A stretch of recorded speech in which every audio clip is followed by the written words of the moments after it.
Welcome to Fiction Audiobooks. If you enjoy the content, like and subscribing would be greatly appreciated. If you have any recommendations for novels, comment below. Please join my Patreon at https://www.patreon.com/fictionaudiobook. Chapter 1, The Priest in the Temple. I transmigrated into the Nasuverse and earned the root's recognition. As long as I die in an unnatural way, I can ascend to the throne of heroes and become its master. An existence stronger and freer than even the 7 grand servants. So for that, I started courting death like my life depended on it. Which is funny, because it did. I cursed Gilgamesh to his face in public. I challenged the supposedly omnipotent Zeus in Greece. I straight up abducted Scathatch Scotty in the far north. I declared in Israel that Solomon was a demon god, not a son of God. And in Britain, I very foolishly took Morgan's side. But why am I still alive? 1994, Fuyuki. Ro, a man whose name has been carved into history a little too many times, the third friend of the oldest king, the first grand vizier of Mesopotamia, a favorite of the Greek gods, the king of giants in the north, the divine incarnation who awakened Solomon's humanity in Israel, and an aide to the prince consort in Camelot. He looked young, but his eyes were old enough to scare time itself. Sitting on Fuyuki Bridge, he sighed at the men in front of him. Tell me honestly. Where did it all go wrong? Better yet, kill me and let me ascend to the throne of heroes. Please. Kiritsugu Amiya lit a cigarette. He glanced at Artoria lifting her holy lance, at Gilgamesh's gate of Babylon blooming open behind her, and at the crimson spearhead stretching out from the land of shadows. The hand holding his cigarette trembled a little. Chapter 1, The Priest in the Temple. Night blanketed the ancient Uruk city-state, and the stars shimmered like countless observing eyes, gazing upon the towering walls below. At the city's heart, inside a side chamber of the great temple dedicated to the gods, a bonfire crackled softly, casting warm light against the clay walls. Beside it sat a black-haired, black-eyed young man, Ro. He held a flat clay tablet in his left hand and a carving knife in his right, carefully etching characters into the surface. Ro, thank you for carving the sacrificial text for tomorrow's ritual. The deep, hoarse voice came from the old priest beside him, a man whose age clung to his bones like dust to stone. My eyes fail me now. I am old. Soon, the position of high priest must fall to you. The words had the familiar tone of a superior giving vague promises, but Ro knew the old man wasn't lying. The priest truly was frail, and his body could no longer withstand the responsibilities of Uruk's most important religious office. And Ro, one of the few young assistants in the temple who could write clearly and remember every divine epithet, was the only viable successor. Otherwise, the old priest would never have entrusted him with the preparation of such an important sacrificial tablet after merely a few meetings. This was no ordinary task. This was a handover. Ro looked up at once, replying respectfully, please rest assured. It's my duty. A fine young man, the elder murmured. He rose unsteadily, his thin frame swaying beneath the ceremonial linen robe. His beard and hair, an entangled white knot, trembled with each breath. You may continue. I won't disturb you further. Rest early, tomorrow, you'll be presiding over the ceremony in my place. If only the king possessed half of your composure. The old priest added with a sigh as he shuffled toward the doorway. Of course, even he knew such a wish was impossible. All of Uruk knew their king, Gilgamesh, arrogant, unrestrained, and utterly fearless in his disdain toward gods and mortals alike. The priest's relief and regret came from his dimming eyes too weak to see what Ro was actually carving. He had no idea the young man was about to commit a grand act of folly. Ro wasn't carving a sacrificial text. He was carving a memorial tablet, a subject's admonition to his king. Every line overflowed with Ro's lament for Uruk, his sympathy for its suffering people, and his blistering condemnation of Gilgamesh, that young tyrant. It was not disrespectful. It was outright suicidal. But Ro did not intend to perform rituals today. He simply wanted to die. Yes, die. For Ro already knew what Uruk he had fallen into. This wasn't the Mesopotamia from school history books. This was the Nasuverse Uruk. A world where everything begins in the root, the Akasha, and to which everything eventually returns. When he transmigrated, Ro passed through the root. His consciousness, blurred by the turbulence of time and space, had briefly touched omniscience. Within that infinite sea of information, he understood everything he needed. This world was the Nasuverse. And beyond the root, along the only path he would pass to descend into the world, lay a majestic structure. The Throne of Heroes. A grand archive recording every hero across all parallel human histories. At the moment his soul separated from the root, Ro knew the truth with clarity sharper than any blade. His material body would never withstand the power he held within the root. So he anchored it somewhere else. As he passed the throne, he carved into it a seat, a highest throne, a position above all recorded heroes, meant for himself alone. His personal cheat. As long as I leave my name in human history, Ro whispered, staring at the tablet, and die an unnatural death, not suicide, then I'll be acknowledged by the throne and drawn back to it. And once I return, I'll reclaim the authority I left behind, the power that rightfully belongs to me. When that happens, the throne of heroes would no longer be his cage. It would be his domain. This was the real reason he carved this inflammatory tablet, why he was carefully orchestrating his own glorious, unnatural death. The first man in Uruk's history to openly insult his king. That would certainly leave a mark in human order. He only had to die immediately after. Naturally, violently, undeniably. But he needed to be cautious. He couldn't speak of this to anyone. The counterforce, Alea and Gaia, would crush his plan in an instant if they discovered it. And to ensure his real self entered the throne, without substitution, distortion, or a bizarre fictional double hijacking his place, he needed to die immediately after his deed. No suicide. Therefore, the insult needed to be sufficiently provoking. Ideally catastrophic. He picked up the carving knife again, examining every stroke by firelight. Time slipped by. Outside, the night slowly faded. Dawn's pale glow crept across the horizon. Uruk stirred awake. A temple acolyte shook Ro gently. Priest Ro. The old priest requests your presence in the pantheon. The ceremony is about to begin. Ro blinked, realizing the sun was already up. I understand. Clutching the stone tablet firmly with both hands, he nodded. I'll go now. Chapter 2, Gilgamesh. Chapter 2, Gilgamesh. The Temple of Uruk was a vast and intricate structure, layered chambers, winding corridors, towering pillars, and sacred halls interwoven like the veins of a living myth. Unlike the world Ro had come from before transmigrating, this realm was not a distant echo of mythology. Here, the gods truly existed, and humanity lived beneath their shadow. Worship was not a mere cultural relic. It was loyalty. It was fear. It was dependence. And so, each generation of Uruk's king expanded the temple complex, honoring the legacies of their predecessors.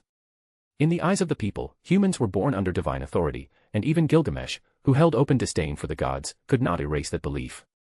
Were it otherwise, the grand divine festival would not have been held at all. The annual ceremony of collective worship was both elaborate and overwhelming. But for now, none of that mattered to Ro. After receiving the high priest's summons, Ro immediately carried the clay tablet from his workroom, weaving through stairways and corridors until he reached the central site of the ceremony. The Pantheon. The main hall dedicated to the gods. Constructed from massive, unbroken stone slabs, its pillars soared upward like ancient supports of the world, the same ones said to have been carved by the god Ea at the dawn of human civilization. On all four sides stood statues of the deities, and at the center of them all was Enlil, king of the gods, ruler of the heavens. Before Enlil's statue stood the old priest, cloaked in linen, who looked up as Ro entered from the side door. Ro, well done, the elder said warmly. His expression softened, relief, gratitude, and pride mingled in his eyes. Ro offered a small smile. It is my duty. Around them, the temple's priests had already taken their places, each seated before the statue of the god they served. Such seating arrangements had been tradition since ancient times. As high priest, the old man naturally stood before the statue of Anu, but as host of the ritual, he should have opened the ceremony. This year, however, the duty would fall to Ro. Everyone, the high priest addressed the gathered clergy. This is Ro's first time conducting a ceremony of this magnitude. I ask that you support him. We will fully cooperate with Priest Ro, the priests replied in unison. They were older men, long committed to their divine duties. Toward Ro, their attitudes were warm, some even held envy, for the high priest had chosen his successor well. But this was not the time for chatter. A voice from outside suddenly boomed. The king is here. Instantly, silence washed over the hall. Every priest straightened. The high priest stepped aside, yielding the central position to Ro. Sunlight streamed down through the open dome above, scattering into golden motes. The dawn sky cast brilliant colors across the stone floor. Ro stood tall, dressed in ceremonial linen, the carved tablet held firmly in both hands. His expression was composed, perhaps even tense, and to the onlookers, his nerves were understandable. This was his first time leading such a colossal ritual. But in truth, Ro was not nervous about the ceremony. He was thinking about how to provoke Gilgamesh with maximum efficiency. He needed the king enraged. Enraged enough to kill him. Enraged enough to grant him the unnatural death he needed. Outside the temple, the processional sounds began. Clatter. Servants streamed inside, rolling out thick wool carpets across the floor. Containers of treasure were presented, exotic flowers were offered at the feet of the statues. And finally, Gilgamesh entered. Umph. So this is the so-called festival of the gods, the king scoffed, his voice echoing across the pantheon. Such extravagance wasted on a pack of mongrels who only dare peek at humanity from their heavens. To think my treasury was plundered for this, absolutely infuriating. The tone was unmistakable. The people of Uruk had heard it countless times. Even on a divine festival, the king's arrogance knew no restraint. Beside Ro, the old priest sighed softly. He had long since abandoned the hope of persuading Gilgamesh to respect tradition. Instead, he now placed that burden, the preservation of faith and ritual, on Ro's shoulders. Compared to Gilgamesh, nearly anyone appeared devout. Even Ro, who wasn't exactly a model worshipper himself, suddenly seemed saintly. Ro, for his part, paid little attention to the exotic treasures being laid out. His gaze was fixed solely on the approaching king. The tall figure emerged fully into view. Gilgamesh, short golden hair, sculpted features, serpent-like crimson eyes. His lower body was wrapped in traditional skirt-like cloth, his upper body was bare, defined muscle traced with crimson divine circuits that glowed faintly like molten lines in stone. He moved like someone who considered himself the axis of the world. And unfortunately for Uruk, that arrogance had some justification. Gilgamesh glanced once at Ro, who stood before Enlil's statue. So the chief priest changed this year? Gilgamesh mused with a smirk. Good. Better than that decrepit fossil. I expect a different kind of performance from you, mongrel. His contempt rolled through the temple like smoke. Normally, remain silent, that was the rule. Gilgamesh did not tolerate casual replies. A single wrong word could invite instant death. This was how any ordinary person of Uruk would behave. But Ro was not ordinary. Ro wanted to die. And provoking Gilgamesh early was essential. So he smiled. Believe me, your majesty, Ro said lightly, you will enjoy it very much. His voice echoed through the stone chamber, polite on the surface yet carrying unmistakable sarcasm. Gasps scattered among the priests and servants. Gilgamesh's eyes narrowed. Mongrel, did I give you permission to speak? Several priests went pale. Servants and guards froze mid-breath. No one, absolutely no one, expected Ro to respond to Gilgamesh so casually. One wrong move, and the king could slaughter him on the spot. And yet, Gilgamesh did not erupt into fury. He sneered instead, amused. This young priest. This insolent, reckless priest. Now this was interesting. And Gilgamesh welcomed interesting disasters far more than boring obedience. Chapter 3, Uruk's version of the Public Security Edict. Chapter 3, Uruk's version of the Public Security Edict. Ro couldn't quite understand why Gilgamesh was still so calm. Even though he had watched several Type Moon works before transmigrating and had a general grasp of Gilgamesh's personality, predicting this king's emotional patterns was still impossible. Perhaps that was the point. Gilgamesh was fundamentally self-centered, an existence whose moods were as unpredictable as a divine storm. To seek consistency from him was foolish. So Ro didn't bother thinking deeper. If anything, the king's reaction only strengthened his determination. If he could reclaim the power waiting for him on the throne of heroes, wouldn't he be able to read Gilgamesh like an open book? Returning to the present moment, Ro merely offered a faint smile in response to the king's sneering challenge. He didn't push further. There was a limit to how much he could provoke this early. A single misstep and Gilgamesh might kill him before his name was etched into human history, rendering the entire plan meaningless. What he needed was timing. Impact. A provocation so profound that it would shake the annals of Uruk itself. His earlier words had certainly planted a thorn in Gilgamesh's heart. That was enough, for now. So you've gone quiet. Is that all your pitiful bravado amounts to, mongrel? Gilgamesh sounded almost disappointed. Then grovel beneath the radiance of my majesty. Let my brilliance illuminate every foul inch of your worm-like existence. Ro kept his expression neutral only by sheer willpower.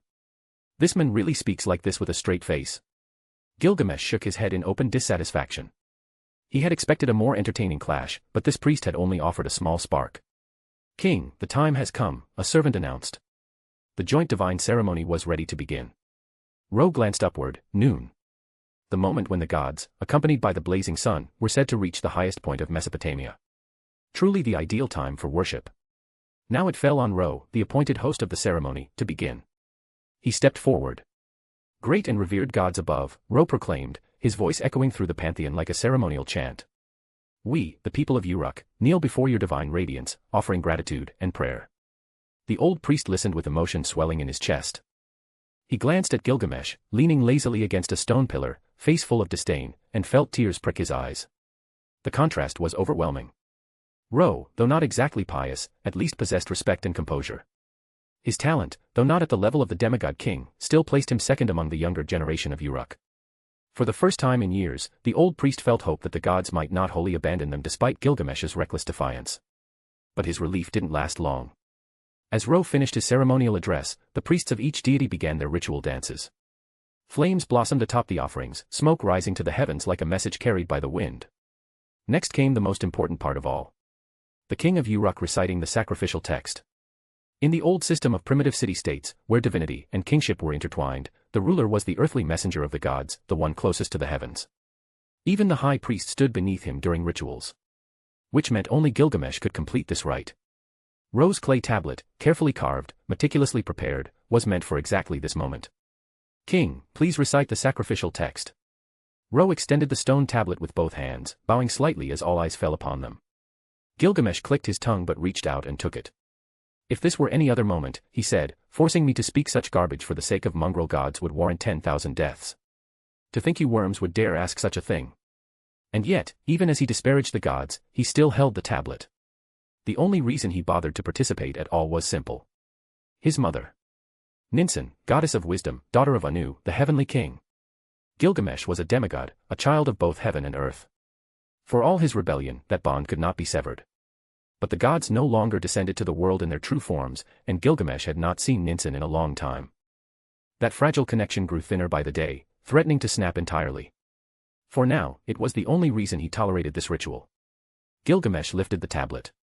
Something that Ro needed 2 hands to steady weighed almost nothing to him. Under the dome of sunlight, the king's crimson eyes flicked across the carved text. He began reading aloud. All gods in the heavenly temple looked down upon the human world. They wield the powers of sky and earth. The first lines were normal. But only the first. The gods chose a king to rule humanity. They believed the king they selected was perfect. Yet what did this king do? Gilgamesh's brows creased. That so-called king is cruel and cold. He oppresses his people, treating Uruk as his personal playground. He imagines himself great, unaware that his subjects fear nothing but his authority. His voice grew quieter with every sentence. Still, he continued reading, perhaps out of instinct, perhaps out of arrogance. He tramples others, calls all subjects mongrels, reducing them to servants. And yet he fails to see that by his own logic. He, born of both god and human, is the greatest mongrel of all. Crack. The clay tablet splintered in Gilgamesh's grip, fractures spreading like lightning across its surface. Even though the king's voice had fallen nearly to a whisper, the devastating final line echoed clearly enough for those nearest to hear. The pantheon fell silent. Utterly silent. Faces drained of color. Priests trembled. Servants held their breath. Only Ro stood smiling, radiant, satisfied, triumphant. This was his masterpiece. His own version of a remonstration unto death, an ancient classic of righteous outrage, immortalized in Uruk's early dawn. Especially that last line. Always calling others mongrels, and you alone may say it. I've tolerated you long enough. Chapter 4, Strong Rebuttal, the King Chosen by the People. Chapter 4, Strong Rebuttal, the King Chosen by the People. No one had expected the ceremony to descend into such a disastrous silence. No one except Ro, who had orchestrated this moment from the start. A suffocating stillness filled the pantheon. Even without looking up, every priest and servant could sense it. The king's wrath was rising. Slowly. Inevitably. Catastrophically. Since the moment Gilgamesh drew breath upon this earth, no one, neither his mortal father nor the goddess Ninsun, had ever dared to insult him to his face. But Ro had done exactly that. Why, your majesty, this must be some kind of mistake. The old priest stumbled forward, frail hands shaking. His thoughts were a chaotic blur, he could not fathom why the respectful Ro would commit such an offense. Yet even in this moment, he instinctively shielded the boy. Perhaps, he thought desperately, Ro had carved the wrong tablet by accident. But Gilgamesh silenced him with a single glance. Those crimson, serpent-like pupils radiated a piercing coldness, a chill from the deepest abyss of the underworld. Did this king permit you to speak, you mongrel? The insult halted on Gilgamesh's tongue. After what he had just read aloud, even he found it momentarily impossible to utter that familiar word. The king's expression contorted, cold, murderous, humiliated. And the pressure of his divine blood surged outward. Every priest, servant, and guard collapsed to their knees at once, trembling uncontrollably beneath the force of his wrath. Gilgamesh was a demigod. His anger alone held the weight of a natural disaster. But Ro stood firm. He had once passed through the root. Even if that power was sealed away on the throne of heroes, the vestige of that experience meant Gilgamesh's killing intent barely scratched him. Instead, his heart swelled with joy. The angrier Gilgamesh became, the closer Ro drew to his goal. He smiled, mocking, unafraid, practically radiant. Gilgamesh's eyes hardened to ice. "You filthy mongrel. Have you considered the consequences of defying this glorious king? Insolent worm." The crimson divine circuits running across his body ignited, glowing fiercely. But Ro answered without flinching. "Who among us isn't lowly compared to something greater?" His voice carried confidence, not arrogance, but conviction sharpened into a blade. "Greatness is relative. Lowliness is eternal. Compared to you, I am weak. Compared to the gods, you are weak. Compared to the universe, even the gods are insignificant. But at least I understand that truth." His smile widened, bright, almost luminous. "You, oh, great king, do not." Gilgamesh's teeth clenched. Ro pressed forward, prepared long before this moment. "Tell me, Gilgamesh, do you only dare raise your hand against your own people? Do you only dare wield your self-proclaimed authority to crush the subjects who obey you?" His voice rang out through the hall. A king should be a protector of his nation, a shield for his people. But you, what have you done? You torment the powerless. You measure all things by your whims. You trample dignity beneath your feet. You treat this nation as your plaything, Uruk as your personal treasure box, and its people as toys to be broken at your convenience. He stepped forward, eyes burning. "Are you worthy of being king? Gilgamesh, you are the only true mongrel here." Ro's face flushed with adrenaline, his voice clear, passionate, unyielding. Each sentence landed like a hammer against the throne. Gilgamesh's expression shifted, from fury to an eerie, dangerous calm. To call a king by name was an act of open rebellion. But Gilgamesh's quiet was far more terrifying than his rage. For all his arrogance, Gilgamesh had always been the one to call others mongrels. No one had ever thrown the word back at him. Not until Ro. Yet the priests and servants prostrated on the ground felt something unexpected. Ro's words resonated. Because everything he said was true. The king was cruel. Tyrannical. Unpredictable. Despised those above him and crushed those below. These were truths every Uruk citizen knew yet never dared to speak. Only Ro. Here. Now. At the cost of his life. The old priest began to weep, helpless, emotional, overwhelmed. He had not misjudged Ro. Not at all. The boy loved Uruk.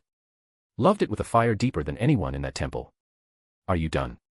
Gilgamesh asked at last, voice cold, detached, divine. The glowing crimson circuits on his body flared, lighting the pantheon like blood-red constellations. A punishment was coming. A divine, deadly sentence for a crime of rebellion. Any normal man would have begged for mercy. Ro leaned forward eagerly. "Done." "Of course not. Gilgamesh. You believe you can do as you please simply because the heavens chose you. You believe your demigod blood entitles you to rule over mortals. No. No one has that right. Uruk is a city built by human hands, from its walls to its foundations. This land is ours. This home is ours. Our king should be chosen by the people. You." He pointed straight at Gilgamesh. "Are unworthy." Crack. The clay tablet in Gilgamesh's grip shattered completely, bursting into fragments that scattered across the floor. Ro felt slight regret. He would have preferred the physical evidence intact. But it was enough. More than enough. As the first man in human history to deliver a rebuke unto death, Ro knew this moment would be written into the annals. He inhaled, raised his voice, and declared his final words. "I am only one man. You can kill me. But after my death, the people will never again remain silent. In the years to come, there will be those who rise against your tyranny." He smiled, a hero courting martyrdom. His glorious death awaited. Chapter 5, Loyalty recognized by the king, counsel approved by the gods. Chapter 5, Loyalty recognized by the king, counsel approved by the gods. Ro's final declaration rang through the pantheon, clear and resolute. That was enough. He closed his eyes and quietly accepted what he believed was inevitable. He was certain he would die. No king could tolerate what he had just said. Least of all Gilgamesh. But Gilgamesh did not move. Beneath the anger boiling in his chest, something else surfaced. A faint, unexpected note of contemplation. There was no doubt that, in that instant, he had been furious. As an arrogant king, this was the first time anyone had ever stood before him, pointed at his face, and hurled such accusations. Even if those words could not shake the core of his being, they were still an unprecedented humiliation. Especially that single word. Mongrel. Turned back against him. And yet, the king should be chosen by the people. That one sentence, shouted by Ro at the height of his rage, made Gilgamesh, who should have been drowning in fury, suddenly hesitate. Gilgamesh loathed the gods. Because of his divine blood, he had been appointed by them as king over humanity. In the eyes of heaven and earth, he was the wedge that linked the gods and mankind. When he was younger, he might not have fully understood what that meant. As he grew, he came to see it for what it was. A chain. The gods wanted to control him, define him, shape his life into a predetermined puppet show. He refused. He would not be bound. He would not be controlled. He would not play the role of the obedient, ideal king they had written for him. So he rebelled. So he became a tyrant. Every act of cruelty, every reckless indulgence at its root, was his rejection of the gods. And because of that, he found himself agreeing with Ro. He should be the king of humanity. He should be chosen by the people. Not as some puppet crowned by arrogant gods. This man. Perhaps he, too, was disgusted by those distant, self-righteous beings in heaven. Perhaps he was speaking not as a priest serving the gods, but as a human addressing a fellow human. Gilgamesh looked at Ro, eyes closed, waiting for his execution. All around them, the temple remained silent. Everyone else was kneeling, afraid to even breathe. But Gilgamesh, with his sharp gaze, could see it clearly. Because of Ro's words, hearts had stirred. The priests. The servants. The old priest most of all. They wanted to save him. Because his words, shouted with such reckless resolve, had been for the people of Uruk. He had said what they all felt. What they had longed to say. What they had never dared to voice. Interesting. Gilgamesh laughed. Ro, who had been quietly waiting for death, slowly opened his eyes when nothing happened. What he saw was Gilgamesh's lips curved into an amused smile, and in his crimson eyes, the snake-like pupils no longer radiated cold hostility, but a sharp, unmistakable admiration.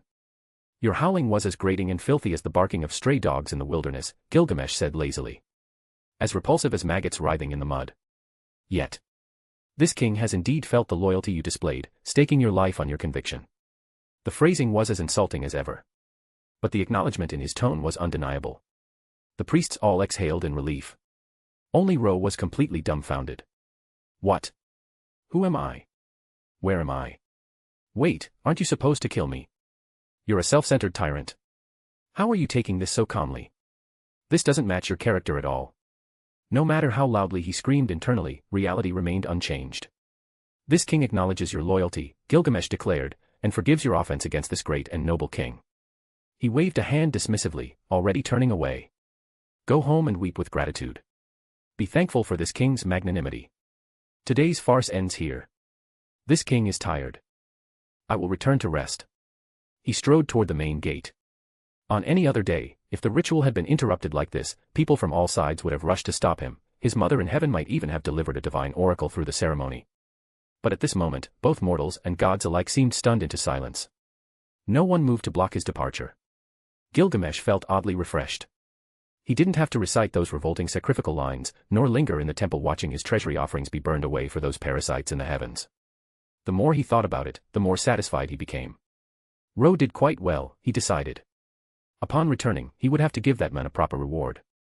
With the king gone in such a good mood, only a stunned Ro remained.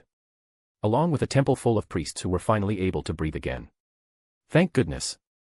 The king is still wise enough to understand your intentions, Priest Ro. One elderly priest struggled to his feet and approached, followed by others. None of them showed the slightest hint of blame. On the contrary, they all looked relieved that Ro had survived. Ro, if you intended to do something like this, why didn't you tell us beforehand, the high priest added, eyes still wet. If we all spoke together, it wouldn't have been necessary for you to bear such pressure alone. Ro was genuinely moved. He knew these old men truly cared for him. He also wanted to cry for a very different reason. Intentions. What intentions? I just wanted to die. And now that hope, using Gilgamesh as his executioner, had completely collapsed. Ro let out a deep, heavy sigh. Little Ro, why such a gloomy face? Another priest asked kindly. Are you worried the gods will blame you for interrupting the ritual? At that, Ro's eyes lit up. There were real gods in this world. If the gods were enraged by his behavior, by the interruption of their festival and the loss of offerings, wouldn't they demand his death? While everyone else grew nervous at the thought, Ro's heart filled with renewed hope. Just then, a shout came from one of the priests. Look, the will of the gods. Everyone looked up. From the hollowed opening at the top of the dome, a radiant light descended, gathering above the statue of Anu, king of the gods. Divine radiance. The gods could not descend in their true forms, but they could still send down their will. Ro's pulse quickened. In his mind, there was only one possible verdict.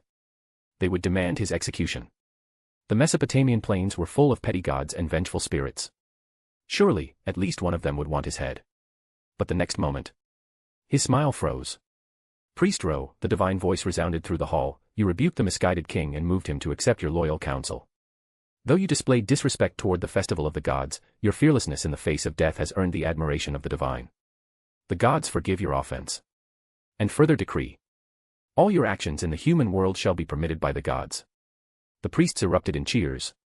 They praised the king's wisdom and the gods' compassion, voices full of awe and gratitude. Only Ro stood there, rigid. He had no words. Why? He just wanted to die. Why was that so difficult? Chapter 6, Messenger of the Gods. Adjutant to the King. Chapter 6, Messenger of the Gods. Adjutant to the King. Ro finally understood. Gilgamesh's wisdom, the very thing the gods hoped he would develop, wasn't for the sake of the people. It was their proof. Proof that even if the gods could no longer descend in their true forms, their will could still guide the human world. Proof that faith would not decay, even after centuries passed. Proof that the pledge between heaven and earth still held meaning. And Ro, through his bold outburst, had inadvertently nudged Gilgamesh one step onto that path. To the gods, he had done something valuable. So despite disrupting the festival of 10,000 gods, the divine will had spared him. A political calculation. A divine calculation. Understanding it only made Ro feel even more miserable. Everything had gone wrong. Suppressing his urge to scream internally, Ro steadied his expression and looked forward. The temple's radiance lingered.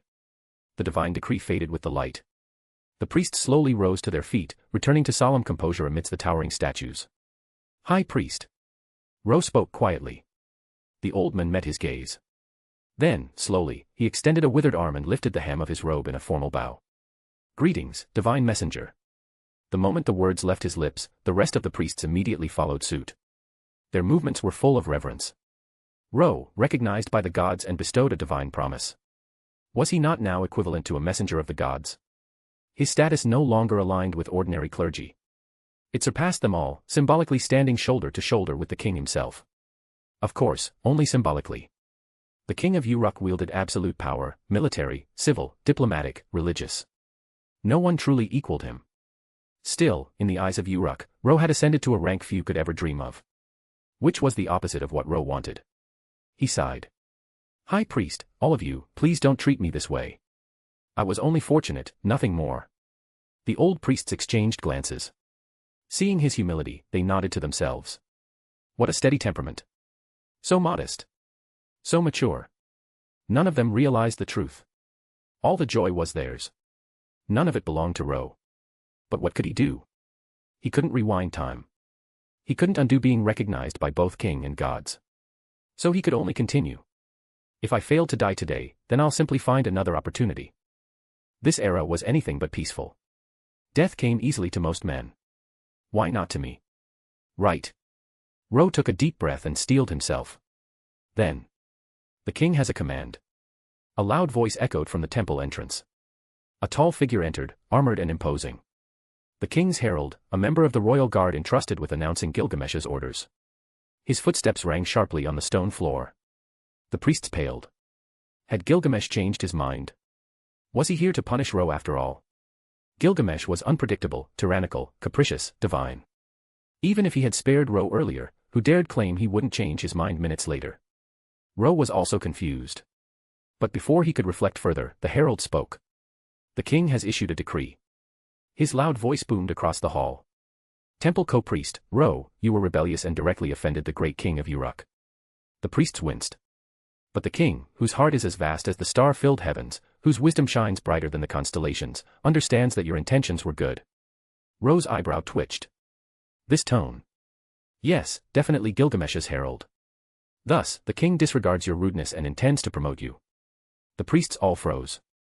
The king commands you to serve as his adjutant. Beginning tomorrow, you will enter the royal palace and attend the king closely. The herald delivered the decree with unmistakable arrogance. Ro was speechless for several long seconds. Not executed. Not punished. Promoted. Part of him was disappointed. Another part, curiously amused. Serving other kings might be a blessing. Serving Gilgamesh. Equivalent to hugging a wild, starving tiger and hoping it didn't bite. A tyrant's mood changed faster than the wind. A single stray remark could lead to death. Perfect. This was exactly what Ro wanted. And considering Gilgamesh's fate in the epic, there would be many crises ahead. Many, many crises. When the herald left, the priests turned toward Ro with despair and worry. Only for Ro, the supposed victim, to comfort them instead. Everyone, there's no need for concern, Ro said confidently. Serving the king closely has always been my wish. And if I can help guide him away from past mistakes, all the better. He had to act the role completely. Since he was already regarded as a righteous priest and divine messenger, he would play the part to the end. The priests gradually relaxed. At my age, I cannot compare to your bravery, the high priest said with a rueful smile. If we cannot compare, then we simply cannot, another priest muttered. Out of all the people in Uruk, who can compare to him? He dared to rebuke Gilgamesh, yet gained both the king's approval and the god's blessing. Truly unique in all of Uruk, perhaps in all of Mesopotamia. By the way, little Ro isn't married yet, right? One priest suddenly asked. My granddaughter, what do you think? Your granddaughter is 5. What are you thinking? What? Better to arrange early than wait for your daughter in her 30s. The conversation devolved instantly into chaos. Ro silently stared into the distance. Whether in the modern world or the ancient world, old men would always be old men. But his mind had already drifted far away. Towards the palace. It was time to craft a new plan. King. Inside the great palace, at the summit of 99 steps, Gilgamesh opened his eyes. He shifted his position slightly upon the massive throne, his crimson gaze lowering to the speaker. A veiled woman, his current adjutant. Priest Ro has accepted your command, she reported. And, one more thing. Her tone grew tense. In the temple of Ishtar, traces were discovered on the altar. She hesitated. It is suspected that the goddess Ishtar has descended. Gilgamesh's once lazy, relaxed gaze sharpened immediately. Chapter 7, Ishtar. A new opportunity has arrived. Chapter 7, Ishtar. A new opportunity has arrived. Among the gods of the Mesopotamian plain, Ishtar occupied a very particular place. Goddess of beauty. Goddess of harvest. Goddess of war. She was the youngest of the major deities and the most beloved. Because of that, she was also the most willful, the most reckless, and quite possibly the most troublesome of them all. Especially for Gilgamesh. He disdained the rest of the pantheon. But that goddess in particular was someone he did not even wish to lay eyes on. There was a simple reason for it. Ishtar had once pretended to pursue him. The goddess of beauty loved beautiful things, and Gilgamesh fit that standard perfectly. But the young king of Uruk knew all too well the true nature of the gods. He knew that Ishtar's so-called affection was not human love, merely the whim of a bored goddess looking for a new toy. In the days when the gods could still descend in their true forms, Gilgamesh had suffered quite a bit under her constant meddling. So when he heard she might have appeared again, his expression changed at once. It was rare to see such a look on the king's face. Below him, his palace adjutant held a bundle of clay tablets filled with reports from across Uruk. She kept her eyes lowered and said nothing. Then she heard Gilgamesh murmur softly to himself. That woman, no. The age of gods is drawing to its end. Those foolish, rotting gods can no longer descend in their true bodies. His crimson eyes narrowed, slit pupils gleaming like a serpent tasting the air. The adjutant knew what that meant. Gilgamesh had activated his highest-grade clairvoyance. Among magi, the ability itself was not rare, but in the hands of the king of Uruk, it had reached a level that allowed him to peer beyond the surface of reality. With that gaze, he looked toward the future and drew an answer about the present. So that is how it is. A divine spirit possession. The light in his eyes died down, understanding settling over his features. Divine spirits could not appear fully in the present world. Their essence was too far removed. Yet they still possessed countless ways to interfere with reality. For example, descending only as a consciousness that possessed a mortal vessel. Gilgamesh shook his head and looked down at the adjutant. In the end they are nothing more than decayed things squirming in the mud, and yet they dare to point their filthy fingers at this king, who blazes like the sun in the vault of heaven. Siduri. He waved a hand and rose from the throne. I am here, king, the adjutant answered, bowing her head. I hear the Babylon treasury is nearly complete. This king will go to inspect it. Gilgamesh's tone cooled. If that woman arrives, stop her. Do not allow her to disturb this foolish king. Yes, Siduri replied at once. She did not need to ask who he meant by that woman. Gilgamesh had no desire to meet Ishtar. He knew that if she had descended, she would inevitably come to find him. Once they argued, there was a very real chance things would escalate into violence.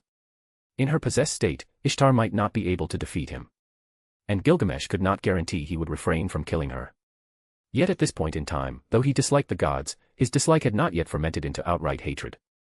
He did not wish to completely sever ties with the divine realm. For all his self-centered arrogance, he was still a king. He had his own calculations. "I will do my best not to trouble you," Siduri said quietly. "Good." Gilgamesh turned and strode deeper into the palace, then paused mid-step and glanced back with a faint smile. "By the way, this king has found an interesting colleague for you. He should be arriving shortly. You and that M.O. You and that fellow should get along.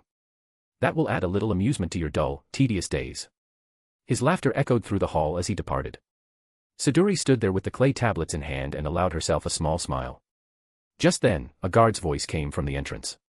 "Priest Ro, the king says you may enter directly. There is no need to be announced." "I understand," a young voice replied. He truly arrived as soon as he was mentioned. Siduri raised her head toward the doorway. A figure in a linen priest's robe stepped over the threshold and began walking toward the throne. He was a young man, perhaps better described as a youth, slender of build, with dark hair, dark eyes, and refined features. There was a quiet steadiness about him. It was Ro. After consoling the priests in the temple, he had come straight here. His eagerness had naturally earned more praise from the old priests. In their eyes, it proved even more that Ro's earlier outburst had been driven by devotion to guiding Gilgamesh. In reality, Ro was simply in a hurry to put himself in front of Gilgamesh again. He wanted another chance to die. He had not even changed clothes, still dressed as a temple priest, walking across the gleaming floor of the royal hall toward the high throne. The palace was vast and tall, lined with pillars that reached for the heavens. Sunlight spilled in, reflecting off the polished walls and floor, giving the place an austere magnificence that even the Pantheon could not match. But unlike the Pantheon, this hall had not been constructed and expanded by generations of Uruk's kings. It was commissioned directly by Gilgamesh. It existed through tyranny and the weight of his oppression. So this is how he declares that royal authority stands above divine authority. Ro mused silently. His thoughts were interrupted as he met the gaze of the figure waiting on the steps. "Priest Ro, no. From today onward, you should be called Adjutant Ro." The female adjutant's voice was clear and pleasant. "Hello, Adjutant Siduri," Ro replied politely. He had no reason to antagonize someone who could not kill him in some suitably abnormal way. There was no benefit in making enemies at random. Life, even one dedicated to dying, did not need extra hostility. "Where is the king?" Ro stepped onto the dais and glanced toward the empty throne. "The king is occupied," Siduri said. "However, before leaving, he assigned a task to both of us." "A task?" Ro blinked. "What kind of task? Is it important?" His first thought was that if he mishandled it, Gilgamesh might kill him. Siduri, of course, misunderstood his tone. "There is no need to be so tense. It is nothing serious. A little perfunctory effort will be enough. That goddess will not trouble us mortals too much." "Goddess?" Ro froze. Could it be Gilgamesh? A clear, ringing voice echoed from outside the palace. "Come out at once and welcome the beautiful mistress of heaven, Ishtar." Siduri sighed softly. "I did not expect that goddess to arrive so quickly." Ro's eyes lit up. Even setting aside what he remembered from before he transmigrated, his years serving as a priest were more than enough to make him familiar with this goddess. He knew her willfulness, her erratic moods, her domineering arrogance. He had just been worrying about how to seek death next. So what if he could not rebuke Gilgamesh face to face again for a while? A new opportunity had just walked right up to the palace gates. And its name was Ishtar. Chapter 8, this goddess guarantees not to beat you to death. Chapter 8, this goddess guarantees not to beat you to death. The goddess's voice outside the palace rang with aggression, and Siduri instantly understood the situation. The palace guards would never be able to stop her. By the time anyone tried to intervene, it was already too late. Ishtar was not a patient goddess. A deafening crash exploded from beyond the grand hall's doors. Under the scorching sun, golden dust shot skyward like a rising sandstorm. The blinding grains of shining quicksand veiled everything in sight. And from within it, a lithe, graceful silhouette stepped forward. Still as impatient as ever. "Lady Ishtar," Siduri murmured with a bitter smile. As the king's adjutant, she had dealt with her countless times in the past. She knew all too well the temperament of this goddess, volatile, magnificent, and destructive. Ro said nothing. He simply followed Siduri's gaze toward the entrance. The woman emerging from the golden haze had long black hair, a fit and athletic figure, and an outfit so revealing it barely qualified as clothing, just enough fabric to cover what decency demanded, leaving pale, luminous skin exposed in a way that made her seem somehow divine and wicked at once. Ro blinked. Isn't this Tosaka Rin? In the Type Moon world from his previous life, she was a certain Sundara Magus with twin tails. But this was clearly Ishtar. A divine spirit possession. It made sense. The age of gods had ended. Divine spirits could not descend fully, only through possessing suitable vessels. And Tosaka Rin was the perfect vessel for the goddess of Venus. Ishtar glanced around the hall, searching. That coward isn't here. Her crimson eyes narrowed irritably. Gilgamesh, avoiding a beautiful and noble goddess, your insolence grows by the day. Lady Ishtar, the king is currently. Silence. Siduri didn't even finish her sentence before Ishtar barked at her. Did I grant you permission to speak? She scoffed, flipping her hair with practiced arrogance. Think hiding will save you, Gilgamesh. You underestimate me far too much. She raised her hand. A golden radiance swirled like molten starlight, taking form in her palm. The bow of Venus. The materialization of the heavenly star itself. The moment it appeared, an overwhelming pressure filled the entire hall, and the air seemed to heave outward from the force. Ishtar cared nothing for the mortals inside. She cared nothing for Uruk's stability. She cared only for her fury, and for Gilgamesh, who wasn't here to witness it. Siduri's face tightened. If she destroyed the palace, Gilgamesh would absolutely come out, and both divinity and royalty would end up clashing. But the king's instructions had been clear. Do not let Ishtar disturb him. So Siduri prepared to intervene, planning to invoke the one excuse that worked on divine beings. Gilgamesh was communicating with Ninsun, his divine mother. Even Ishtar hesitated to interfere with a fellow goddess. But before she could act, Ro stepped forward. Lady Ishtar. He slowly descended the steps, standing directly before her, enduring the divine pressure crushing down upon the hall. Ishtar flicked her eyes toward him. Oh. A new face. She plucked the shimmering bowstring, sparks rippling. Not bad looking, but unfortunately, you aren't to my taste. She smirked. Move aside, little mortal. You can't stop this goddess. And if you don't move, she added, her voice turning sugary and cruel, then I'll simply blast you, and this entire palace, into dust. To Ro, it sounded like music. He had been worried she might be influenced too much by Tosaka Rin's humanity. But seeing Ishtar's divine arrogance, her utter disregard for mortal life, her cosmic-scale narcissism, he relaxed. This was perfect. This was an opportunity. This was death probability 99.99%. Still, to guarantee success, he mentally prepared the most effective provocation possible. I will not move, Ro said calmly, focusing on her crimson eyes. I know who you are, Ishtar, goddess of beauty, war, and harvest. He paused dramatically. It is said you are the most beautiful among the gods. That the stars themselves tremble before your radiance. Finally, someone with taste. Ishtar straightened proudly. Unlike that shallow Gilgamesh, you at least know beauty when you see it. But there it was. The deadliest word in any language. But, Ro continued with a serene smile, now that I see you in person. I must say, I'm disappointed. The goddess froze. What did you just say? You are not as beautiful as the legends claim, he said bluntly. In fact, you're quite ugly. The entire hall fell silent. Siduri choked on air. The guards trembled. Even the bowstring of Venus flickered. You ugly mortal. Ishtar's lips curled, her eyes boiling with divine outrage. Do you have any idea what you're saying? Ro smiled even more brightly. Of course. As the so-called goddess of beauty, you don't even understand true beauty. He stepped closer. Everything beautiful fades with time. People, landscapes, sunsets, none of it lasts. Only the spirit endures. He pointed at her heart. And your spirit is shallow, arrogant, cruel, and self-indulgent. Where is the beauty in that? None. I see only ugliness. Ugliness in appearance. Ugliness in soul. And frankly, Ro added, it's no wonder Gilgamesh hides from you. He clapped lightly, as if impressed with himself. In terms of ugliness, you truly are exceptional. Exceptionally ugly. Uniquely ugly. The real deal. Ishtar stared at him. The goddess of Venus, stunned speechless. For 1 beat. 2 beats. 3. Then. Her divine heart crackled with something fierce and unstable. Ah. If you dare to insult me, then keep going. This goddess guarantees, absolutely guarantees, not to beat you to death. Probably. Chapter 9, Recognition from the King's Treasure. Oh my God, no. Chapter 9, Recognition from the King's Treasure. Oh my God, no.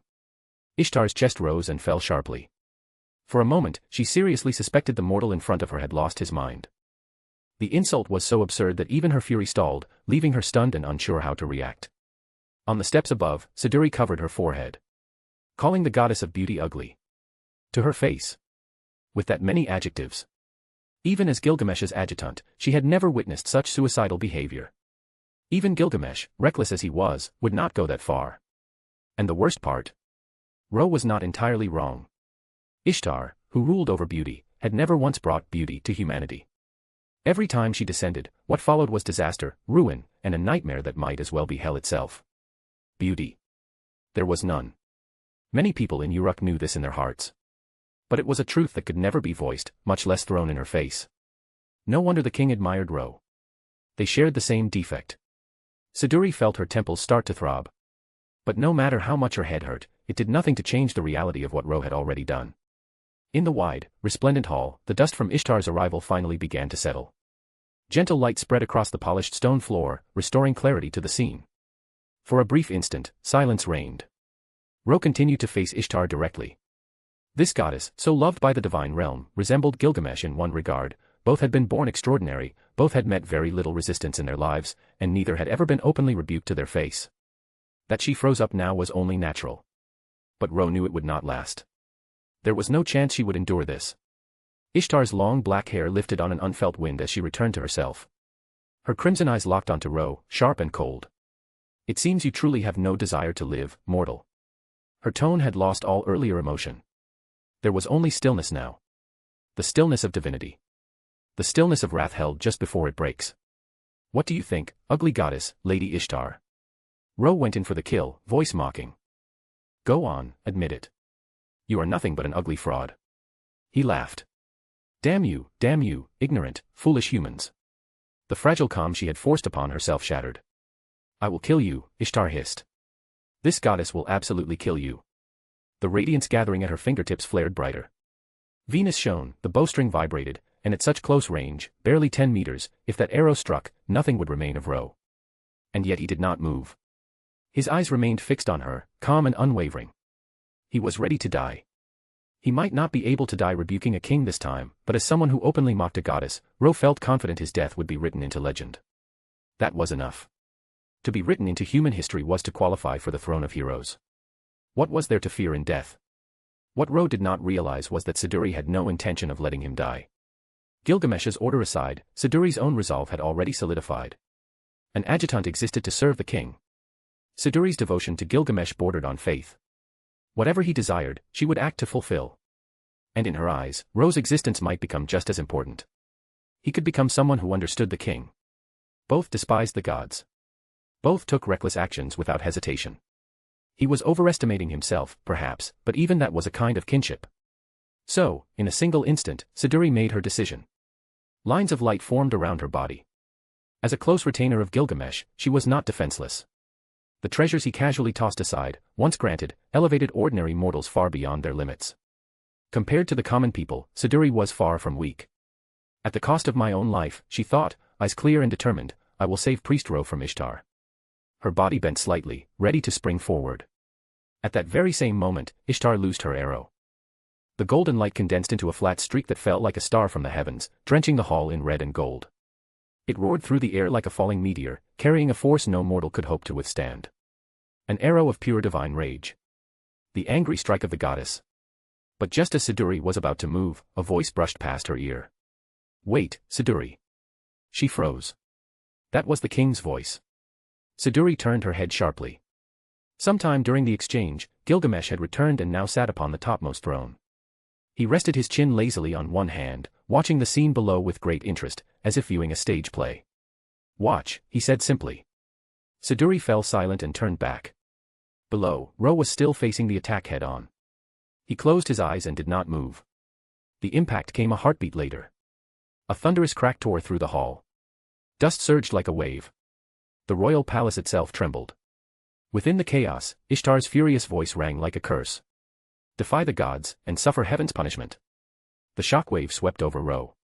The violent friction of the air alone made his scalp tingle and his body vibrate. Under such a blow, death would be instantaneous. No pain. No lingering regret. Perfect. Ro's smile brightened. Then. He heard it.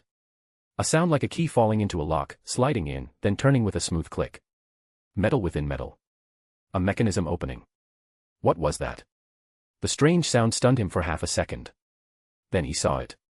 Golden ripples blooming in the air before him, expanding outward like circles in water. This is.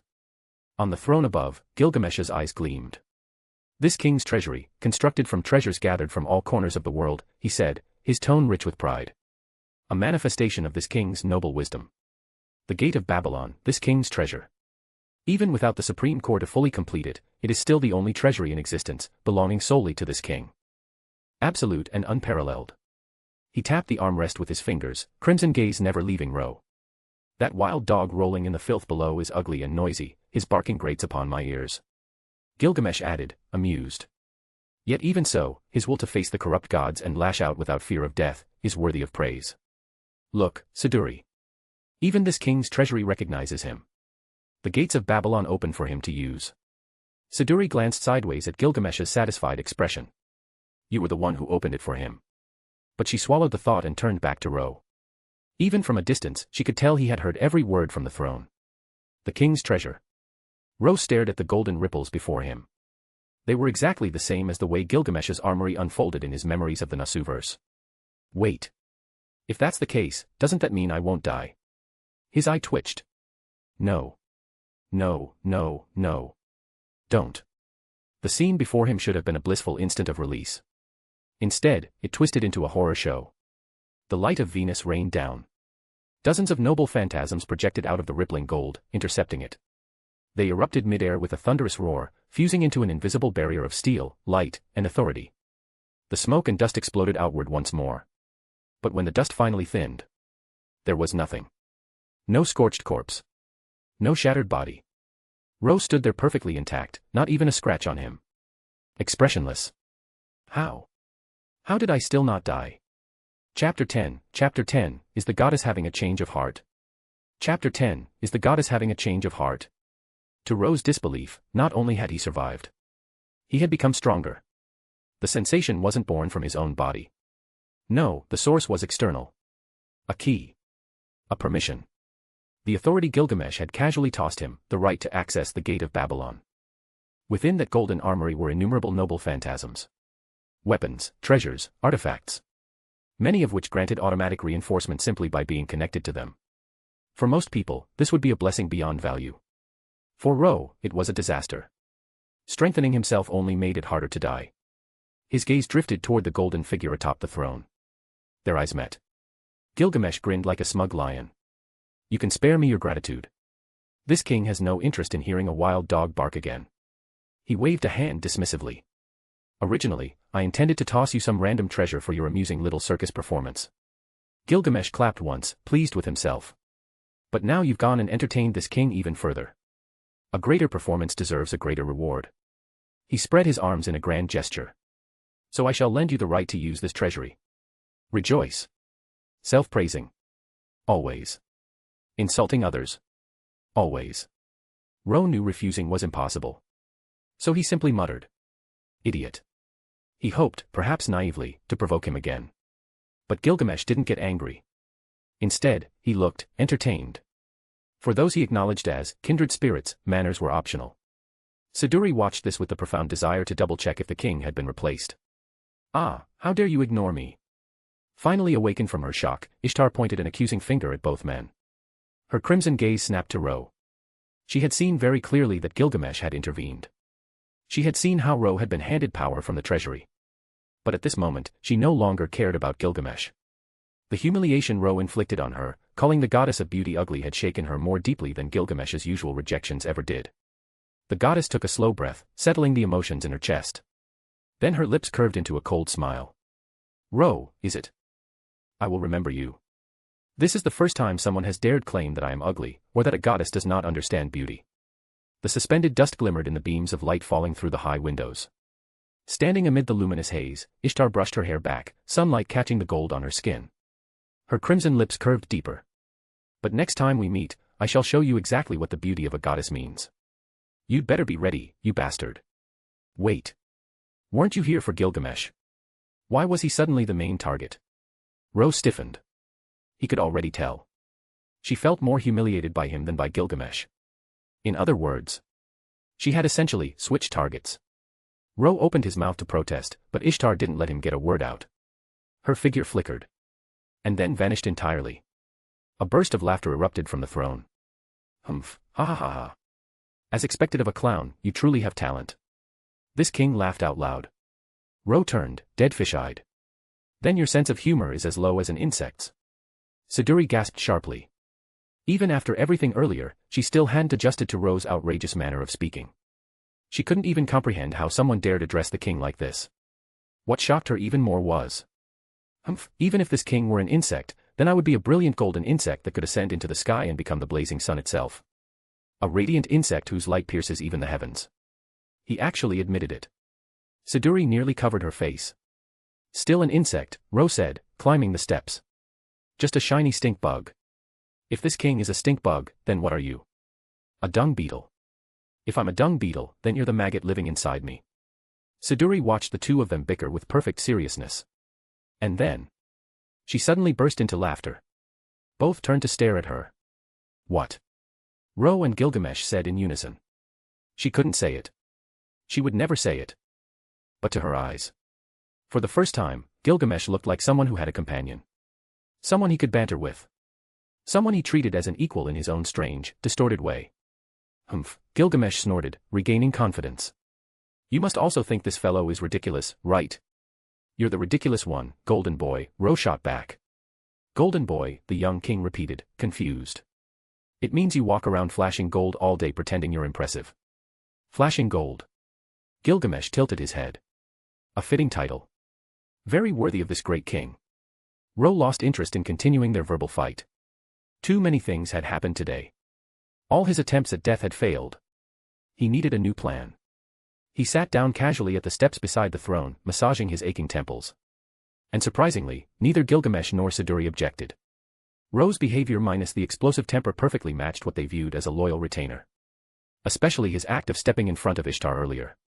To them, it screamed loyalty, courage, and a willingness to sacrifice himself for the king. With such virtue, everything else became understandable. Why isn't Gilgamesh angry at me? Ro wondered. Just banish me to the border already. Siduri interrupted his thoughts. King, there is something I must report. Gilgamesh waved a hand lazily. Speak. His eyes regained the cold, regal glint of a monarch. Siduri bowed her head. It concerns the forest of demonic beasts to the west. Gilgamesh's eyes narrowed. Another riot. Yes, Siduri said.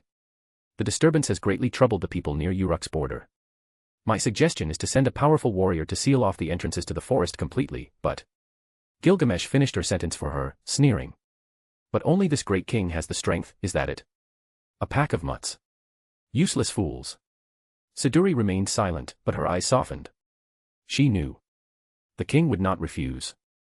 Chapter 11, Voluntarily Offering Service. Chapter 11, Voluntarily Offering Service. On this land, Gilgamesh was a tyrant acknowledged by all. He had no respect for the gods, held absolute dominion over life and death, and could strip a man of his home, fortune, or head on a whim. Yet for all his cruelty, Gilgamesh was no incompetent ruler. He was never a foolish king.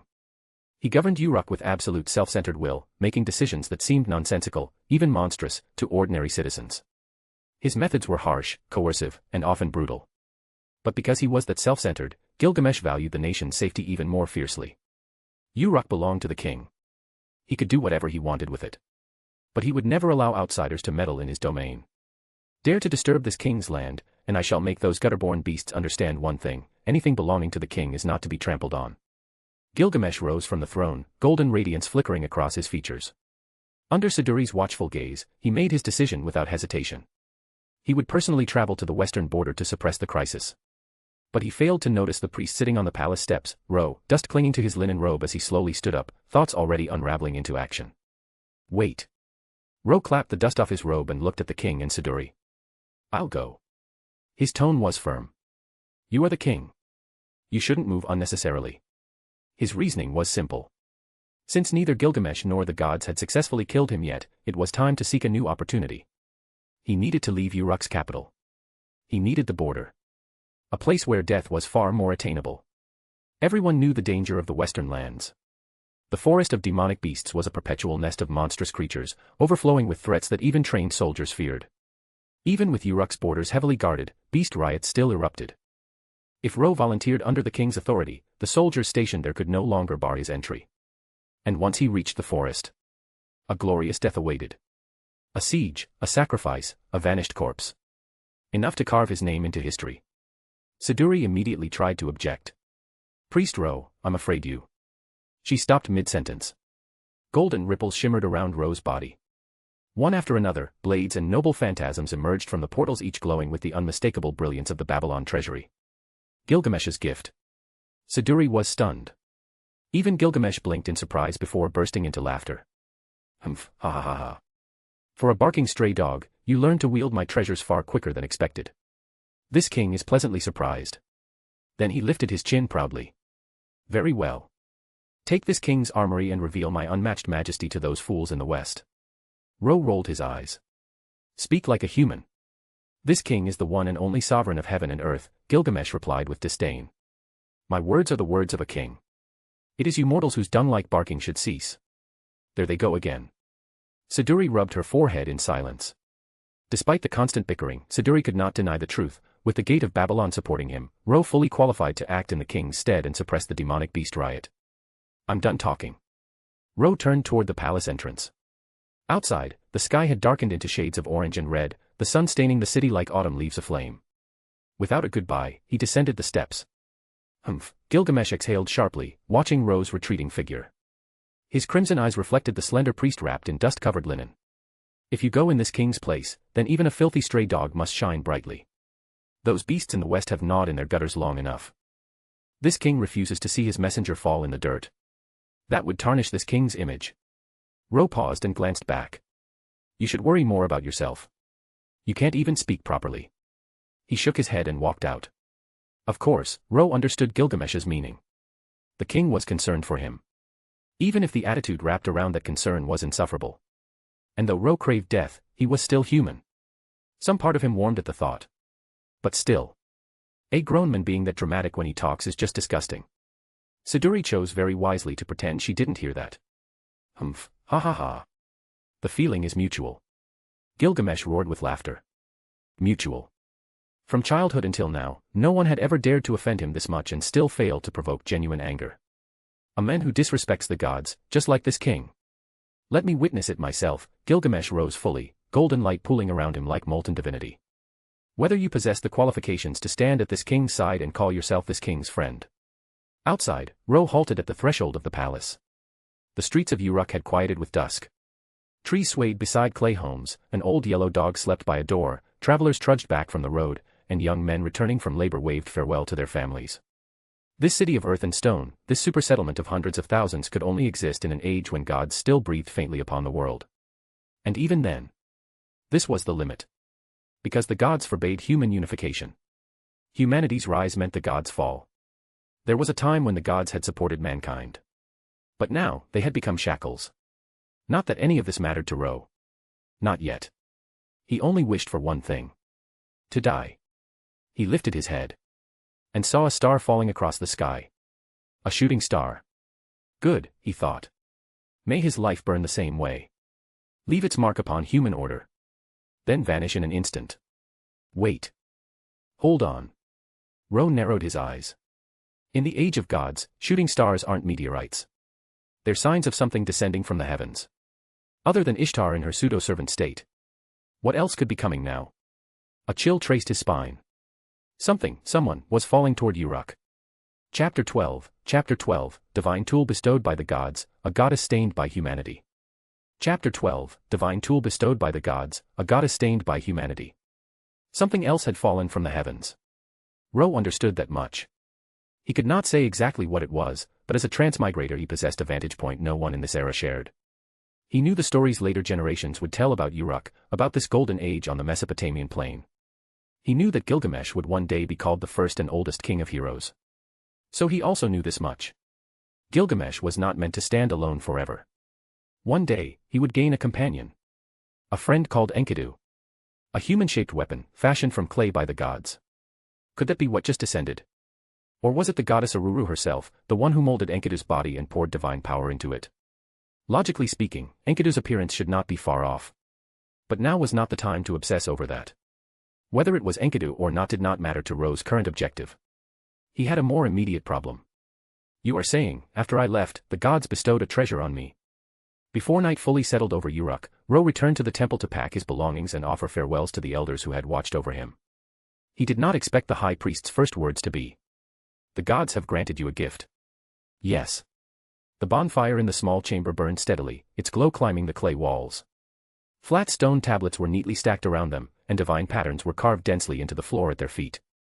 The thin old man looked at the young priest who had returned from the royal palace and nodded with quiet emotion. "Ro, your sincerity has moved the heavens," he said. "The great and merciful gods have taken pity on your efforts and hardships, and bestowed upon you a treasure."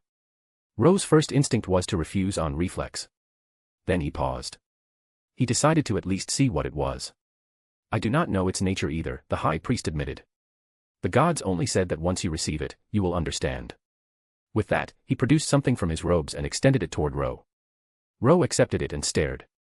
It was a key. A small, translucent key, no longer than a finger. The moment his skin touched it, something flickered across his mind. Information poured directly into his consciousness, and with it came a name, a purpose, and a function. The key of heaven. Gilgamesh was the wedge of the heavens, the heavenly wedge that maintained the tether between the gods and the human world.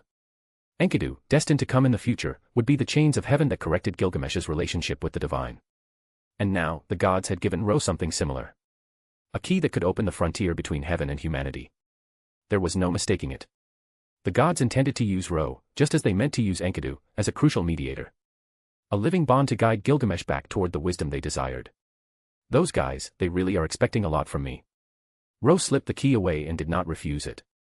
Fortunately, it was not some cursed immortal artifact that would bind him forever.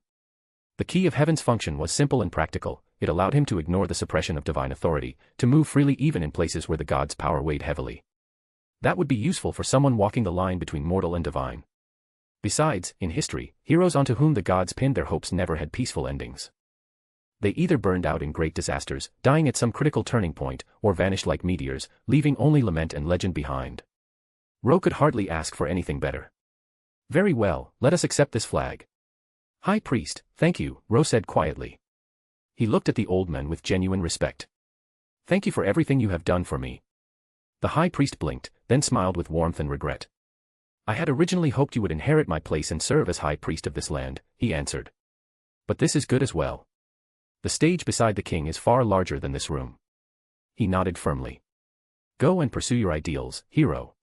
Ro smiled and inclined his head. Whatever the future held, at least these people had treated him with sincerity. Ro would not trample that lightly. Now then. It was time to depart. Ah. What exactly is inner beauty supposed to be? Elsewhere in Uruk, inside a secluded temple, gemstone inlays along the curved dome caught and refracted the lamplight, painting the hall in flowing color. In the middle of the floor sat a goddess with long black hair, legs crossed, back straight. Her chest rose and fell with a restless rhythm as her pale fingers traced meaningless shapes in the air. Her exquisite face was twisted with frustration. "Lady Ishtar, what troubles you?" a voice ventured carefully. At her side, a divine attendant knelt on the floor, watching anxiously. She could not restrain herself from asking, only to be met with a sharp glare. "Silence. Do not disturb me." Even distressed, a goddess was still a goddess. Her majesty was something no mortal dared challenge. The attendant lowered her head at once, pressing her forehead to the floor as her shoulders trembled. Watching this, Ishtar pressed her lips together and sank deeper into thought. After barging into Gilgamesh's palace earlier that day and being mocked and lectured by Ro, the goddess who presided over beauty, and who naturally adored it, had been thoroughly provoked.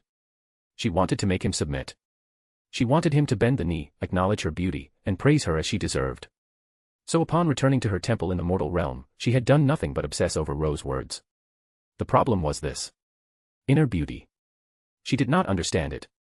"This goddess has a question," she finally said. Since it was a mortal who had thrown this concept in her face, perhaps a mortal would know how to answer it. Her clear, bell-like voice rang through the temple, aloof and imperious. Do you know what inner beauty is? Yes. The attendant shivered again. Whatever the gods declare to be beautiful, whatever obeys the will of the gods, that is inner beauty. Wrong. Ishtar cut her off at once. Capricious as she was still a goddess. She could easily tell that the answer was nothing more than frightened flattery. You understand, she said softly, but you do not dare to say it. Ishtar clapped her hands once, as if sealing a decision. The inner beauty that Ro spoke of. This mortal girl clearly had her own idea of what that meant. Humans knew. The mortal world knew. It was Ishtar, the god, who did not. Apart from Ro, hardly any human would dare speak honestly to her face. And Ishtar would never go crawling back to him to ask. That would be surrender.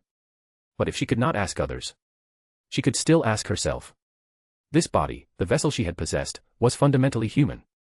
If she could not seek the answer from the outside, she would drag it out from within. Release the humanity residing in this body, the humanity I have always suppressed beneath my divinity. Ishtar made up her mind. Let the human side of this vessel surface. Once she obtained a truly human perspective, then with her divine insight and intellect, there was no way she would fail to comprehend this so-called inner beauty.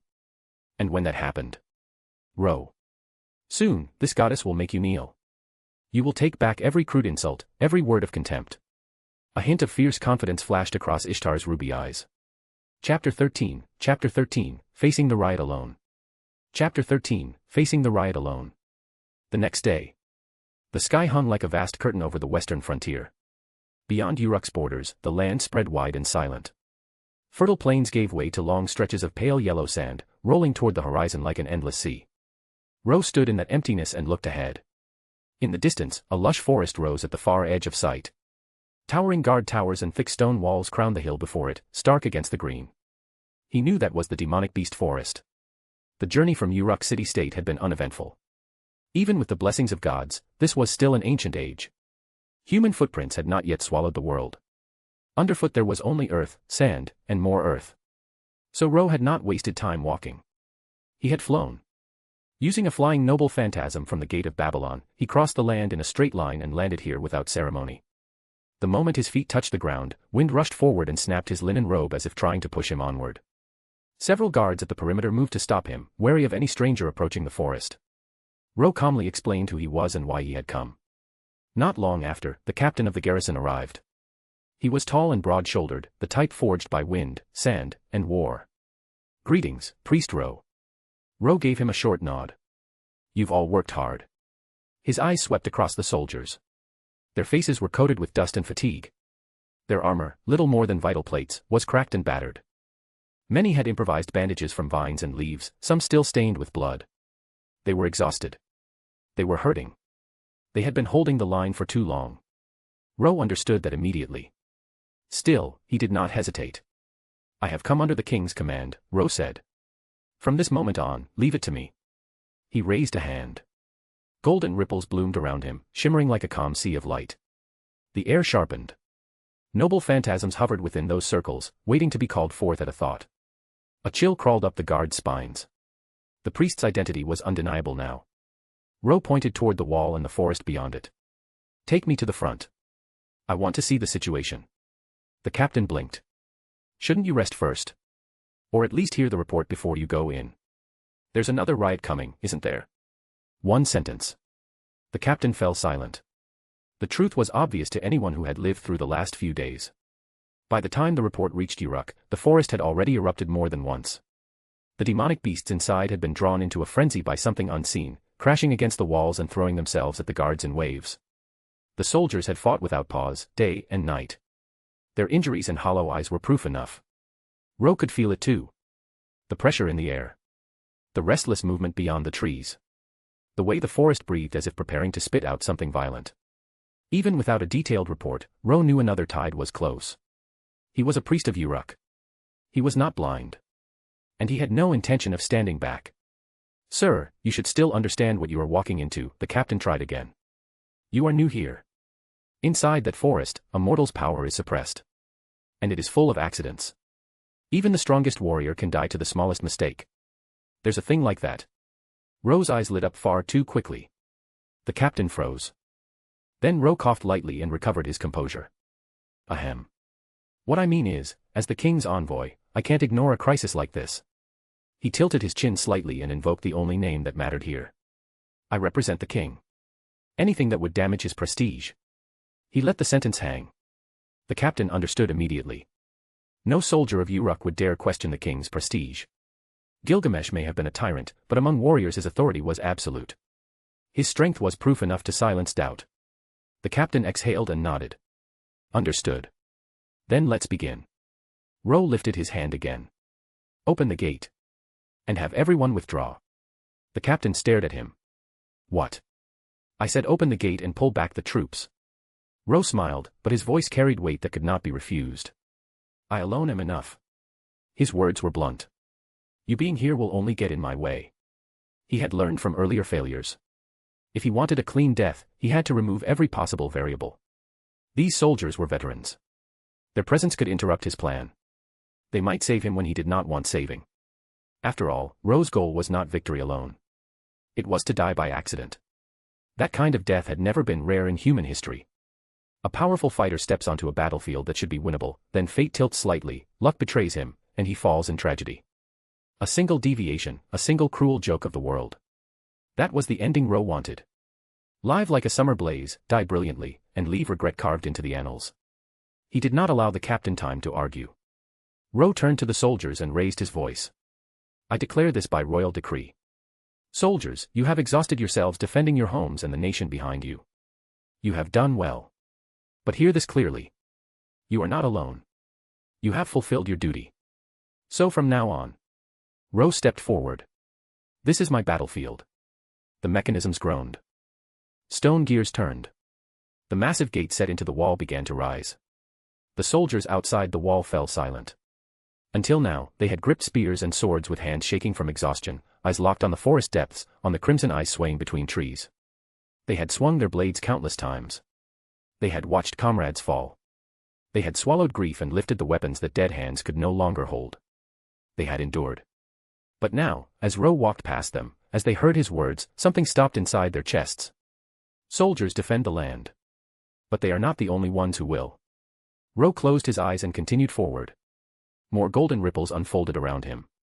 Noble phantasms emerged like drawn blades, their points aimed at the forest. Morning sunlight spilled across the field, catching on steel and gold, scattering bright shards of light among the trees. The soldiers watched him. A tall, young figure in a plain linen robe. No crown. No armor. No banner. Yet that presence shone through the wind and dust. Not the glory of a god. But something human that still refused to bow. A man stepping forward alone, unmoved by death, facing an overwhelming tide with steady resolve. Then the forest answered. A roar tore through the trees. The demonic beasts that had been writhing and waiting finally erupted under the pressure of the gate of Babylon unleashed aura. Claws ripped dirt. Bodies surged. Trees snapped and fell. Dust exploded upward. Leaves scattered like shredded banners in a storm. A black-green wave rose and rolled toward the open gate. The demonic tide. Another riot. And this one was worse than anything before. Chapter 14, The Goddess Descending from the Heavens. Chapter 14, The Goddess Descending from the Heavens. The Uruk soldiers stationed outside the demonic beast forest exchanged uneasy looks, caught between being moved by Ro's words and horrified by what they were seeing. The riot had been foreshadowed for days. Even so, these battle-hardened veterans could not understand why this wave was so much larger than anything before it. Ro, however, stayed calm. Because the scale of the riot was, in truth, his doing. Demonic beasts were more dangerous than ordinary animals, but they were still beasts. And beasts, when pricked by the right stimulus, could be driven into madness. The gate of Babylon had already opened. Noble phantasms hovered in the air around him, their edges sharp enough to make the very space feel thin. Gilgamesh's treasures might not rival the gods, but they were not far beneath them either. The aura flooding the field was enough to stab the beasts with instinctive terror, enough to push them into a frenzy. Ro turned his head toward the captain. This scale is beyond what you can endure. Retreat. The young warrior hesitated for a heartbeat, then clenched his jaw. There was no time left to argue. Everyone, fall back behind the wall, he shouted, then lowered his voice. Priest, please be careful. The soldiers retreated at once. The gate sealed shut behind them. In the open stretch between the wall and the forest, only Ro remained. Alone. Ahead of him, dust and broken greenery churned like rolling thunder. Crimson eyes flickered within the haze, filled with manic bloodlust. Behind him, the golden ripples of the gate of Babylon flared brighter. Everything unnecessary had been cleared away. Ro smiled. He pulled his robe tighter and stepped forward instead of back, meeting the charge head-on. Under the gaze of every soldier watching from the wall, Ro felt a swell of joy. Not just because his goal might finally be within reach, but because of what he was doing right now. All this time, he had cursed his so-called golden finger as troublesome. Yet the power he had anchored to the throne of heroes, a power that required death to reclaim, was still his greatest reliance. Because of it, he did not fear dying. Because of it, he could do things normal people only dreamed of. Publicly rebuking Gilgamesh. Mocking Ishtar to her face. He told himself it was all for death, but a part of him wanted to do those things anyway. He simply never would have dared without that safety net. This moment was the same. He had forced Uruk's soldiers to withdraw, leaving himself alone against a tide of thousands. Guarding the border. Protecting the homeland. Those soldiers were warriors with iron beliefs. They should not be wasted here. Their lives ought to stretch farther than this wall. And besides, I also get to be a glorious hero who dies heroically for once. A perfect win-win. Ro stopped. The demonic beasts continued to roar forward, shaking the land. Dust blanketed the field. Within it, those pairs of crimson eyes burned hotter by the second. Ro spread his arms. It was not surrender. If he simply walked out and was torn apart instantly, that would not be heroism. That would be comedy. A clown might accidentally become a heroic spirit, but a clown would never sit on the throne Ro had reserved for himself. Otherwise, he would have killed himself long ago. No, he needed to carve the right scene. He would first clear the field. Then, with only a few beasts remaining, he would accidentally expose a flaw at the perfect moment. So now. Light surged. The golden ripples converged into a single violent current. Noble phantasms spun into place, their edges compressing dreadful momentum until the air itself peeled into pale white swirls. If you have the guts, then come at me, you beasts. Ro stood with arms wide, dark eyes reflecting the monstrous flood. The originally clear blue sky was drowned in the crimson haze rising from the beast tide. The soldiers behind the wall held their breath. Everyone watching knew that no matter how this ended, they would never forget this sight. It was a scene worthy of the mythic age. A lone hero confronting rampaging monsters. A human will standing against a tide that seemed to belong to the gods. No close combat had even begun, and yet it felt as if the battle had already reached its conclusion. Because those demonic beasts stopped. The entire tide locked in place for a heartbeat, their forward momentum dying mid-charge. Then they turned. And ran. Dust rushed past fallen leaves. The field was suddenly empty, leaving only silence and scattered footprints. Ro froze as if struck by lightning. From the wall, it must have looked like he had terrified the beasts into retreat by sheer pressure alone. But Ro himself was completely baffled. No, why are you running? Come here. Are demonic beasts really that cowardly? He was genuinely tempted to shout it. Before he could, a faint sound reached him. Ro lifted his head. With a priest's sharpened senses, he caught a melody hidden beneath the thunder of hooves. It was distant, subtle, almost swallowed by the chaos. A song filled with divinity. A song filled with distress. His mind snapped back to the falling star he had seen last night. A shooting star in the age of gods was not a meteor. It was a sign of something divine descending. Ro's eyes narrowed. Do not tell me. The goddess who created Enkidu. Aruru. Not Enkidu himself. But the goddess who would shape that human-formed weapon from clay, the one meant to bear the power of the gods. Had she descended into this forest? In legend, Enkidu's first awakening did happen in an ancient, quiet woodland. Aruru, most likely, had descended like Ishtar did, through possession. But even in a possessed state, a goddess was still a goddess. Her presence far exceeded almost every existence in the current world. Only demigod heroes like Gilgamesh could truly stand on equal ground with her. The demonic beasts had heard her voice. They dared not disobey. Or perhaps the earlier riots had another cause entirely. Maybe the beasts had subconsciously sensed Aruru's coming, feared her arrival, and tried to flee this place before she descended. That was not impossible either. Ro sank into thought. I heard that when Aruru was tasked with creating Enkidu, she struggled endlessly because she could not craft a perfect form. This song sounds like real distress. She is doubting her own craftsmanship. And in that state, it is easy to be influenced by outside pressure, to become unstable, agitated, irritable. He paused. Then his expression brightened. Understood. I will go find her immediately and mock her to death. Chapter 15, the first to arrive and mock. Chapter 15, the first to arrive and mock. Among the gods, goddesses had always been terrifying existences. Even though all gods were embodiments of nature, divine spirits formed through faith still differed in temperament depending on the form they took. Male-shaped gods tended to be rational and steady, but easily stubborn. Female-shaped gods were more emotional and gentle, yet far more likely to swing to extremes. Especially when things were not going well. Aruru was almost certainly in that state right now. So Ro would find her. Mock her. Provoke her. Then, in the clash that followed, keep escalating until she killed him. A death in battle against a goddess. That was the cleanest ticket to legend. Ro turned toward the soldiers behind the wall and shouted, "I'm going deeper. By the king's command, none of you are to move unless new orders arrive." Yes. After what they had just witnessed, no one could refuse him now. Even the captain looked at Ro the way men looked at miracles. In his heart, Ro's status had risen to second only to Gilgamesh. With that settled, Ro chased after the retreating demonic beasts as they vanished into the forest like an ebbing tide. A moment later, he was perched on a thick tree trunk, eyes scanning the sea of green ahead. It's deeper than I thought. Before him was nothing but dense wilderness. Vines intertwined overhead, canopies piled so thick they swallowed the light, turning the forest into a living ceiling that pressed down on the world. The herds of demonic beasts still stirred dust as they moved, but against the sheer enormity of the forest, their commotion felt small. This place was vast. But of course it was. A forest capable of housing endless demonic beasts could not be anything else. Still, even something vast had limits. Ro had been moving for a long time. He should be close to the heart of it by now. Sure enough, the disturbance began to weaken. The beasts' frantic pace slowed. Their roar dulled into uneasy silence. Ro opened the gate of Babylon and grabbed an iron chain that extended from a golden ripple. With a swing, he launched himself from the tree and sailed toward the center of the formation. As he passed overhead, he got a clear look at them. They resembled wild animals, yet each carried something unnatural. Bone spurs, warped limbs, wings, scales, bodies far larger than any ordinary creature. And now they were kneeling. Every single one lay prostrate on the ground as if worshipping something unseen.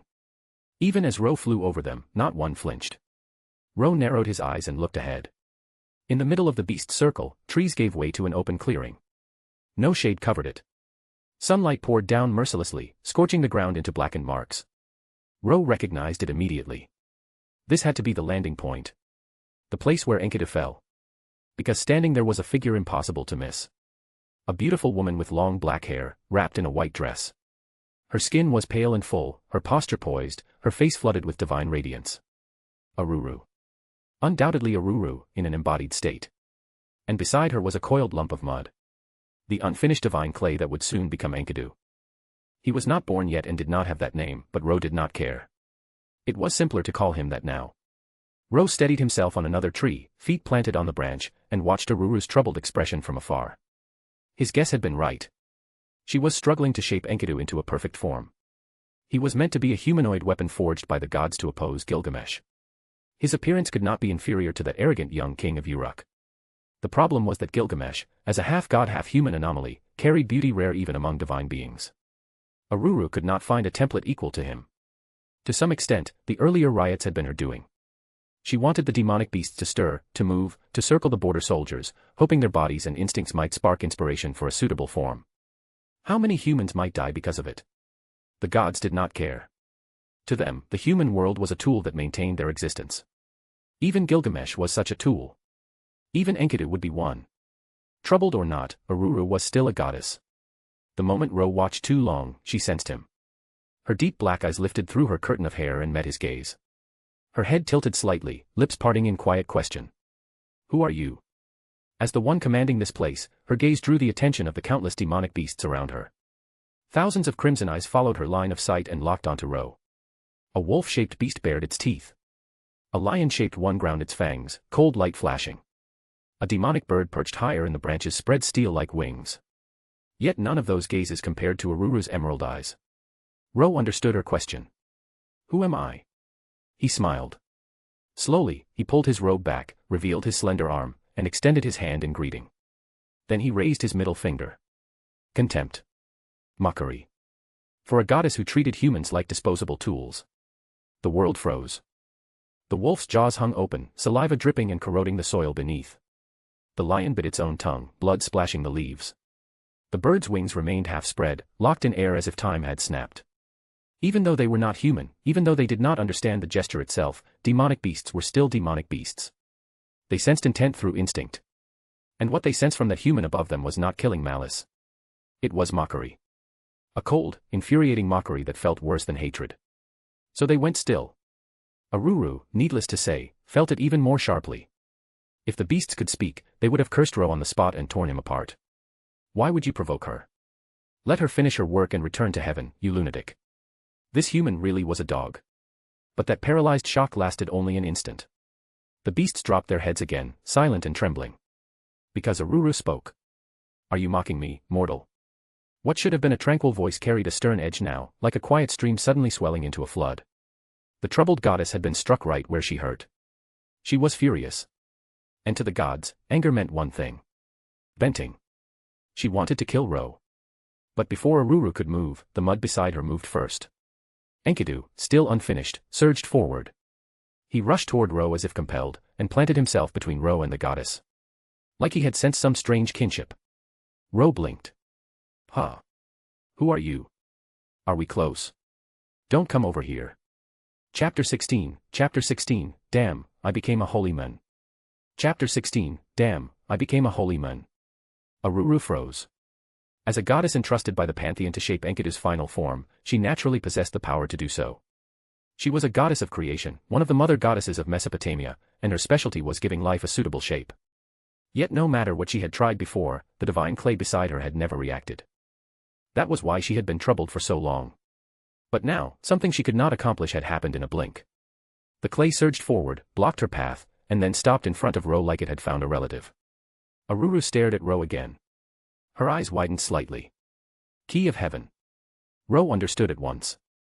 Gilgamesh was the heavenly wedge, the point of connection between heaven and the human world. Enkidu, meant to restrain Gilgamesh and guide him, was also a wedge of heaven. There had only been two. But before leaving Uruk, Ro had received the key of heaven from the high priest, a divine tool recognized by the gods. A lock and a key were bound by nature. Even without reason, even without wisdom, Enkidu's unfinished consciousness would instinctively react to something that close. Realizing that, Ro pressed his fingers hard against his forehead. He had a bad feeling he had messed things up again. Still clinging to the last thread of hope, he looked toward Aruru. She did not look angry anymore. Instead, she smiled in a way that made Ro's spine itch. Aruru had understood everything. She was a god. Of course she knew what the key of heaven meant. A person recognized by the gods could not be genuinely disrespectful to the gods. So Ro's earlier gesture was not aimed at her. It was aimed at the divine clay. A deliberate provocation disguised as contempt. His true purpose had only been to force the clay to respond. And it had responded, exactly as it was bound to. A newborn chains of heaven would never tolerate rejection from something it felt close to. If it sensed that rejection, it would change itself to match the one who rejected it. It would become human. A human perfectly aligned with its essence, a vessel able to bear its power without breaking. A person recognized by the gods. Aruru's expression softened with relief. It seems I misunderstood you. You are worthy of praise. Ro blinked. He understood every word, but none of the meaning. Then Aruru lifted her chin with serene confidence and said something that hit like a mallet. From now on, that child is entrusted to you. She flicked her long dark hair back, stretched lazily beneath the sun, and in a shimmer of milky white light, her body dissolved into radiance. The light shot upward and vanished into the sky. Ro had no chance to stop her. In the clearing, only scorched earth remained.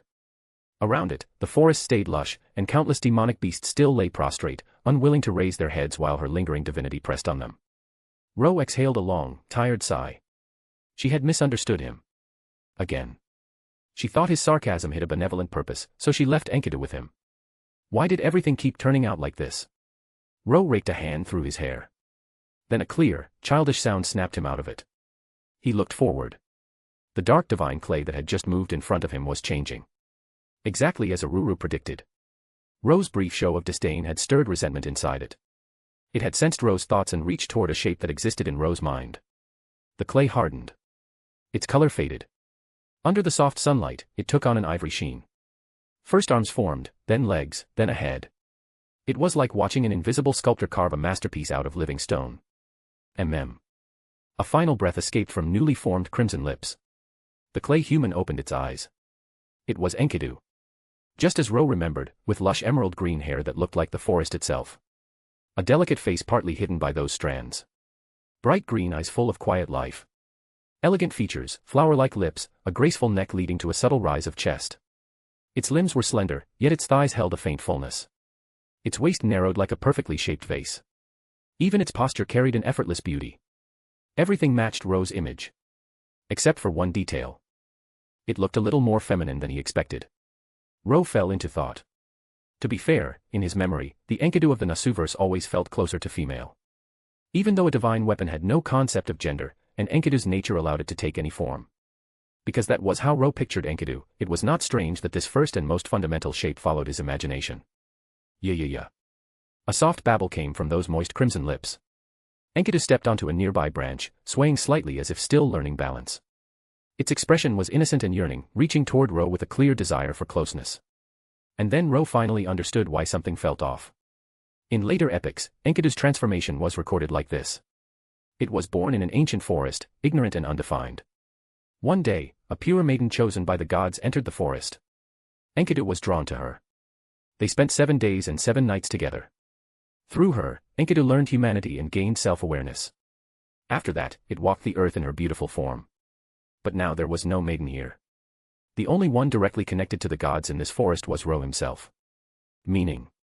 I became the holy maiden. No, wait. Holy man. Ro thought it through again. Still no answer. He could not understand it. But he was very, very shocked. Chapter 17, 7 days and 7 nights. Chapter 17, 7 days and 7 nights. At this point, there was no turning back. No matter how shocked Ro felt, he could not change what had already happened. He still did not fully understand how things had gone this far, but the fact stood in front of him like a statue. The holy maiden from the later epic had never appeared. Instead, Enkidu had taken form because of Ro. If an epic of Gilgamesh were written in some future age, then maybe he would become that holy maiden himself. Ro looked at Enkidu, whose feminine traits outweighed the masculine ones, and for a dangerous second thought, maybe that was not the worst thing. Then he snapped out of it. No. Absolutely not. What was he even thinking? Enkidu was still babbling softly nearby. The forest was thick and green, but as the hours slid by, the shade shifted. The harsh noon light softened into sunset, turning the clearing orange-red. That glow settled over Enkidu's slender figure like a pair of crimson wings. Ro considered for a moment, then moved closer. He drew himself toward Enkidu by pulling on a swaying chain from the gate of Babylon. Once he reached Enkidu, he removed his linen robe. Underneath, he wore plain black clothing. He draped the robe over Enkidu's shoulders. Yeah. Enkidu squeaked, struggling for a moment before poking its head out through the neckline. Wear it properly, Ro said, tugging the oversized fabric into place. He bent slightly, comparing their heights. Enkidu barely reached his shoulders. A very delicate build. A very girlish physique. And yes, that was his fault. But once Enkidu sensed no rejection in Ro's tone, it stopped squirming. The newborn divine weapon relaxed in small, visible ways. Ro kept going. They obey your commands, right? Enkidu tilted its head, then released a soft response that sounded almost like singing. That was clearly a yes. Then make them kill me. Ro asked hopefully. Yeah. Enkidu shook its head so fast it might have rattled loose. As expected. Ro was not discouraged. He had failed too many times already to be bothered by one more no. Then let them leave. Ro reached out and gently stroked Enkidu's head. For the next few days, I'll take care of you. He meant to follow the legend. 7 days in this forest with Enkidu. Not to do anything indecent, obviously. He planned to teach it human knowledge. Survival habits. And also combat awareness. If Ro remembered the myth correctly, Gilgamesh would soon sense the presence of the chains of heaven and come here. He and Enkidu would fight. That battle between the heavenly wedge and the chains of heaven would shake the world. As Gilgamesh's adjutant and someone already tied to Enkidu's birth, Ro would have every reason to rush in and stop them. And since he was weaker than both, dying to the collateral damage of their clash would be even more reasonable. After all, once he died, he would return from the throne of heroes immediately. No long-term consequences. Pure profit. A win-win strategy. Ro's hand slid through Enkidu's smooth hair. Looking at that perfect face and figure, he could not stop the curve of his mouth from deepening. Enkidu seemed to enjoy the touch as well. Its expression grew oddly comfortable, almost sleepy. From now on, you'll be called Enkidu, Ro said. N-Ki-Du. Enkidu tried the name out loud. The pronunciation was clumsy, but the 3 syllables came through correctly. A god-made weapon learned fast. Give it a direction, and it would sprint there. Let's go. Ro withdrew his hand and straightened. Enkidu stared at his hand for a fraction longer, reluctant, but it did not cling. It adjusted the robe with surprisingly quick ease. Then, under those emerald eyes, the demonic beasts finally scattered. In moments, the clearing emptied. Only towering trunks and layered shade remained, leaves swaying in the distant red of sunset. Starting today, I'll teach you basic human common sense. Things you need to live and survive. Of course, I'll also teach you how to fight. Ro spoke while pulling on the iron chain and sliding down from the tree. He did not care if Enkidu understood right now. Even if it could not, it would remember everything word for word. Understanding came later. Learning always worked like that. Enkidu followed closely, face serious and focused. The newborn was curious about everything. More than that, it liked Ro's voice, liked his presence, and liked the rhythm of walking right behind him.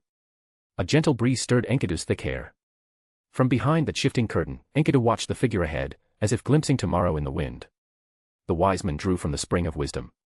And taught the savage knowledge. As chaos was split at the dawn of creation.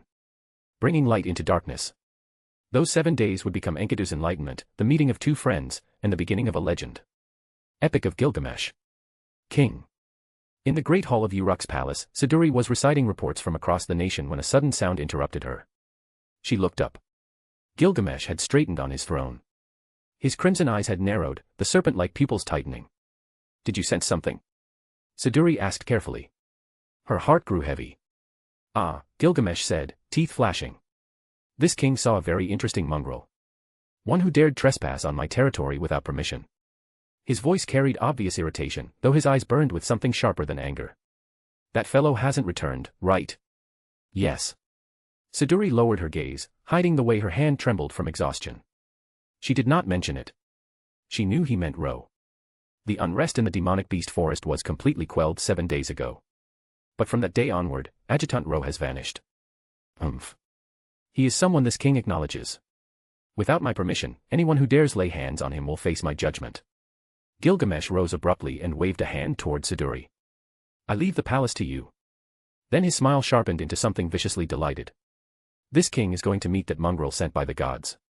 p@treon.com/fanficlord03. Every 100 power stones equals +1 bonus chapter. Chapter 18, The Meeting of Gilgamesh and Enkidu. Chapter 18, The Meeting of Gilgamesh and Enkidu. Gilgamesh's anger was real. He had activated clairvoyance, the sight that could peer into the future, and through it he had found Enkidu at this very moment. That was not what he wanted. He had used clairvoyance to search the future for traces of Ro. Ro had been missing for 7 days. 7 days ago, he entered the demonic beast forest to suppress the uprising in the west. Since then, even after repeated searches, no one had found so much as a footprint. No news. No body. Not even a rumor that held together. Ro had openly defied him, yes. But he was still Gilgamesh's subordinate. In the king's eyes, no one except the king himself had the right to decide Ro's fate.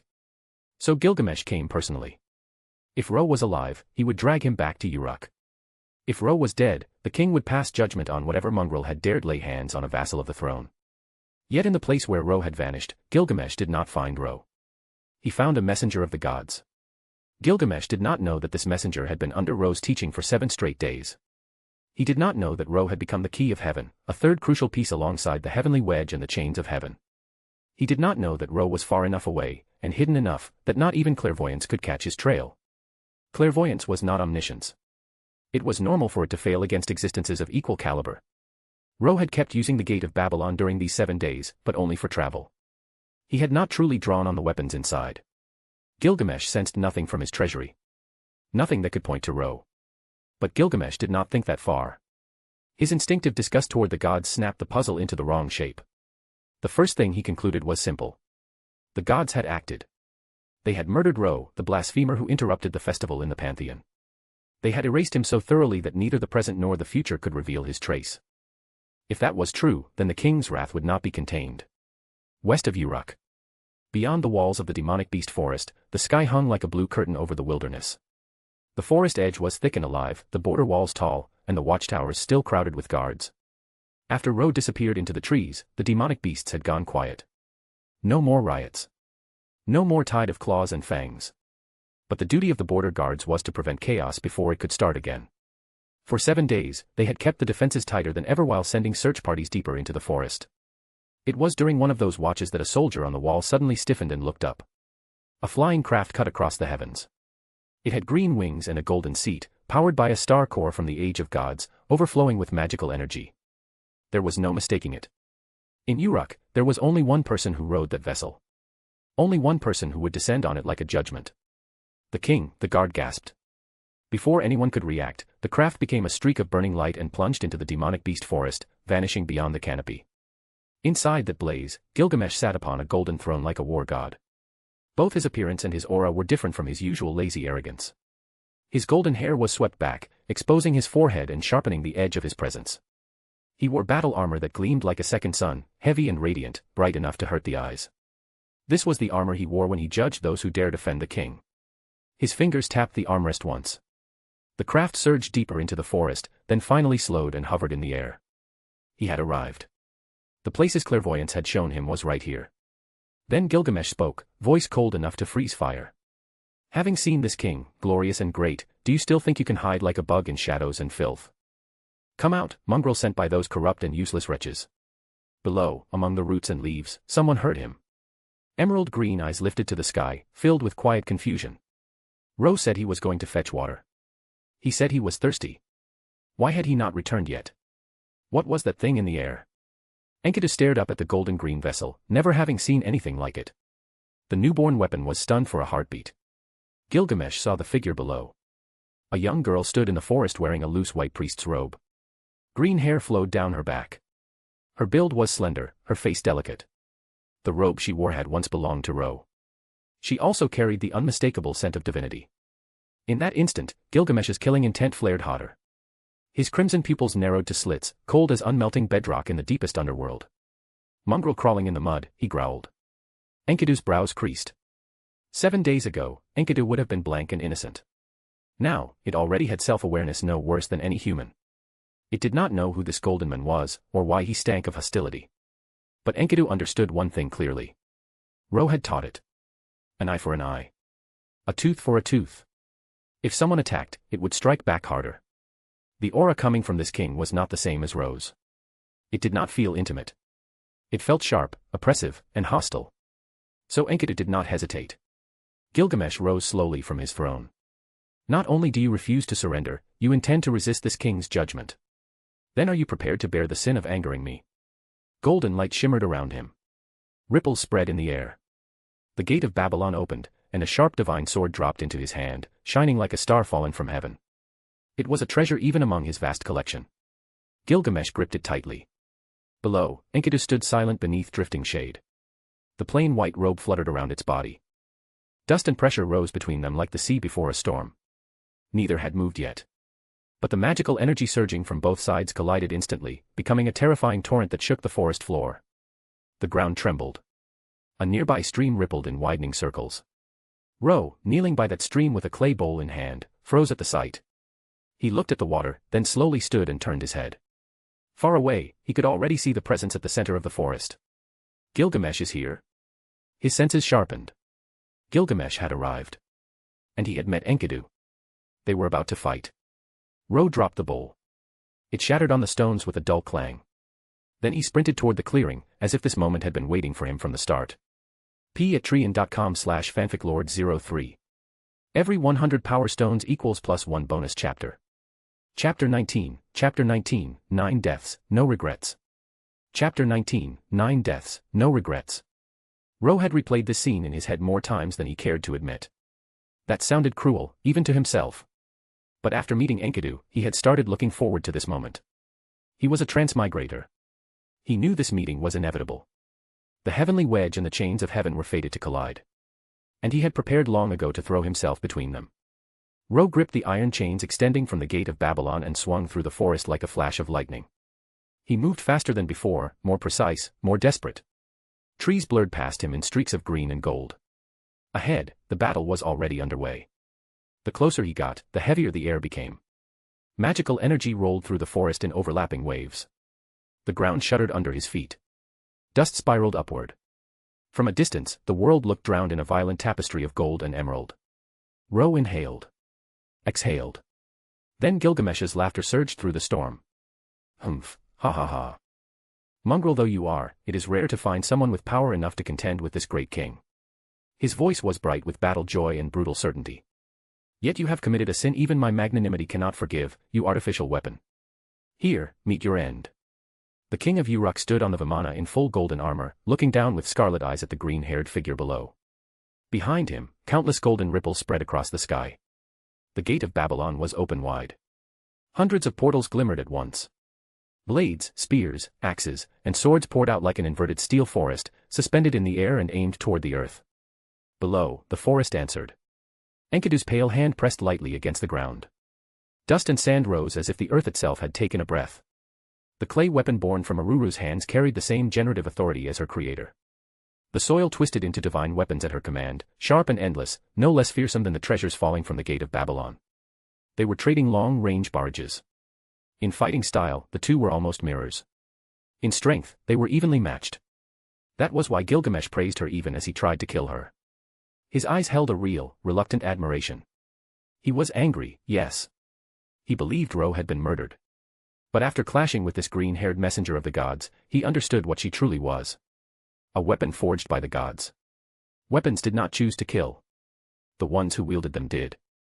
So the king's hatred had been aimed at the gods from the very start. Still, that did not mean he would spare this clay doll. Only by shattering her here could he send a message to the heavens. Only by breaking their tool could he prove that the dignity of Uruk's king could not be violated. Yes, at this very moment, the gods were watching. The clash between the heavenly wedge and the chains of heaven was too important for them to ignore. They had forged Enkidu to correct Gilgamesh, so they needed to see whether their chains could actually bind their wedge. Ro paused on a high thicket and looked up. Above the firmament, the light changed. Pairs of divine eyes opened in the sky, vast and cold. With the perception he had gained from touching the root, Ro could clearly pick out their silhouettes. A theater. A stage built from fate and arrogance.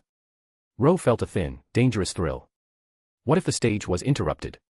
You are powerful as well, Enkidu's voice rang out from below, steady and determined.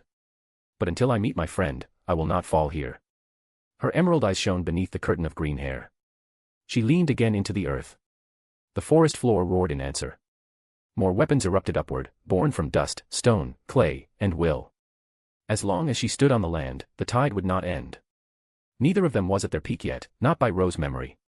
The gate of Babylon was still only half completed. Gilgamesh had not yet acquired the divine artifact that would open heaven itself. Enkidu had not yet fully revealed what it meant to be the chains of heaven. But even so, the power they unleashed now was already godlike. This was a decisive exchange. The steel forest in the sky descended. The lush forest below surged upward. From far away, the two edges of destruction closed in on each other like the jaws of a primeval beast, about to swallow the world between them. Gilgamesh stood tall on the Vimana, arms crossed, golden light raging around him. Enkidu's robe billowed. Her beautiful face was calm, lips pressed into a line. Who would win? Who would lose? Even they did not know. Even the gods watching from above could not say which side would prove superior. And that was when Ro finally moved. He tightened his grip on the chain from the gate of Babylon and flung himself toward the heart of the collision, straight into the interlocking storm. You two, stop. He shouted with sudden, frantic emotion. Panic filled his voice. His face was pale and tense, every inch of him screaming sacrifice. Ro. Enkidu looked up. The moment she saw him rush into the center, her eyes widened and her body froze. This mongrel is not dead. Gilgamesh snapped, equally stunned. For a breath, he felt relief. Then his expression hardened into something far more dangerous. Ro being alive was good news a heartbeat ago. Now it was a disaster. Once power was unleashed, it was nearly impossible to pull back cleanly. A fist could be withdrawn. An arrow could not be unshot. And the power of the heavenly wedge and the chains of heaven was not an arrow. It was a calamity.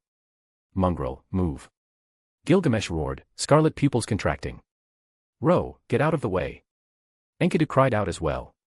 Her voice cracked with urgency. They tried to restrain their attacks. They tried to stop the closing jaws. But it was futile. The collision continued. The air screamed as magical currents tore through the world. Above, the gods whispered without shame, their voices drifting down like cold wind. So that is the key of heaven we recognized. Why is he so reckless? A rare piece on the board. What a pity. He is still too weak to endure this impact. Perhaps he can be discarded here. Or used. His death may awaken the heavenly wedge. Their words slid into Ro's ears clearly. They probably did not know he could hear them. They did not bother hiding their malice. Ro did not care right now. He would settle accounts later. Fate loved giving him chances. At this moment, he hung in the air between heaven and earth, facing crushing pressure from above and below. His face was stern, noble, and resolute, like a hero willing to die to stop friends from killing each other. Ro spread his arms wide, as if embracing the sky and the land together. Under a glow no one noticed, his lips curled into a bright, hungry smile. It was coming. Closer. Death was almost within reach. Ro was certain someone in later ages would record it. They would write of a man who faced a force that could swallow mountains and seas, and still stepped forward without hesitation. Even if he died 9 times, he would have no regrets. p@treon.com/fanficlord03. Every 100 power stones equals +1 bonus chapter. Chapter 20, Screw Your Chess Piece. Chapter 20, Screw Your Chess Piece. A silent roar exploded in Ro's chest, loud enough to drown out everything else he had ever wanted. Live brilliantly. Die heroically. Like a hero, not a clown. Damn it, mongrel, bastard. Gilgamesh ground his teeth so hard the veins on his forehead stood out. Ro. A strained flush rose on Enkidu's delicate face. Both of them pulled back with everything they had, trying to halt their own ultimate strikes. It was useless. Heaven and earth were already locked together. The crushing momentum kept closing, inch by inch, on the men hanging in the middle. The gods watching from above still could not understand it. Was Ro not afraid of death? How could a human be so resolute? Then the air shivered. Buzz. A violent hum burst out from Ro's body. Light seeped out in thin streams from every pore beneath his black uniform, like steam escaping a kettle pushed past its limit. The radiance gathered, twisted, and finally formed a golden projection in front of him. A key. The key of heaven. Ro froze. So did the gods. This artifact had a function like this. For 7 days he had studied it from every angle, and yet he had never realized it could respond this way. For a heartbeat, he thought it was some hidden defense. Then he understood. The key of heaven was not blocking anything. Its light only relaxed his body, stripping away the suppression that came from the clash of godlike power. It let him move freely in any environment, no matter how hostile. But it did not stop real damage. What should kill him would still kill him. Ro let out a breath he did not know he was holding. And then he saw it. A black line crawling over the golden projection. Not dirt. A divine artifact could not be stained. A crack. The key of heaven shattered. First a point, then a line, then a web of dark fractures spreading through the shining key until the entire projection collapsed into drifting sand and vanished. Before Ro could even process it, something surged inside him. A mysterious force, dense and violent, poured through his limbs like pure fuel slammed into an engine. His instincts moved faster than thought. He threw out his hands and planted his feet. Boom. Above him, Gilgamesh's descending golden torrent stopped within an inch of Ro's palm. Below him, Enkidu's rising emerald sharpness was pinned under his soles, unable to climb any higher. It was as if he had returned to the dawn of creation, one hand holding up the sky and one foot pressing down the earth. With his body alone, he forced heaven and earth apart on the final battlefield. Every breath felt like he was cleaving the world open. Inside this barking mongrel, there is power like this. Gilgamesh narrowed his eyes. A smile crept onto his lips before he could stop it. Ro. I knew it. You are definitely the strongest. Enkidu's voice trembled with excitement. Then the god's whispers drifted down again, sharp and smug. So that is how it is. He used the collision of the chains of heaven and the heavenly wedge to shatter the key of heaven within his body. And then he made the power inside it his own. The key of heaven is an artifact of the same class as those two. Only this method could awaken it. No wonder he was fearless of death. This wisdom, this courage. We were not mistaken. He is a perfect pawn. A pawn that can restrain the heavenly wedge. No. You are completely mistaken. Ro's face stayed blank. He truly had not predicted any of this. If anything, he felt like fate had just tripped him again for sport. He shook his head, resigned, and accepted the reality in the only way he knew how. The broken key of heaven was no longer an artifact inside him. It had become him. The surge within his body stabilized into a new authority. Not mere adaptation anymore, but opening and closing. Everything could be treated as a door. Everything could be shut. If he closed it, an absolute barrier would form, strong enough to block attacks below or even equal to his own class.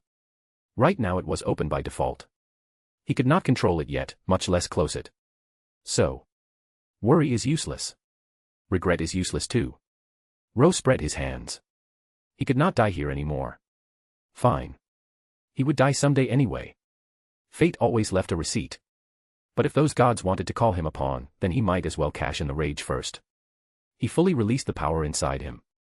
Silver-white ripples rolled outward like tides. He drew on both sides. Called for the chains of heaven and the heavenly wedge to answer him. After seeing Ro risk himself to stop their fight, Gilgamesh and Enkidu both understood it had been a misunderstanding. They were not true enemies. Now neither of them refused his pull. Ro, no matter what you want to do, I will follow you, Enkidu said softly, eyes lowering in trust. She pushed her power to its limit without hesitation. She did not know what he intended. But 7 days of companionship had turned familiarity into absolute faith. Oh. Interesting. Gilgamesh looked down from the Vimana, startled by the glow rising on Ro's body. He felt it. A resonance, same origin, same essence. The key of heaven and the heavenly wedge were linked. He did not understand the full cause, but clairvoyance gave him a glimpse of Ro's intent, enough to make his blood sing. Humph ha ha ha. Even a barking mongrel can have resolve like this. Interesting. Too interesting. Then for the sake of that ambition, this king will answer your plea. He spread his hands as well. Look up to the sky and break through the boundaries. That is natural. Ro closed his eyes, then opened them. The pupils in his eyes twisted into the shape of a key.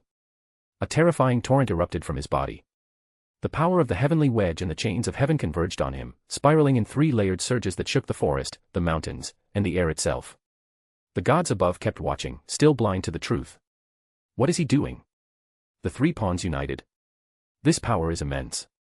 Worthy of the tools we made. If used well, our rule over mankind's faith could last far longer. They kept whispering. They still did not realize that Ro's goal was painfully simple. He would use the heavenly wedge as a path, the chains of heaven as a guide, and his own body as the living key of heaven. Unite the 3. Reach beyond any boundary. Then roar back at the firmament where those divine eyes hovered. Not because he wanted to die. But because they dared to call people tools. To call heroes pawns. So now he would answer their malice the way a human should. To hell with your pawns. We are people. Living, breathing people. p@treon.com/fanficlord03. Every 100 power stones equals +1 bonus chapter. Chapter 21, Goddess of the Underworld and People of the Underworld. Chapter 21, Goddess of the Underworld and People of the Underworld. In the end, even if Ro did not share Gilgamesh's outright hostility toward the gods in the high heavens, one fact was still obvious.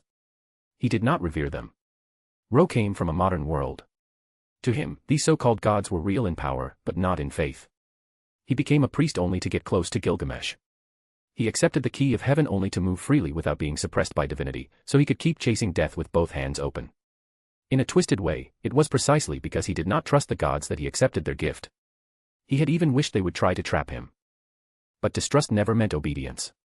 Ro could never accept a future decided for him by beings who looked down from the sky and called people chess pieces. Mortals, at their core, value the self.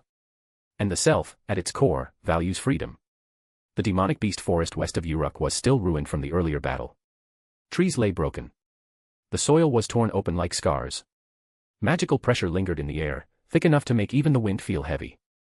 And now, another scene unfolded that made the world feel too small to contain it. Enkidu fully released the power of the chains of heaven.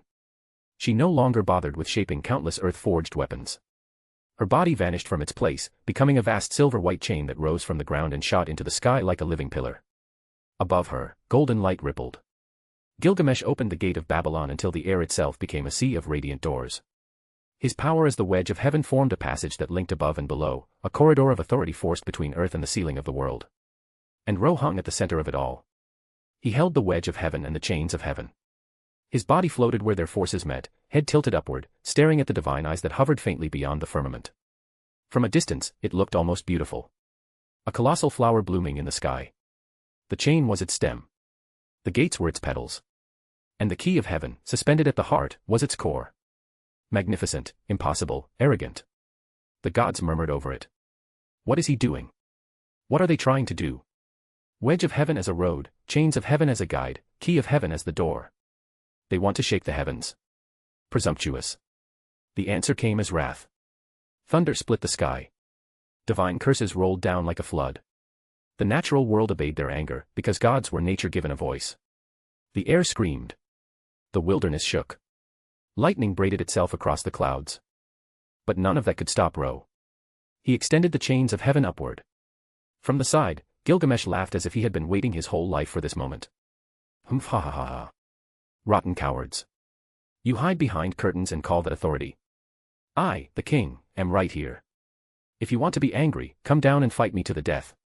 The gods fell silent. This man is unbearable. However, we cannot descend. Forget it. Ro glanced at Gilgamesh's wild grin and could not help but laugh under his breath. This reckless freedom. This shameless joy. This was exactly the feeling he wanted. The thunder grew fiercer. The gods' rage sharpened. Then Ro moved. He gripped the chains of heaven that Enkidu had become, and drove them upward like a spear. The sky cracked. Lightning shattered like fireworks. Wind and cloud were swept aside like dust. The chain pierced through the long vault of heaven and stabbed straight toward the divine eyes. The gods panicked. Damn it. How dare they? Our last remaining eye in the human world must not be destroyed. They could not fully descend in their true bodies. If even their eyes were blinded, they would lose the ability to observe the present era, much less interfere with it. Not every god could descend by possession, and suitable vessels were painfully rare. So they retreated. Leave first. They cannot truly harm the realm where our true bodies reside. One by one they began to leave.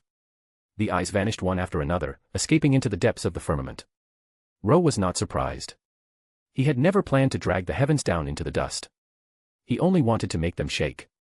The wedge of heaven, the chains of heaven, and the key of heaven were terrifying tools, but none of them were being used at full potential yet. Still, this was enough. His determination was clear. His defiance was loud. Most importantly, the gods were furious now. Really furious. Furious enough to remember him. From this moment on, their main conflict would not rest on Gilgamesh or Enkidu. It would rest on Ro. Once a divine attendant, now a traitor. They would hate him to the bone. Good. If so, perhaps the fates of Enkidu and Gilgamesh could change as well. In the Epic of Gilgamesh, Enkidu withered and died beneath a god's curse. Ro would happily accept that curse instead. He just did not notice, or perhaps did not care, that the shaking reached deeper than heaven and earth. It reached the underworld. The netherworld was silent, cold, endless. A wilderness of ash and black stone where nothing truly lived. Only clusters of eerie blue ghost fire drifted through the dark like lonely lanterns. In that eternal stillness, a pair of ruby red eyes opened. Golden hair spilled like a fallen crown across the ground. The goddess of the underworld lifted her gaze. A crack had appeared. Light bled through the ceiling of the netherworld. On the path that led to the surface, a thin line of brightness trembled like a miracle. Is this real? She whispered. Her voice carried countless years of solitude. Tears slid down her face in a quiet, aching relief. Ereshkigal had been buried here for so long that even her own name felt like an echo. Yet now, she heard the world above again. She felt the boundary shake. She felt the footsteps of an era that was no longer hers. And on a layer closer to the human world, another presence stirred. A man stood in the dim blue firelight, leaning on a great sword planted into the ground. Armor clinked softly as he straightened. The vast heavens tremble. The boundless lands shake. The gods rage at the contempt shown to their authority, yet they can do nothing. Because this land no longer belongs to them. Because their era has already passed. Divine authority wavers. The gods retreat. The three originals. Heroes who dared to shake the divine multitude. The men exhaled as if savoring a memory. This body, which has walked through long years, can still witness such a scene. I, Zayusadra, am honored beyond measure. Zayusadra, the ancient immortal of Mesopotamia, a being who dwelled in the depths of death. He pulled his great sword free with a ringing clang. Then he stepped forward. One heavy step after another, he walked toward the crack, toward the light, toward the human world. p@trian.com/fanficlord03. Every 100 power stones equals +1 bonus chapter. Chapter 22, Ishtar's Invitation. Chapter 22, Ishtar's Invitation. Humph ha ha ha ha. This really does make even me, the king, feel thrilled. Gilgamesh's laughter rolled through the royal palace of Uruk. In the vast hall, he sat high on his throne, scarlet eyes bright with a rare, almost boyish mirth. Below him, two newly arranged seats faced the 99 stairs. One belonged to Ro. The other, to Enkidu. After driving away the god's eyes in the demonic beast forest, Gilgamesh had hauled both of them back with a mobile treasure from the gate of Babylon. Once the misunderstanding was cleared up, there was no reason for him to keep antagonizing Enkidu. He had left in fury and spectacle, and returned overflowing with exhilaration. In exchange for presenting such a magnificent performance to me, Gilgamesh declared, voice ringing in the pillars, I shall temporarily not pursue the crime of you concealing your whereabouts, nor your offenses against me, nor your grave sin of drawing weapons against me. I even grant you special permission to sit before my throne. He lifted his chin, as if sunlight itself should applaud him. Rejoice. Prostrate yourselves in praise of my generosity. 7 days without seeing him, and he still delivered kindness like a tax notice. Ro sat below the throne and sighed. Then he met a pair of bewildered emerald eyes beside him. Do not mind him, Ro said calmly. He is always like this. Enkidu nodded with solemn conviction. Whatever Ro says is true. Ro paused. He had taught Enkidu everything he knew in those 7 days. Combat, common sense, the shape of human hearts. Somehow, he had also taught her a level of faith that would embarrass most religions. It was fine when he was out of sight. The moment he was near, Enkidu obeyed him like the world's gentlest curse. He had turned a legendary weapon into a very polite shadow. He was not sure whether to be proud or terrified. Ro rubbed his forehead and let it go. The palace itself had not changed. Massive pillars held up the dome like celestial bones. Sunlight spilled over the golden floor, turning every step into a glittering stage. The throne still loomed at the top, facing the wide entrance like a king staring down fate itself. The only new addition was obvious. 2 seats, arranged neatly at the foot of the throne. One for him, one for Enkidu. A visible declaration that the old world had shifted slightly around them. Still, something felt missing. Speaking of which, Ro said, glancing around, where is Adjutant Siduri? Gilgamesh snorted, waving a hand as if shooing a mosquito. Siduri? That woman thought she could hide her weakness from my eyes. Foolish. As punishment for deceiving me, I forbade her from entering the palace for 3 days. Ro heard the translation beneath the royal theatrics. Siduri had worked herself into exhaustion, collapsed, and Gilgamesh ordered her to rest. Like a tyrant who refused to say the word worried. You know, Ro said, spreading his hands, if you care about someone, you could just say it properly. Gilgamesh sneered. It seems your habit of barking like a wild dog remains unchanged. Idiot. You mong, you foolish fellow. Brain dead. Disrespectful person. Moron. The hall fell into that special silence reserved for unfiltered toddlers with divine authority. Ro finally smiled. Look at you. You cannot even insult properly. You are worse at it than I am. He stood. When you care about someone, speak kindly. Siduri is not like you. Gilgamesh crossed his arms and turned his face away. Does this king need your nagging? Yes. Desperately. But Ro was merciful. I am tired. I need rest. He took 1 step. Enkidu sprang up at once and trailed after him with quick, light steps. Ro, wait for me. Ro sighed softly. Great. Another child. Above them, Gilgamesh watched the two descend the stairs and walk out through the gate. His laughter faded. For a moment, the king sat still, eyes half closed. Siduri is not like me. Ro did not need to say it. Siduri had been left to him by his father. She had stood at his side for over 10 years since he took the throne. Gilgamesh had grown used to her presence the way one grows used to breathing. Only today, when he saw the exhaustion in her eyes, did the truth strike him plainly. However capable Siduri was, she was still human. Unlike them. Change my language habits. Gilgamesh muttered, then laughed to himself. That fellow underestimates me. And underestimates her. If I change, I am no longer me. Siduri would be disappointed. His scarlet eyes softened, just slightly. I hope you can truly stand shoulder to shoulder with this king and welcome that day. Ro. The king's shadow slipped from the throne. He stepped into his treasury. The hall returned to quiet. On the other side of the city, Ro left the palace grounds. As Gilgamesh's nominal adjutant, he could no longer live in the temple. His residence was a quiet courtyard not far from the palace, secluded enough to breathe in. Enkidu had no place of her own yet, and arranging her anywhere else felt reckless. So she came with him. They reached the courtyard, and Ro immediately turned around and led her out again. Ro, where are we going? Ro, are these the houses you talked about? Ro, it smells so good. Much better than what you make. Yes, Enkidu. I know I cannot cook. You do not need to say anything about it. Ro kept his smile intact and guided her through the streets. Afternoon light soaked Uruk in gold.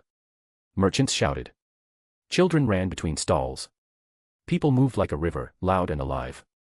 Commerce was flourishing here, more than later generations would ever believe, and the lingering air of the Age of Gods made everything feel half myth, half marketplace. Ro bought roasted meat from a stall and handed it to Enkidu. Eat. Then we go back and rest.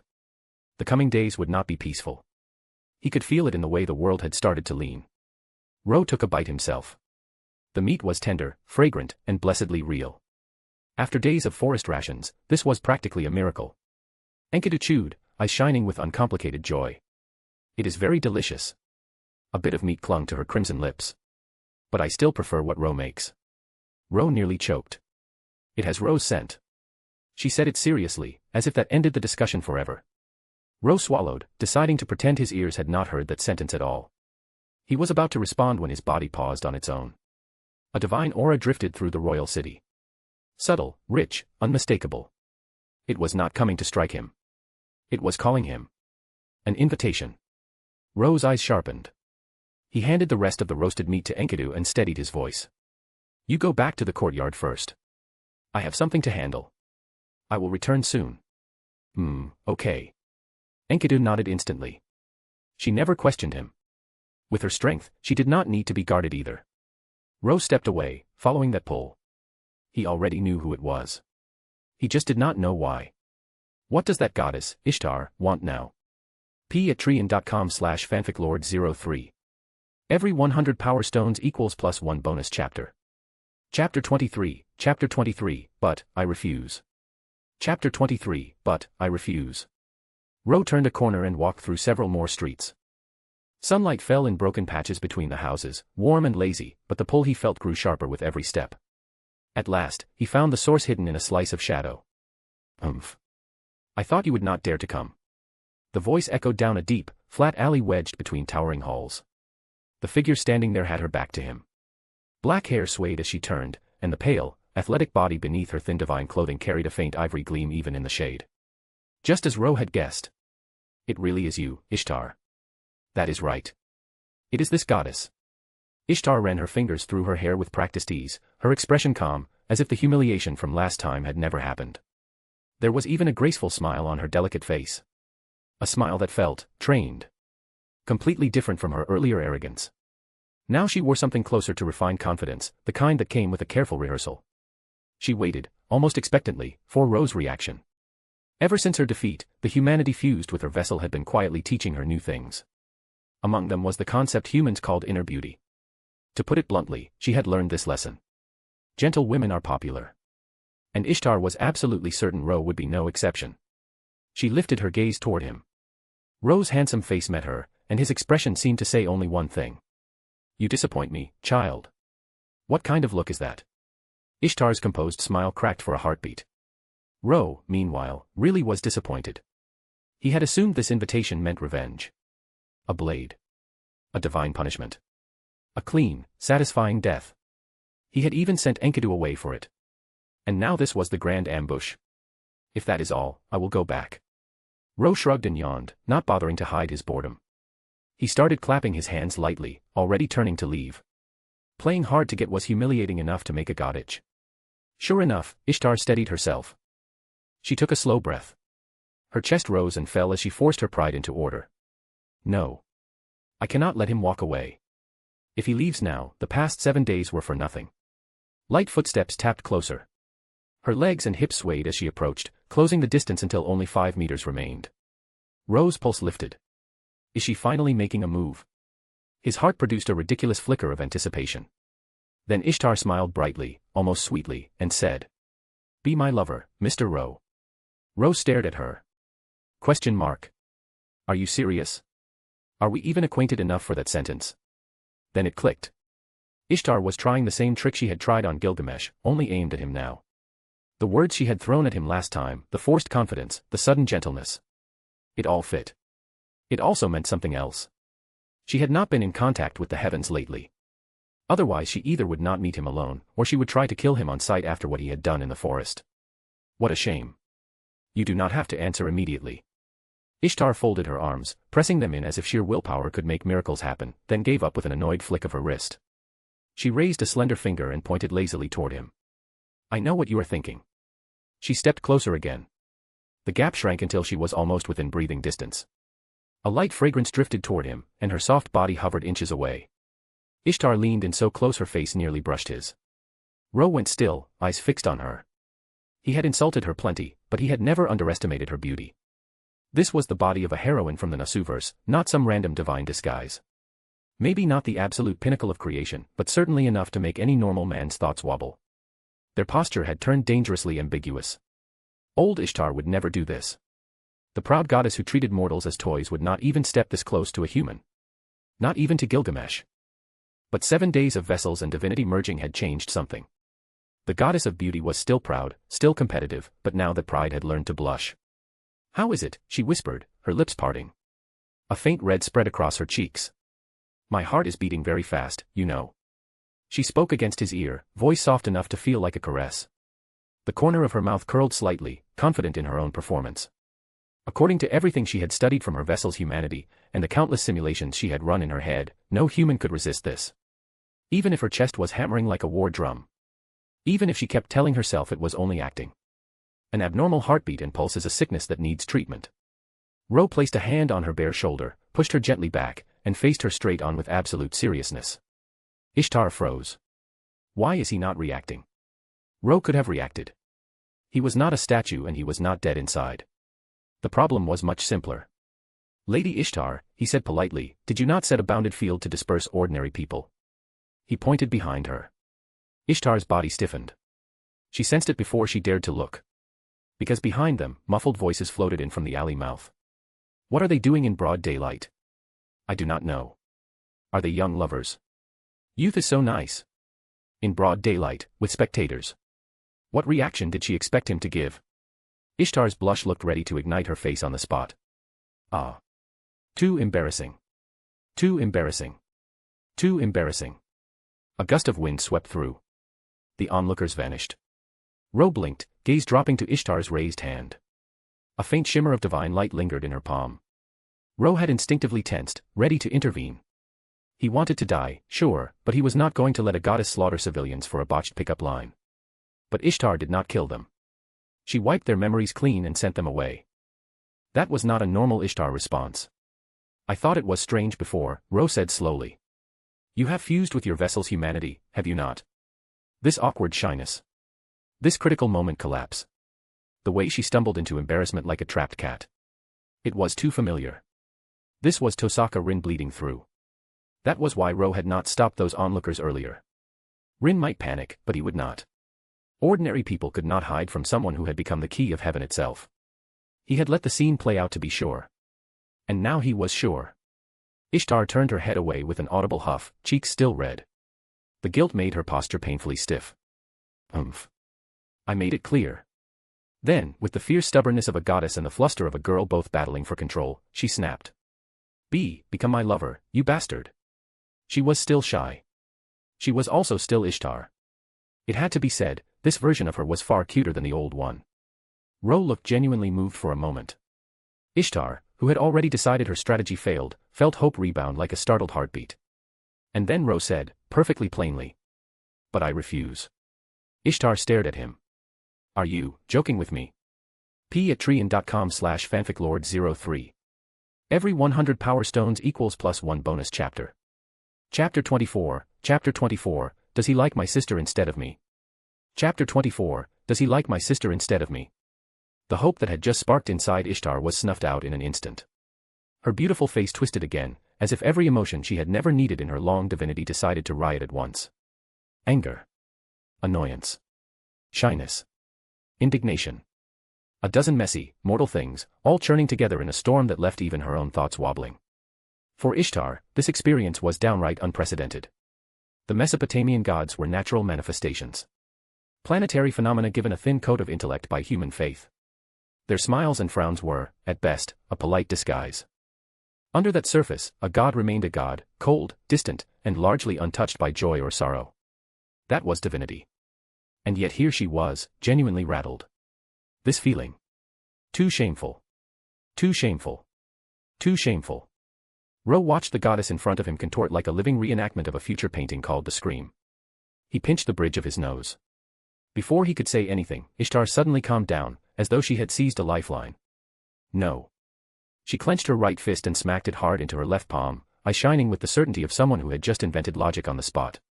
You are deliberately saying the opposite, are you not? She leaned forward, triumphant. I have heard humans do this. The more they care, the more they act like they dislike it. A reverse psychology thing. Her lips curled into a smug grin. Oh ho. I did not expect you to be this troublesome. Interesting. Then, to Ro's intense regret, she covered her mouth and let out a series of ho-ho-ho laughs that made her look like a villainous grandmother from a cheap stage play. Ro stared at her. He had known for a while that Ishtar, once she convinced herself she understood humanity, would never admit defeat. Making an elaborate excuse for failure was, in fact, painfully human. It also made her lively, in a way that was almost cute. Almost. But if she had no intention of killing him, there was no reason to keep entertaining this farce. Ro shifted his weight, ready to leave in disappointment. Humph humph humph. Nothing to say. I guessed right, did I not? Ishtar grew even more animated, as if she had already won. Of course. I am the goddess of beauty. And I also have a sister who rules the underworld, the one who controls death. Inner beauty is nothing before me. She started listing her glories like a resume. Ro's lifted foot froze in midair. He turned back sharply. Ishtar was still smiling, but the way he looked at her made her nerves spark. Her expression stiffened, the confident smile shrinking into a twitch. What are you staring at, rude mortal? A faint blush returned to her cheeks. You just said goddess of the underworld, right? Ro's voice dropped. Yes. So what? Ishtar puffed up louder, clearly trying to bulldoze past her own embarrassment. You were a priest of the gods. Do not tell me you do not even know that. Of course he knew. Ishtar was the daughter of Anu, the youngest and most favored among the Mesopotamian pantheon. And she had a sister of the same origin, Ereshkigal, ruler of Kor, the underworld. They were called sisters, but their fates could not have been more different. Ishtar roamed heaven and earth with capricious freedom. Ereshkigal dwelled beneath the world, presiding over the souls of the dead in an eternal domain of cold and silence. She could only look upward, yearning for the warmth of the living world she was duty-bound to never touch. Normally, Ereshkigal could not reach the surface. She had been forgotten even among gods. Even Ishtar, closest to her by blood and origin, rarely uttered her name. Not from indifference. From the opposite. Ishtar cared far too much. The same root, the same birth, and yet Ereshkigal was chained to loneliness while Ishtar basked in worship. That contrast brewed emotions too complicated to show aloud. So Ishtar stayed silent, and she did not allow others to mention her sister. Certainly not to offend her. Ro felt the corner of his mouth lift. Opportunity. What is with that smile? Ishtar frowned, unsettled. It is a bit disgusting. Her blush deepened anyway. Ro inhaled, then exhaled, and lied with a straight face. I finally understand why I cared about you so much. Care? You cursed me the moment we met, you lunatic. Ishtar's eyes widened. Then Ro's voice slid into something colder, sharper, and very deliberately theatrical. Ha ha ha ha ha ha. Ishtar flinched. Hey. Hey. That is Gilgamesh's laugh. Ro ignored her emotional whiplash. His goal was simple. He wanted to plant a hook in the heart of the goddess in front of him. And through her, in the heart of her sister. I have a sense of longing for your sister, Ereshkigal. Crack. The sound of teeth grinding so hard it felt like something broke. Ishtar's crimson eyes went wide enough to swallow the alley. It was not a confession to her. It was a confession to her sister. Would Ishtar explode? Even if she did not, it did not matter. Ishtar and Ereshkigal, as goddesses of the same origin, shared a subtle connection. One that had faded as the age of gods declined. But Ro had just shaken the boundaries of heaven, earth, and the underworld with the combined power of the wedge of heaven, the chains of heaven, and the key of heaven. Those borders had wavered. That connection might have been restored. If Ishtar heard it, Ereshkigal might hear it too. And for a goddess who had spent countless years hearing only fear and curses in her name, the idea that a living human longed for her could be novel. Curiosity could open doors that authority could not. If Ereshkigal allowed him into the underworld, that meant death. It would be effortless for her to kill a living being. Even a key of heaven in human skin. And if Ro stayed there long enough, he would finally ascend to the throne of heroes. A man who died after confessing to a goddess of the underworld. Quite a stylish obituary, if you asked him.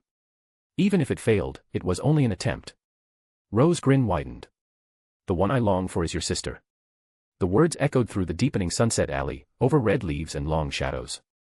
They struck Ishtar like a divine humiliation. And somewhere far below, they struck another goddess even harder. What is that sound? In the deepest layer of Kor, Ereshkigal looked up. Her ruby eyes caught the faint, broken trace that had appeared earlier, a sliver of light bleeding down from the world above. From that crack came a voice.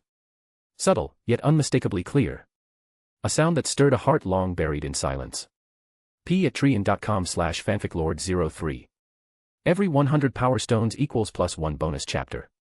Chapter 25, The Wind of the Underworld Howls Past. Chapter 25, The Wind of the Underworld Howls Past.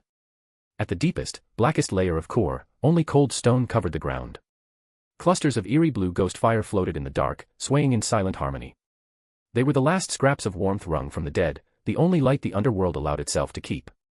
Within that dim glow stood a desolate temple built from piled rock. Upon a throne of black stone sat Ereshkigal, goddess of the underworld. Golden hair spilled over her shoulders like a thin river of light trapped underground, and beneath it her delicate face showed something she had not worn in ages. Surprise. She could not deny it. She had heard the voice clearly. Its origin, its meaning, and the way it had cut through the layers of death as if they were paper. Someone on the surface had said they longed for her. Not feared her. Not cursed her. Not begged her to spare them. Longed. And that voice, that aura, was painfully familiar to a goddess who had spent eternity listening to nothing but silence. Is it you? She murmured softly, her ruby eyes trembling. The one who let me see the light of day again. Ereshkigal closed her eyes. You longed for me. The word felt both familiar and alien. Gods were longed for. Longing was a form of faith. Faith sustained divinity. That was the simple arithmetic of the age of gods. But those were ordinary gods. Ereshkigal was not ordinary in the way the pantheon meant it. Among gods she was a forgotten ruler of a realm no one wished to visit. Among humans she was death given a name and a crown. She did not walk in temples drenched in offerings. She did not stand beneath cheering prayers. She had no faith. She had never once been longed for. Yet now someone said he longed for her. And worse, or perhaps better, it was the same person who had shaken the borders of heaven, earth, and Kor, letting a sliver of the living world fall into her sight once more. Who was he? Had he torn open the gap between worlds for her sake? She wanted to know. She wanted to see him. To know his face, his shape, the way he looked when he spoke her name without fear. She wanted to go to the human world. A chill wind rolled through Kor in answer, as if the realm itself had inhaled. Ereshkigal's shadow remained seated upon the throne, dignified and unmoving. But her soul had already slipped away, rising along the trembling boundary toward the world above. Toward him. You bastard. Ishtar's voice resurfaced in the deep alley of Uruk after a long silence, sharp as a blade trying too hard to sound calm. Are you serious? Night had long drowned the last red edge of sunset. Stars spilled across the sky like scattered glass, and a thin slice of moonlight slid between the buildings to settle on Ro's shoulders. He looked at Ishtar. Her expression was tangled, caught between shock and annoyance, between pride and something she refused to name. Ro smiled, mild and infuriating. Do I have any reason to deceive you? He spread his hands, adopting the lazy confidence of a man who knew a trap had already sprung. Do not underestimate me, goddess. I was once a priest of Uruk's temples. Ishtar did not know about the rebellion Ro had just staged against the high heavens. To her, he was still an assistant priest, a human who served the gods, even if he had a loud mouth and a suicidal hobby. On matters like this, priests did not lie. So if she wanted to act, she should act quickly. Ro made no attempt to hide the way he stood there, as if placing his life directly in her palm. He had even set Enkidu aside for this. Come on. If you are going to kill me, do it already. Instead, Ishtar let out a quiet sigh. The surprise and anger on her face drained away so smoothly that Ro wondered if he had imagined them. He blinked. Did it fail after all? He was not shocked. He had known Ishtar, with Tosaka Rin's humanity bleeding into her, was unlikely to take his head on the spot. Then Ishtar spoke, her voice low and strangely distant. She heard it. Ro froze. Under the cool moonlight, Ishtar's figure wavered, like heat haze rising from stone. For a breath, it looked as though two silhouettes overlapped in the same place, similar yet not the same. She heard your words, Ishtar continued, eyes filled with a complexity she could not fully control. And her heart wants to see you. But she is afraid. Ishtar had always pitied her sister, trapped in Kor like a prisoner of duty. Yet sympathy had never erased fear. As Anu's daughter and mistress of heaven, Ishtar never stepped into the underworld. She could not. The roles of heaven and death did not mix, and even she felt the chill of that rule. And still, this was the first time anyone had spoken of Ereshkigal with longing. Something Ishtar herself had never been able to say out loud. Ro had said it plainly, without hesitation, in public. That reckless sincerity had brushed against a bond of shared origin between the sisters, a connection that had existed once and then broken across countless years as the age of gods faded. She felt it reconnect. She felt Ereshkigal hear him. She felt her sister stir. So Ishtar accepted a fragment of Ereshkigal's consciousness, just as she herself had manifested earlier, letting it rest as a superimposed shadow upon her body. Now, that shadow trembled. She is here, Ishtar whispered, repeating as if she needed the words to be true. She does not dare face you. She only wants to look at you. Her voice softened further. To see you. The only one in the living world who longs for her. And then she will leave. The overlapping presence sharpened for an instant before fading again. Ro saw a goddess almost identical to Ishtar, but hazier, like an image behind mist. He caught the flow of gold hair, the same crimson eyes, and the weight of death that pressed against the air. Ereshkigal. No, the goddess of the underworld. She had come, but not fully. She had only borrowed Ishtar's vessel long enough to steal a glance at her first admirer. She was terrified that if Ro actually touched her, he would recoil in fear and that fragile longing would collapse into dust. It was absurdly gentle. And heartbreakingly extreme in a way that made Ishtar look simple by comparison. At the same time, the wind in the alley turned razor cold. Darkness pooled as though a curtain had been drawn across the world. The air itself became a boundary. The underworld's wind. The breath of Kur carried by a goddess who did not yet dare to step into light. It blocked the path. It was a wall no living thing should be able to touch. But Ro was not like living things should be. Death was terrifying, to humans, to objects, even to gods. Ro was different. He was starving for it. How could he let this chance slip away? Since he had come this far, how could he allow her to disappear behind fear? He stepped forward. His hand reached into the wind of the underworld. Excitement ignited in his chest, bright and reckless. Tonight might be the closest he had ever come to dying since his transmigration. p@trian.com/fanficlord03. Every 100 power stones equals +1 bonus chapter. Chapter 26, Embracing one who does not fear death.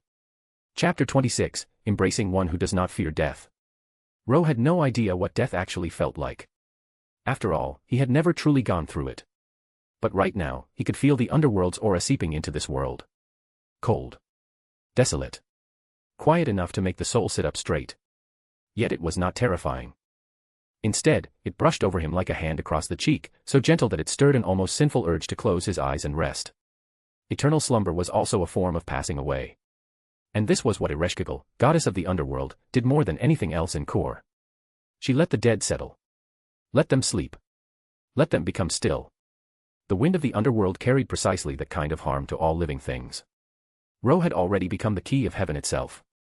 In theory, that meant he could move freely in any environment without being crushed by it. He should not die from the underworld's aura. But after the last fiasco, he had learned his lesson. At the very least, he now understood the basics of turning that power on and off. So this time, he shut it down. He let the aura touch him directly. Let the cold seep into his bones. Let the sweetness of final rest press against his skin. Of course, this alone would not be enough to make him vanish into sleep forever. Death, to Ro, was always a transition and never a final deliverance. Still, the moment his palm met that deep current of wind, his breathing steadied, and he kept walking forward. Toward Ereshkigal. His steps were firm. His eyes did not waver. Even when the underworld's cold wind began peeling at his flesh, decaying his appearance as if time itself had turned hostile. His skin slackened. His posture bent. In the blink of an eye, the young priest became an old man clawing at his last breath. But I said it. What I said was not a joke. His meaning was obvious. If you want to leave, you can. Just take me with you. Truly. I want to die. Ro would not let this chance slip. A once-in-a-lifetime opportunity did not come with return tickets. And under that unwavering stride, Ereshkigal, now in control after Ishtar had retreated, could not help but falter. Why was he doing this? Even facing death, enduring Kur's erosion, suppressing any instinct to flee, he was still walking toward her, the one abandoned by the gods. Ereshkigal raised a hand to cover her face. Her thoughts tangled into knots she could not loosen. If Ro knew what she was thinking right now, he would probably say something ridiculous like, "No, you misunderstood. I am just sweet-talking. You are not in my heart." Unfortunately, Ro had no way to read the mind of a goddess, let alone one cloaked behind layers of black wind and death. So Ereshkigal misunderstood him thoroughly. Her emotions churned, too complex to carve into words. Yet one conclusion kept pushing itself to the front. She still could not meet him. Through what Ishtar had left behind in this shared body, she already knew who Ro was. The youngest divine priest of Uruk. The adjutant to the king of Uruk. Young, yes, but already woven into the fate of the living world, already standing in a place where history could see him. He was not like her. Death was solitary. Unlucky. Unwelcome. Ereshkigal could not, and did not wish to, let him lose everything because of her. What she did not know was that Ro was enjoying this a little too much.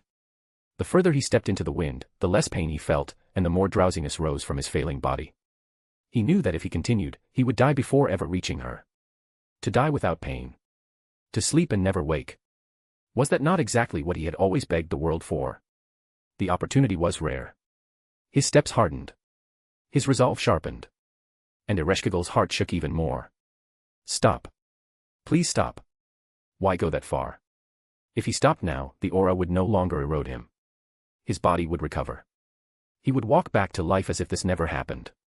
Because Kor had been her home for so long, because she had spent ages among nothing but unconscious spirits in the quiet of death, Ereshkigal was, in truth, the gentlest goddess toward life. Even without any humanity mixed into her, she treated every soul with kindness. Life or death, it did not matter. She had never wanted to harm him. She simply did not expect him to walk through death for her sake. The worry in her chest twisted into something warmer. No one had ever done this for her. No one had ever treated death with such disdain for her. A voice echoed inside her. It sounded like her own, and yet not. Ishtar, tucked somewhere within the body they shared, spoke with a tone that tried to be mocking and failed to hide its softness. He is good, is he not? Even if he is a fool, that spirit is rare. Even the most devout believers do not ignore death for a god. He probably really likes you. Ereshkigal. Ereshkigal knew. Just from his actions alone, she could feel his intent. Avoiding him was impossible now. What should she do? Ishtar clicked her tongue inside her head, sounding disgusted and strangely jealous all at once. You are wriggling around like this and you call yourself the mistress of the underworld. Show the courage you had when you killed me, Ereshkigal. Ereshkigal had once killed Ishtar. When Ishtar had trespassed into Kor. Supposedly to accompany her. Supposedly out of sisterhood. But a dispute had flared from clumsy words and raw pride, and within the underworld, a goddess died by another goddess's hand. Anu later resurrected Ishtar, but the shadow remained. Even now, Ishtar did not dare step into Kor again. Back then, Ereshkigal had been decisive. Back then. Was she not longing for someone to stay with her? So why should she avoid him now? Ereshkigal's eyes widened. She understood. Thank you, Ishtar. A haughty snort came from inside. It is nothing. Consider it a small compensation for what I said to you back then. For this goddess, it is easy. Ereshkigal lifted her head. Her crimson eyes pierced through the black soil and wind, fixing on the men walking forward. His body sagged. His hair whitened. His breathing grew heavy. Yet his steps did not slow. Ro saw that red light through the darkness. He saw her eyes. His entire body had withered into an old shell, and he was so happy he almost laughed. Finally. I am going to die. Then the darkness in front of him vanished. In a breath, the goddess hiding behind it revealed herself. Golden hair swayed. A red mantle fluttered. Pale and full legs supported a graceful, delicate form. Tight black fabric traced the soft curve of her hips, her waist slender, her chest gentle and winding. Sharing the same vessel meant she looked identical to Ishtar, yet her aura was nothing like her sister's. Deep. Quiet. So gentle it felt like being lowered into still water. A girl who carried peace the way others carried weapons. Ro felt no peace at all. Only confusion. What are you doing? Why did my body recover? Bring back the underworld aura, hurry. Why are you hugging me? Because Ereshkigal stepped forward and embraced him. Softness flooded over his chest and shoulders. Her arms opened wide, and she pressed herself into his embrace as if she were holding up the entire world with someone else's warmth. At that moment, the girl who symbolized death finally found the courage to embrace the one who did not fear death.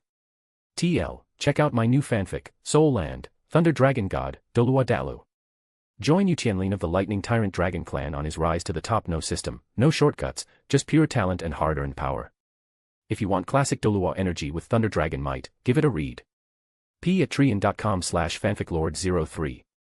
Every 100 power stones equals +1 bonus chapter. Chapter 27, Ishtar, how did I become a light bulb? Chapter 27, Ishtar, how did I become a light bulb? It failed again. Ro did not need to think too hard. One glance at the situation told him everything. The underworld's aura had vanished without a trace. The life he had felt slipping away had returned in full. His body was youthful again, steady again, no longer staggering on the edge of collapse. Ereshkigal had withdrawn the wind of Kor on purpose. If she had understood what he was trying to do, that reaction made perfect sense. The kindness buried in her divinity would never allow her to watch a living man walk into death for her sake. Still, what exactly was this situation now? Ro's gaze drifted from the frostlit street ahead and lowered to the figure in his arms. A dark golden crown sat slightly askew, spilling blonde hair against his jaw. He could not see her face, but he felt the soft warmth of it pressed to his chest. The goddess of the underworld was holding him tightly, as if afraid he might vanish the moment she let go. Ro had the urge to pat her head and ask, "Sis, what are you doing?" He swallowed the impulse. That would shatter the mood so hard that even the gods would wince. Ro was not an idiot. He could not fully understand her actions, but he knew why he could not understand. He had never lived her eternity, never carried her loneliness, never worn her title like a chain around the neck. He understood the reason for her change in heart. His performance had been too intense again. He rubbed his forehead, a little helpless. But once things reached this point, Ro never wasted time regretting. He would just keep going. At the same moment, the evening breeze brushed past, and a soft murmur came from the goddess in his arms. "Thank you." Her voice was quiet enough to dissolve into the night. "Thank you for letting me know someone still remembers me. That someone still longs for a useless god like me."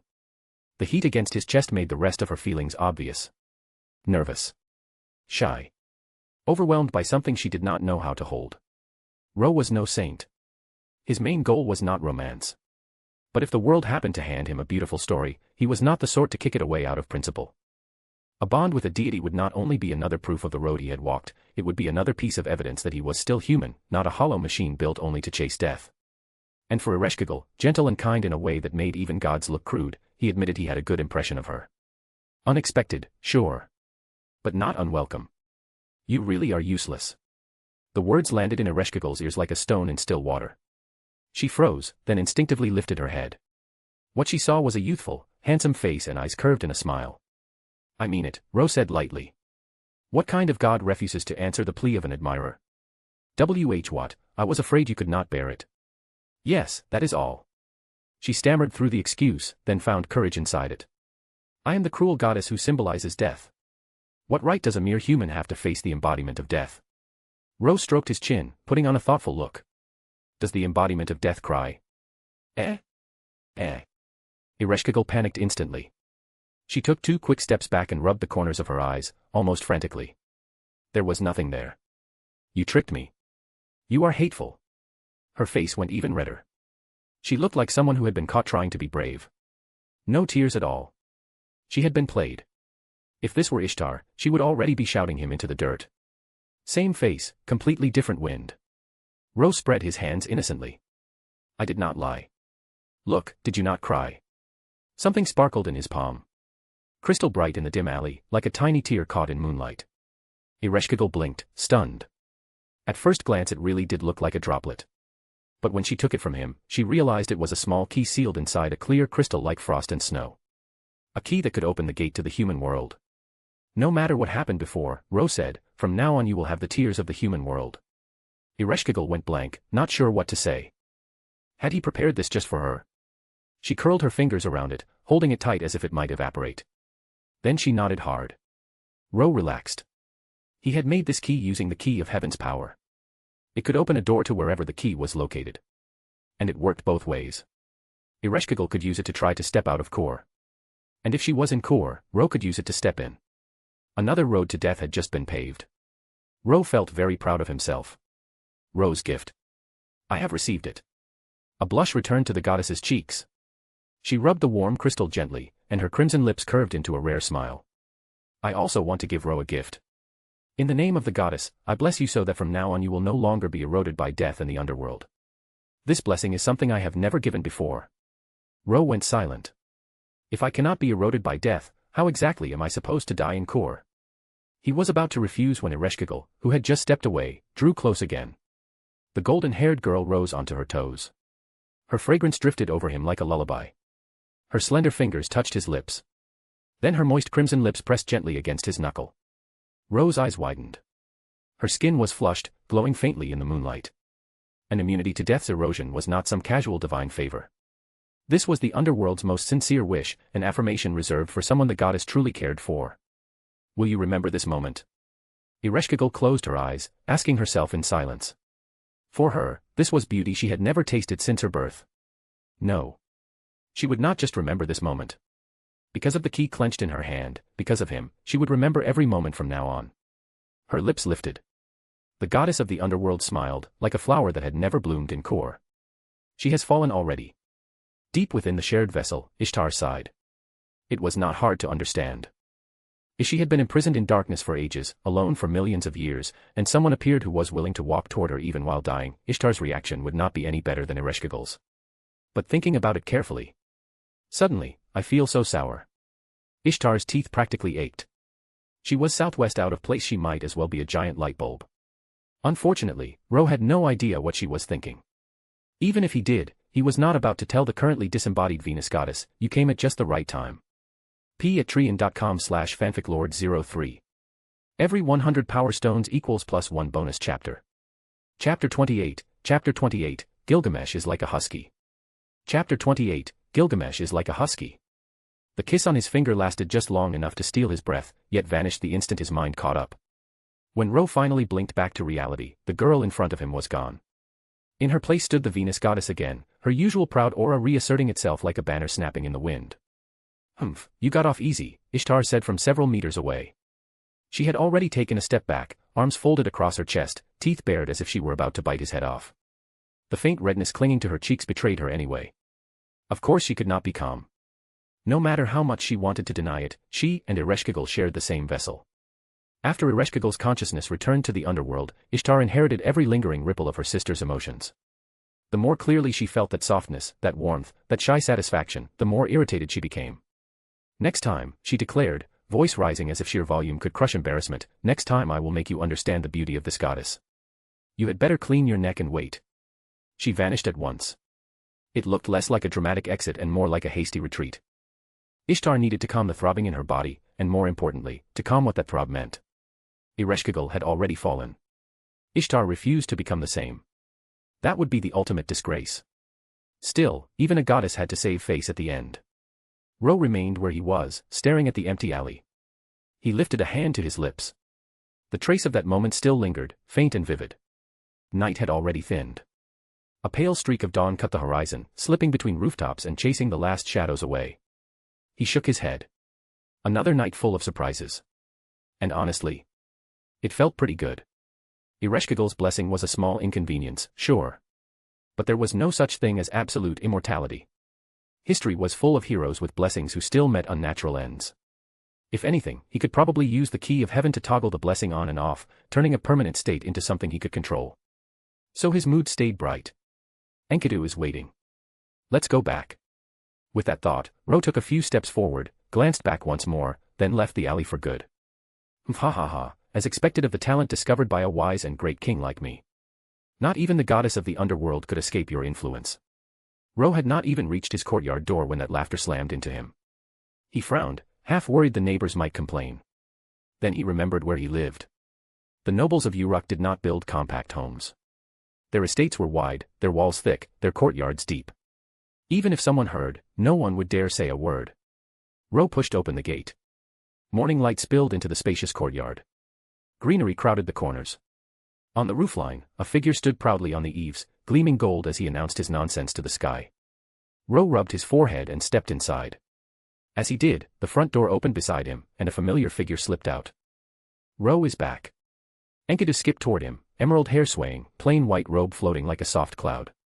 Her bare feet brushed through the grass with quiet grace. Ro ruffled her hair, then pointed toward the roof. When did that guy arrive?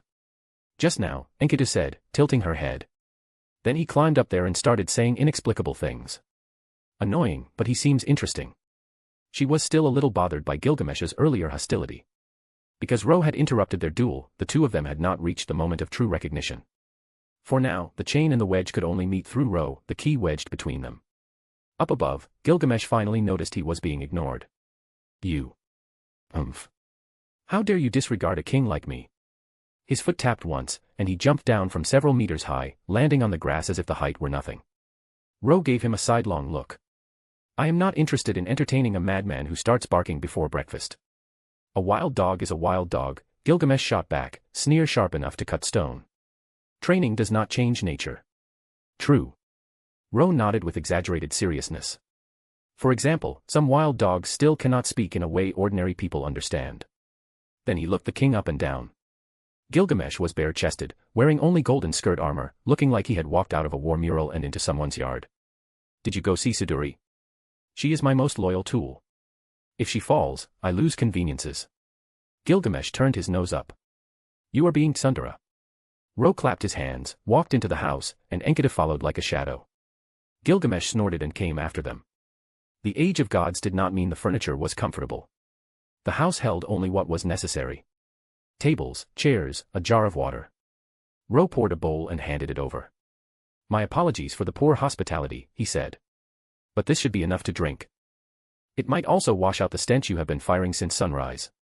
Gilgamesh did not refuse. He took the bowl, sat on a stone chair, and drank as if it were his due. On account of you, this wild dog, putting on an excellent performance for me, this king will not bother to quarrel with you. He laughed again, eyes narrowing into red slits as he studied Ro and Enkidu. A playful curve tugged at his mouth. Even without being physically present earlier, they were now in the same city.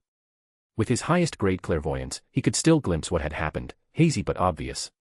He did not need to reach into the future to see it. Setting aside the chains of heaven sitting right there looking like a quiet girl, even the goddess of the underworld had been drawn into Ro's orbit. Gilgamesh leaned forward slightly. Tell me how you did it. Ro had just sat down. He froze. Gilgamesh shook the water lazily. Toying with that Venus goddess and making the goddess of the underworld so fond of you. Even receiving a blessing that can only be given once. Goddess of the underworld. Fond. For some reason, the look in Enkidu's eyes beside him shifted. Ro. She tilted her head, bright emerald eyes blinking as she smiled sweetly. Who is the goddess of the underworld? Ro went still. A familiar chill crawled up his spine. He turned to Gilgamesh. The king was laughing so hard he looked seconds away from rolling over. This was deliberate. He had waited for a chance to bite back. Now he finally had it. Foolish. Gilgamesh tossed the word out like a crown. Then he laughed again, satisfied and smug. Judging by the way he preened and howled, he looked exactly like a husky that had finally won one round, just short of circling the room to celebrate. p@treon.com/fanficlord03. Every 100 power stones equals +1 bonus chapter. Chapter 29, The 3, Accusation and Information. Chapter 29, The 3, Accusation and Information. Who is the goddess of the underworld? And who is the Venus goddess? Inside the courtyard residence beside the Uruk Palace, sunlight spilled through the window lattice and lit the dust on the panes. The tiny motes drifted like sparks caught in slow water. Enkidu sat close to Ro, her emerald hair falling over her shoulders as she looked up at him. Ro, have you been hiding something from us? Did you go and fight a god? Her clear voice echoed softly in the room. Her cheeks were puffed, her expression openly dissatisfied, like a child who had just realized someone kept a secret snack. Ro almost choked. For a divine construct, she asked that with startling righteousness. Fighting a god sounded less like blasphemy and more like asking whether he had gone out to spar with a neighbor. But he understood why. The first person Enkidu met was not some devout priestess who knelt at divine altars. It was him. Because of that, she held no reverence for the gods. To her, gods were just powerful passers-by. And after Ro had already declared war on them, they were not even that. In Enkidu's mind, gods were simply enemies. Simple, tidy, and brutally direct, the way a heart stays before it learns politics. It's nothing, Ro said, choosing his words as carefully as he would choose a blade. I just met new friends. There was no need to hide the truth from her. Enkidu was practically raised by him. Their bond was closer to siblings than anything else. She was worried about his safety, nothing more. Unfortunately, the golden nuisance on the other side of the room chose that exact moment to sharpen the knife. Humph, ha ha ha. New friends. Gilgamesh lounged with arrogant ease, scarlet eyes bright with trouble. Then your relationship with these new friends must be quite good. So good that your mouths were pressed together. Even though he could only infer the past from what the future showed him, Gilgamesh had still caught two blurred figures close enough to be unmistakable. A vein twitched on Ro's forehead. Is a so-called king just a peeping Tom now? Peeping. Gilgamesh looked offended in the way only a tyrant can look offended. This king is the lord of all phenomena. The world itself is my courtyard. Do I need permission to inspect what belongs to me? Ro's reply stabbed clean through that grandeur. Is that why you once declared, without distinction or shame, that you would take the first night of every man and woman in Uruk? It had happened. Back then, Gilgamesh had just come of age. He had shifted from a boy who adored the gods into a youth who realized they were trying to make him a pawn. His rebellion was loud and ugly. He slid from wise ruler to tyrant almost overnight. The first proof of that rebellion was the rite of the first night. He had not even managed to carry it out before reality slapped him across the face. Uruk was not a little village. It was a sprawling city-state with countless surrounding towns and settlements, hundreds of thousands, perhaps millions, of citizens. Men, women, old, young, the numbers were absurd. Even if he only counted the newly married. Even if he was a demigod of flesh and blood. An iron kidney still would not survive that schedule. So after less than 2 days, the so-called rite was abolished by Gilgamesh himself, then buried as dark history. Ro had just dug it up and held it to the light. Gilgamesh's face went rigid. Mongrel. Who is the mongrel? The mongrel is talking about you. All right, Mr. Mongrel, hello. It was an old trick. A childish trick, really. But old tricks win because they work. Ro burst into laughter. Gilgamesh stared at him in disbelief. This mongrel dares to imitate my laugh. Enkidu, who had shifted from questioning to watching, tilted her head.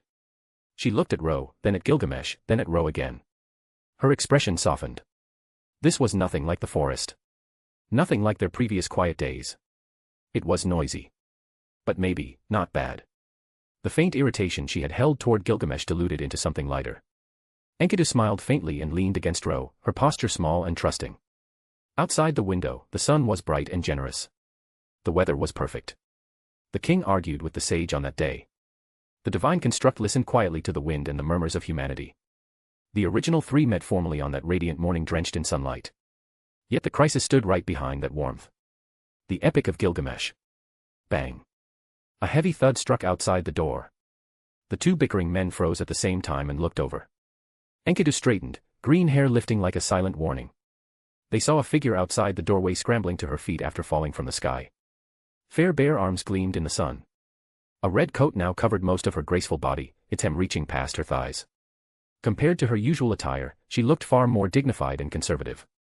The style even leaned toward the underworld's ruler, as if she thought wearing her sister's mood would make Ro look her way. Ishtar. Ro and Gilgamesh spoke the name at the same time. Enkidu's gaze cooled, alert in a heartbeat. The Venus goddess stood there, undeniably the same one Ro had just met last night. Cough, cough. Ishtar adjusted herself with theatrical dignity, then planted her feet in front of the door. Arms crossed, back to the sun, she pointed her chin up at them like a queen announcing judgment. Humph humph humph. Gilgamesh, Ro, and you, divine construct. I, Ishtar, mistress of heaven, hereby declare war on you all. My main body in the heavens has petitioned Father Anu to unleash the strongest divine beast under my command, the bull of heaven, and the strongest demonic beast, Humbaba, to punish you sinners who defy the gods. Fear and tremble.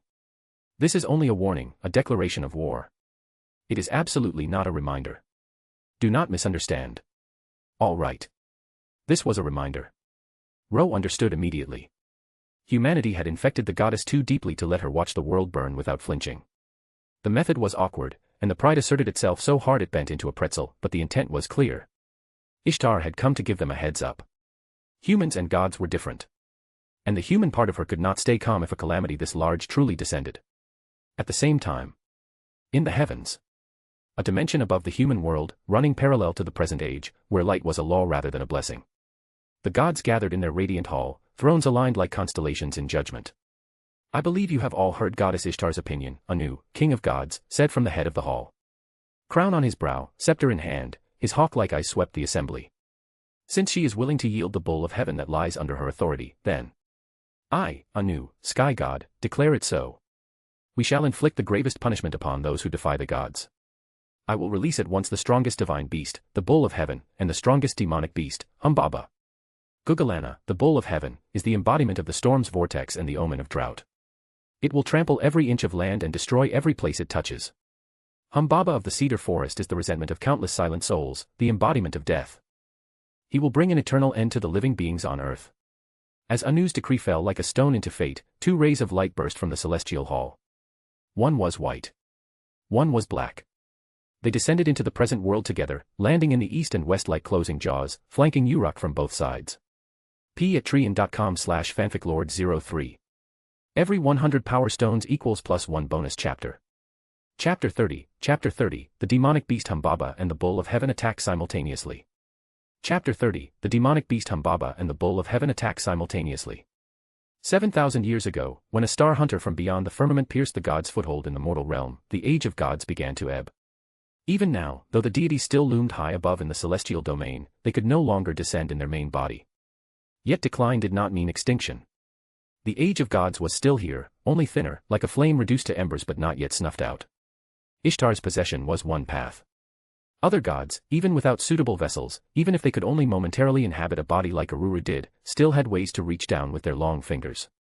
The eyes they left behind before were one method. Unleashing their strongest divine beast and strongest demonic beast upon humanity was another. A pack of gutter snipes who only dare to strike from behind curtains, Gilgamesh said with a cold sneer after hearing Ishtar's tip-off. If you have the courage, come down and face this king one-on-one. Ishtar stared at him. If they could come down, they would have already crushed you. But she swallowed that thought. I told you, I came to warn you. Why are you holding me captive? Her voice sharpened with grievance as she looked from the two in front of her to the one most responsible. Row. Ishtar shifted in place and only made the chain cinched around her body clink. She was bound. Enkidu had wrapped her tight in the chains of heaven so thoroughly that not even a strip of skin showed. Only her head was exposed, black hair mussed, expression twisted in humiliation. She had come to declare war, or to warn them, depending on whose pride you asked. Instead, she had been dragged into the house like a sack of grain. If she were her main body, Enkidu, who still could not draw out the chain's full authority, would never have been able to restrain her. But this was only a possessed fragment. So she could do nothing but get hauled along. Like dragging a dead pig. Ah, no good deed goes unpunished. Enkidu, let her go, Ro said calmly. She means no harm. Then, without missing a beat, he added, you agree, don't you, Ishtar Rin?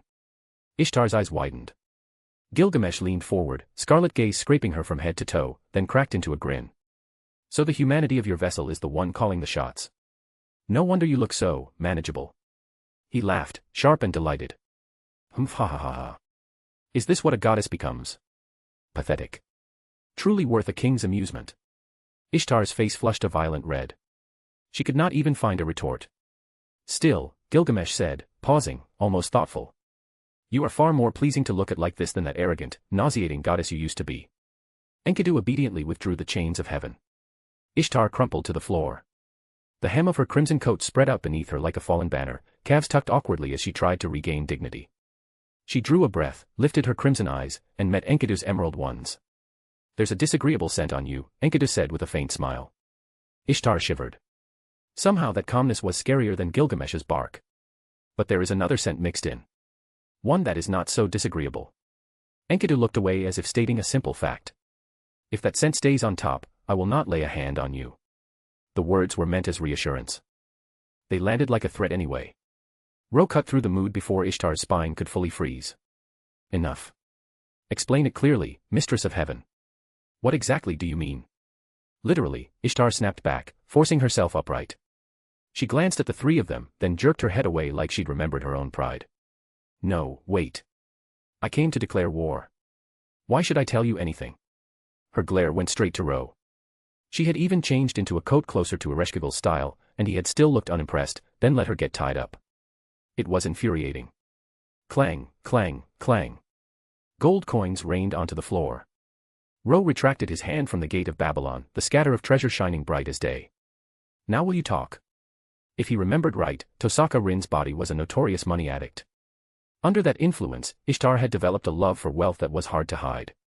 Sure enough, her eyes lit up. Her hand scooped coins to her chest before she could stop herself. Only after she saw Ro's knowing look did her cheeks redden again. Ahem. Don't misunderstand. This goddess is not tempted by your cheap gold.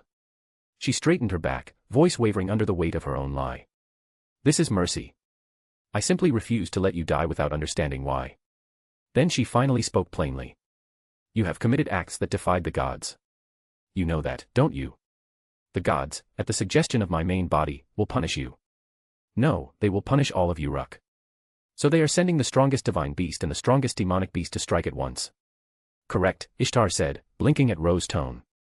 He looked, almost eager. How did you guess so quickly? How could he not be eager? In the Epic of Gilgamesh, both Humbaba and the Bull of Heaven were calamities so dreadful that Gilgamesh and Enkidu together only survived by scraping through with everything they had. Humbaba especially. Before Aruru brought Enkidu to the surface, the clay weapon had lived near the cedar forest for a time. Many of Enkidu's primal combat instincts came from that monstrous warden. Now, because of Ro's butterfly effect, they were coming together. For anyone else, it was a disaster. For Ro, it was a festival. A crisis like this. Two calamities converging. Even if you fought with everything you had, survival would be slim. What else was that, if not the perfect doorway to death? Ro swallowed the thrill before it could leak onto his face. He inhaled, forced his eyes to darken, and spoke as if burdened by dread. So the gods are fixed on erasing us. No matter what he wanted, he could not deny the reality. The simultaneous descent of Humbaba and Gugalana meant catastrophe for the Mesopotamian plain. They were disasters given flesh. Even among the gods, few could rival them in pure destructive authority. And Anu's ruling is this, Ishtar continued, finally playing the part of double agent in full. Only two among the chains of heaven, the wedge of heaven, and the key of heaven may remain. The previous clash had taught the gods a lesson. When the three were united, the boundary between heaven, earth, and men could be shaken. The gods themselves could be threatened. So they wanted to cut the trio down. Then I will go meet the gods, Ro began. Rather than debating, he wanted to walk into that storm and die. He wanted their epic to be written cleanly, with himself as the tragic verse that preserved Gilgamesh and Enkidu's names. He wanted to be sung about as the one who stood between calamity and king. He wanted to fall. But Gilgamesh cut him off before the sentence could breathe. A rabble of cowards. They dare decide what remains in this king's courtyard. He waved his hand like swatting flies. Go back and tell them to wash their necks and wait. This king will answer them personally. He leaned forward, eyes burning. We three will drag the gods down into the mud sooner or later. Ro felt a tug of helplessness. Can you let me finish, you golden husky? But then he saw Ishtar's stunned expression and Enkidu's gaze behind him, quiet yet unwavering. He froze, then let out a breath and smiled. Never mind. This was fine. If war erupted like this, finding a way to die would not be difficult at all. Let the heavens roar. Let the earth crack. Let the beasts come. Ro lifted his eyes, staring past Ishtar, past the walls of Uruk, into the sky where gods watched and plotted. Those who wish to kill me, come. The words rang through the house, sharp and fearless. They pierced upward, like a spear meant for the stars. p@treon.com/fanficlord03. Every 100 power stones equals +1 bonus chapter. Chapter 31, Doing Great Things, Seeking Great Death. Chapter 31, Doing Great Things, Seeking Great Death. Ishtar left the house with a stunned look she could not quite smooth away. She had truly not expected it. Even with the gods pressing down so openly and so brutally, neither Gilgamesh, nor Ro, nor even that divine clay doll showed the slightest tremor of fear. Were they not afraid? Before, their recklessness had at least been aimed at gods who could still be mocked from a distance, or at the fading authority of heaven that could be shaken with clever tricks. Now was different. The Bull of Heaven and Humbaba were not arguments you could shout at. They were the two extremes of power on the Mesopotamian plain. The strongest divine beast, the strongest demonic beast. If the gods could still interfere with the present world in any way at all, this was the harshest way they could choose. Even as an incarnation descended by possession, even as the mistress of heaven's pillar made human, Ishtar felt dread just imagining the pair arriving together. Outside, on streets drenched in daylight, her steps slowed. She turned and looked back. Bare feet shifted uneasily beneath the long crimson coat that now seemed like armor she had put on too late. For some reason, she hoped Gilgamesh and the others would win. Maybe it was Ro's strangeness, that stubborn brightness that refused to bend. Maybe it was the humanity she had inherited from Tosaka Rin, a humanity that recoiled at the thought of scorched fields and cities stacked with corpses. I hope they can endure it, she murmured. Then she clenched her jaw. I should still tell that goddess of the underworld. With that decision, Ishtar Rin left Uruk entirely. Inside the house, after she was gone, silence pooled like still water. No one spoke. On the surface, they looked like men and gods weighing a disaster. In truth, Ro's mind was already wandering down a very different road. How do I die well? Should he challenge the bull of heaven alone? Throw himself at Humbaba first, when even Enkidu would hesitate? Or should he push his key of heaven nature to its limit and seek a collapse in the very act of becoming something inhuman? While he calculated, a soft pressure wrapped around his hand. Enkidu had reached out, slender fingers closing over his palm. Ro blinked back to himself. She was close now, closer than he remembered her being. Her emerald eyes held a calm light like a night sky full of quiet stars. Her lips parted as if she were trying to find the right shape of reassurance. Enkidu? What are you planning? Ro's thoughts scattered for a heartbeat. His gaze dipped, almost by habit, and for a brief instant he caught the suggestion of her figure beneath the cloud-white robe. Graceful and startlingly pure. A beauty that carried no calculation, only a strange peace. Ro, it is all right. Do not worry. Enkidu held both his hands, steady and warm. We will win. She looked straight at him. No matter what happens, I will stand with you. Because we are friends, are we not? Friends do not usually say that while holding you like a promise and leaning in like a prayer, Ro thought dryly. But Enkidu was still new to the world. She had no reason to suspect the shape of Ro's heart. In her mind, he was simply worried about the god's methods. She was trying to soothe him in the clearest way she knew. Before Ro could answer, Gilgamesh's laughter rolled across the room. Humph ha ha ha ha. Exactly. He sat back with arms crossed, golden hair framing eyes sharp enough to carve stone. As one who once fought beside this king, I grant you the right to stand alongside me, and to be called my friend. His voice was proud, absolute. Naturally, this king will not allow anyone to harm the friends of this king. Then he snapped his head toward the doorway. Siduri. Present, your majesty. The reply came instantly. Siduri stepped in, face half veiled by a light scarf, long gown swaying as she moved with practiced composure. After a full day of rest, the fatigue that had nearly crushed her earlier had softened into something manageable. Gilgamesh lifted a hand. Tell them what preparations this king has already ordered. Yes. Siduri bowed slightly, then spoke in her clear, measured tone. By His Majesty's command, scouts have been dispatched to the east and west. According to His Majesty's judgment, if the Bull of Heaven and Humbaba manifest, they will do so at these 2 points. The east is the land of sunrise, where divine revelation first touches the earth. The west is the land of sunset, the border that faces death. As the strongest divine beast and strongest demonic beast, either one must absorb atmospheric ether at the most suitable sites to forge a body that can sustain activity in the present world. East and west are precisely those sites. Once either appears, scouts will report immediately. She inhaled lightly. At the same time, Gilgamesh cut in, taking over as if he could not resist hearing himself say it, this king has also sent men to the temples. Those priests will deliver my will to their gods. I am considering their so-called advice. Those old, foolish relics will believe it. They will slow the power supporting the beast's manifestation. He smirked. And we gain more time, correct? Indeed, Enkidu said smoothly, following the logic without hesitation. We prepare further before they arrive. Gilgamesh nodded toward her with satisfied approval. Worthy of the title of friend. Then he continued, voice turning colder. The Bull of Heaven and Humbaba are of equal caliber. But in terms of difficulty, the wild Humbaba, whom the gods have locked away in the darkest heights of the cedar forest, is far more troublesome than the bull. So my plan is simple. We deal with the Bull of Heaven first, then turn to Humbaba. Easy first, hard second. His fingers tapped once on the arm of his chair. Even I dislike admitting it, but facing 2 calamities at once, even a king such as myself and you who stand beside me will find them difficult. So I will also draw in and divide the gods to gain assistance. He gave a short laugh that carried teeth. They have never been united. Shamash, his grandfather, stood against Anu. The all-knowing goddess who was his mother in this life was another axis entirely. Gilgamesh's thinking was clear. His direction was sound. If he stopped acting like a tantrum with a crown, he really was a king made for a nation. Ro listened, and the words slid past him like water. Not because he doubted Gilgamesh's plan, but because the plan was not what he wanted. Gilgamesh believed they still had time. Gilgamesh believed victory was possible with preparation and alliances. Ro had learned something else from every failure to die so far. To seek a great death, you must first do a great deed. And now he knew another truth even more sharply. With Ereshkigal's blessing on him, the underworld no longer eroded his body. Normal ways of courting death might stop working entirely. So his goal could not remain at defeating the Bull of Heaven and Humbaba. His goal had to become larger. If the gods wanted to decide his fate with beasts, then perhaps the beasts could be used to decide the gods' fate instead. This had been impossible before.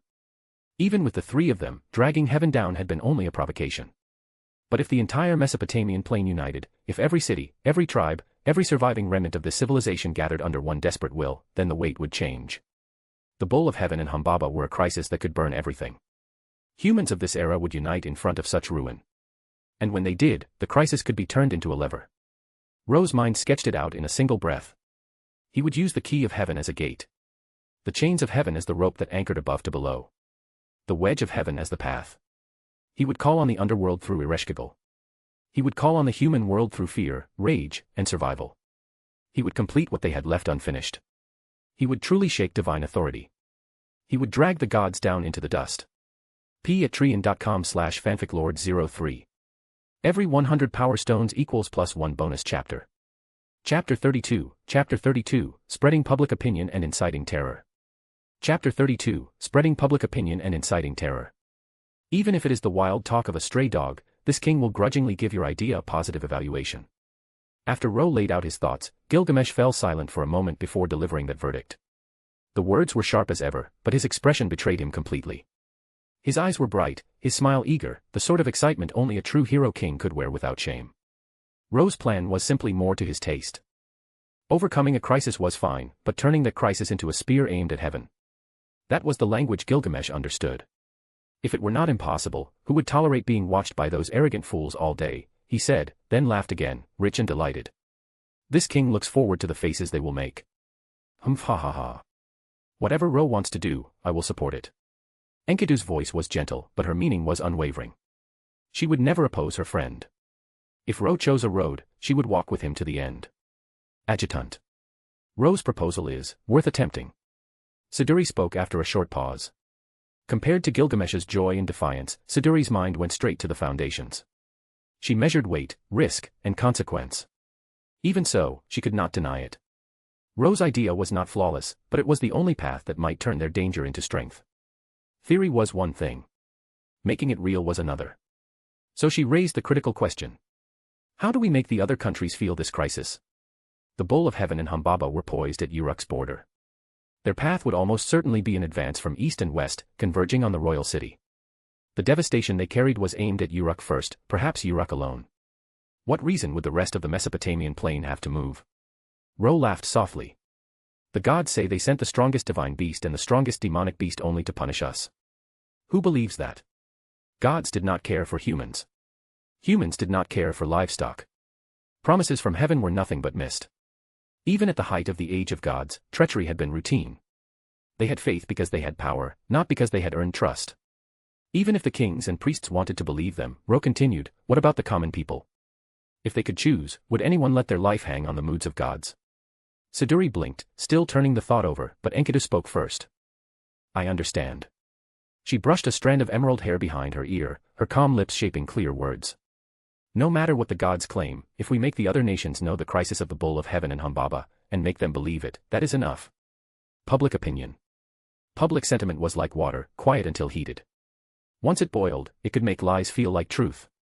Enkidu's wisdom was as clean as her origin. She was a construct shaped by gods, and that innate clarity showed itself in moments like this. Gilgamesh clasped the thread instantly. Worthy of being this king's friend. Then he looked toward Siduri. There are always many merchants from other countries in Uruk, yes. Yes, your majesty. Uruk was the greatest city-state of this age. Its commerce flourished. Traders from every land passed through, buying and selling, carrying goods back to their own borders. Merchants pursued profit first. Give them enough, and they would carry any story you wished. Give them a sum of gold, Gilgamesh said, impatient as a commander already tasting the battle. Send them out with a message. Let them say that the sky god has grown tired of human existence, and that heaven and earth will send trials great enough to erase mankind. Let them say that to survive, all people must unite, with the strongest nation at the center. Still in the name of gods. Gilgamesh despised them, but he never hesitated to borrow their shadow. In this late age of gods, belief was still the spine of society. A rumor that wore divine clothing would spread faster than any army. Siduri bowed deeply. Yes, your majesty. I will go at once. She left at a near run. She knew the scale of what had just been set in motion. First, boiling public opinion. Then, shaping momentum. In the name of the gods, we drag the gods into the dust, Gilgamesh murmured, pleased enough to laugh again. Humph ha ha ha. I cannot wait to see them choke on it. Ro listened, and smiled faintly, though his mind was already turning in another direction. To unite nations, sincerity was required. Sometimes sincerity was written in blood. When the time came, he could accept a mission into hostile territory. He could provoke an assassin. He could die there. If he died, Gilgamesh would have the excuse to strike, proving Uruk's force and cowing those who might resist unity. A sacrifice that strengthened the cause. Serve with devotion until death. If he could find a way to suppress Ereshkigal's blessing afterward, it might even work. Even if the odds of Ereshkigal intercepting his soul in the underworld were nearly absolute, Ro still wanted to try. He spoke about great deeds and great deaths, but he would not ignore any smaller doorway that might open along the way. And somewhere in the flow of time, a voice like an old epic stirred. The king, the sage, and the divine construct devised a strategy against the punishment sent down by the heavens within that room. The king ordered merchants to travel, carrying the words of the sage. Heaven and earth tremble. A disaster like the ancient flood of Utnapishtim that once drowned the land is about to return. The king calls for unity. The sage calls for arms. The divine construct made by God stands beside them. Rustle, rustle. Across the dusty wilderness, a figure stumbled forward. A black, ragged robe clung to his emaciated frame, yet he did not look fragile. There was a stubborn strength in the way he kept moving, as if the desert itself could not stop him. He raised his head. Thick black hair and beard hid most of his face, but the eyes beneath were clear. Behind him yawned a cold, dark spatial rift, a gap that opened into the underworld. The old man who called himself Ziusudra listened to the distant rumors borne by the wind. Disaster is coming. One of the original three without a destiny may be the key. This old man should go and meet him. He exhaled slowly, then lowered his head and walked on. Each step pressed into the loess, leaving dark footprints. Wherever he passed, life seemed to wither, as if death itself had brushed the earth. p@treon.com/fanficlord03. Every 100 power stones equals +1 bonus chapter. Chapter 33, The Embryo of an Alliance. Chapter 33, The Embryo of an Alliance. For Ziusudra, the hermit who dwelled in the underworld, meeting the men without destiny was not a casual whim. He had survived the great flood of the last age-ending calamity. He had watched the world drown, watched civilization break apart, and crawled out the other side with a body that could no longer die. That kind of immortality did not bring peace. It brought memory. It brought responsibility. So when he heard that another disaster, one that carried the same stench as the ancient deluge, was about to sweep across the land again, he moved. Not because Ro had torn open a rift to the underworld and allowed him to emerge, although that alone was enough to make any old legend curious. But because Ziusudra knew this coming catastrophe would not be endured by strength alone. It would demand someone who stood outside the weave of destiny. Someone who could change the shape of the story itself. Ro would be central to it. Those who had lived through destruction did not wish to see the earth barren again, nor to watch civilization claw itself back from mud and bones after the waters receded. So Ziusudra had a reason to find him. Time passed. For Ro, the days that followed turned strangely peaceful. The plan to delay the gods' punishment had already been set in motion in that room. Gilgamesh, once he stopped being a dramatic teenager for 5 seconds, was terrifyingly competent. He ordered the temple priests to pray to heaven and declare that he was considering the demands of the gods. Gilgamesh was still the wedge of heaven the gods themselves had cultivated. Unless they were forced to, they did not want to lose a pawn that useful. And beyond that, they were arrogant. They truly believed no trick Ro and his companions could pull would matter in the end. So they slowed their pace, waiting for Gilgamesh's reply. No surprises erupted. The world held its breath. The border storms remained somewhere beyond the horizon. Ro enjoyed a rare stretch of calm. His ultimate goal had nothing to do with peaceful living, but even someone trying to die heroically needed sleep now and then. Besides, free time was valuable. He used it to dig deeper into the key of heaven, so he would not be blindsided again. And he did make progress. He learned to influence the blessings placed on him. He could not fully switch them on and off, but he could weaken them. Immortality became conditional immortality, which was much more convenient for someone who treated death like a hobby. During that lull, Ro also returned to the Pantheon to visit the old priests. With Uruk and the gods teetering on the brink of a formal split, their position was miserable. He could see it in their posture, their wary silences, their eyes that kept drifting toward the sky. They had agreed to follow Gilgamesh and report to the gods that the king was buying time. But whether to abandon faith carved into their bones and truly break with the heavens was another question entirely. A question without an easy answer. Ro did not urge them. He respected their choices. Whether they became friends or foes later, they had taken good care of him when he was young. That mattered. It was only a small interlude in a peaceful stretch. The rest went smoothly. The only recurring nuisance was a certain goddess who insisted on showing up every morning like she had a shift to clock in. In the courtyard near the royal palace, the newly risen sun warmed the stones and painted the greenery gold. Ro lifted an earthenware bowl, took a sip of mead, and looked up. Across from him sat Ishtar Rin, staring at his drink like it had personally offended her by existing without her permission. Her fair arms glowed in the sunlight.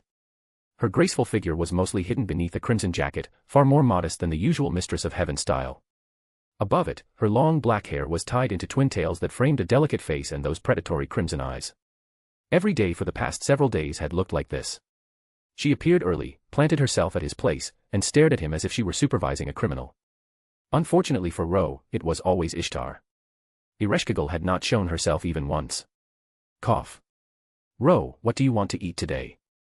Enkidu approached with light steps, emerald hair flowing behind her. Her calm face carried a faint, almost playful curiosity.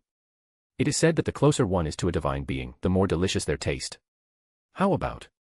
Her gaze slid to Ishtar. Ishtar flinched so hard she nearly fell off her seat, snapping her eyes away from Ro like a child caught stealing sweets. Enkidu smiled but said nothing. This too had become routine. Ishtar, as a vessel of heaven, was utterly intimidated by Enkidu. The chains of heaven were meant to bind the power of heaven itself. To a goddess, that was the equivalent of finding out the leash on your neck is real. Ishtar had no way to fight it, and even less desire to offend Enkidu. Though with the strange qualities her host body gave her, avoiding offense was a talent she lacked. After all. So delicious. Ishtar shoveled down the food Enkidu placed before her. After finishing, she sighed blissfully. How wonderful. Even the clay figure made by the gods has cooking skills this good. The past few days, Ro's cooking had been so plain it could have doubled as ration training for soldiers. Enkidu had taken over the kitchen without complaint. For a divine construct, practical skills came as naturally as breathing. Then Ishtar leaned back and sighed again. With a clay figure like this taking care of you, you still covet the goddess of the underworld. You are greedier than most kings. She paused, then added too casually for her own good. By the way, is this clay figure male or female? Clay figures should not have gender, right? Then how do you, Her voice trailed off. A shadow fell behind her. Enkidu was standing there with a sweet, gentle smile and the chains of heaven already in motion. Ishtar froze. A moment later, the roof beams groaned as a frantic, muffled wail burst from inside the house. Whoa! Let me down. Ro glanced at the goddess now hanging from the chains of heaven and rubbed his forehead. When it came to seeking death, this one was a prodigy. He could not hope to compete. Ro was still pondering that tragic truth when Enkidu's clear voice rose beside him. Ro, what are you thinking about? She leaned close, her emerald eyes bright, her moist lips catching the light. Do you want me to let that fellow down? Ro glanced toward the struggling Ishtar. Ishtar locked onto him immediately, eyes pleading. Let me down. Ro was about to answer. Bang. Enkidu closed the door with a cheerful click, sealing Ishtar inside along with all her protests. She had not waited for his reply. Ishtar went silent. Ro did too. Then another voice drifted in from outside, rich with arrogant amusement. Humph ha ha ha. What a lively sound.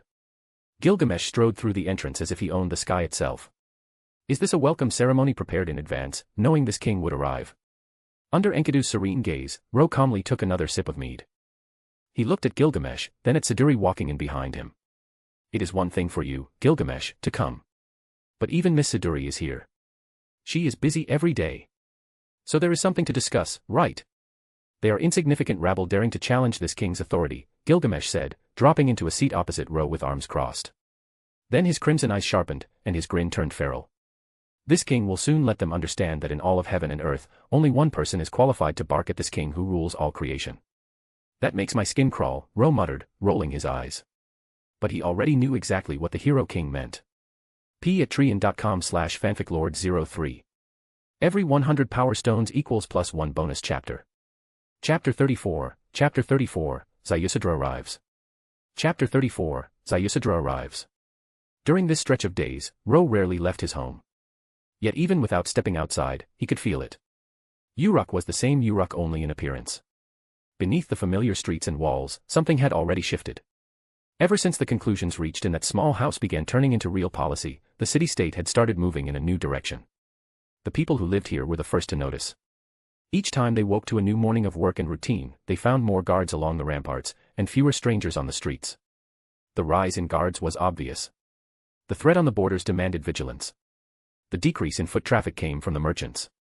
Over these days, Siduri had quietly invited them in one by one, hiring them under Uruk's name and sending them outward across the Mesopotamian plains. Merchants had always been the most restless people in any era.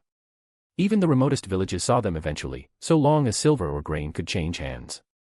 If you wanted a rumor to reach the edge of the world, you paid a trader to carry it. And so the whirlwind began. Some whispered that the gods had grown tired of humanity and intended to reenact the ancient flood, wiping the land clean to remake mankind. Others swore the heavens meant to sacrifice all people as fuel, so the gods could descend again in their true bodies and reclaim dominion over the plains. The rumors poured out as if guided by an invisible hand. Even when priests rose to deny them, the denials dissolved in the air. With the gods' credibility long spent, reassurance sounded like mockery. In that atmosphere, even though the heavens repeatedly declared that the punishment was aimed only at Uruk, other kingdoms still wavered. They began to huddle together, first out of fear, then from habit. According to Ro and Gilgamesh's plan, that fear should have driven them into Uruk's orbit. Uruk was the strongest kingdom on the plains, the natural core for any alliance. And indeed, many city-states had already submitted alliance tablets to Uruk, begging for protection. But not all of them. A portion drifted toward another power. Is that so? Ro's voice echoed in the courtyard as Siduri delivered her report. Yes. Siduri glanced at Gilgamesh before continuing. The king sat with his head propped on one hand, eyes half-lidded, lost somewhere in thought. Since he showed no intention of answering, Siduri took the burden herself. It is the outsiders from the Akkad city-state who are leading the opposition against Uruk. Out of the 12 city-states on this land, 7 have already submitted alliance tablets to us. The remaining 5 have gone to the Akkad city-state formed under Akkad's banner. Ro rubbed his chin. He had heard of Akkad. Long before his transmigration, after finding Gilgamesh in the Type Moon stories, he had skimmed historical records and seen its name. A city-state founded by outsiders centuries ago, destined in the future to replace Uruk after its decline. The code of Hammurabi would one day rise from its civilization. That was later. Right now, Akkad did not have the strength to rival Uruk. So why surface at this moment? Ro's mind moved quickly. They were siding with the gods, riding the crisis, and trying to carve meat from Uruk while the city was distracted. The odds were high. It was practically certain they had already received promises from the heavens. How do you plan to handle it? Ro asked. Gilgamesh's answer came without hesitation. Everything in heaven and on earth belongs to this king. Rabble who dare covet what is mine must be crushed with thunderous methods. Only then will the disobedient learn fear. They cannot be tolerated, Siduri added, her usual gentleness sharpened into steel. Anyone who blocks the way should be killed, Enkidu said, smiling faintly. That is what weapons are for. This courtyard had long since become a second council chamber. And the stance here was unanimous. Uruk would not tolerate a challenge to its hegemony, especially not now. But can Uruk spare troops for an expedition? Ro pointed out the obvious flaw. The Bull of Heaven and Humbaba were still forming on the eastern and western borders. Scouts had to remain on watch in case either beast moved sooner than expected. The allied city-states that had submitted tablets also needed handover and joint defense. Unless Gilgamesh personally marched, Uruk simply did not have the room to swing its full blade at Akkad. Ro glanced at Gilgamesh, then continued in a calmer tone. Even if you want to act, you cannot do it lightly. You are the symbol of the kingdom and the ultimate deterrent. If you attack without a legitimate reason, the city-states that came to us out of fear will start fearing us instead. That kills the plan before it can bloom. He let the words settle, then raised his chin. So I will go. I will first probe the city-states that sided with Akkad. I will see what those people are truly planning. Then we decide. It was the perfect excuse. And more importantly, it was the perfect chance to court death. City-states in this era did not share the habit of sparing envoys during wartime. If he walked into enemy territory carrying Uruk's name on his back, a knife in the night was not only possible, it was likely. Worth trying. I will go to the foreign nations bearing the king's decree, and deter the disloyal. Then I will also. Enkidu lifted her hand immediately. Enkidu, you should stay in the royal city, Ro cut in before she could finish. This will be the core from now on. I will be at ease with you here. He reached into his robe and placed a small crystal-sealed key into her palm. Take this.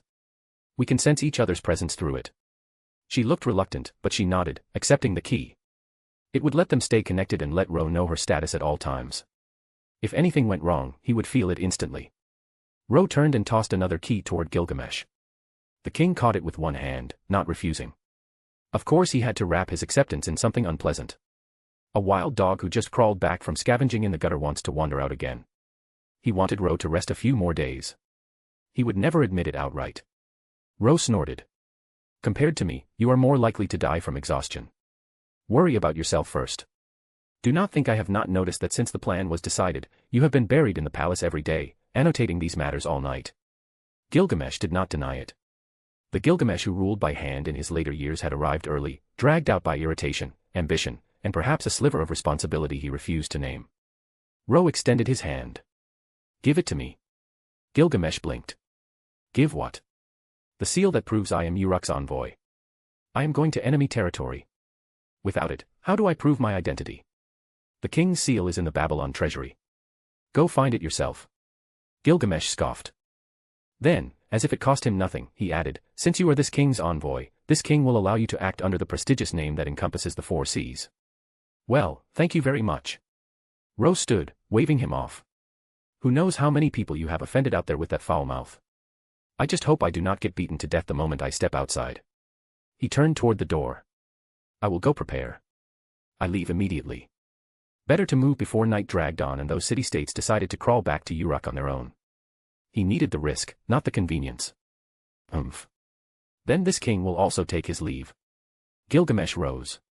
And you, clay doll made by the gods, you have become somewhat of a friend recognized by this king. This king allows you to walk in this world under my protection. Enkidu tilted her head in confusion as a golden ripple bloomed in her palm. The gate of Babylon. Just as he had done with Ro, Gilgamesh had granted Enkidu access. She did not understand why, but she still offered thanks. Thank you, Gil. Call me what you like, Gilgamesh replied, already turning away. He strode off. Ro left after quick preparations. Only Enkidu remained inside the house. And Ishtar. Ah, can you let me go before you leave? Her voice, still bound and dangling from the chains of heaven, rose into a shriek from behind the door. Ro could no longer hear her. Because the moment he stepped outside, he was stopped by an old man in tattered clothes, looking like a vagrant who had walked through dust and death alike. And by the name that came from those cracked lips, spoken with the weight of a legend. Zayusadra.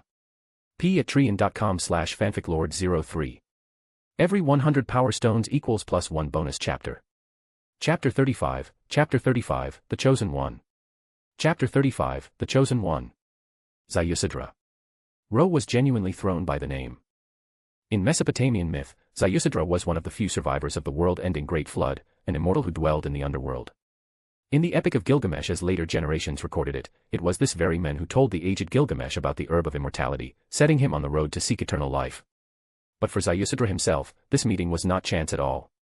He had been waiting here, watching for Ro to step outside.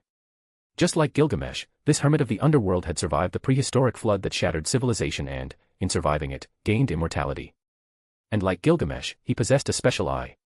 He could see the line of a person's existence and destiny. That line marked where one came from and where one would end. The origin was fixed, unavoidable. The endpoint was mutable, a threat that could be overcome. In simpler terms, destiny's endpoint was the calamity that might take your life. If you survived it, the line extended. If you failed, it snapped. But you do not have this line. The old man's hoarse voice drifted through wind-blown dust and reached Ro's ears. On your body, there is no line of destiny. I have never seen anyone like you. Yet I once heard the gods in heaven say that during the great flood I endured, there existed a person without destiny. I never met him, but he was the one who built the giant ship that preserved the spark of human civilization. The savior in that disaster. His name was Utnapishtim, and the flood that ended the world was named for him.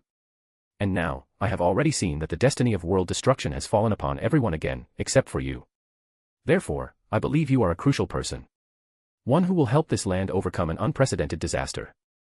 The old man stood in a corner of the street, tattered robes clinging to a withered frame, eyes fixed on Ro. Ro stayed silent for a moment. He knew why he had no line. A transmigrator did not belong to this world's weave. But he could not say that out loud. So he only asked the practical question. What kind of disaster? I do not know. Zayusadra shook his head. Perhaps it is the punishment already sent down by the gods.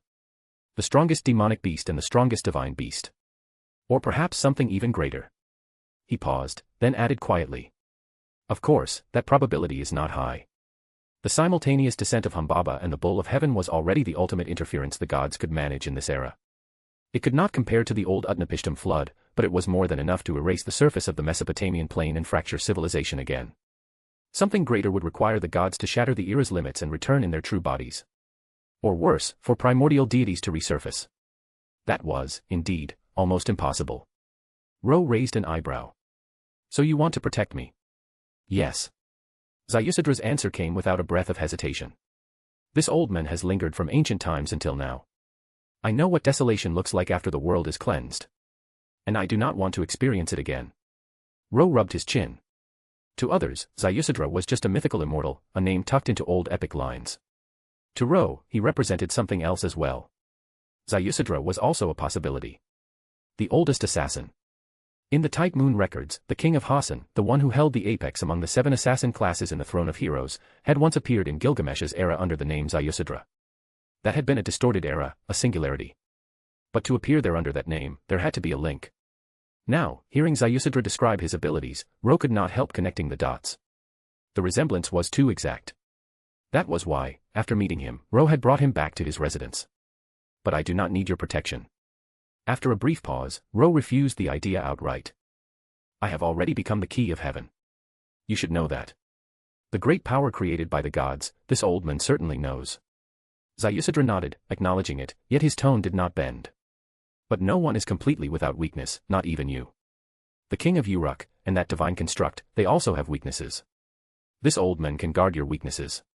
But when destiny reaches its end, no one can escape the bell of the underworld that tolls for life. Damn it. It really was King Hassan. Even if Ziusadra was not the man himself, the connection had to be intimate. Their existence carried the same shape.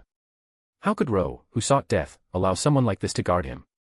Still, Ziusadra did not look like the kind of man who would accept persuasion. So Ro shifted tactics. I do not need your protection. He straightened, voice turning solemn. But since you are so persistent, then I will entrust you with a task. Next, I will go as an envoy to a city-state north of Uruk. You go there first and clear any possible obstacles for me. He was going to another country anyway. The task was mainly to send Ziusadra away. Remember, your actions must be discreet, Ro added at the end. The old man lowered his head. Beneath the shadow of his hood, his voice came out low and rough. Do not worry. This old man has lived long enough to know what to do. Over the years, the hermit who sometimes stepped out of the underworld had seen storms and started more than one slaughter. Ro did not need to explain further. Ziusadra would know how to protect his target. Ro smiled when he saw the old man accept. He did not believe Ziusadra failed to notice the attempt to send him off. But since the other party played along, there was no point pressing it. As long as they were in different countries, whatever Ziusadra did should not interfere with Ro. Pleasure working with you, Elder Ziusadra. Ziusadra gave a faint reply. Deep in his dark eyes, a cold blue glimmer flickered. I will depart. He bowed slightly, then turned. Then I will await your good news.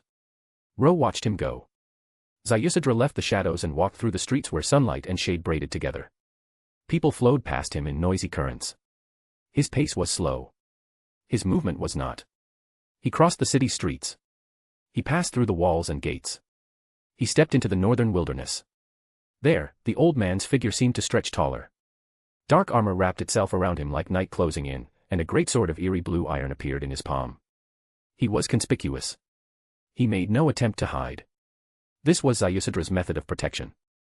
Those who seek to live, die. Those who seek to die, live. The end of death lies in a momentary convergence, the fate of life in an instant's choice. Fear his benevolence less than his weapon. Fear his weapon less than his might. p@treon.com/fanficlord03. Every 100 power stones equals +1 bonus chapter. Chapter 36, One Man Destroys a Nation. You call this protection? Chapter 36, One Man Destroys a Nation. You call this protection? Ro had succeeded in sending Ziusadra away. He stayed where he was for a while, thinking, and did not rush to chase after him. He wanted the old man to leave first. To stagger their routes. To minimize any possible impact. Of course, Ro also had no intention of returning to his own residence. If he went back now, Enkidu would absolutely cling to him, and he did not want to be delayed by that kind of warm trouble. So he found an inn within the city and rented a room. He rested for one night. The next day, while the sky was still dim, he naturally woke up. After transmigrating, Ro had always kept strict control of his routine. If he was going to die, he wanted to die at the best moment and in the best way. Over time, that obsession hardened into discipline. Even now, when he barely needed sleep, he still forced himself to fall into dreams at the right hour.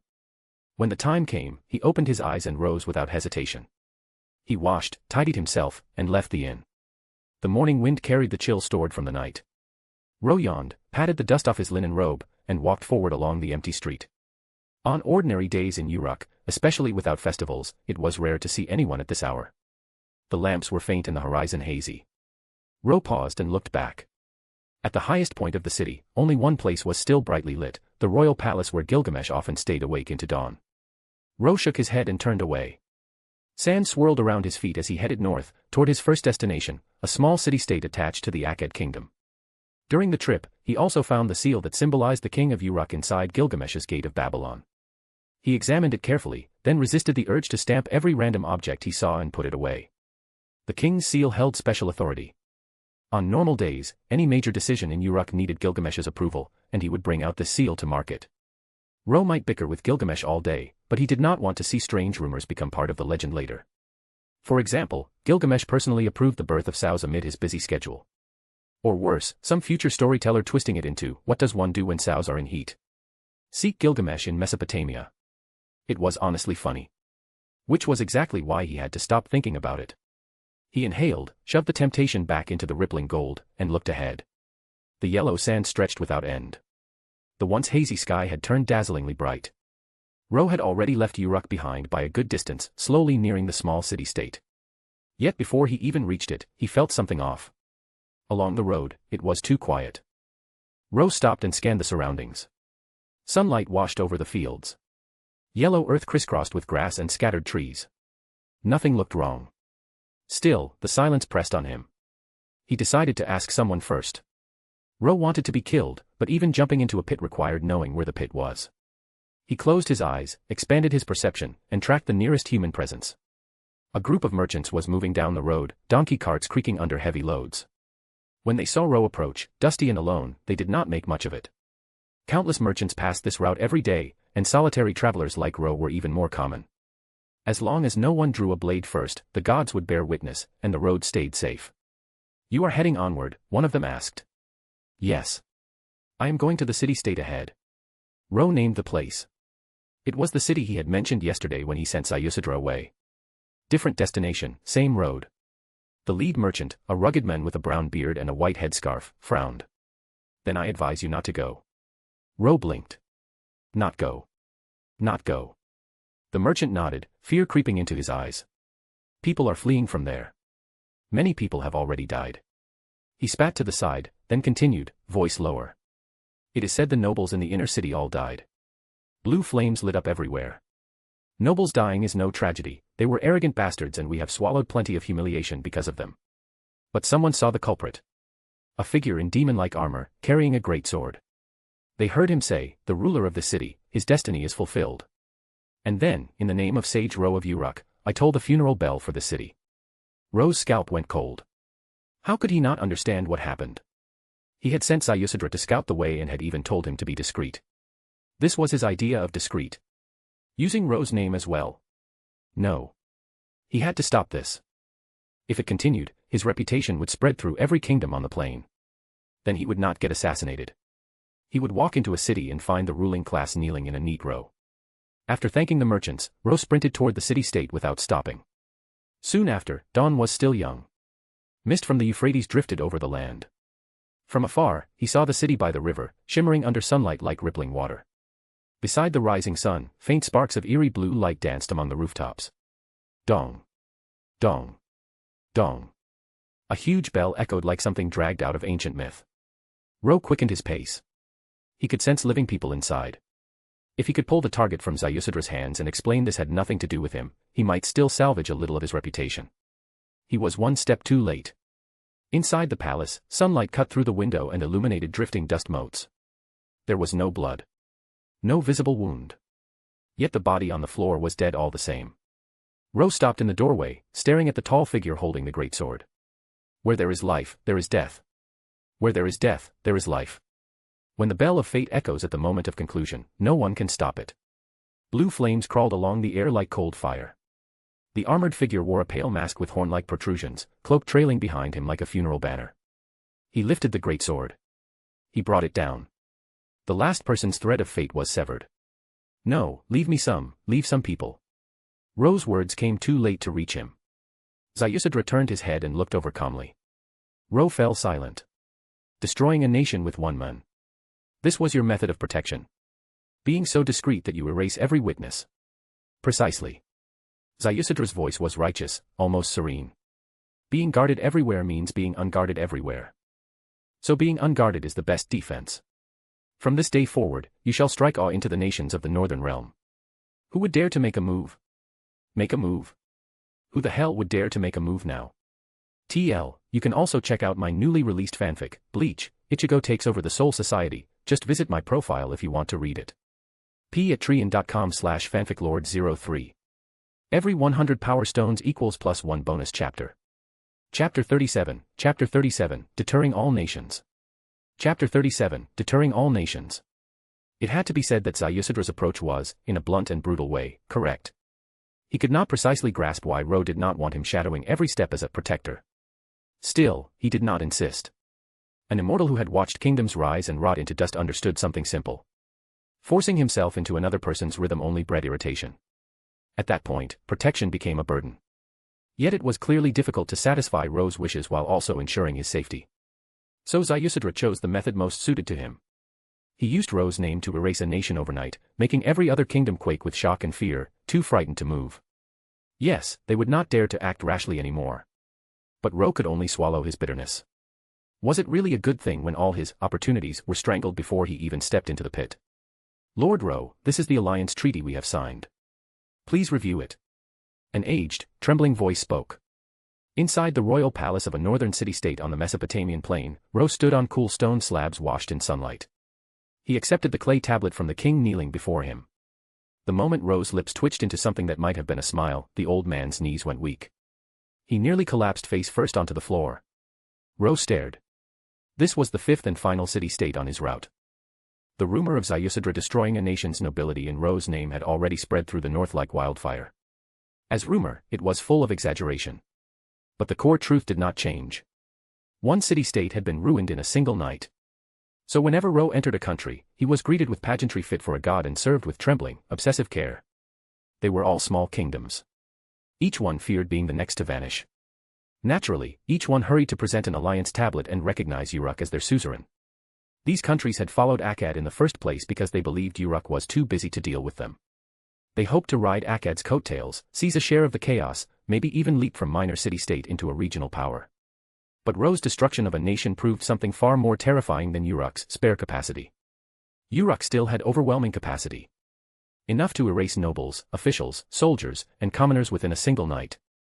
All living beings honor strength by instinct. Ro's journey ended smoothly, perfectly, and without even a fraction of the resistance he had expected.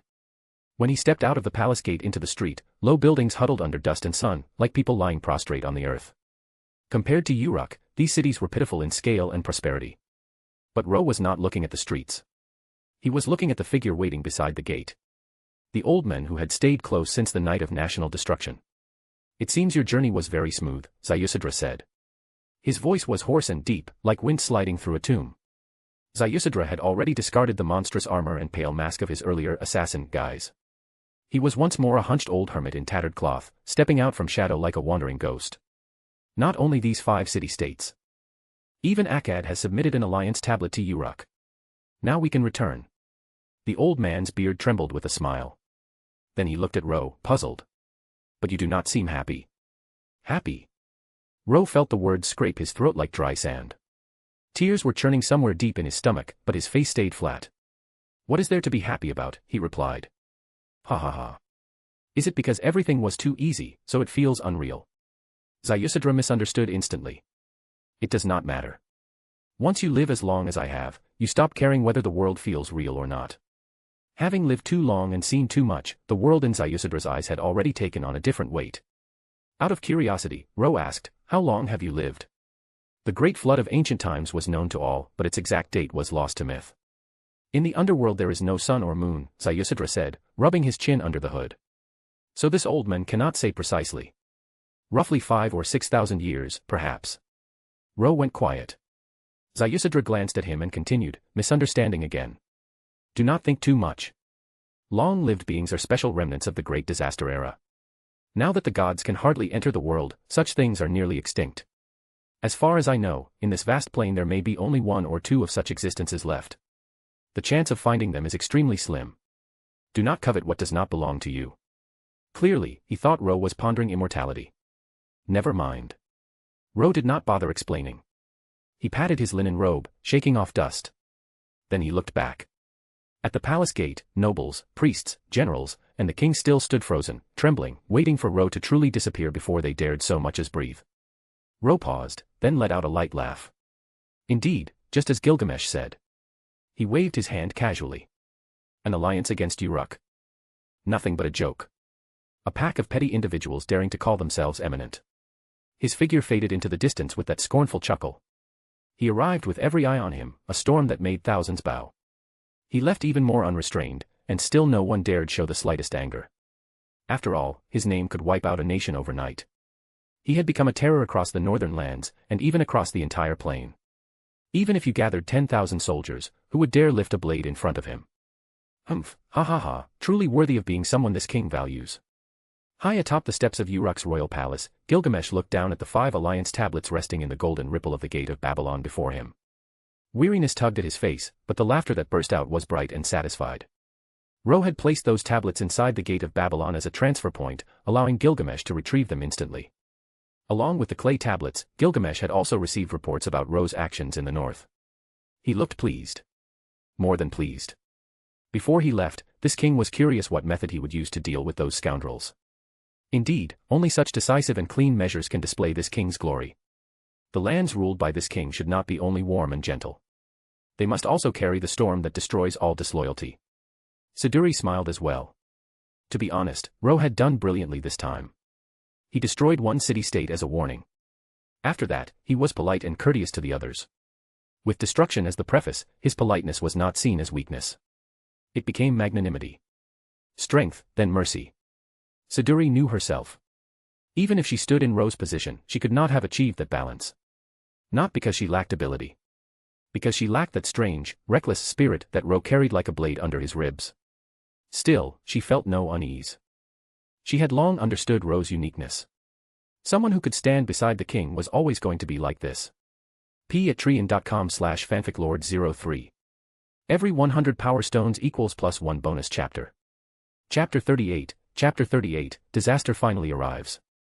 Chapter 38, Disaster finally arrives. Nasuverse, truth be told, could not help feeling a quiet swell of emotion. When she thought about it carefully, Gilgamesh and Ro had not known each other for very long. Yet it felt as though they had crossed an age together. No, that was not just a feeling. They really had experienced far too much in a short span of days, and many of those experiences were things the king had never once faced before. So of course he was pleased. Of course he would acknowledge them as friends, and value that bond more than he realized. Some changes were subtle, so subtle that even the king himself did not notice. But Nasuverse stood close enough to see them.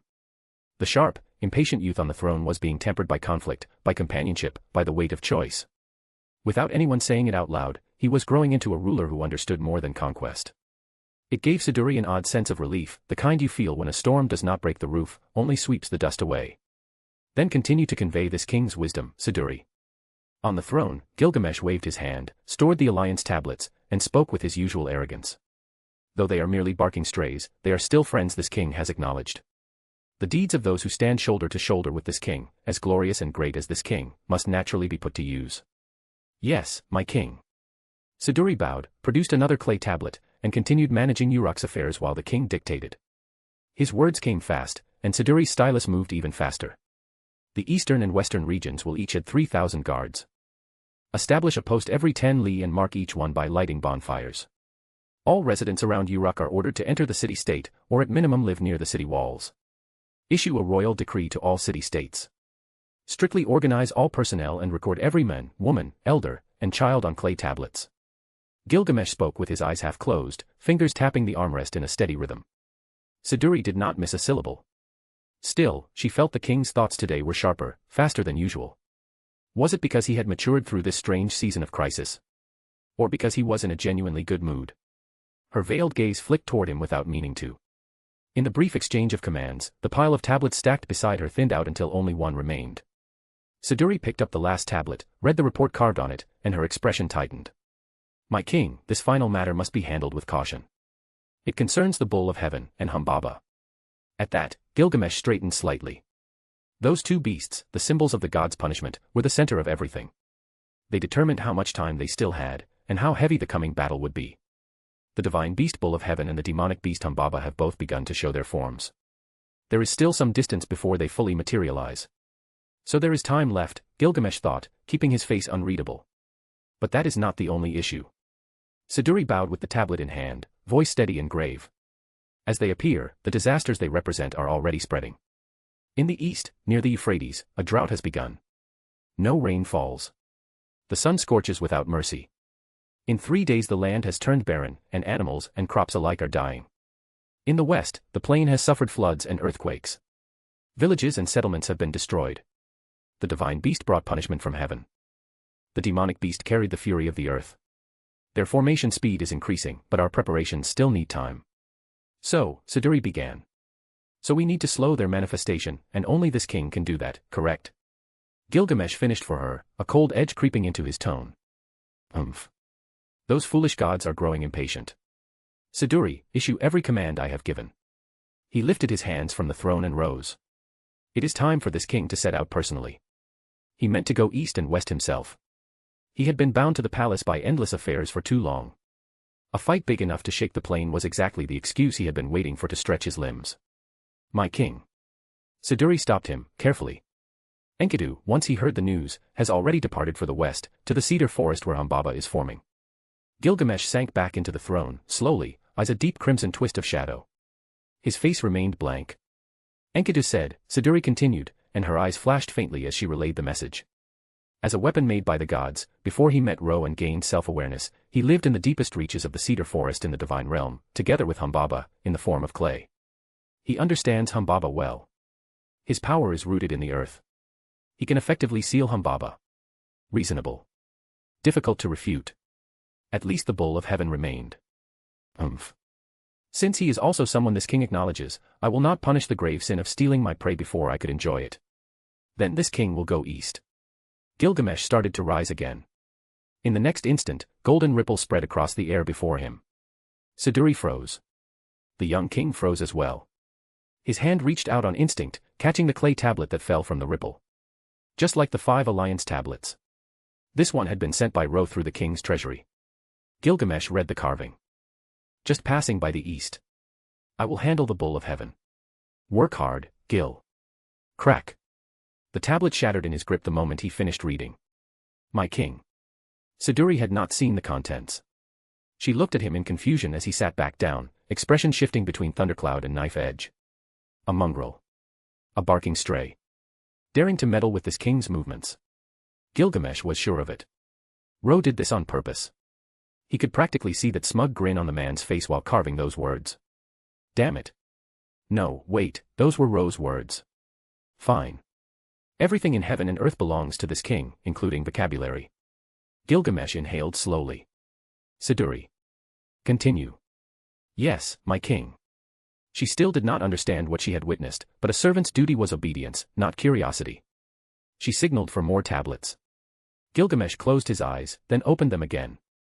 His fingers crushed the armrest. To drag those heavenly mongrels down a day earlier, this king will endure. Far from the palace, on the open wilderness east of Uruk, Ro let out a laugh that sounded like a man enjoying a private joke at the edge of the world. Humph ha ha ha. Gilgamesh's face right now must be priceless. He was not even trying to hide it. Just as Gilgamesh had guessed, Ro absolutely did it on purpose. As a born king, Gilgamesh hated being caged in one place. Ro understood that. The hero king had been waiting for a reason to leave the center of power, not to justify himself to others, but to justify himself to his own pride. Now Enkidu had already gone west to face Humbaba, something Ro knew through the key of heaven he had given her. So Ro sent that tablet and cut off Gilgamesh's last excuse. At the same time, he had arrived on the eastern flank of Uruk. TL, you can also check out my newly released fanfic, Bleach, Ichigo takes over the Soul Society. Just visit my profile if you want to read it. p@treon.com/fanficlord03. Every 100 power stones equals +1 bonus chapter. Chapter 39, Chapter 39, I clash head-on with the bull. Chapter 39, I clash head-on with the bull. Ro's message to Gilgamesh had absolutely been written with mischief in mind. He wanted to irritate the king, just enough to make that famously short temper flare and then settle into focus. But the content was not a lie. When Ro returned from his diplomatic circuit, he did not yet know anything was wrong with the beast descending from the heavens. He only felt the abnormality once he passed through the eastern plains of Uruk. And once he felt it, indifference was no longer an option. Where there was danger, Ro went. Where danger sharpened into a blade aimed at the throat of life, Ro ran toward it even faster. Whether he could die a glorious death here was another matter. But the principle remained the same. Do not waste a single chance. So he followed the pull of that looming presence, straight toward the bowl of heaven. East of Uruk. Near the Euphrates, one of the two great mother rivers that fed the Mesopotamian plain, Ro stepped onto land that no longer felt like land at all. The earth was bone dry. Each step crunched against cracked soil and jagged stone. Ahead, desolation spread without end. The ground had split into countless ravines, deep and sprawling, like shattered pottery left to rot under a merciless sun.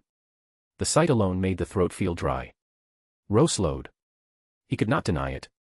As the strongest divine beast, the bull of heaven carried a weight that dwarfed the present world. It was almost like an idea given shape, a god concept pressing down on reality. Divine beasts were not gentle guardians. Gods were nature made human by worship, phenomena shaped into personalities by faith. Divine beasts were the same, only one step lower in rank, born from the same authority and the same cruelty. The bull of heaven was disaster given hooves. Drought, violent storms, sand that scoured bone, all of it was part of its essence. So of course the world began dying the moment its body started to condense. According to Gilgamesh's earlier explanation, divine beasts, like gods, needed a vessel to descend. Once, the gods could directly gather the ether of the sky and shape bodies at will. Now the age of gods was in decline. The ether had thinned, and possession had become the primary path. Yet divine beasts were still close enough to the divine to do what gods could no longer easily manage. They could still seize atmospheric ether to forge a shell, and during that forging, the concepts they shed would become phenomena. Here, that phenomenon was drought. All things have life and death. Zayusadra spoke beside him, voice deep and ancient as the desert wind. Beneath the grandeur of the star-filled vault, life is always fleeting. He paused, then added calmly. You need not mind it. The old man had remained at Ro's side since that night of slaughter. His tone held no malice and no pity. It was simply the way someone who had watched civilizations drown and rise again spoke about corpses. Ro withdrew his eyes from the cracked earth and looked at him. You say where there is life, there is death. Fine. Then will you die? Before Zayusadra could reply, Ro spread his hands in mock invitation. How about we fight? He could not say seeking death out loud, not with this man. So he pushed it forward in another form. This old man does not kill those whose destiny has not arrived, Zayusadra said evenly, nor does he kill those without destiny. Ro's mouth twitched. Are you afraid you cannot beat me? It is okay, old man. I will go easy on you. It was a crude taunt, but even crude tools sometimes pry open sealed doors. Ro had been prodding Zayusadra for days, in tiny ways, looking for a crack he could slip through. If the grand assassin truly struck him down, even Ereshkigal's blessing might not be able to drag him back out of death's grip. A death by that blade would be worthy of any epic. But Zayusadra had lived too long to be baited by childish words. Insults and provocation rolled off him like rain off stone. Ha ha ha. It is good for young people to have energy, he said instead, almost indulgent. But this old man is old, and I truly cannot keep up with your generation anymore. He sighed, then added with perfect sincerity. And this old man does not know how to fight at all. You do not know how to fight, you only know how to kill. Ro did not say it aloud. He only glanced sideways, the lack of surprise already settled in his eyes. If you will not fight, then teach me your assassination techniques, Ro muttered. Then I can teach others. So someone else could kill him. You have no talent, Zayusadra replied without hesitation. Ro exhaled through his nose and let it go. He turned back toward the horizon. To be honest, his mood was not good. Along the road here, he had passed skeletal remains scattered through the dust. Animal bones. Human bones. Some half-buried.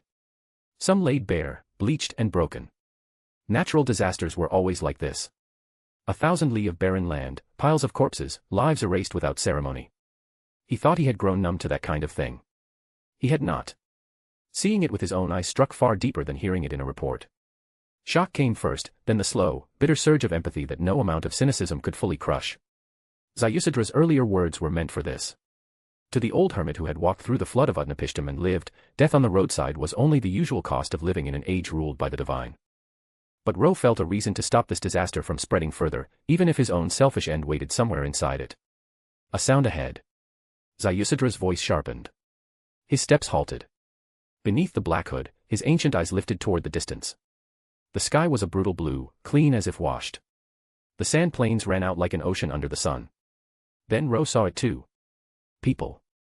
A group of refugees fleeing in panic. They were far away, but Ro's sharpened senses still caught every detail. Bodies shriveled from dehydration. Faces pale as dried clay. Movements already staggering on the edge of collapse. Behind them, the air was twisting. Wind screamed across the plain, trampling the land. A pale storm tore through everything in its path, devouring moisture as if it were starving. Where it passed, earth cracked further. Life dried out and died within breaths. The bowl of heaven. Ro recognized it instantly. It was not yet fully formed, only a storm-like silhouette, but it already moved like a mad beast. It chased down the helpless and crushed them beneath its wrath. One refugee fell. Another wailed. Bodies collapsed into withered husks as the storm drew nearer, stealing the last water from flesh and blood. I am really being underestimated.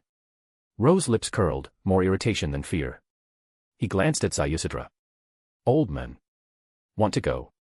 Ziusadra shook his head. This old man has not heard the bell of that divine beast's destiny. Until destiny arrived, he would not draw a sword. Then do not interfere with me. Ro was satisfied with that answer. Ziusadra kept his word. Ro let out a slow breath. He patted the dust from his plain robe, and in the instant his eyes closed and opened again, the shadow of a burning key of heaven flickered deep in his pupils. He stepped forward. The raging wind snapped at his sleeves.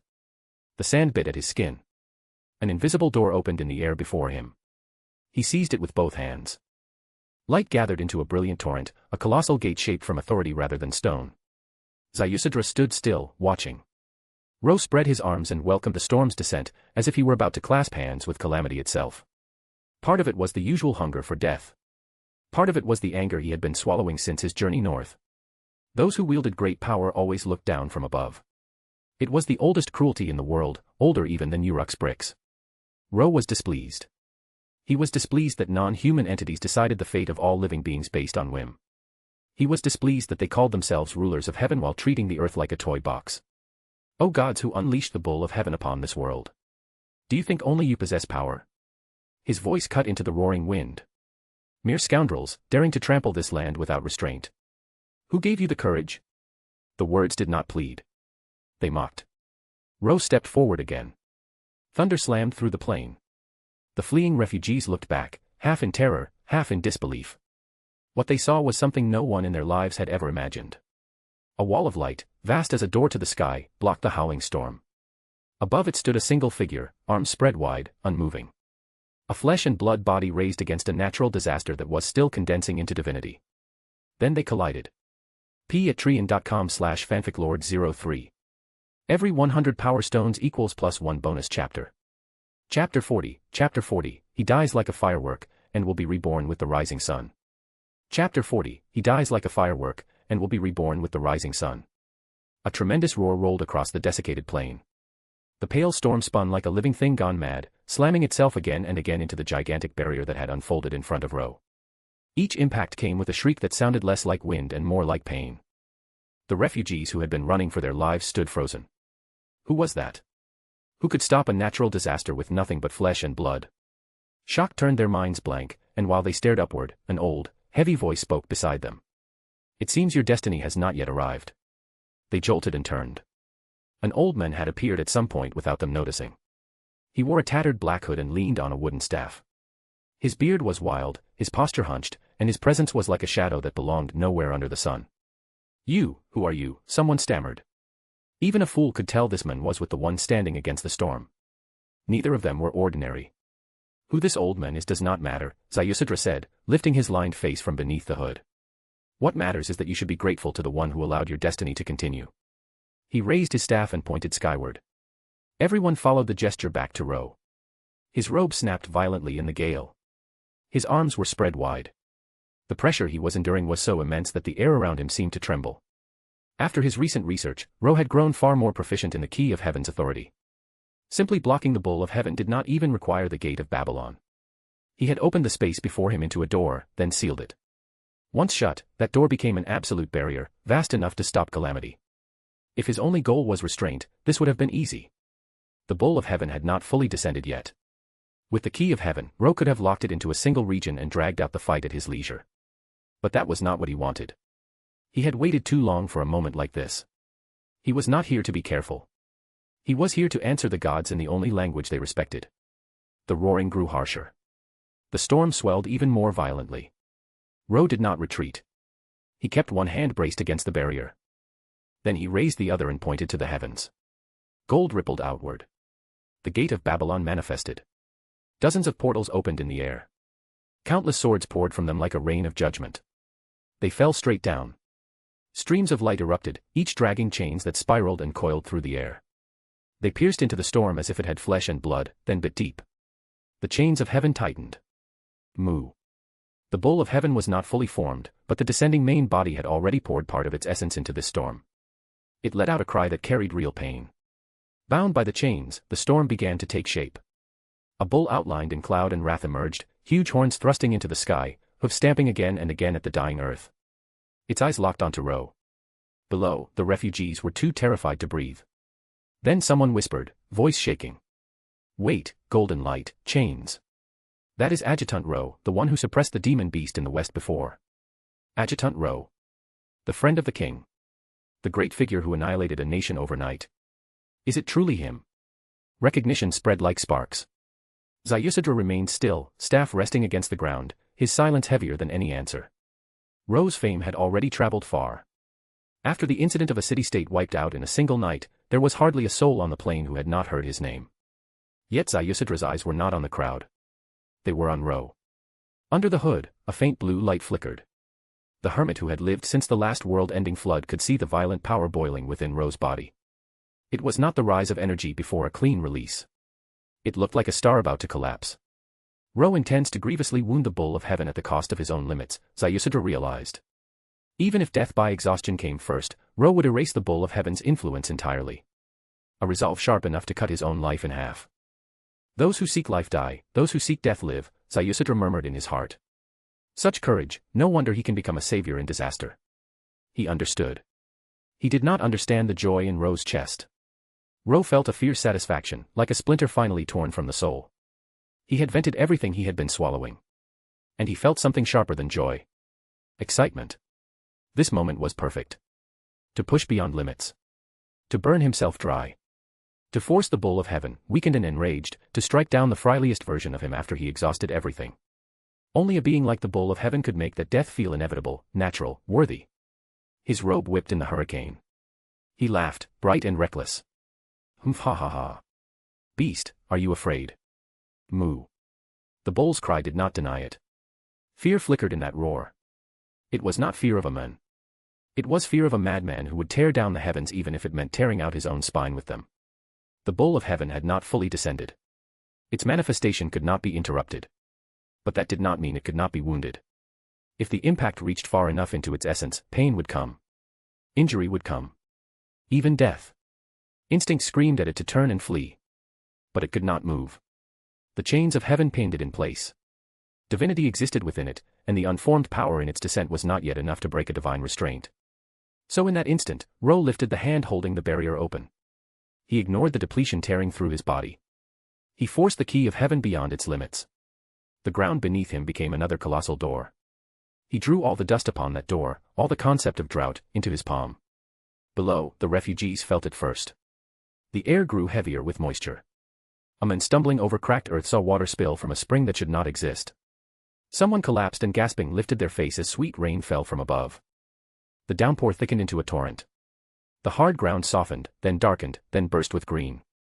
Riverbeds stirred back to life, overtopping their banks with resurrected water.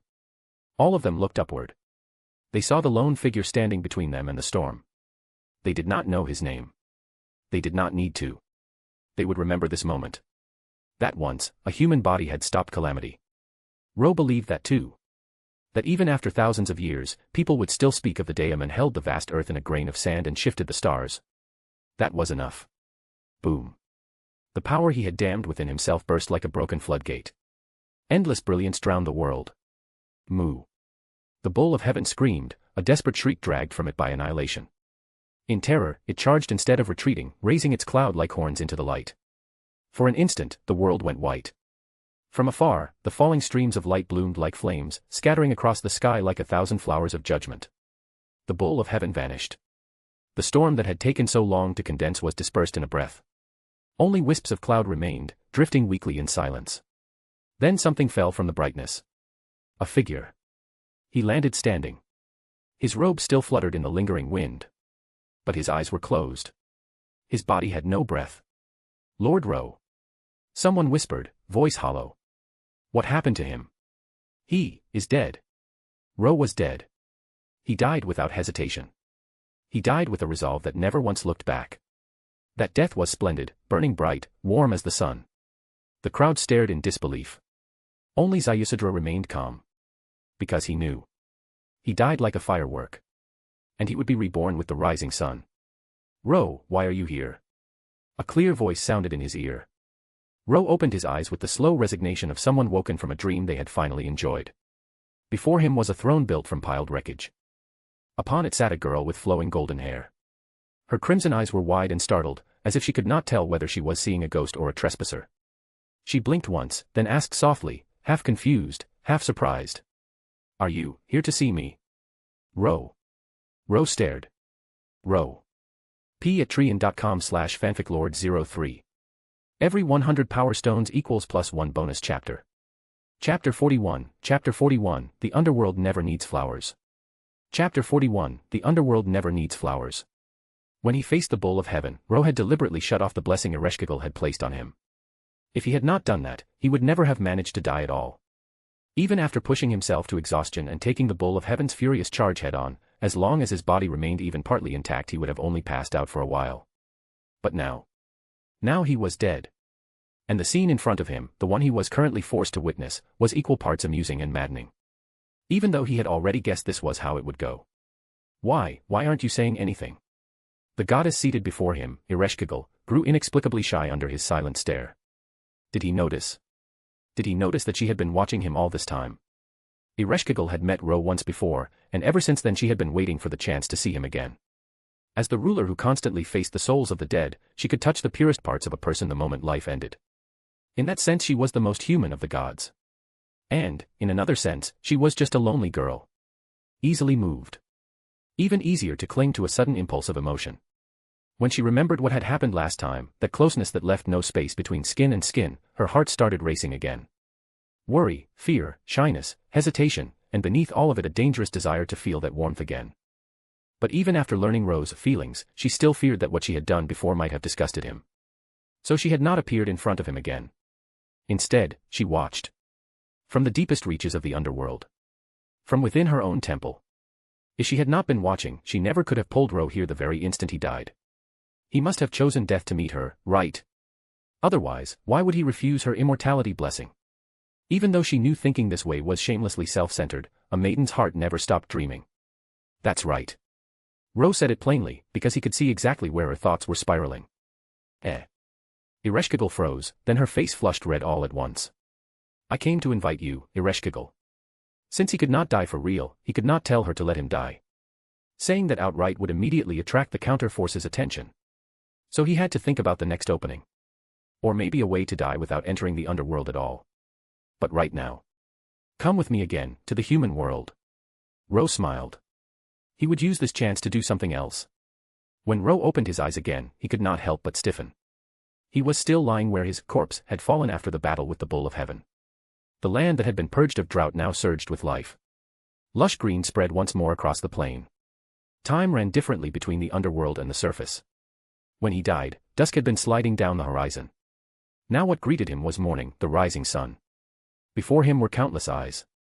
Countless people. They surrounded him in a wide circle, kneeling as if in pilgrimage.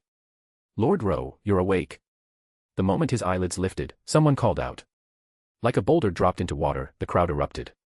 It's true, that old man was right. People shouted, trembling with joy. Lord Ro, thank you for sacrificing your life to save us. Ro quickly helped an old man to his feet. Lord Ro, please accept our gifts. Someone was trying to lead a cow forward and looked helpless about where to put it.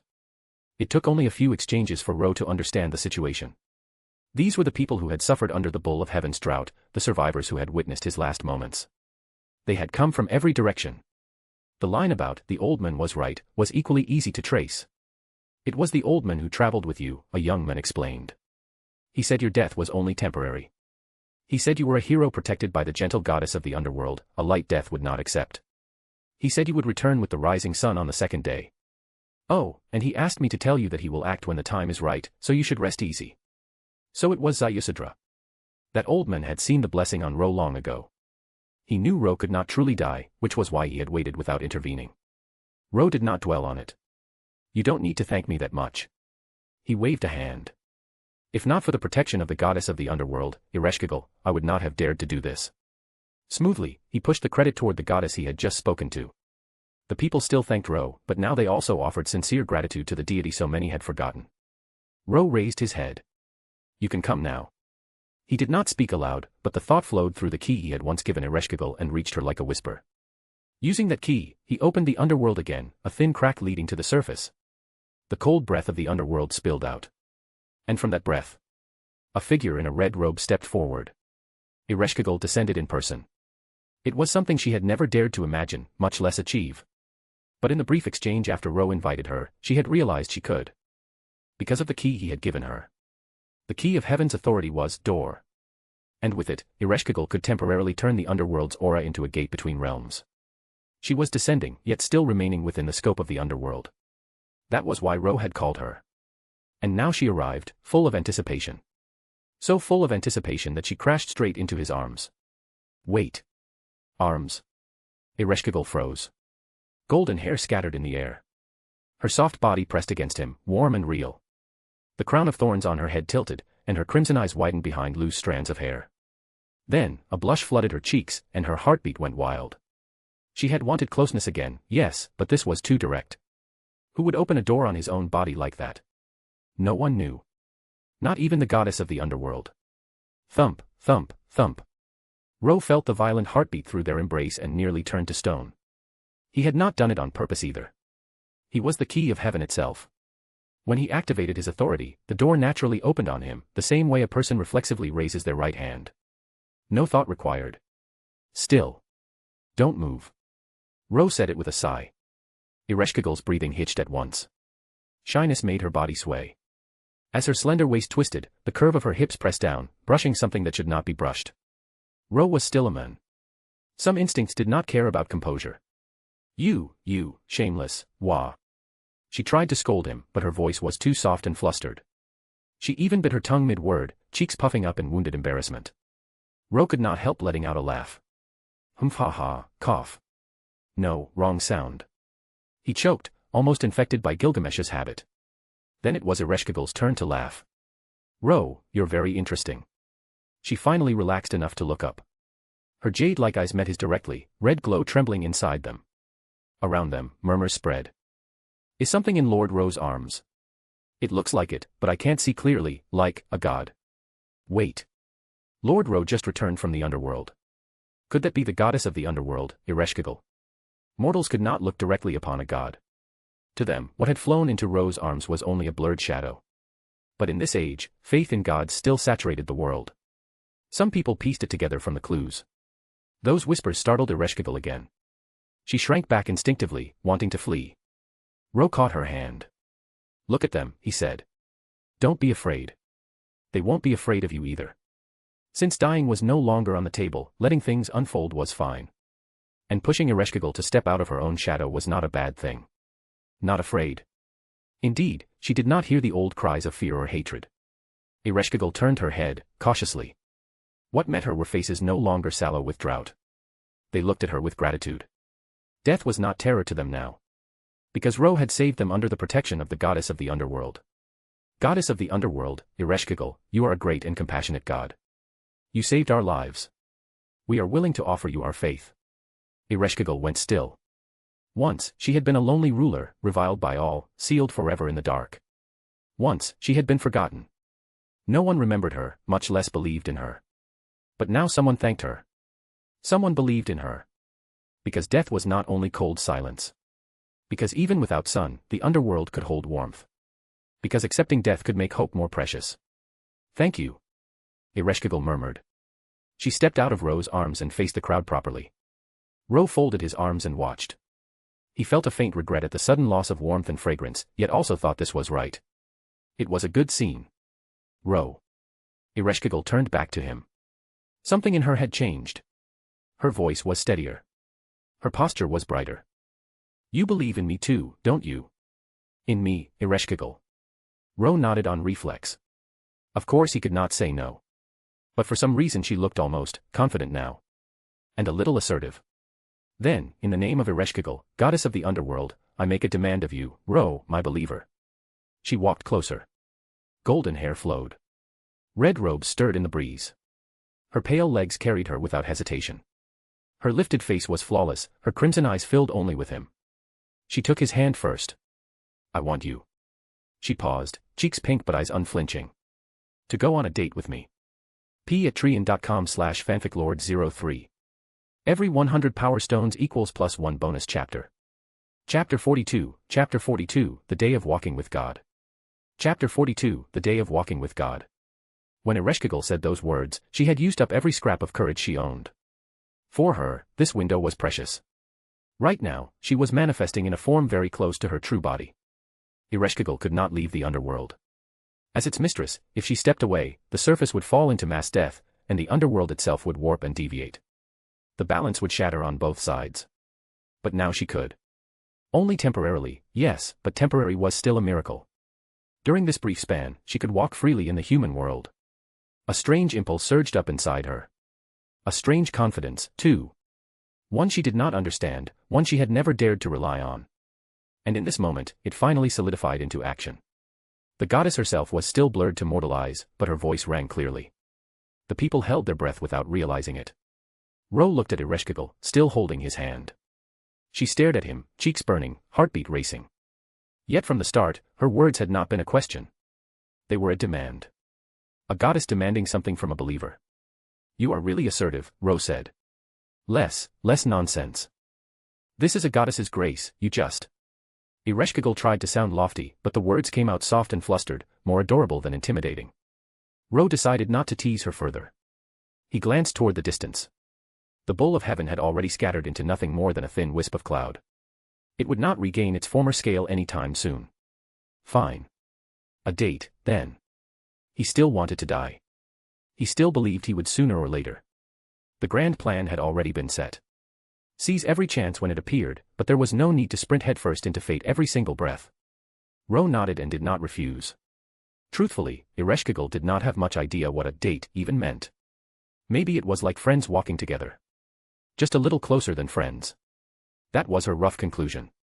They bid farewell to the crowd and headed east, toward the Euphrates. The air regained its natural humidity. The river swelled again, surging as if the earth had uncapped a long sealed jar. It is so beautiful. Ereshkigal stopped along the bank, staring at the flowing water in a daze. Her golden hair shone under the light. Her red robe fluttered like a flame. The scene before her was something the eternally silent underworld could never offer. And it was the first time she had ever seen it. Ro, still holding her hand, studied her profile. It really is beautiful, he said. Ro, you think so too? She turned instinctively. She had assumed someone born on the surface would be used to such sights. But she realized Ro was not looking at the river at all. He was looking at her. And he meant her. His gaze did not dodge. His meaning did not hide. Ereshkigal's face turned red again as if someone had poured sunset on her cheeks. What were you just saying? She spoke awkwardly, not knowing how to answer. As she said, you too, it felt unbearably shy. Ro smiled. Thankfully he did not let out a Gilgamesh-style laugh this time. He almost ruined the mood that had taken effort to build. He would blame Gilgamesh for that habit later, with great righteousness and very little mercy. He drew a quiet breath. Being with Ereshkigal was relaxing in a way he had not expected. It was not the mischievous thrill he got from provoking Gilgamesh. It was not the natural ease of standing beside Enkidu. It was something gentler. A kind of spiritual quiet. a peace that settled into the chest instead of lighting a fire under the ribs. Ereshkigal felt it too. It is incredible, Ro. She took a deep breath, brushing a strand of hair aside. A bright smile bloomed across her delicate face. She looked ahead and spoke softly, almost to the wind. Everyone fears me. Everyone wishes to stay far away from me. But you are the first person who desperately wanted to get close to me. Not afraid of death. Even yearning toward it. That had been the first reason she was drawn to him. Ro's lips twitched. Can I say I genuinely want to die? No. Not here. Not with the counterforce listening to the world like a hawk that never blinks. Ereshkigal did not wait for an answer. She squeezed his hand and walked on. No direction. Only the wind to guide them. Ro, tell me. Her voice fell into his ear like a private confession. Are we friends? The girl beside him did not look over. Her ears were scarlet.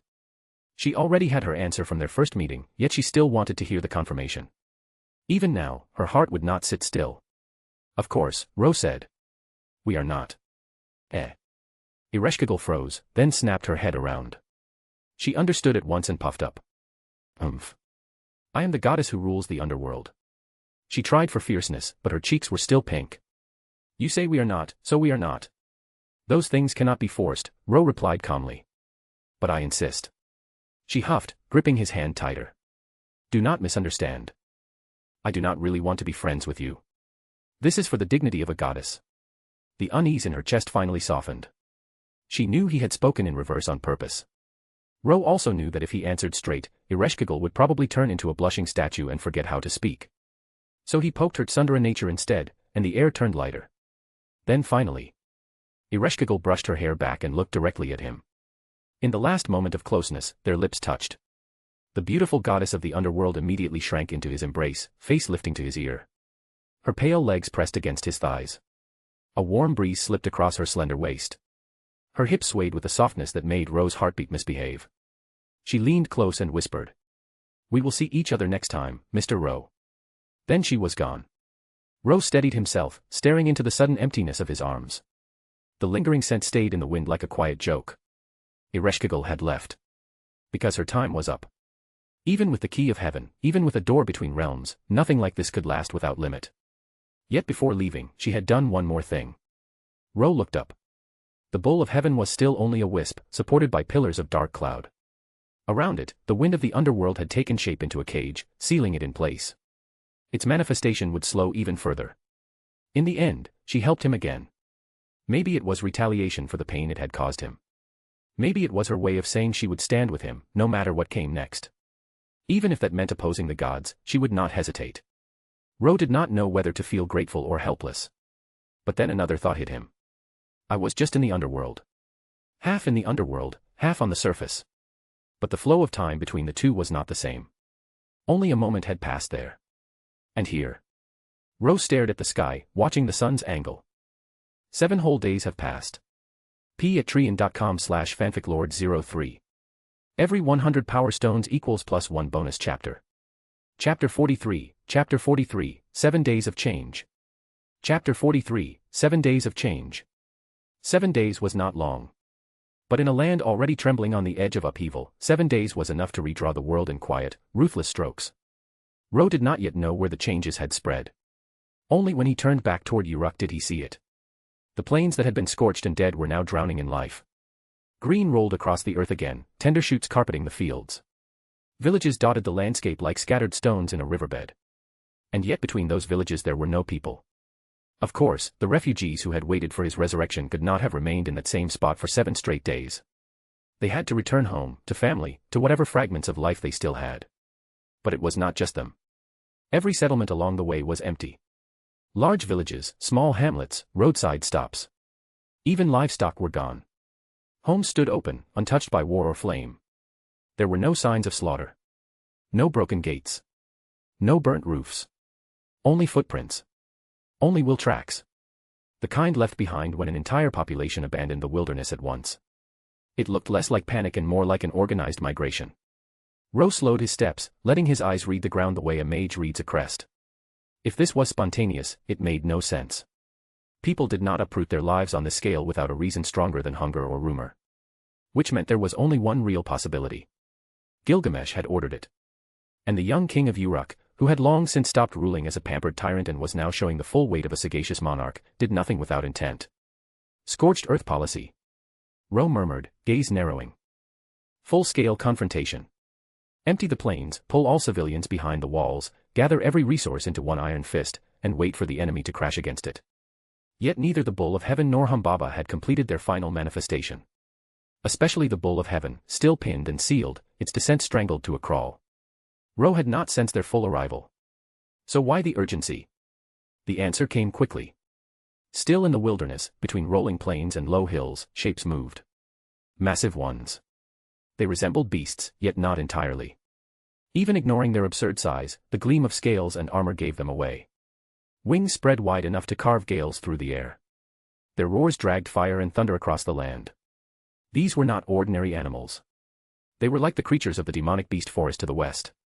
Things born under the lingering influence of the Age of Gods and its thick ether, the kind that once supported divine descent and formed the backbone of mythic eras. Only in the Age of Gods had such hordes existed in numbers like this. And now they had returned. Ro drew on the key of heaven, folding his presence inward until the world forgot he was there. From a high ridge, he watched the beasts for a breath, then turned to the eastern coast of the Euphrates. Above that horizon, the sky was clear. The Bull of Heaven remained half swallowed by the aura of the underworld, reduced to a mere wisp. Its body had scattered, but its essence was still gathering. Day by day, it condensed more. As it did, the side effects bloomed. The plain recovered. Ether thickened. Life returned. And in that returning ether, demonic beasts were being born. The same was likely happening in the west with Humbaba. Just then, the beasts roaming the plains seemed to sense something. One after another, they lifted their heads toward the east, toward the wisp of the Bull of Heaven, and began to howl. Not like a pack of wolves. Like wolves saluting a moon. The ground trembled. Dust spun up. Stones jittered. Shadows shifted across the hills as the horde began to gather, faster and faster, as if pulled by an invisible tide. The direction they surged toward was obvious. Uruk. They were going to strike the human stronghold. If they were not, Gilgamesh would never have needed to evacuate the wilderness so thoroughly. So that is it, Ro thought, already moving. Even if he stood still, this beast tide could not kill him. Not in any reliable way. So he had no expectation of dying here. He needed to return, to rendezvous with Gilgamesh and Enkidu, and to complete the strategy they had decided earlier. To complete the death wish he had spent so long planning, polishing, and guarding like a treasure. He followed behind the tide, cutting through the eastern plains. Before he even reached Uruk itself, he saw it. A wall. Dozens of meters high, rising from the earth like a cliff face carved by gods. A fortress line that could withstand any flood of flesh and fang. Uruk's soldiers stood on its crest in rigid formation, bracing for impact. Giant cannons were mounted along the parapets, their maws aimed downward at the incoming horde. The sight was so familiar that Ro froze for half a heartbeat. This was almost identical to the demonic beast front line. The seventh singularity. The Uruk he had once seen in Type Moon's records, where a colossal wall had been raised to stop the beasts. No. That could not be right. A singularity was a warped, fictional history destined to be corrected. Anything achieved there would never be truly recorded, and those who forged miracles within it could not ascend to the throne. Ro was certain that his former self, within the root, would not choose such a place as a crossing point. So this had to be coincidence. Or history bending because he was here. Either way, the wall existed now. Raised in a mere 7 days. And Ro, as one of Uruk's leaders standing equal to Gilgamesh in authority, could not pretend this was none of his concern.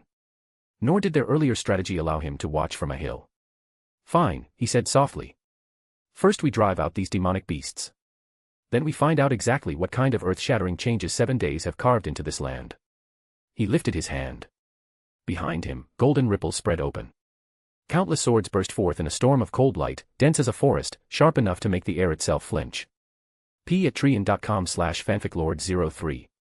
Every 100 power stones equals +1 bonus chapter. Chapter 44, Demonic Beast Frontline. Chapter 44, Demonic Beast Frontline. Ro stood on a ridge overlooking Uruk. Behind him, the gate of Babylon unfurled in a shimmer of gold. He did not strike right away.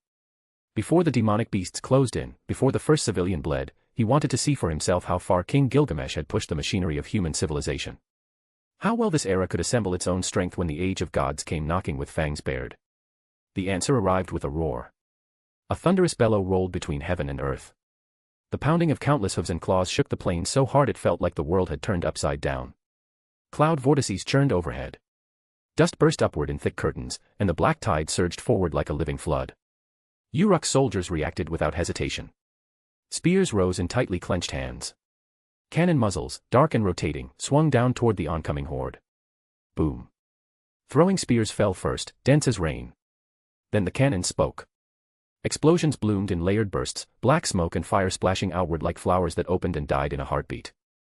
There was no gunpowder in this age. The shells did not rely on crude chemistry. They were packed with magic power instead. Their detonation was cleaner, sharper, more violent than anything later generations would call ordinary artillery. The spears were no different. In another era, weapons like these would be classified as enchanted mystic codes. Rare, expensive, and terrifyingly effective. The first wave hit. The demonic beast tide buckled. Corpses of massive creatures crashed into the dirt, piling up in grotesque heaps. But the horde did not thin. A second wave rushed forward to fill every gap. Then a third. Bones and blood paved the path, and still the black tide advanced. Boom, boom, boom. Roars did not stop. The cannons did not rest. The spears kept coming, but the enemy was endless. Driven by raw instinct, swollen by rage and an unseen command, the beasts pressed on. Step by step, they endured the barrage and crept closer, like a sea chewing through stone. Humanity's power was real. Yet against an invasion of this scale, it still looked fragile. Even so, Ro felt a quiet surprise. This was already beyond what he had expected from an era that had not yet reached the heroic age where a single human could eclipse an army. He raised his hand. The golden ripples behind him deepened. It was time to move. Then a laugh split the battlefield. Humph ha ha ha. You mongrels. How dare you trample my garden without this king's permission? Ro's gesture stalled midair. He lifted his gaze toward the sound, already knowing who it was. A celestial boat wreathed in ethereal blue starlight slid across the sky. At its prow stood a figure with arms spread wide, arrogant as a god who never learned humility. Scarlet, serpentine eyes gleamed with freezing contempt. The moment he arrived, the air itself felt heavier, as if the world had taken a sharp breath and forgotten how to exhale. Vast magic power poured from the demigod hero like an invisible tide. It pressed down on every demonic beast at once.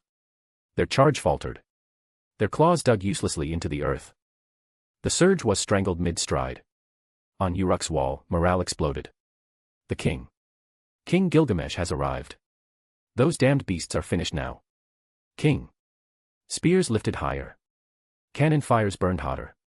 This was what it meant to be a king. Not merely to command, but to steady hearts. To become the pillar that held up the sky, so that everyone below could find the courage to face death without flinching. The Gilgamesh of today no longer wore the mask of absurd tyranny. The arrogance remained, but it had been honed into something colder, sharper, and far more fitting of a ruler standing at the end of an age. Ro watched the scene. A faint sense of accomplishment stirred in him despite himself. Maybe he really had changed something here. Then Gilgamesh's laughter rang again. I am the king of all creation. All under heaven and earth are my possessions.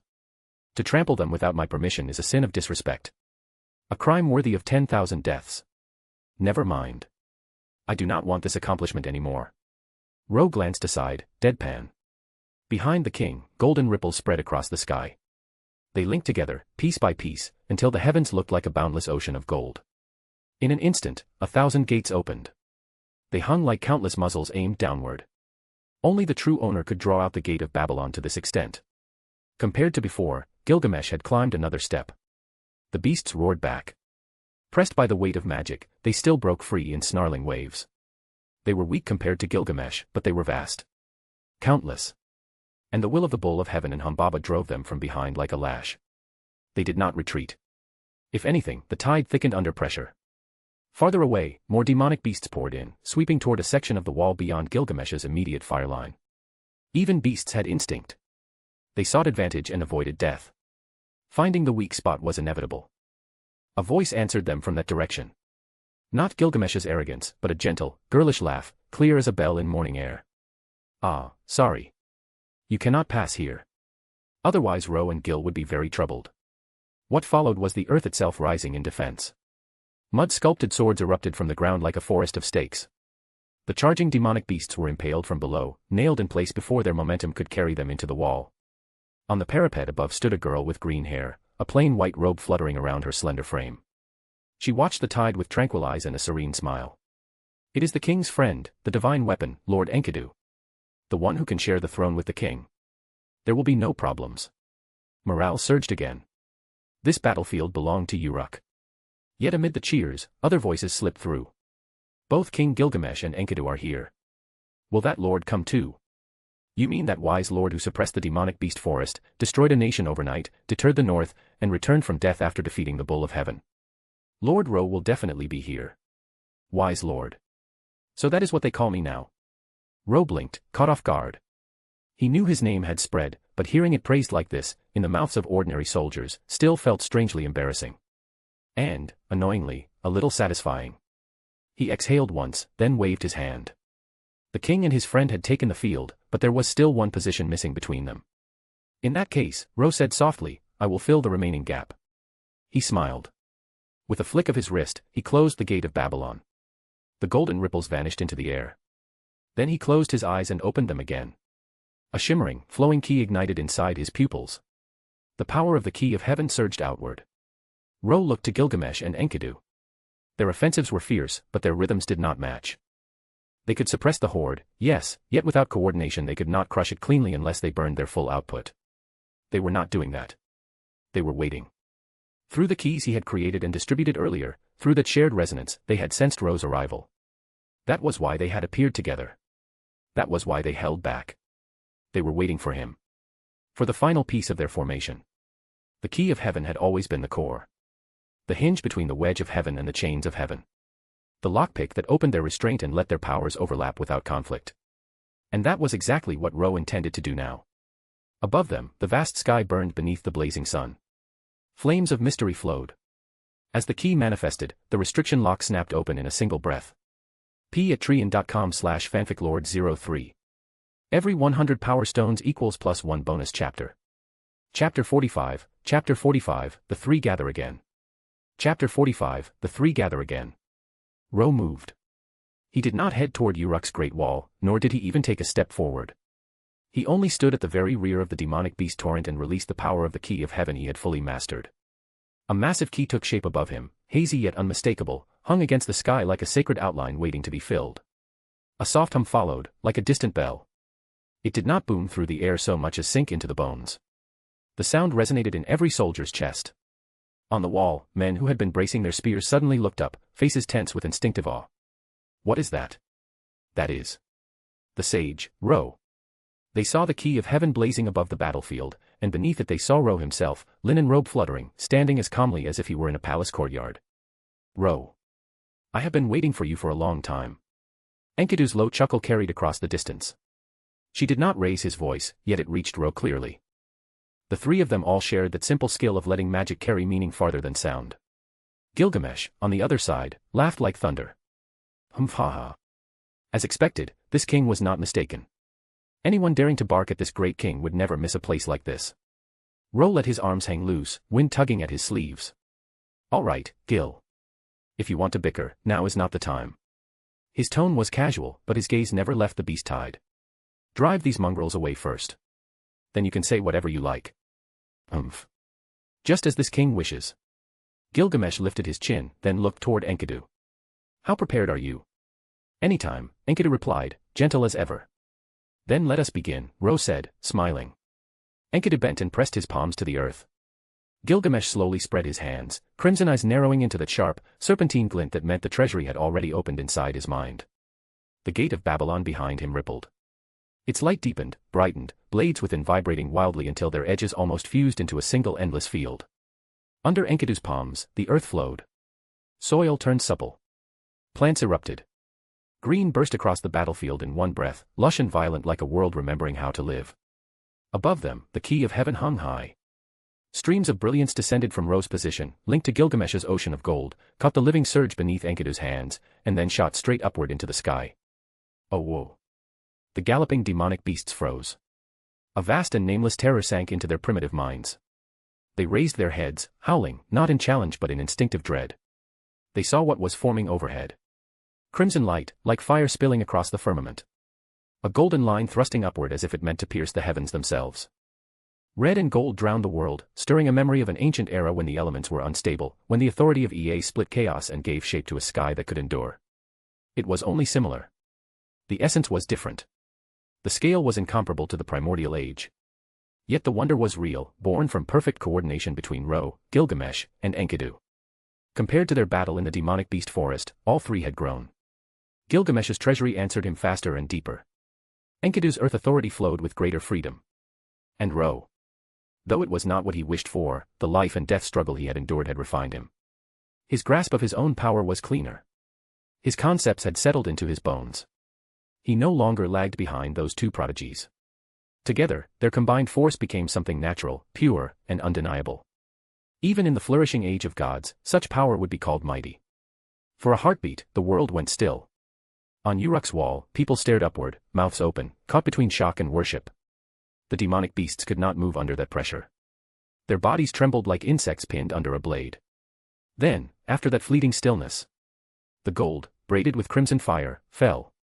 It plunged straight down into the center of the beast horde. Silence bloomed first, like a flower opening in water. Then the light hit. A torrent of golden brilliance divided heaven and earth. The instant it touched the ground, it spread like a flood. The demonic beasts wailed as they were torn apart. There was no spray of blood. No butcher's mess. It was like a painter erasing a drawing. Color vanished. Surface dissolved. Lines broke apart. Even the last dots were wiped clean until nothing remained. 10,000 miles of dust and smoke thinned away. The sky stayed clear. Ro lowered his hand, staring at the empty plain that had been a black tide a moment ago. He wiped sweat from his brow. Hundreds of thousands of demonic beasts, erased in a single strike.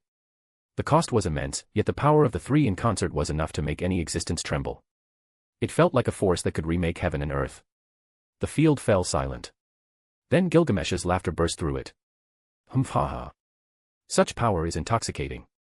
As expected of this king, and as expected of the friends this king acknowledges. He descended with that joyous arrogance, leaping from the starlit boat that carried his throne and landing firmly on the earth. His battle skirt swayed as he strode toward the center. Ro, Gil. Enkidu smiled, brushing dust from her white robe. Green hair fell softly around her face as she walked over. Ro came down from the sky as well, moving to meet them. The three gathered. The king, the divine construct, and the sage. In name and in truth, the three who ruled Uruk stood together beneath the gaze of all. And what they had just done was more than a victory. It was a declaration. At this moment, their preparations were complete. There was no need to keep pretending. The sage guided the power of King Gilgamesh and the divine construct Enkidu, converging it through himself. He made the sky run crimson and gold. A light fell that cleaved the world. An ancient aura played, silent and vast, like the breath of creation before words existed. People marveled. Even the gods above trembled. The Epic of Gilgamesh. High in the heavens, the gods no longer maintained constant surveillance. Their eyes in the human world had nearly been destroyed by Ro before. Yet the power the three had displayed shook the celestial domain itself, rippling upward into a realm that sat above the present world. They could not ignore it. The power of those three has grown stronger, Anu said, voice grim. The king of the gods looked down with hawk-sharp eyes. If this is allowed to develop, even the celestial realm where we stand may not be spared. It seems Gilgamesh was deceiving us from the very beginning. His prayers, his claim that he would voluntarily give up one of them, were only a way to buy time. We can no longer allow this. The gods were not shocked by the deception. They had never truly trusted Gilgamesh. Hope had existed, but it had always been thin. Now that Gilgamesh had shown his hand, there was only one path left. We too must decide the final punishment. Anu raised the scepter that governed the celestial realm. His command rolled through the heavens like a verdict already written. p@trian.com/fanficlord03. Every 100 power stones equals +1 bonus chapter. Chapter 46, The Priest's Admonition. Chapter 46, The Priest's Admonition. Even seated in the celestial realm, unable to manifest his main body in the human world, Anu was not helpless.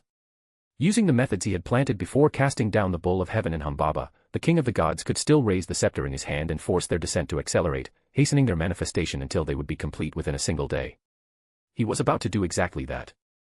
Then a voice cut across the firmament. Great King Anu, there is something that must be reported to you. Anu turned his gaze toward the speaker. It was not a god, but one of the envoys who served the heavens, beings shaped from mortal priests who had devoted themselves to the gods in life and ascended after death. Their nature was no longer human, but they had not become gods either. They were useful precisely because they stood in between. It is from the divine attendant temple in Uruk, the envoy said, bowing low. A reply has arrived. Anu paused. After a heartbeat, he lowered the scepter. How did they reply? Back when Gilgamesh, Ra, and Enkidu had joined hands in open defiance within the demonic beast forest, the gods had already sent an oracle to their priests below. The command had been simple. Become the gods' insiders within Uruk. Prepare to break Uruk's defenses from within when the time came. Until now, no clear answer had returned. The gods were not surprised. The priests of the human world were attendants, yes, but they were still human. Their station was not like these ascended envoys who had shed mortality and stood closer to divinity. Different positions meant different sight lines. It was also why the priests had agreed to Gilgamesh's request earlier, pretending to pray so he could buy time. Still, the gods had hoped. If the priests sided with heaven, the gods could cast a curse directly from above. A curse powerful enough to kill one of the three, Gilgamesh, Enkidu, or Ra, without dirtying their hands further. They needed that efficiency. Not for Uruk alone, but for what was coming next. Another god spoke, voice tense beneath its grandeur. How did they reply? If the priests agree, we can preserve more of our power for Mother. We can delay no longer. The fluctuations in the imaginary number space are growing clearer by the day. Our mother, Tiamat, whom we expelled, draws closer. We do not have much time. At the name, fear flickered across faces that had not known fear in ages. The primordial sea. The salty chaos that birthed them and then was betrayed by them. If Tiamat returned with hatred intact, no god who remembered the old myths could stay calm. This was the true reason they had always left a sliver of hope for Gilgamesh. They wanted to avoid turning on him if they could. They wanted to avoid spending power unnecessarily. They wanted every weapon intact for Tiamat. The priests of the human world prayed to the gods. The envoy's voice drifted across the celestial heights. Because he was neither god nor mortal, his eyes could see straight through the layers of reality into the world below. Through his sight, the gods saw Uruk's divine attendant temple, and the priests gathered within. Pray to the celestial gods we honor. A deep, ancient chant echoed through the pantheon. Priests in linen robes raised their hands. Great gods. The world was formed by your impetus, and humanity grew under your protection. You are the embodiment of all phenomena, the manifestation of the void. Praise, as always. Perhaps even more pious than before. The gods waited, silent, almost expectant. Then the chant continued. However, great gods, what we also wish to say is this. The world has stabilized, and humanity will continue to grow. Just as parents cannot keep a child locked at home forever, we are grateful for your grace, and our past faith has never been false. But humanity must ultimately walk its own path. You should not restrain us. Perhaps you believe the world belongs only to you, yet it also belongs to us. Gods, you have no right to stop humanity from moving forward. Crack. The armrest of a divine throne shattered. They refused. Just like Ra had openly contradicted Gilgamesh in that same temple, the priests had wrestled with their loyalty and fear. But now, they spoke clearly to Anu and the heavens. As humans. As subjects of Uruk. It was unprecedented. Servants of the gods in the human world had rejected the gods will outright. Rumble. Lightning tore the air of the celestial realm. Wrath surged. In the name of Anu, king of the gods and lord of heaven, I command the bull of heaven and Humbaba on earth. Destroy Uruk at all costs. Down below, in the temple, the priests laughed. Not mockery. Not madness. The laughter of old men who had already made their peace with the end. Tears streamed down their wrinkled faces. Ra had dared to refute a king. What did they have to fear now? 1,000 years of hardship meant nothing compared to death. Humphaha. Those old fellows may be advanced in age, but they possess a spirit worthy of this king's admiration. The moment Ra, Gilgamesh, and Enkidu returned to the royal capital, the echo of the priest's admonition reached them. Gilgamesh's laughter rang through the corridors, half pride, half battle hunger. Ra blinked, then smiled as well. Those old gentlemen had chosen. No, it was more than them. It was Uruk as a whole. It was humanity across the plain, looking at the gods' oppression and making its judgment from a human standpoint. On the road back, Gilgamesh had already told Ra what had happened while he was absent. Only 3 days had passed. Yet in those 3 days, the young king of Uruk had fused the strength of every city-state and nation on the Mesopotamian plain into a single body. He moved the people to the royal capital's vicinity. He raised the great wall of Uruk in the wilderness to block the demonic beast tide. He commanded the young to take up arms by choice, not by chain. He He ordered those who believed in gods to keep their faith, but never forget the fact that they were human. Because everyone understood one truth. The gods had once cupped yellow earth to nurture humanity. That grace deserved remembrance. But grace was not meant to become a muzzle. This king is the sole ruler of heaven and earth. Achieving this is but a trifle, Gilgamesh declared, swelling with pride as if the walls had risen because his ego needed somewhere to lean. Ro glanced at him. Speaking of which, has your gate of Babylon grown stronger? Gilgamesh's grin sharpened. Haha. This king possesses all things. Is it not natural that every treasure passing through my friend's hands returns to my collection? In other words, Enkidu had brought him more relics, enough to fill out the treasury further. Ro looked at Enkidu. Enkidu nodded calmly. The treasures in the gate of Babylon, I took from Humbaba's collection. I thought you might find them useful. The divine weapon said it without a shred of guilt, leaving Gilgamesh there like an expensive vase someone forgot to dust. Ro choked, then asked anyway. Is there a sword with a 3-stage spiral? A sword. Both Gilgamesh and Enkidu paused at once.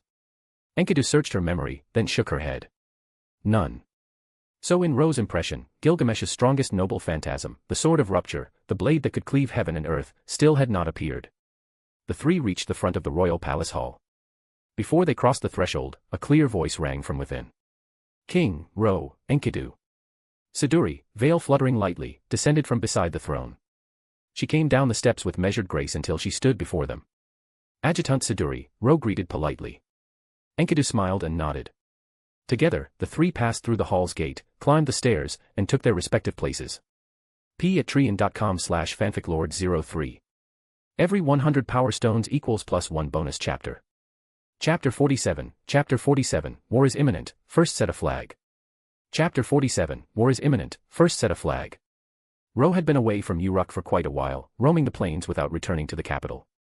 Yet his deeds had already turned him into Uruk's second banner, standing beside Gilgamesh's own. In this land, everyone knew the truth even if no one dared to say it aloud. The throne had 3 seats now.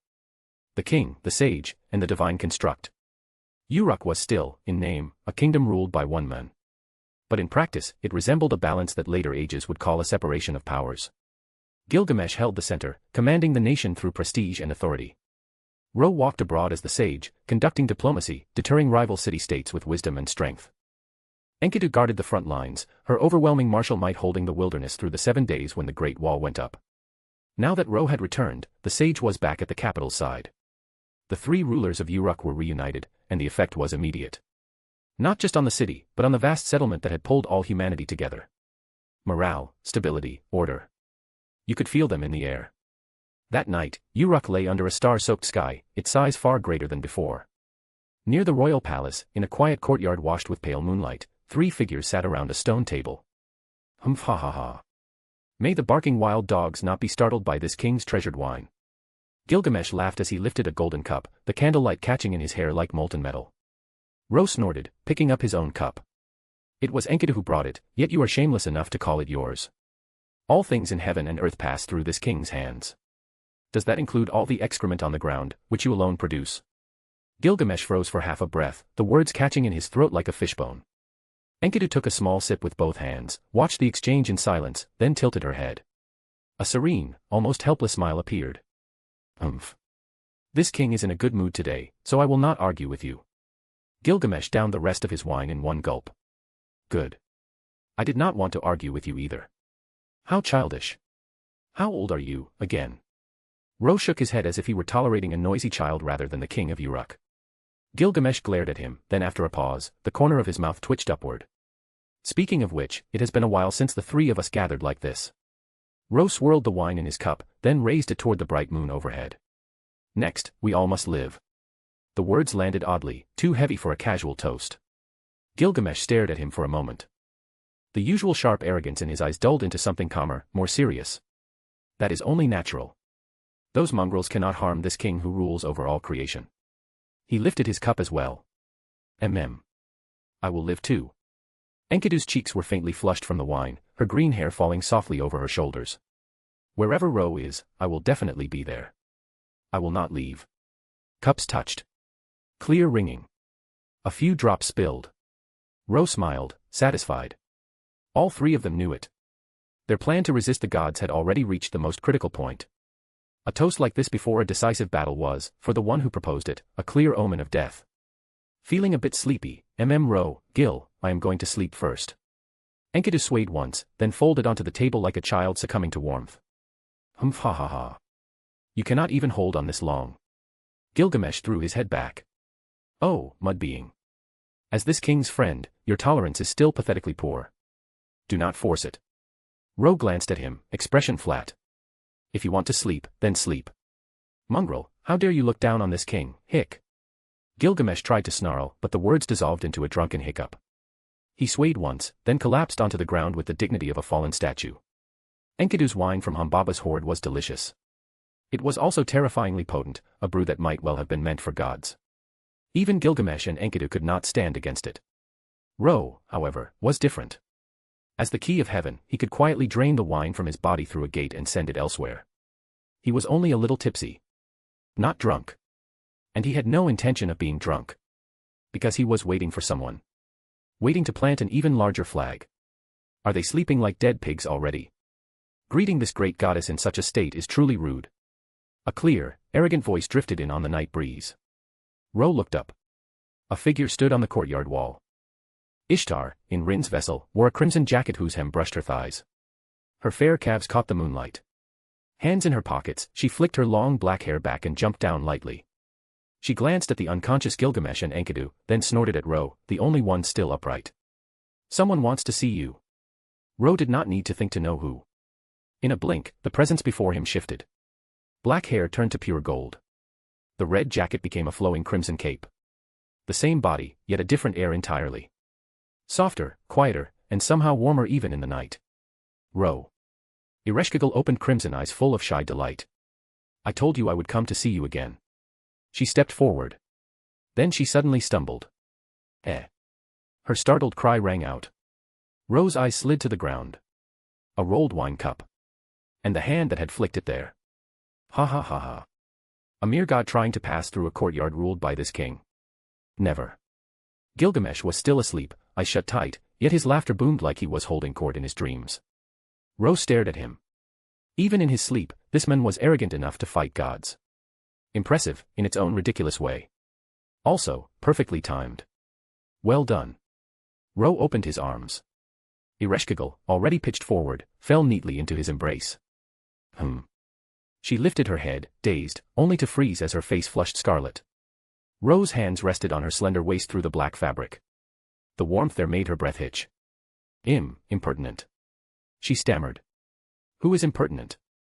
You are impertinent. Then I will let go. Eh. He loosened his hold exactly as he said it.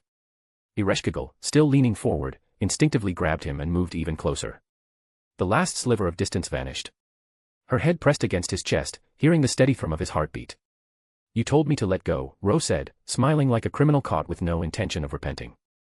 Ereshkigal went silent, cheeks burning, her heart somehow racing even faster. This posture was too much. Too embarrassing. Ereshkigal. Ro spoke first, saving her from drowning in her own shyness. You know what we are about to do next, right? She startled, then nodded faintly. The response was so soft it might have been mistaken for the wind. Ro wanted to say more, but she lifted her face, golden hair veiling her expression. I came for this. Her gaze was steady now. No matter what, I will stand with you. She smiled, cheeks still red, but her voice carried resolve. I will help you. I hope that in the future, we meet under the sky, not in the underworld. She raised her hand and intertwined her fingers with his. And I hope we can always meet. You can rest assured. Ro nodded. We will achieve victory. And I will meet you alive. There it was. The flag planted. Ro lied, yet not entirely. Because for him, death was never truly the end. The night was long, and still it passed too quickly. Ereshkigal returned to the underworld. Ishtar left as well. Soon the sky began to pale. Ro sat alone in the courtyard. Enkidu slept peacefully against the table. Gilgamesh lay on the ground, snoring with the confidence of a man who believed the world owed him silence. Ro lifted his eyes toward the distant horizon. Thunder roared. Lightning split the heavens and fell in a spear of light. Anu's wrathful decree had finally taken effect. Gilgamesh's eyes snapped open. Enkidu sat up. It is finally here. Ro set his cup down and chuckled softly. p@treon.com/fanficlord03. Every 100 power stones equals +1 bonus chapter. Chapter 48, Son of Man, play your song. Chapter 48, Son of Man, play your song. Thunder spears fell from the heavens and nailed themselves into the earth. Gilgamesh and Enkidu did not need anyone to explain what that meant. Hangovers were for ordinary people, not for a king and a divine construct. Enkidu, however, suddenly twitched her nose and looked at Ro with calm suspicion. It feels like something has been here. Ro turned his eyes away, a weird and totally inconvenient sense of guilt crawling up his spine. Is that really what we are focusing on right now? Gilgamesh only grinned, as if he found Enkidu's question adorable rather than alarming. Let's go. He stood, wine and sleep already forgotten. Follow behind this king, my friend. It is time to complete the great undertaking of us three. Enkidu rose without another thought. Ro exhaled quietly and followed. The sky kept rumbling. Since ancient ages, every pantheon in every land had understood one thing about thunder. It was the gods' wrath made audible. And now, beneath that roaring sky, humans and non-humans alike could feel the naked killing intent pouring down from above. The gods would no longer show mercy to those who dared to defy them. A bovine bellow rolled from the east of Uruk. On the banks of the Euphrates, a cage of black underworld aura broke apart with a low hum. A golden hoofed foot pressed down from the clouds. Massive horns hung in the daylight like twin bridges of gold, gleaming with undeniable divinity. At the same time, west of Uruk, at the edge of the demonic beast forest, the earth groaned. The chains Enkidu had left to seal the strongest beasts snapped one by one. Black mist surged upward. Giant vines shot into the sky, spiraling as they spread. Ancient trees shook violently, then swelled and twisted into a dense, pitch-black cedar forest that blotted out the horizon. The bull of heaven, Gugalana. And the cedar forest, Humbaba. At the decree of the sky god, they fully manifested in the hazy daylight. One was divine punishment, cold and bright. The other was demonic fury, choking and deep. Yet both cast the same crushing shadow. Their forms towered into the clouds. Even a careless sway could tear the land apart. One in the east, one in the west, left and right of the world, they advanced together toward the center. Toward Uruk. Even from 1,000 miles away, their silhouettes were clear to the naked eye. On Uruk's great wall, armored soldiers stared upward and swallowed hard. Is that the monster the king spoke of? The one sent by the sky god to destroy the world? Amazement. Fear. Not only the soldiers. Women, elders, children inside the city began to stir, panic spreading through streets that had only just learned how to breathe again. Everyone understood the difference. A tide of demonic beasts could be resisted by numbers, by walls, by courage. But these two were not a tide. They were calamities wearing bodies. Humans were dust before them. Can ants topple a statue? Can a mosquito cross the sky? The answer was painfully obvious. Ha ha ha ha ha. A thunderclap of laughter exploded across Uruk. It came from behind the front line, from the heart of the royal city, from the highest palace rising like a pillar at the world's center. The three had returned. Gilgamesh stepped onto the palace stairs, Ro and Enkidu just behind him. They stood together under the blue sky. They stood together in the hearts of the people. My subjects. Gilgamesh clasped his hands and let his gaze sweep the city below, near to far, until every face felt pinned by those crimson serpent eyes. Are you afraid? In the streets, people froze and looked up. An old man trembling a moment earlier steadied himself as if a hand had settled on his shoulders. Mothers pulled children out of doorways, not to run, but to look. Soldiers on the wall inhaled and found their breath again. The king's prestige was a weight that grounded the soul. Still, Gilgamesh, Ro, and Enkidu all knew this alone was not enough. Prestige could calm fear. It could not erase the despair that would come the moment Gugalana and Humbaba drew close. Courage right now was real, but it was also fragile. That was why they were here. To seize this moment and forge it into something that could halt the advance of God's beasts. Ah ha ha ha ha ha ha. Gilgamesh laughed again, sharper, more biting.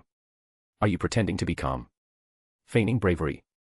Do you think you can deceive the great king who wields authority over heaven and earth? You rabble. He stepped forward from the palace doors to the very edge of the stairs. Golden armor had already wrapped his upper body. His hair swept back, exposing a face too sharp to belong to anything human.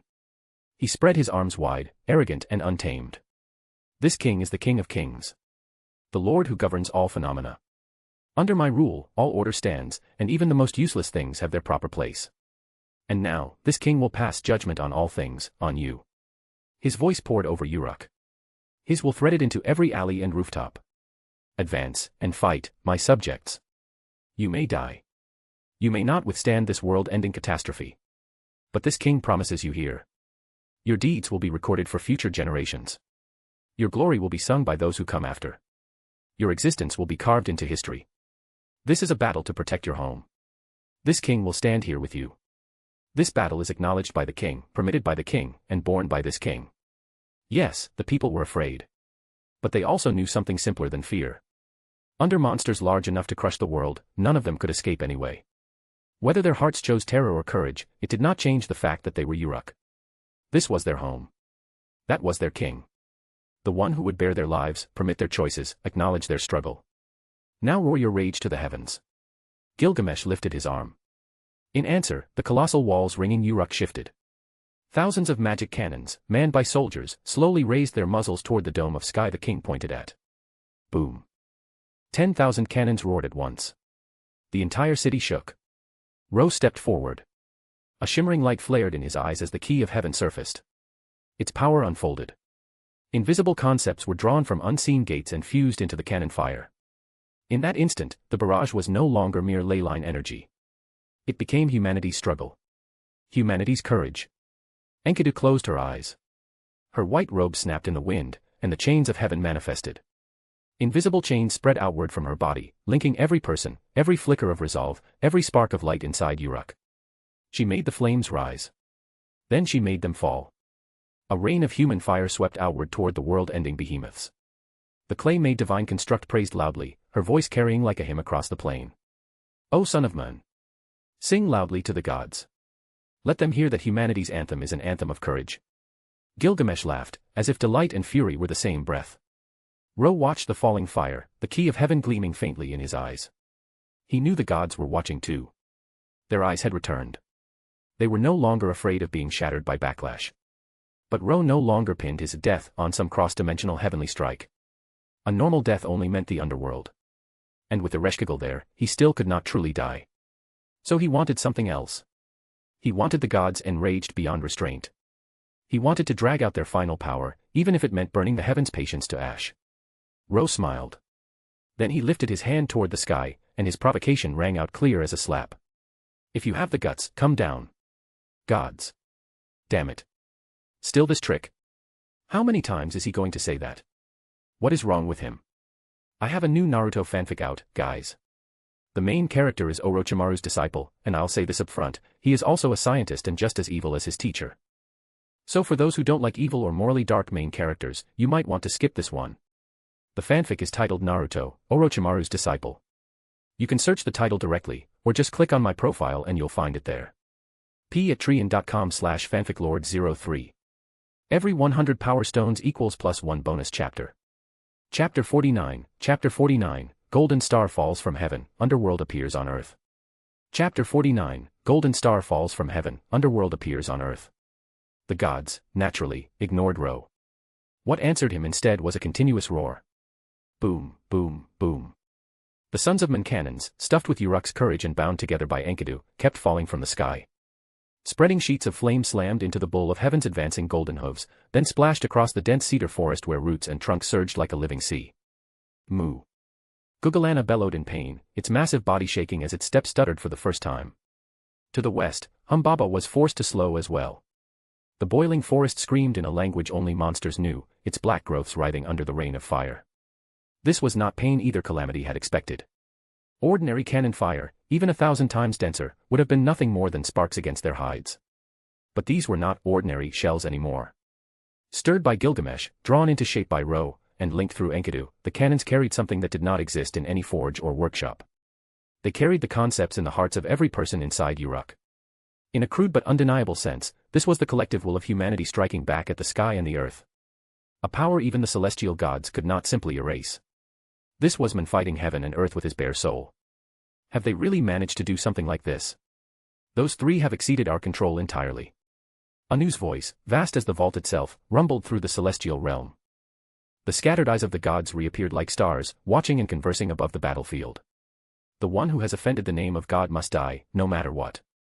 That crisp, cutting declaration belonged to the main body of the Venus goddess. It does not matter if 2 of the 3 remain. We still achieve our goal. A storm of a voice overtook the skies. Hadad, god of thunder and tempests. Afterward, I will borrow the bowl of heaven and the cedar forest to drown the earth in a great flood. Let those who defy us learn again that the gods cannot be crossed. Surprised, yes. Moved, not even slightly. The gods understood the limit of this moment. The sons of men cannons would only fire once in truth. They could hurt, they could delay, but they could not destroy. Ro and the others knew that too. For them, this was enough. Uruk's people watched Gugalana and Humbaba falter. They saw the unthinkable. If humanity stood as one, even divine beasts could bleed. Even if their earlier courage had been born from panic, something deeper had already fused in their hearts. An invisible concept had taken root, integrated, and manifested across the city. And Ro could use it. This was only the first piece on the board. When the last cannon fire fell, both monsters finally stamped out the flames burning across their bodies. Gugalana lifted its golden right hoof again. Its horns, high above the clouds like twin pillars about to pierce the heavens, lowered toward Uruk once more. Then it froze. Before it could take even a single step that truly mattered, the bowl of heaven halted again. Its star-bright eyes trembled. Not in rage. In fear. Because it saw Ro. Moo. A thunderous bellow burst out, and the bowl of heaven abruptly turned away and ran. The battlefield went blank. No one understood for a breath, and then memory rushed in. People recalled how Ro had fought the bull before it had fully manifested, how he had tried to kill it with everything he had. That battle had left a shadow. A ridiculous one. Somehow, the divine beast looked almost pitiful now. But while the bull wanted to flee, someone did not intend to let it. The raised elephant-like foreleg swayed. Its left foot, planted on the ground, suddenly tilted and sank, as if the world beneath it had turned to mud. Blackness spread from below, tide-like, abysmal. It was the underworld aura that had once caged Gugalana. The cage had shattered when the bull fully manifested, but the aura never vanished. It fell to earth, and now, under the goddess of the underworld's will, it reshaped itself into restraints again. Deep inside the underworld, in the temple of Ereshkigal where chaos piled like mountains, the golden-haired goddess opened her eyes. Before her, blue flames flickered. The souls of all dead things rested in that quiet fire, and now they answered the yearning of the goddess who had always protected them. I want to help him. Her voice was soft, but her will was iron. The only one who admired me. The only one who liked me. And also, the one I like. Her expression was no longer gentle. It was resolute, almost fierce. The fires of the dead burned brighter, feeding her. For the first time in ages, Ereshkigal drew power without hesitation. Manifest the spirit peak embracing the underworld's bellows. The underworld wind howled. Her crimson robe and golden hair rose in the storm as death surged upward, crashing toward the ceiling of the underworld itself, as if to hurl that dark world into the human one. Moo. Gugalana roared again. This time what restrained it was not a simple abyss. Pitch-black mountains rose from the underworld and slammed upward into the living world, sealing the bull in place like a prison of earth and death. Goddess of the underworld Ereshkigal, how dare you aid one who defies the gods? A new scolding thundered into her mind. My sister, why are you doing this? The Venus goddess' main body raged as well. Ereshkigal simply closed the channels. For thousands of years, they had never remembered her. Even now they only spoke to use her. She did not care for them. She cared only for the person who cared for her. She looked back to the human world. The bowl of heaven was trapped by underworld mountains. And in the west, the same kind of reversal unfolded. Brilliant stars fell like a curtain from the sky. They covered the cedar forest with shrieking friction, forcing Humbaba's endless vines to crack and press back into the ground. Ishtar Rin, the vessel of Ishtar, sat atop those descending stars, clicking her tongue in irritation. Ah, why am I dealing with something I'm terrible at? Because you took a lot of my gems, Ro thought, amused. Ishtar, you. Anu's voice carried shock and anger. Ah, no, it's not me. My avatar was interfered with by humans. I can't control it. Really. Believe me. Ishtar Rin, by now an independent existence holding the Venus goddess power, sounded like she was explaining herself to a landlord she had already robbed twice. Ereshkigal used the earth's darkness to halt the bull of heaven. Ishtar Rin used the sky's stars to pin the cedar forest. Earth and sky clashed on two fronts. This collision was no accident. It was the plan. Last night, Ro had asked Ereshkigal to block Gugalana today, and he had bribed Ishtar Rin with a frankly indecent amount of treasure to stall Humbaba. And next came the empty space between heaven and earth. The space meant for humans. Then it's our turn. Ro, Gilgamesh, and Enkidu exchanged glances, each wearing the smile of someone stepping onto a stage they wrote themselves. Ro's was bright with anticipation. Gilgamesh's was arrogant, certain, almost joyful. Enkidu's was gentle and serene, yet unshakable. None of them spoke. They just reached out, their fists meeting in silent agreement before separating. Gilgamesh headed for the bowl of heaven. Enkidu went to the cedar forest. Humanity would fill the middle. They would draw on the enormous power generated by the clash of sky and earth, just like they had before in the demonic beast forest. They would connect to Ro, who remained where he stood. They would surge upward once more. And again, they would shake the gods above the high heavens. p@treon.com/fanficlord03. Every 100 power stones equals +1 bonus chapter. Chapter 50, Chapter 50, Gods, Where Do You Go? Chapter 50, Gods, Where Do You Go? Whether it was Gilgamesh, Enkidu, or Ro, all three now carried the concept of humanity that had just awakened and fused within them. At this moment, no matter what their true natures were, no matter how their bodies had been made, they could stand in for every person living on this land. Because they were the kings of Uruk. Because the people had placed their hopes in them. And that invisible concept, here and now, became power. Welcome my arrival, bowl of heaven. An arrogant laugh rang out. Golden ripples shimmered, and the starship wreathed in emerald light flashed into existence before the golden bowl. The king of Uruk faced the terrifying heavenly pet and slowly opened his mouth. What answered him was a deep, furious hum. Gugalana's golden hoof smashed the earth again and again, roaring as if to split the plains. The bull was afraid. And furious. But with the underworld's mistress pressing it down, even the strongest divine beast could not break free. On top of that, the gate of Babylon fully unfolded behind Gilgamesh, wrapping the bowl of heaven in tens of thousands of glittering apertures. Later generations would call the Babylonian treasury a symbol of the hero king gathering all treasures under heaven and earth. In truth, it was also, in a certain sense, the manifestation of the wedge of heaven itself. Anything that entered its reach could be seized, collected, and made the king's property. That was Gilgamesh's dominance. And his vastness. And now, those countless gates would not only restrain the bowl of heaven. They would seize its fury, the power pouring out of its rage, and even the energy birthed from its collision with the underworld, then gather it all into Gilgamesh's hands. Gil has already begun, so I must not be late. To the west, a plain white robe fluttered in the storm wind. Enkidu brushed a strand of emerald green hair from her cheek and raised her eyes to the lush, verdant cedar forest before her. It was still pinned beneath the golden star, but inside it countless scarlet eyes spun like a whirlpool. The instant she approached, every one of them locked onto her. A sight that would have turned any ordinary person to stone. Enkidu only smiled. Humbaba, we meet again. Mud doll, you dare come again. A clear voice echoed through the forest, angry, annoyed, and faintly bewildered. Do you still want to seal me? You cannot. I am fully manifested now. My power is no longer something you can compare to. I know. Enkidu's red lips parted gently, moist and shining. But I still must come, Humbaba. For my friend, for Ro, I must come. The maiden of clay lifted her delicate face toward those countless eyes. Sorry, Humbaba. Her expression turned solemn. Her robe billowed. The earth trembled.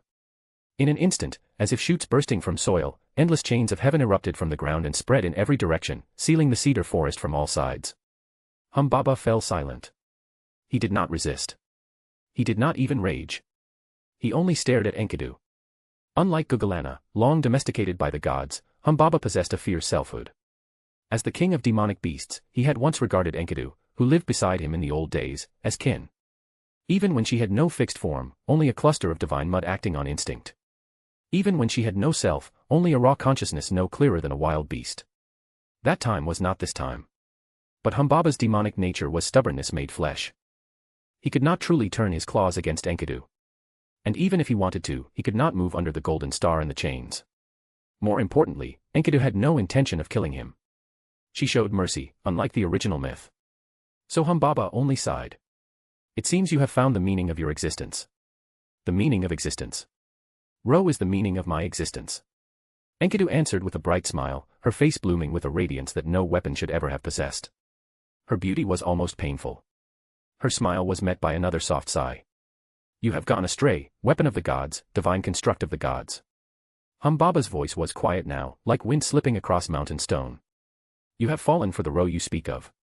That is human emotion. A weapon has no need of it. Love. Enkidu paused. Stunned. Then she saw it. Deep in the forest bound by chains, where vines tangled and spread, a vague and graceful figure slowly coalesced. It cast one distant glance at Enkidu, then turned and vanished into the green dark. Remember to return my freedom later. The last words lingered. The obstacles to the chains of heaven dissolved at once. The mud doll of the gods, the maiden, smiled even more brightly. If it is love, then let it be love. If I am broken, then let me be broken. If being broken means I can stay with Ro, then that is not so bad. She reached out. She took control of the cedar forest. And at the same time, she grasped the power born from this clash of heaven and earth. It has begun. Inside Uruk, everyone looked up. They did not know what the three kings were doing, but they could feel it. With their presence, the world-ending catastrophe had stopped in its tracks. The king had begun the counterattack. Before the main hall of the royal palace, Ro, the one who remained, lifted his eyes toward the distance. The shadow of the key of heaven shimmered within his pupils. Inside his body, the power of the wedge of heaven and the chains of heaven intertwined, just as before. But this time, the places where Gilgamesh and Enkidu stood had become complete conceptual worlds. Where Gilgamesh stood was a world. The bowl of heaven was the sky. The invading underworld was the earth. Gilgamesh himself was the human wedge between them. Where Enkidu stood was also a world. Humbaba's cedar forest was the earth. The falling golden star was the sky. Enkidu herself was the human in the middle. They were conceptual worlds. 3 layers stacked upon 3 layers. They poured into Ro a power far beyond what he had commanded last time. A resonant hum spread across the air. Golden ripples blossomed above Ro's head. The gate of Babylon, representing Gilgamesh, unfolded in perfect sync. And from within those gates, countless chains extended, the manifestation of the chains of heaven. Almost at the same moment, deep in the underworld, Ereshkigal's heart flared. The key of heaven that Ro had planted within her bloomed in brilliant light. The chains of heaven spread to the 4 corners. They stretched toward the sky. Using the human world, where Ro stood, as the platform. Using the underworld, where Ereshkigal sat, as the foundation. Like a flower opening all at once, petals of prosperity unfurled to cover the heavens. It was similar to last time, yet infinitely larger in scale. Ro stood at the heart of that flower, wrapped in radiance, as if he himself had become a key. He rose into the sky with the blooming entity. His robe roared in the wind. His black hair streamed behind him. The faint lights of the gods' gazes gathered. Even they were startled by the sudden transformation. To use the beasts they had sent as stepping stones. However, they still did not believe Ro could shake the plane where they existed. The illusory heaven. A virtual space above Mesopotamia's dimension, floating outside the world in imaginary number space. Even if it could be touched, it could not be moved. So the gods were astonished. But calm. They watched the men soar upward. They watched his eyes look back at them. That calmness lasted only a heartbeat. Ro raised his hand and pointed upward. He spoke. Gods, where do you go? Where do you go? Go. The echo rippled through a silent void. The gods' faces changed. This voice had not traveled through their eyes. They heard it directly. In their ears. No. That is wrong. They do not intend to break into heaven. They do not intend to touch it at all. Anu's ancient face turned ice cold. Beneath his gray beard, hawk-like eyes snapped down toward the human world again. He saw the concept of world on Gilgamesh. He saw the concept of world on Enkidu. And he saw it on Ro. Enkidu as earth. Gilgamesh as sky. Ro as humanity's world. 3 worlds superimposed. A colossal ritual built layer by layer. Horror flooded the sky god's heart. He is forcibly making the heavens rely on the human world. Making the heavens rely on the human world. Just like Ishtar Rin had been influenced by the vessel Tosaka Rin. This had always been Ro's plan. He flung his robe wide, spreading both hands. The chains of heaven blossoming in the sky grew even more rampant, even more unrestrained. What he was doing was dragging a god down. Turning heaven into humanity. For this final step, he would change heaven and earth. p@trian.com/fanficlord03. Every 100 power stones equals +1 bonus chapter. Chapter 51, The Great Undertaking of a God Becoming Human. Chapter 51, The Great Undertaking of a God Becoming Human. A God becoming human, overturning heaven and earth. Forcing the heavens to rely on the human world. It sounded like a lunatic's bedtime story, the kind you tell a child to make them stop crying. Even Ro could admit that much. Yet principle and feasibility were never quite the same thing. The heavens where the gods dwelled were, by nature, an illusory realm. They were not a continent hidden above the clouds, but a virtual domain formed from the interwoven authorities of countless deities. In other words, the heavens shared the same essence as the gods themselves. If a god could descend by relying on a physical vessel in the present world, then the heavens, born of those gods, could theoretically do the same. In theory.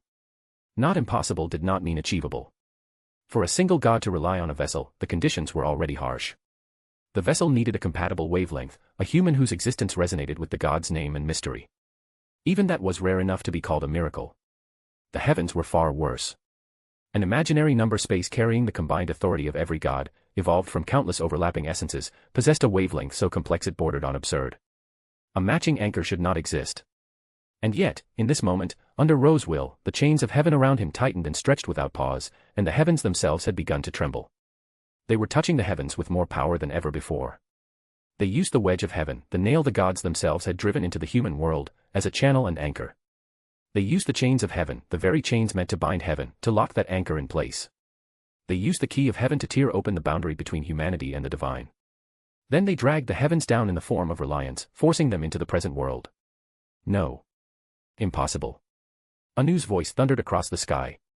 The sky god forced his panic down, staring through the remaining eye he still had in the human world at Ro, at Gilgamesh, at Enkidu. Making the heavens rely on the present world, something like that. You cannot possibly achieve it. Because such an act was so profane that even the gods had never dared to imagine it. Yes, this must be a bluff. Ishtar's true body spoke as well, her tone sharp with fear she could not hide. The gods were shaken. For all their status as natural phenomena given consciousness by faith, they still carried instincts that belonged to living things. Survival. Fear of death. A stubborn refusal to accept what should not be possible. Their fear was honest, even if their pride was not. Ro did not answer. He simply raised his hand, continuing to drive the ritual. He stood at the center of the spiraling flower above Uruk, a blooming constructive wedge of heaven, key of heaven, and chains of heaven. It covered the sky so completely that even sun and moon seemed swallowed by its radiance. He had no reason to explain himself to opponents who were already trapped. But someone else, as always, could not resist speaking. Ahahaha. Gilgamesh's laughter shattered the tension. He stood upon the starship above the bull of heaven's head, arms crossed, arrogance rolling off him like heat. Foolish gods. How could the wisdom of this king, and of this king's friend who surpasses heaven and earth, ever be measured by you? He lifted his chin as if addressing insects. Very well. Gaze upon my friend's scheme. Ro. Tell them. Let the foolish gods understand what a magnificent feat you have devised. In truth, Gilgamesh did not know the details. He was the executor, not the architect. If he had understood it fully, he would have been bragging long before this. On the western side, Enkidu looked up as well. Her smile was calm, her voice soft. It's fine if Ro wants to speak. Whatever you do, I will support you. Gentle words, yet they carried the quiet weight of absolute trust. Ro paused. His first impulse was to say that villains died because they talked too much. Then he remembered his actual goal. He was not trying to survive this. Dragging the gods down was meant to make them kill him properly, to force a death that the underworld could not deny. Talking could only help. So he lowered his raised hand. Want to know? Ro adjusted his robe and looked directly into the celestial gazes. His smile was light, almost friendly. I'll tell you. I know what you're thinking, and what I'm about to say is exactly that. Compared to any single god, the wavelength of the heavens is more complex. The requirements for reliance are stricter than anything you could tolerate. That's why we act in the name of the gods. His smile widened. The essence of a naturally manifested god was not authority alone, nor the raw force of nature. A god's true essence was consciousness shaped by faith. The name living beings placed upon a phenomenon that should not have had a mind. That was why Age of Gods mages could draw on divine power by chanting a god's name. The name itself was mystery, a key that established resonance. Compatibility with that name was the wavelength that allowed reliance. So from the beginning, Ro and the others never intended to erase faith. They never planned to make humanity abandon divine names. A god's name was the first mystery. They acted in the gods' names not just to smooth the chessboard, but to preserve those names in the human world, to preserve the wavelength itself. One believer, or even 1,000, would never be enough. But this time the heavens were not relying on a single person. They were relying on the human world of the entire Mesopotamian plain. Under 3 kings, a present world unified to an extreme had become one vast vessel. And the stronger the faith the gods had left behind, the wider the spread of their names, the stronger the compatibility became. The more inevitable reliance grew. In other words, Ro's voice turned sharp. Unless you abandon your faith in the human world, abandon your names, and abandon the foundation of your rule over this era, this reliance will happen. The bull of heaven and Humbaba. This ritual. All of it. From the start, we used the traps you dug yourselves, and forced you to jump in.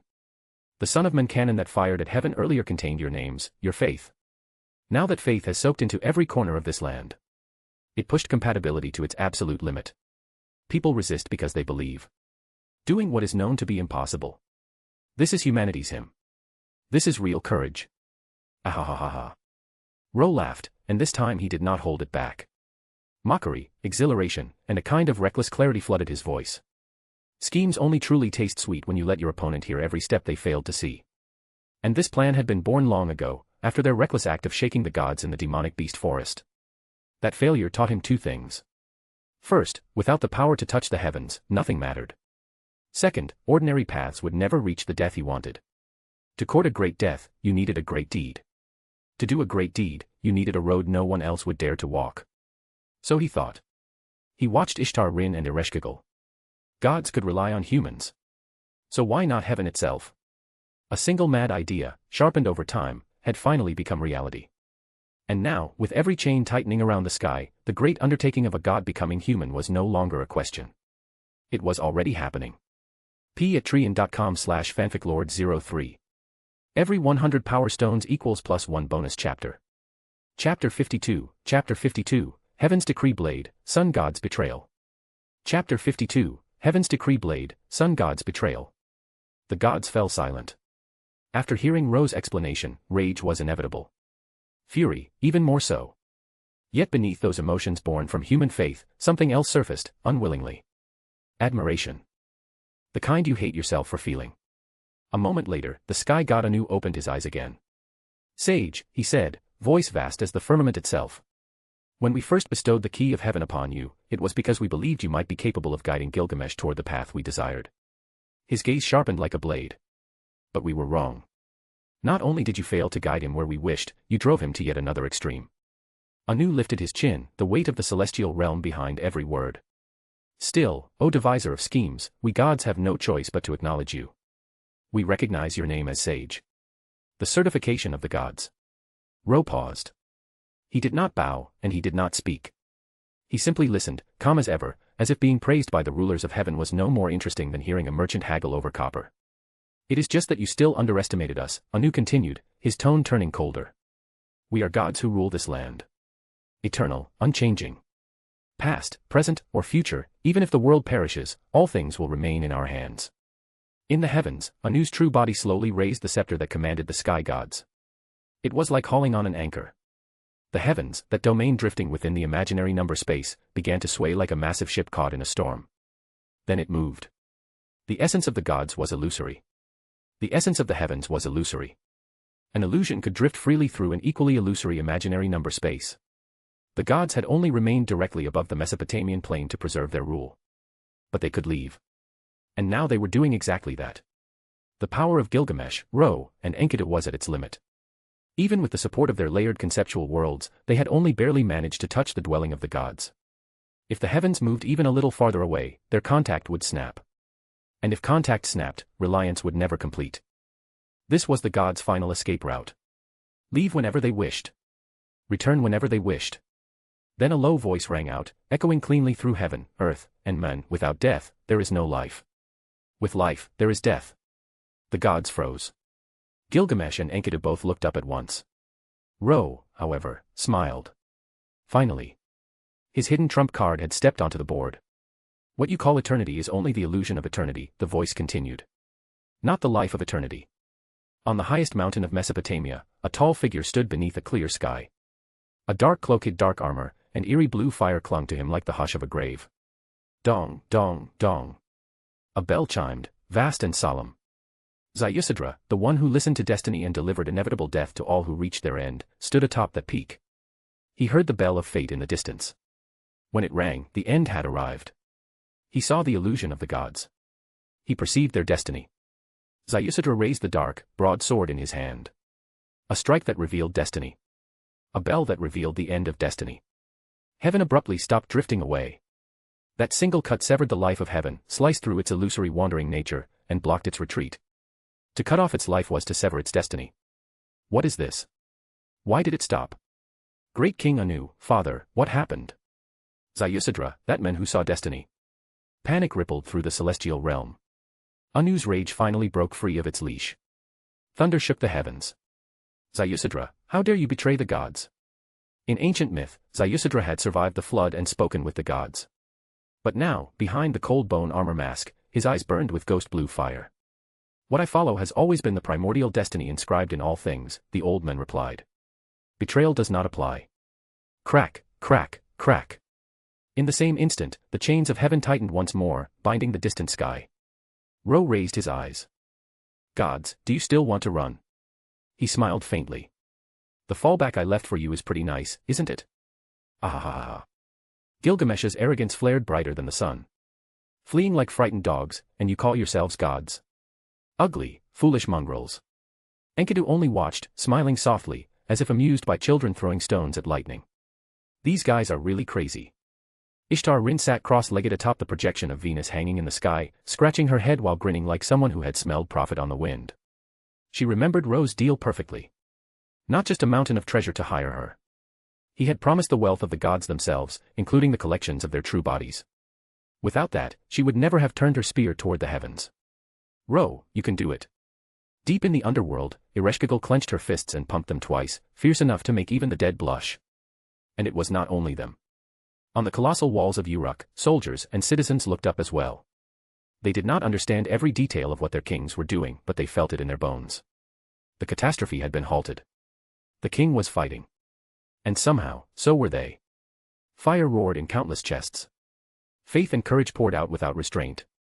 Someone shouted first. King. Then another. King. King. A great wind swept across the plain. Human voices thundered like surf against a cliff, and that earth-shaking momentum became a single torrent. Humanity, with one heart. Even now, in an era where one strong person could stand against 10,000, the people still had a limit. But their courage did not. The gods felt it. Anu drew a long breath and forced his fear down. Heaven could no longer retreat. In the name of Anu, king of the gods, lord of the sky, I command the gods. In the name of us gods, rise and support the sky. If this were the flourishing age of gods, being dragged into the present world would be tolerable. Ether had been thick then, and the gods often walked the earth in their true bodies. But this era was thinner. Reality could not support full manifestation. If forced to enter, divine essence would be defiled. Their high-dimensional selves would be shaken.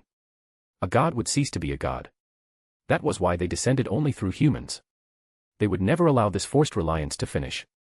So Anu tried to gather the power of the pantheon and resist the present world's encroachment. Yet the instant he raised his scepter, on the far side of heaven, a brilliant stream of light erupted. It spread without limit, blocking the channels through which countless gods were about to pour their strength into Anu. Infinite light. Infinite heat. Sunlight blazing like judgment itself. Our father of all gods, great Anu, a grand voice said from within that descending sun. Please give up. The fate of the gods was sealed 5,000 years ago, wasn't it? Anu's beard quivered. His whole being shook. Sun god Shamash, he thundered. Are you going to stop me? From inside the burning sun, a low voice answered, calm as a knife sliding between ribs. After all, I received some benefits. p@treon.com/fanficlord03. Every 100 power stones equals +1 bonus chapter. Chapter 53, Sword of Rupture, Gods. Fall completely into dust. Chapter 53, Sword of Rupture, Gods. Fall completely into dust. Exactly as Ro, Gilgamesh, and Enkidu had planned in that room long ago, the gods in the heavens needed to be gathered, then split.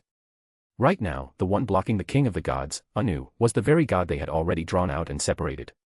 The sun god, Shamash. He was the solar projection that shone upon Mesopotamia, the deity who governed light itself. Yet beyond those divine identities, he had another tie that made him different from the rest. By blood, he was the grandfather of Gilgamesh's grandfather. One of the rare gods who, despite being divine, could still stand on the side of humans. That was why he had answered Gilgamesh's lure and appeared here. In the sky of the heavens, Shamash rode a golden chariot and looked down upon the temple of the gods. His figure was tall and imposing. Golden scales covered his body, golden hair burned like dawn, and he manifested as a man crowned with a sun-like diadem, seated upon the throne of his radiant chariot. Beneath that crown, his eyes glowed crimson and gold. King of the gods, Anu, our common father of all gods. You who ceased managing the myriad phenomena long ago should have known the moment you stepped out of the highest temple that the end of the age of gods is inevitable. Shamash's gaze did not waver. Anu said nothing. He only sat upon the throne of the God King, fingers tight on the scepter that governed the heavens. Shamash was right. Long, long ago, Anu had retreated into the highest temple and handed governance of heaven and earth to his grandson, Marduk. Marduk is already dead, brother Shamash. You cannot possibly not know. Ishtar's true body spoke beside Anu, her voice sharp as a thrown blade. He fell in battle against the primordial mother of chaos, Tiamat. Of course I know. Shamash glanced at his so-called sister. Ishtar's true body, the Venus that shone beside the sun, had been born from the moon elder, Nana, just as Shamash had. But Ishtar, since you acknowledge Anu as your biological father, you are no longer of the same origin as I am, Shamash said. I am not your brother. Father of all gods was an authority, a title. Biological father was something else entirely. You. Ishtar paused, then bristled. What is wrong with me doing that? You and father refuse to contend for authority, so what is wrong with me acknowledging the father god as my biological father and preserving the glory I deserve? Nothing wrong. And yet terribly wrong. Shamash did not look at her again. In this timeline, there were none of the tangled dramas of older myths. The sun god's attitude toward his former sister was distant, almost indifferent. He did not waste another word on her. His eyes returned to Anu. Anu, I know what you are thinking. Shamash lifted his gaze to the dome above. At this instant, countless stars were manifesting across heaven, the projections of the gods Anu had summoned. Anu still did not speak. Not because he lacked words, but because he had already done what he came to do. To him, Shamash could not stop it. But do you know what that sage of the human world told me? Shamash looked at the vast star field and smiled suddenly. He told me that the gods of the present world will someday depart, yet their traces will remain in another form. At least a few hundred years from now, someone will carve a code of laws in the name of light and justice. Light poured from Shamash. It was no longer sunlight. It was something sharper. Something with weight and judgment. I am the sun god, the god of radiant daytime.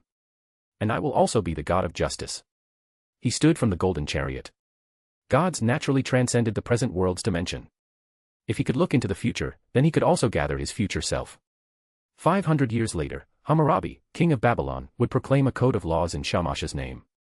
At this moment, Shamash drew on that future, pulling its radiance and authority back into his body. The unseen net of law spread in an instant, wrapping every direction, blotting out the boundless starlight.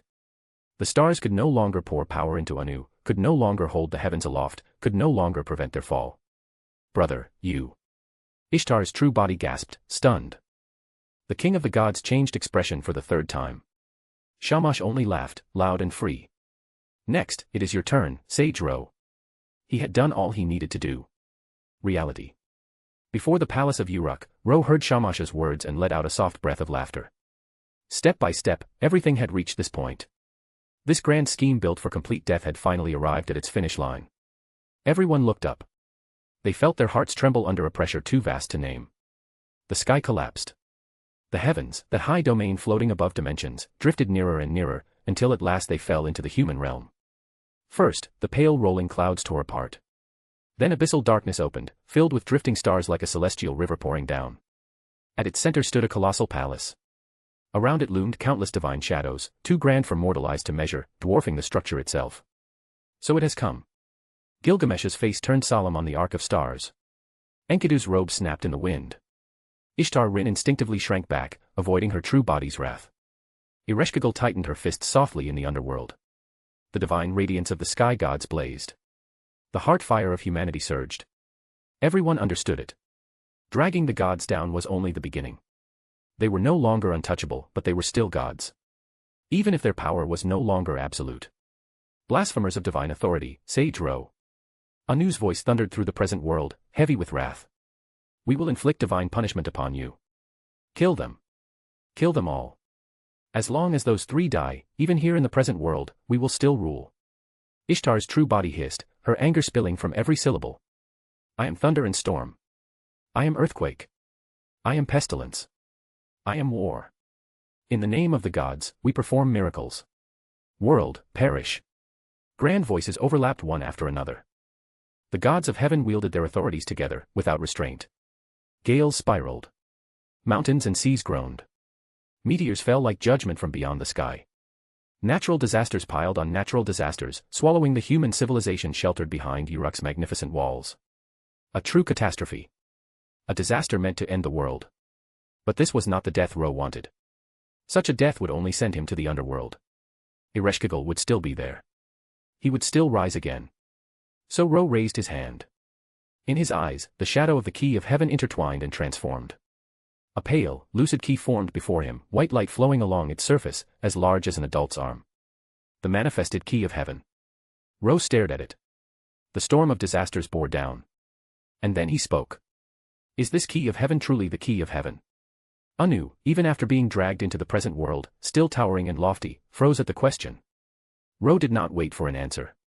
The wedge of heaven, the key of heaven, and the chains of heaven are divine constructs of the same specification. Artifacts jointly created by you gods and embedded in the human world. The key of heaven is the core that links and sustains both the wedge of heaven and the chains of heaven. That is what you told me. But why is the wedge of heaven a person, and why are the chains of heaven a person, while the key of heaven alone remains an object? If it had not been shattered and devoured, the key of heaven from the start was an object, not Ro himself. This had always been his doubt. And another question lay beneath it. Why was it named key of heaven at all? Names in the age of gods were never casual. Divine artifacts, like deities, bore names that declared their nature. Now, Ro had the answer. The key of heaven was never just a key. He reached out and gripped its crown, as though peeling away a shell. His fingers tightened, and the pale outer layer receded like mist burned away. What emerged in his grasp was not a key. It was a sword. A golden hilt. A 3-section cylindrical blade carved with complex circuits. The key of heaven had been a key, yes, but also the key that once stirred the chaotic world at the dawn of creation. In other words, Sword of Rupture, EA. The strongest noble phantasm Gilgamesh should have possessed had never been missing. It had been Ro. The key of heaven was the Sword of Rupture. Ro was the Sword of Rupture. It was not the gods who granted it to him. The key chose him. The gods had been powerless to stop that choice. All they could do was disguise it as a harmless key, hoping he would never realize what he held. Too bad. Ro had seen through the disguise. He tightened his grip and raised the sword. The 3 spiraling blades that embodied heaven, earth, and humanity, the structure of the cosmos itself, began to rotate. A crimson storm detonated toward the sky. A golden line tore the world open and rose upward. It was the same power that had annihilated tens of thousands of demonic beasts when the 3 had united. Because that had always been Ro's power. The primordial force of the Sword of Rupture, made real by the magic power Gilgamesh and Enkidu poured into him. Then, as now, Ro looked up at the gods and smiled.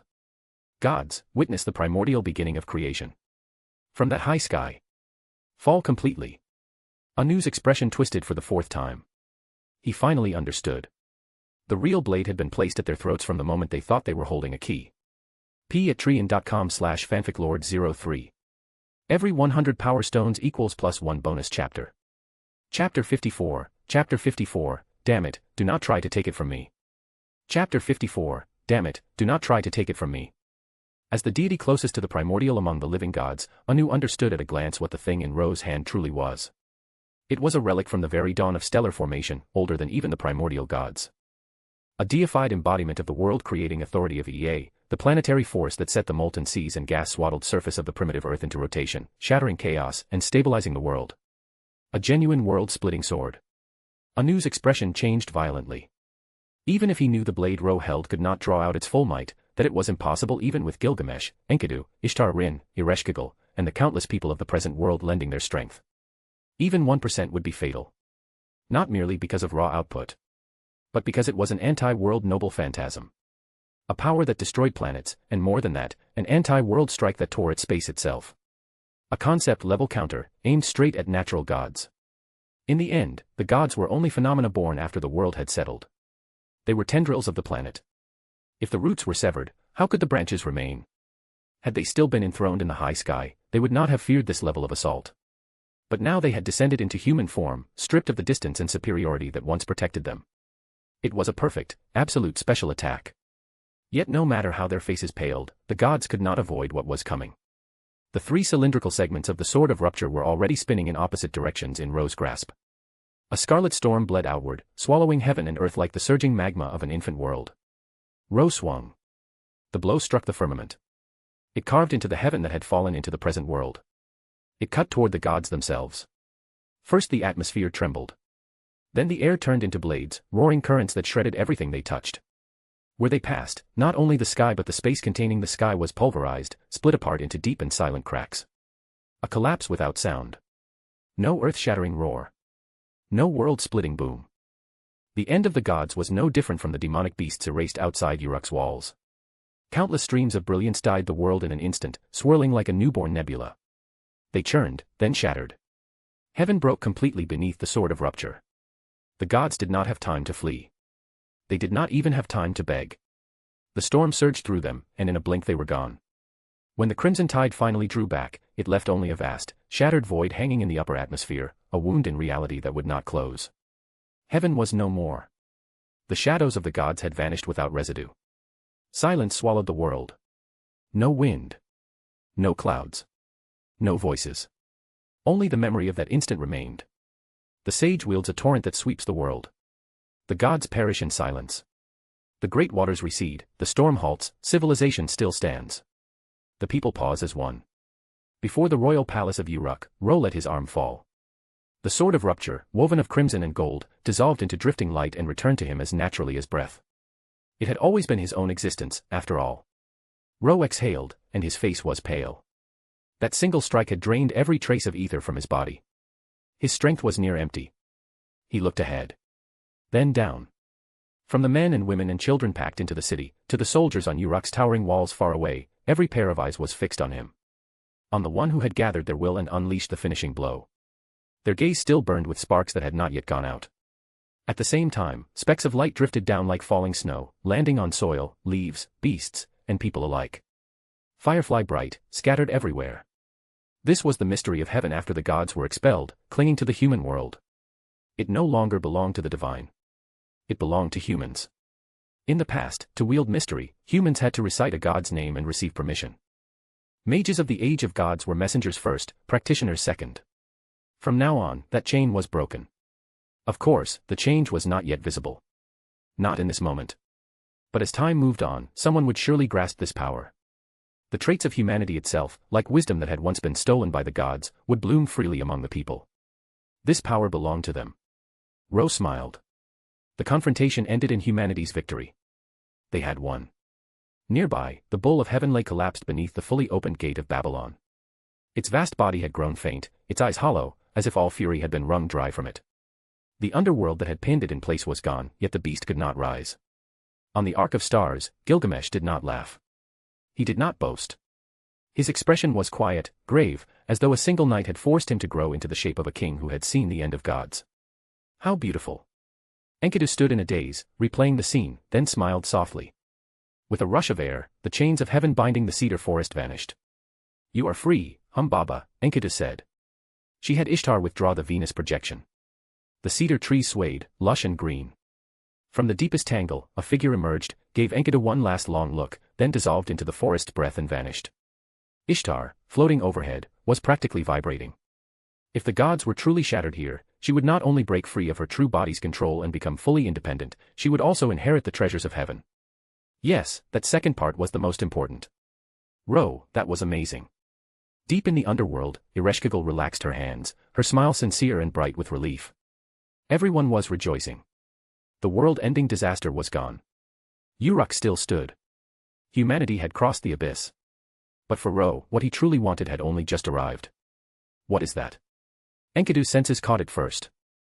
She snapped her head toward Uruk, then took off without hesitation, bare feet flashing as her white robe billowed. This king knew it. That fellow.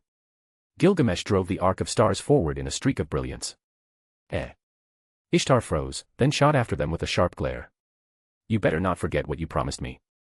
I did not come here for free. Ereshkigal, already withdrawn from the surface, did not yet understand what was happening. Ro did. He remained where he stood and lifted his gaze. In the void torn open overhead, something began to condense. Pitch black. Bottomless. It churned like tar, like primordial mud crawling out of a grave. This was evil. A curse formed from the resentment of the gods at the moment their personalities died. A last malice aimed at Ro. Gods as planetary phenomena did not die, but their selves did. For them, that was death. And death births hatred. The curse pulsed with voices, layered and bitter. No, impossible. We are eternal gods. Our rule cannot end here. Our long-cherished wish. Sage, Ro, We curse you. We curse you to die an unnatural death.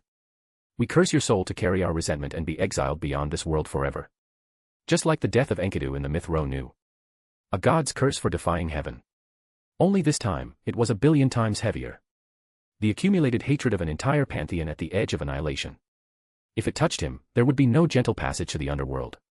No clean return. Ro felt joy instead of fear. He opened his arms. This was his sin. What he had done, he would bear. Yes. Then a voice exploded with laughter. Ah! Does that arrogant wild dog think he can shoulder this king's world alone? Do not be ridiculous. How dare you covet what belongs to this king? A dazzling streak tore past Ro. Gilgamesh, riding the Ark of Stars, arrived even faster than Enkidu. He swept by, pivoted sharply in midair, and shot upward toward the curse, laughing like a blade in the wind. Ro blinked. What? Damn it, Gilgamesh. That curse is mine, you greedy golden menace. Come back. Come back right now. Give it back to me. p@treon.com/fanficlord03. Every 100 power stones equals +1 bonus chapter. Chapter 55, Chapter 55, I will bear this curse. Chapter 55, I will bear this curse. Ro knew Gilgamesh was acting for his sake. Even if the king's mouth was still as filthy as ever, his eyes were not. With that kind of perception, it was impossible for him to miss what the descending black mire really was. A curse left behind by dying gods. Touch it, and the consequences would be beyond imagining. Gilgamesh was saving him the only way he knew how. By force. By pride. By the will of a king who believed he owned all beneath heaven and earth. If he could not even protect his own people, then what right did he have to call himself a king? Ro understood all of that. And still, he cursed out loud. Because this kind of good was not good for him. The reason he had provoked the gods, defied them, pushed them all the way to extinction, yes, part of it was hatred of their tyranny. But more than that, it was for this moment. For a curse so heavy it could leave him with no grave, no afterlife, no return. A death that went beyond the underworld. Now that it was finally here, and Gilgamesh was sprinting to steal it, Ro felt like a starving man watching someone else grab the last meal on earth. He had just fought a war that shook the world. After drawing his internal reserves were almost dry. There was no way he could catch up to Gilgamesh on the star boat, moving faster than lightning. He could only watch helplessly as the king surged toward the slowly falling black mire. Watch him go to touch it. As if. Before the royal palace, Ro raised both hands, spreading them wide as his robe snapped in the wind.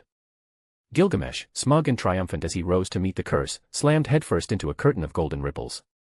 He passed straight through. Opened, swallowed, gone. Ro burst out laughing. Go into your gate of Babylon, you thief. He could not fight. But he still had enough to open a gate. The gate of Babylon could only open around its user. Coincidentally, its owner was also its user. So Ro opened a gate right beside the king and locked him inside his own treasury. For 1 second, peace. Then another golden ripple flared somewhere else. Gilgamesh exploded out of it with a voice full of humiliation and rage. You arrogant wild dog, how dare you use this king's own treasures against this king? The king of Uruk rode the dark green Vimana back into the sky, face blazing. He did not even get a chance to finish looking offended. Another golden ripple opened in front of him. A fist shot out. 2 brutal punches landed square on his face. Damn you. Gilgamesh flipped backward, completely disoriented. Even the Vimana, normally steady as a throne, wobbled in midair, sketching drunken spirals across the blue sky. Ro withdrew his hand from the gate at his side and chuckled. He raised an eyebrow, unimpressed. That is it. You want to learn how to curse like me? I think you do not understand the preciousness of life, mongrel. Gilgamesh shook his head hard, trying to fling off the spinning stars in his vision. His crimson eyes burned with furious light. Then he abruptly turned the Vimana and shot upward again. You arrogant wild dog. What this king does not want to do, this king will do anyway just to spite you. Ah! This time he sealed the gate of Babylon around himself. When Ro tried to open a gate beside him again, nothing answered. The space was locked. Gilgamesh laughed louder, savoring the moment.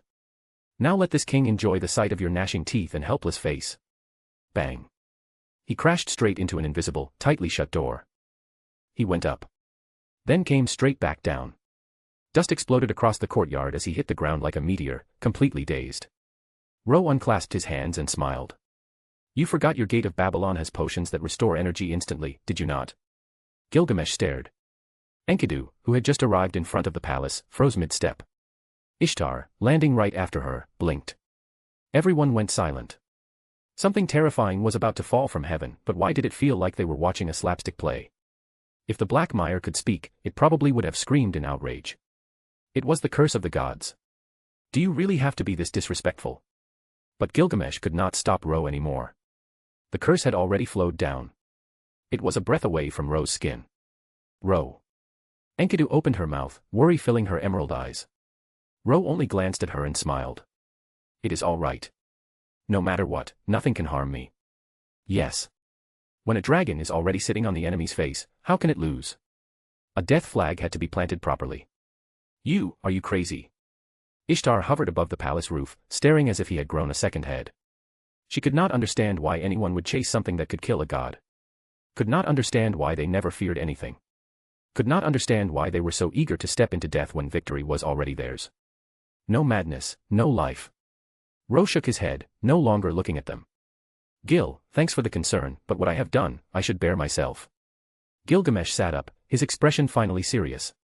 Even aside from Ro's own purpose, that curse really did need a bearer. Someone to suppress it. If it spread unchecked, the world-ending crisis they had just ended could rise again instantly. But should he just watch his friend die? Gilgamesh could not accept that. Ro. Enkidu called him again. Ro turned. And froze. The divine clay doll who had been a few steps away was suddenly right in front of him. A faint fragrance brushed his face. Snow-white arms slipped from beneath her plain robe and wrapped around him. Her body pressed close, warm and fragile and impossibly alive for something molded by gods. Enkidu hugged Ro. You must live, she whispered. Her face lifted, emerald eyes trembling with light. Her vermilion lips brushed his cheek, gentle as a vow. A touch, then a retreat. She smiled, stepping back. The girl who had stood beside Ro since his birth chose to believe him. To believe in her only Ro. Ro came back to himself and looked at her. The light in his eyes was not the same as before. It made him think of Ereshkigal, and some strange, crooked road his life was quietly turning onto. But now was not the time to chase that thought. So he only nodded to Enkidu. Then he looked up at the falling Black Mire. At this moment, the sage refused the king's command. He desired to bear the sins and evils of the world with his own strength. But the tide rose and fell. And the beast of the chaotic salt sea, too, would crawl forth in the near future. And in that same instant, far beyond the world's void, unseen by any eye, a pair of eyes slowly opened. They shone with clear, chaotic sound. There was joy in it. Joy like a female beast catching the scent of kin. The being exiled beyond the world had awakened, delighted by the smell of a fellow traveler in ruin. p@treon.com/fanficlord03. Every 100 power stones equals +1 bonus chapter. Chapter 56, Outrageous. Chapter 56, Outrageous. Tiamat has arrived. Still within the sky of Mesopotamia, that imaginary domain wedged between the inner world and the outer void, a presence lingered. The heavenly realm, once woven from the authorities of the gods, was gone. Yet here, a single point of light still floated, burning with brilliant sunlight. The sun god Shamash stood upon his golden chariot. With Ro's help, this deity, who had fused with the judicial authority of the future, now possessed a foothold in imaginary number space. Not because his raw power had grown, but because he had gained the authority of legislation. To legislate is to establish. To establish is to make a place real. To inscribe existence into a void that prefers nothingness. And so, when the gods fell, Shamash remained. Of course, not every Mesopotamian god had perished. There were still those who accepted retreat, who did not oppose Ro and the others. Gods like Shamash's own father, the moon god Nana, and Nisaba, the all-knowing goddess of writing and wisdom. They had all stayed at this boundary, watching in silence, waiting for the true crisis. Now that crisis had finally stepped into view. Long ago, at the dawn of stellar formation, when the atmosphere was still chaos and the seas were molten memory, Tiamat, incarnation of the Sea of Chaos, had been betrayed and exiled into the deepest reaches of the imaginary number space. Now she returned. We cannot stop Mother Goddess. Shamash lowered his gaze. Even before closing the distance, he felt her. That vast, ancient pressure that did not belong to any age shaped by gods or men. He had already decided what to do. Hold her back for a while. If he could not hold her, then run. A tactical retreat, as that sage liked to call it. Shamash found the term suspiciously convenient, but he would borrow the wisdom anyway. Still, before acting, he sent a final warning toward the human world. At this moment, the only one who can truly deal with Mother Goddess Tiamat is likely Sage Ro. He is the manifestation of Ea's authority, older than the primordials, and the Sword of Rupture itself. Mesopotamian Plain. Uruk. Ro stood before the curse left by dying gods. The azure sky was drowned in that chaos. Black as wet earth, malignant as a starving tide, the mire hung down like stalactites of hatred, now only a step away from his hand. No one breathed. Enkidu, Ishtar, even Ereshkigal deep in the underworld, all lifted their eyes as if sensing a chill that did not belong to this world. Ro. Gilgamesh strode over after hauling himself up from his fall. His crimson eyes carried a serpent's cold glare. You should know the price of deceiving this king. You said you would live. Ah ha ha ha ha ha ha. Ro laughed. You, Gilgamesh, can also be so hesitant. A wild dog really cannot stop barking. Gil is still so foul-mouthed. Ro sneered, then softened just a fraction. Relax. I would not lie about something like that. He lifted his hand and pointed at the dark flow in front of him. His chest was full of emotion. Full of exhilaration. Emotion for what he had paid. For what he had survived. Exhilaration because the goal he had chased through blood and madness was finally within reach. Palm forward. Fingers spread. The rolling malevolence found its target and seemed to sense him at once. Slurp. It vanished. The tide of black mire recoiled as if yanked by an invisible cord, shooting back into the sky like fabric being reeled away. It fled desperately toward the slowly closing rift, trying to crawl back into imaginary number space. Ro blinked. Question mark. What is wrong with you? Or, what is wrong with me? He was still processing the absurdity when a voice descended from beyond the world. Sage Ro. I am the sun god Shamash, and I have something to tell you. Ro nearly choked. You might as well say you are Shafran. But he held his tongue and listened. You know what the gods have always guarded against. The primordial mother goddess whom they betrayed and exiled. She is returning, and her purpose is to destroy the existing world and return everything to its original state. And now. Tiamat, she is here. We cannot hold her off for long. You must be prepared. The voice faded. The aura of Shamash on the far side of the world thinned quickly, as if swallowed by something too vast to name. Ro stared upward. The god's resentment was visibly shrinking, curling back on itself, retreating into the void. Because that curse was resentment before death, it carried the god's consciousness like poison in mud. What the gods feared, it also feared. And nothing frightened the gods more than Tiamat. Ro turned his gaze to the distance. The sky was still blue. The mountains and seas still stood clean and sharp. Tiamat was coming. But if Shamash could delay her even a little, then they still had time. Shamash had already stepped into the upper tier of divine existence by integrating future authority. The gap between upper tier and primordial was still an abyss, but it was no longer the kind you fall into and never return from. Ro narrowed his eyes at the fading black mire overhead. To be disgraceful while alive is bad enough. Even the resentment you leave behind after dying is this cowardly. He did not bother to hide the contempt in his voice. Would a dead person still be afraid? This was outrageous. He inhaled slowly and looked around. Gilgamesh, Enkidu, Ishtar, all of them wore the same baffled expression at the curse's retreat. Yet no one spoke. Because they had chosen to believe him. Because they had placed the weight of the world on his shoulders. If the mountain would not come, he would go to the mountain. If the god's curse would not descend, he would drag it down himself. Ro stretched out his hand. A faint light flared in his palm. The shadow of the key of heaven flowed like a current. A door opened, linking to where the curse had curled above. Black mud poured out in a torrent. Surging straight toward him. No matter what, this curse had to be borne by someone.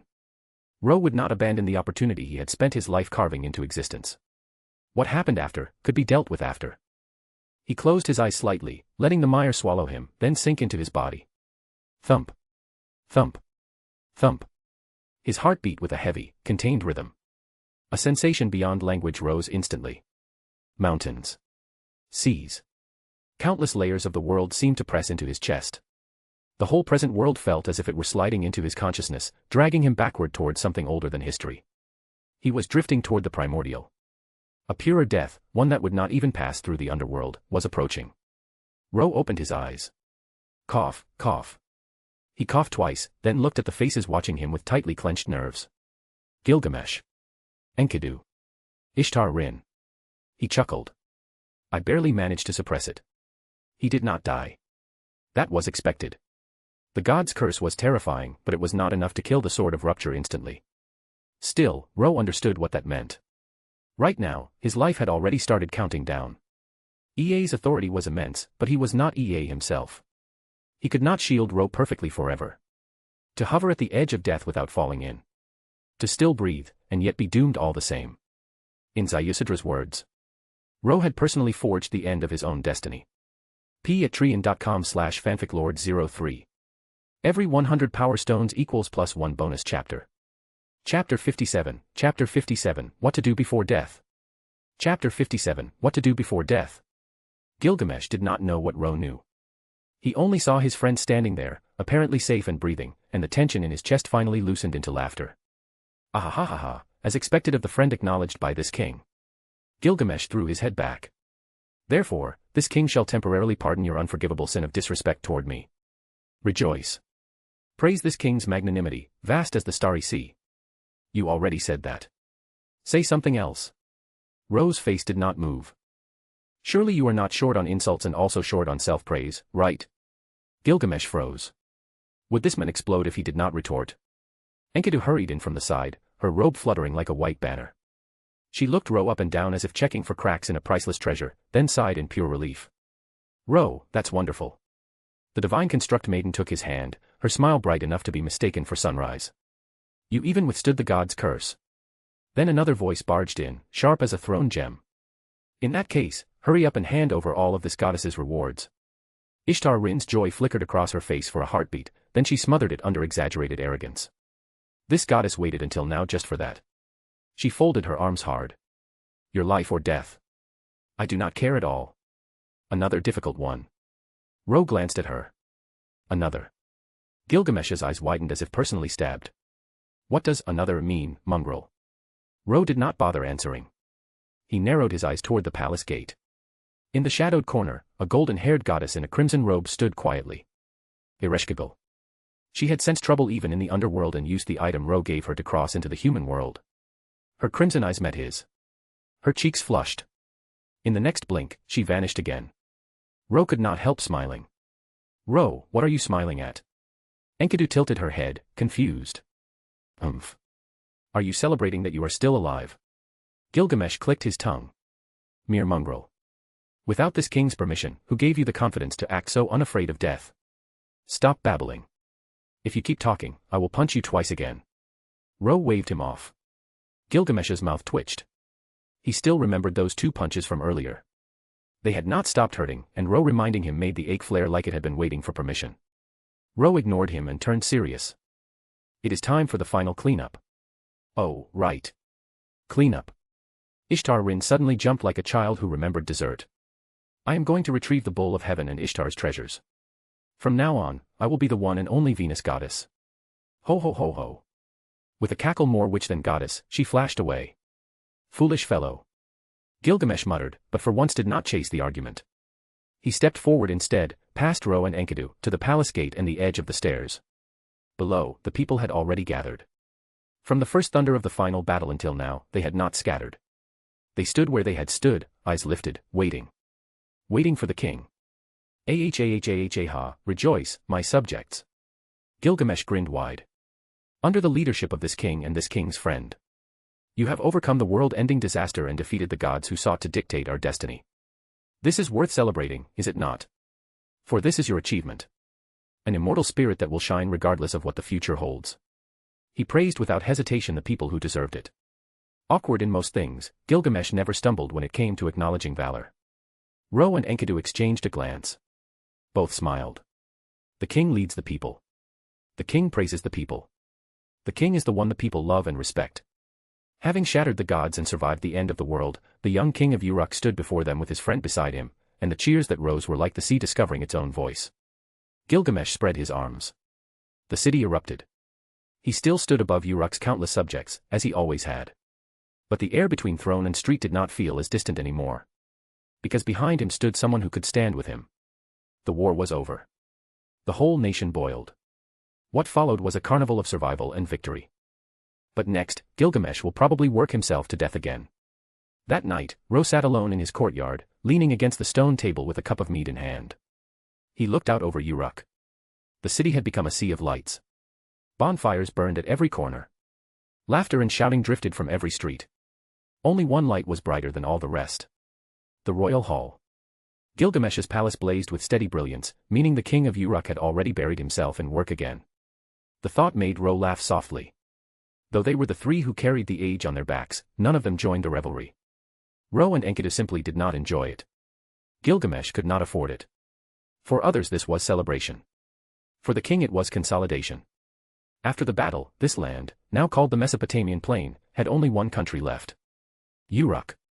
All former city-states had merged into one.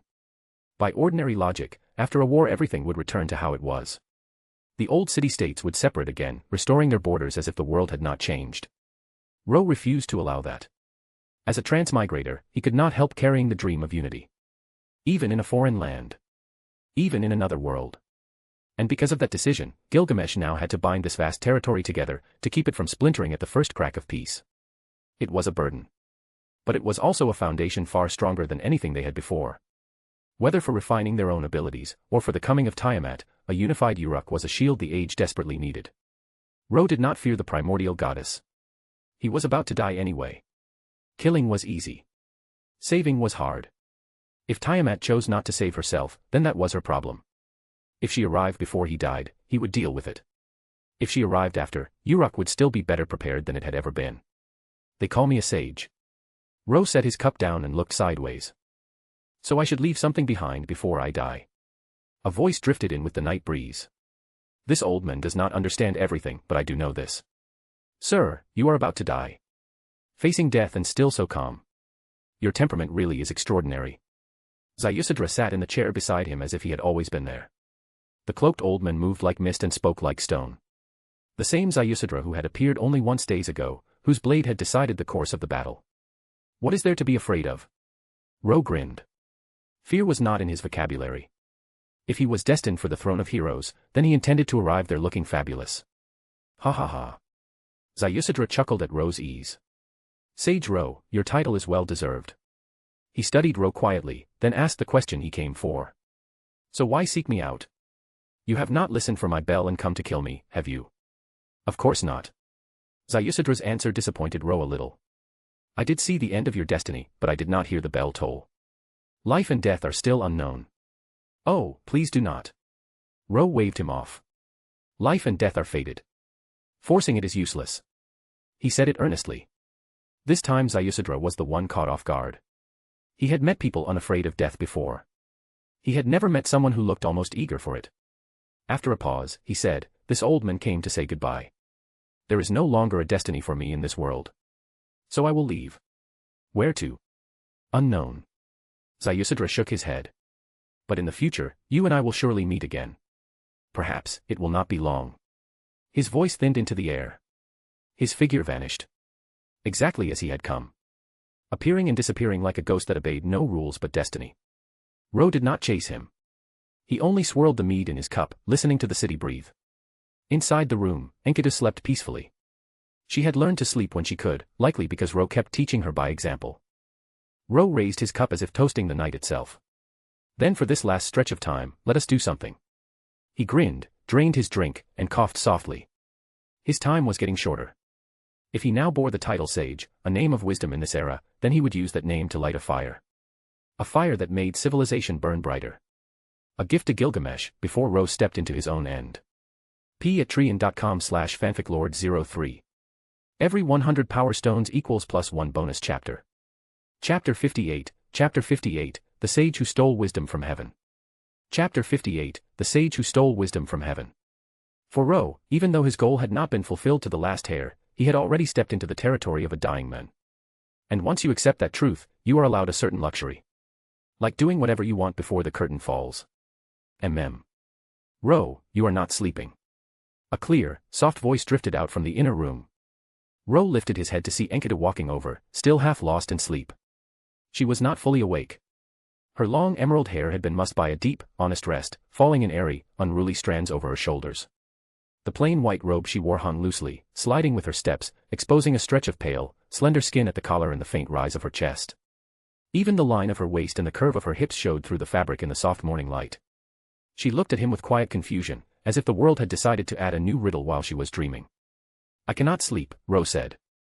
As she came closer, he reached out without thinking, smoothing her hair back into place and tugging her robe higher on her shoulders in the same natural motion. There was no embarrassment in it, only habit and care. Come on. We are going to see Gilgamesh. We are not eating breakfast. Enkidu blinked, still bewildered. Under Ro's gentle hand, she was docile as always, a faint blush rising on her delicate face. Not yet. There is something important we have to do first. Enkidu tilted her head. She genuinely did not understand. The gods had been driven out. Their enemies were gone. What else could possibly be important enough to skip breakfast? Still, she did not argue. She only gathered the corner of Ro's robe in her fingers and followed him out. No matter what he did, she would follow. No matter what he chose, she would support. A moment later, they stepped into the palace. Morning sunlight poured in through the high openings of the hall, catching on drifting dust like tiny nebulae. The enormous stone reliefs along the walls glowed softly, making the place feel less like a building and more like an altar meant for a living king. Before they even reached the steps to the throne, a cold snort greeted them. To dump all affairs on this noble king, then go off to rest yourself. As a close retainer, that is grave disrespect. Gilgamesh sat above them on the throne, legs crossed, crimson eyes lowered in displeasure. Nonsense. Anyone forced into endless work would be displeased. Even more so when the true culprit strolled in looking leisurely, almost refreshed. Who was the king here, anyway? The world is your courtyard, is it not? Ro's mood was light today, and with that lightness came his old habit of poking bears. You said it yourself. You cannot handle it already. No way, right? Gilgamesh's face cooled. He was about to fire back when someone beside the throne dipped her head and spoke first. Lord Ro. Lord Enkidu. Good morning, Lady Siduri. Ro greeted her. Good morning, Lady Siduri. Enkidu waved, her sleeves fluttering like petals. Siduri, Uruk's adjutant, was already dressed in an elegant gown with a light veil and a clay tablet in hand. She looked as composed as ever, even under the aftershocks of the age that had just ended. Ro and Enkidu took their seats, one on each side of the throne. So why are you not staying in your gloomy dog kennel, polluting this king's magnificent hall? Gilgamesh tossed the words at Ro without looking away. Because I am here to save a certain Gilgamesh who only knows how to curse and boast. Ro sighed. My child, when will you mature a little? Arrogant wild dog. Are you denying you are a child, or are you eager to be a puppy? With perfect consistency, Gilgamesh conceded defeat. He shut his mouth. Siduri noticed his expression was cold, but the snake red in his eyes had softened. There was warmth there now, the kind that appears only in the presence of someone you trust enough to bicker with. She smiled faintly. Then Ro turned to her. Siduri, I need your help with a few things. Siduri paused, then bowed politely. Lord Ro, please give your orders. It is not an order. Ro shook his head. I want to establish a system of officials, divide authority, and implement education. He let that hang for a breath, then looked at Gilgamesh. Do you not think it is too exhausting for you to handle everything alone? Then let us arrange people to help you. Gilgamesh straightened almost imperceptibly. Siduri's posture sharpened too. They did not fully grasp Ro's blueprint yet, but they heard its weight. Early civilization was still early. What drove it forward was not refined governance, but raw productivity and fear of the divine. The political structure of Uruk and the other city-states had been primitive to the bone. Everything came from the king. The priests executed orders, because the king was also their head, and faith was the glue that held the city together. Politics, war, worship, all tangled in one hand. In truth, Uruk had only one real official, Gilgamesh. Siduri was half of one. Everyone else were clerks carrying out the king's will. That was why Gilgamesh ground himself into dust every day. But now the age of gods had ended. The conditions for movement had finally ripened. It was time to step beyond the primitive and into something sturdier. After expelling the gods, the sage advised the king. He would elevate the wise among the people to govern the land. He would create posts with fixed duties, so each person knew what they ruled and what they served. All gods once had their domains and authorities. Now humans would have theirs. After driving the gods away, the sage stole wisdom from heaven and gifted it to mankind. And the young king accepted gladly.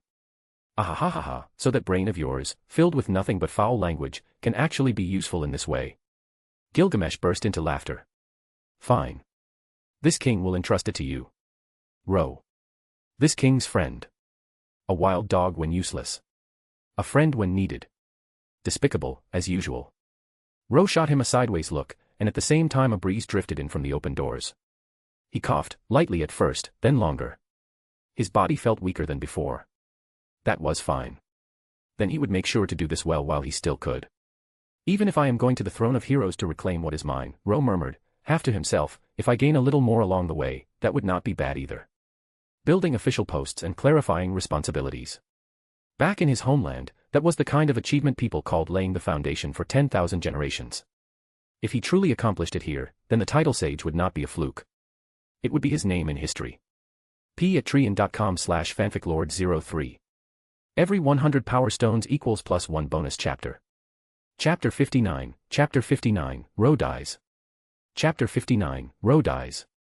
In the days that followed, Ro did not leave his courtyard again. Only Enkidu stayed with him. Even so, no one in Uruk forgot the sage's existence. Every day, clay tablets went out from that quiet little courtyard. Servants carried them in steady streams to the royal palace where Gilgamesh lived and ruled. Those tablets became lean sure patterns pressed into a living nation, and Uruk changed with each passing morning. More and more people who could read, write, or possessed some rare craft were summoned to the palace. After being subjected to Gilgamesh's inexplicable scolding, they left trembling and exhilarated, then took up newly defined posts. Some remained by the king's side. Others were dispatched to towns and villages under Uruk's control. They were called officials. Everyone knew this was the sage's invention. Because of that growing body of officials, the vast land that had once rested on Gilgamesh's shoulders alone began to transform rapidly. There were, inevitably, conflicts of interest along the way. Priests, old royal families of annexed city-states, all those who had grown fat off the old order were not thrilled.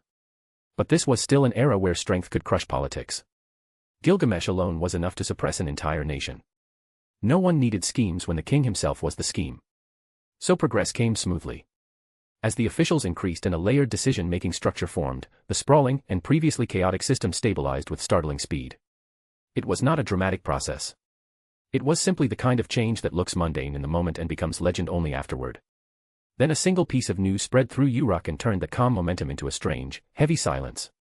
Sage Ro was ill. The king's friend. The king's sharpest adjutant. The sage who bore the original texts of power and wisdom. From that day onward, he had fallen sick. And only then did people realize just how much the sage, the one who stole the spark of wisdom from the heavens, had given to this world.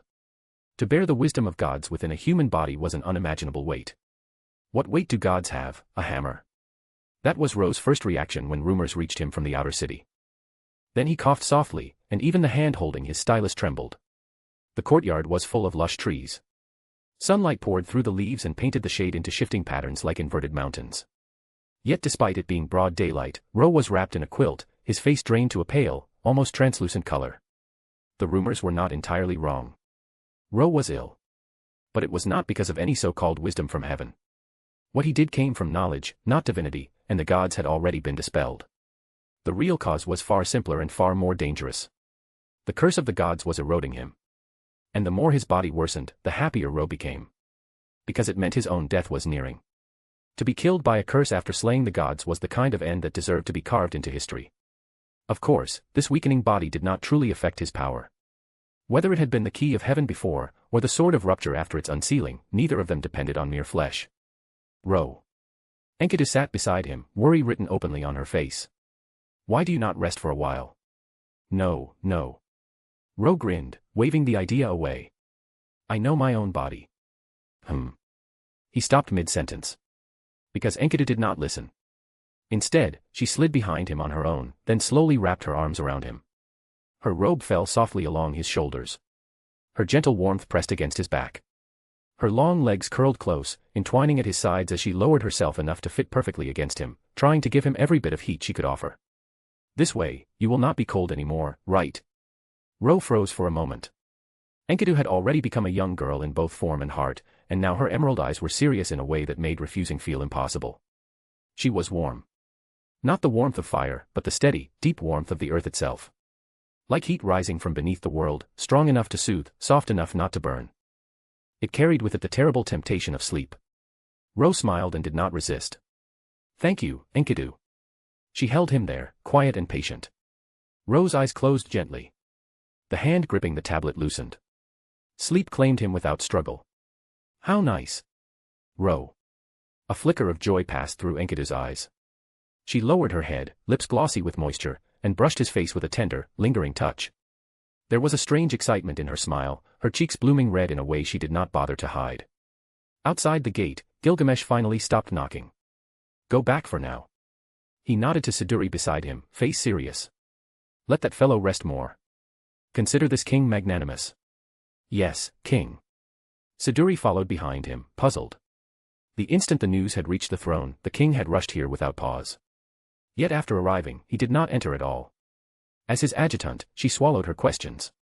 She only lifted her eyes to the courtyard wall, stealing a look inside before lowering her gaze again. Lord Ro should be fine. Otherwise, the king would not be standing here. She did not know that Gilgamesh felt a chill in his gut. A sharp, irrational warning that if he stepped inside, something deeply unpleasant would happen. So for once, the king trusted instinct over pride. He turned and left. In a haze that felt like sinking through water, Ro opened his eyes. Ro, did you come to find me on purpose? A voice brimming with excitement met him. Before him was Ereshkigal. Golden hair spilled down like molten light. Her vermilion lips were parted in genuine joy. She was squatting before him, legs crossed, crimson robe draped over the black fabric beneath. From Ro's angle, he could see the delicate lines of her legs where the cloth tightened, and the graceful curves rising above them. The mistress of the underworld was as beautiful as ever. Around them was cold silence. Vast space swallowed sound. Only faint blue flames flickered, betraying the borders of an immeasurable domain. There was no doubt about where he was. The underworld of Mesopotamia. Ereshkigal's realm. Ro went blank all over again. He had died. He had died quietly in his sleep, without any dramatic collapse, without the curse striking like a visible blade. The curse had weakened him until his body simply let go ahead of schedule. He was so speechless he almost laughed. When he had wanted to die, he could not die no matter what he tried. Now that he did not want to die yet, he dropped like a leaf. Ro, is something wrong? Ereshkigal reached out and tapped his cheek with a finger, tilting her head. Her crimson eyes were full of confusion. Why are you not speaking? P at Trian Christmas discount, 20% off. P at Trian.com/fanficlord03. Every 100 power stones equals +1 bonus chapter. Chapter 60, he lives again. Chapter 60, he lives again. Ro shook his head at the goddess of the underworld squatting over him, his expression neither mournful nor delighted. Today was not yesterday. Death here was only a detour. As long as Ereshkigal existed, he could not truly disappear. Even if he tried to shut out her blessing, it would be pointless. She would intercept his soul every single time and refuse to let him sink into the true land of death. Ro had long since accepted that a normal end was a luxury this patch of earth would never grant him. Can I get up now? He asked. The underworld remained as it always was. Silent, gray-white stone. Hard, cold earth. Flickering blue-green flames that lit nothing except emptiness. His voice rang out clearly in that hollow domain, echoing far too loudly for a place meant to swallow sound. Ereshkigal blinked. Only then did she realize the position she had taken without thinking. She was not pinning him down, but she was sitting beside him with one hand braced against the ground, leaning forward as she spoke. Her face was lowered, her body angled directly over his. In that moment of distraction, her supporting hand slipped.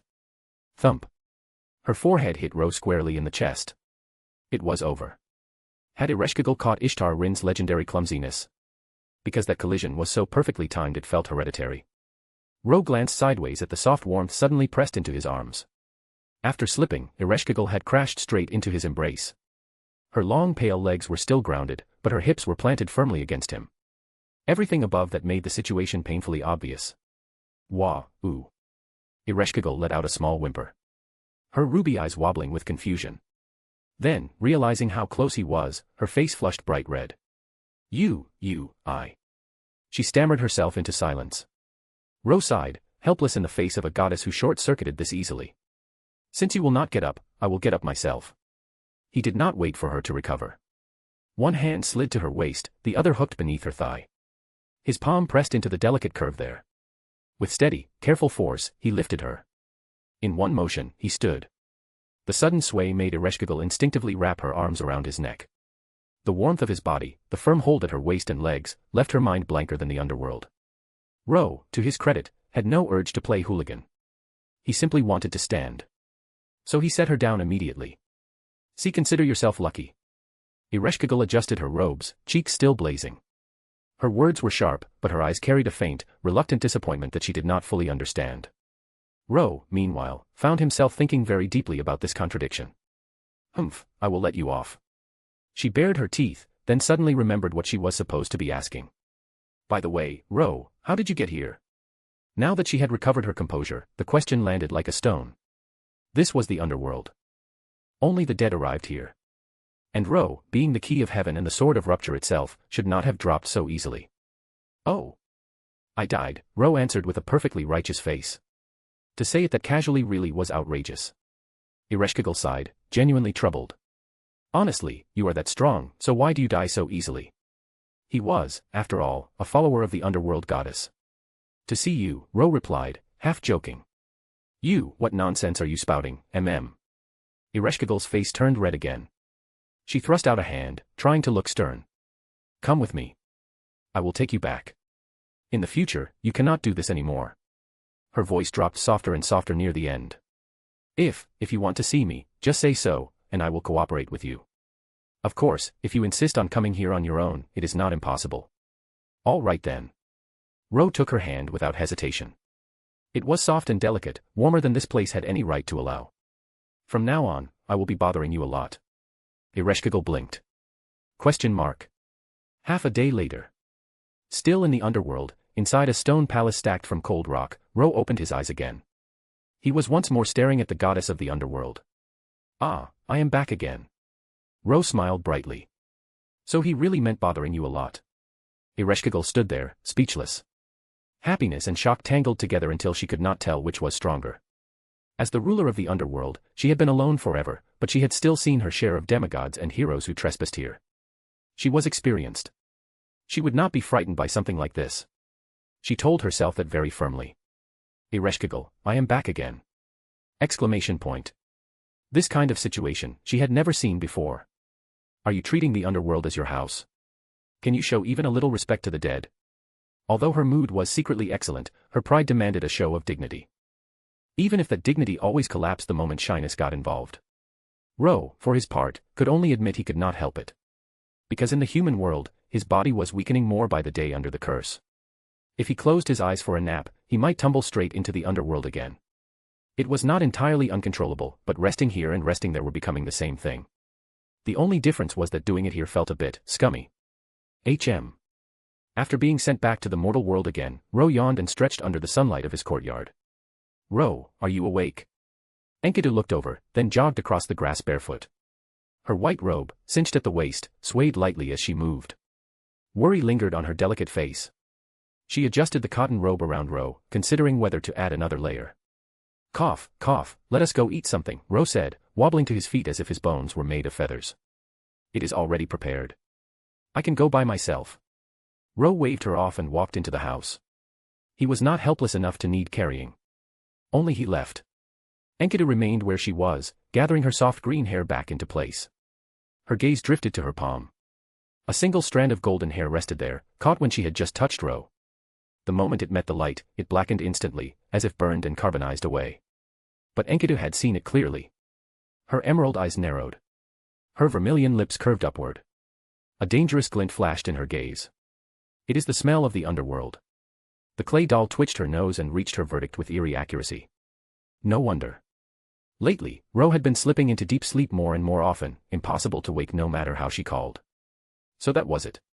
Her plain white robe stirred silently in the breeze. P at Trian Christmas discount, 20% off. P at Trian.com/fanficlord03. Every 100 power stones equals +1 bonus chapter. Chapter 61, The White Season, Tiamat arrives. Chapter 61, The White Season, Tiamat arrives. Ro was still working. Even as his body weakened, the clay tablets leaving his courtyard each day continued to reshape Uruk. With the system he had designed steadily taking root, his personal workload finally began to lessen. More people were being drawn into the circle of decision-making. More talent was being uncovered and properly placed. Slow, but relentless, change spread through the land. Under Ro's direct push, Uruk tilted away from a primitive city-state and toward a vast, layered bureaucracy. For Ro, that was something he could quietly feel proud of. It was more satisfying than any city-building game he had played in his previous life. Of course, while the work grew lighter, his exhaustion grew heavier. His body weakened in a way that no one could ignore. Most days he simply lay in the courtyard, wrapped in quilts, basking in the sun like an old man. No one else managed to live like an 80-year-old at 20. From time to time, Gilgamesh would come by. The king of Uruk was no longer as crushed by affairs of state as before, though he still had much to handle. He would arrive with insults on his lips, only to end up verbally beaten until his expression went an interesting shade of green.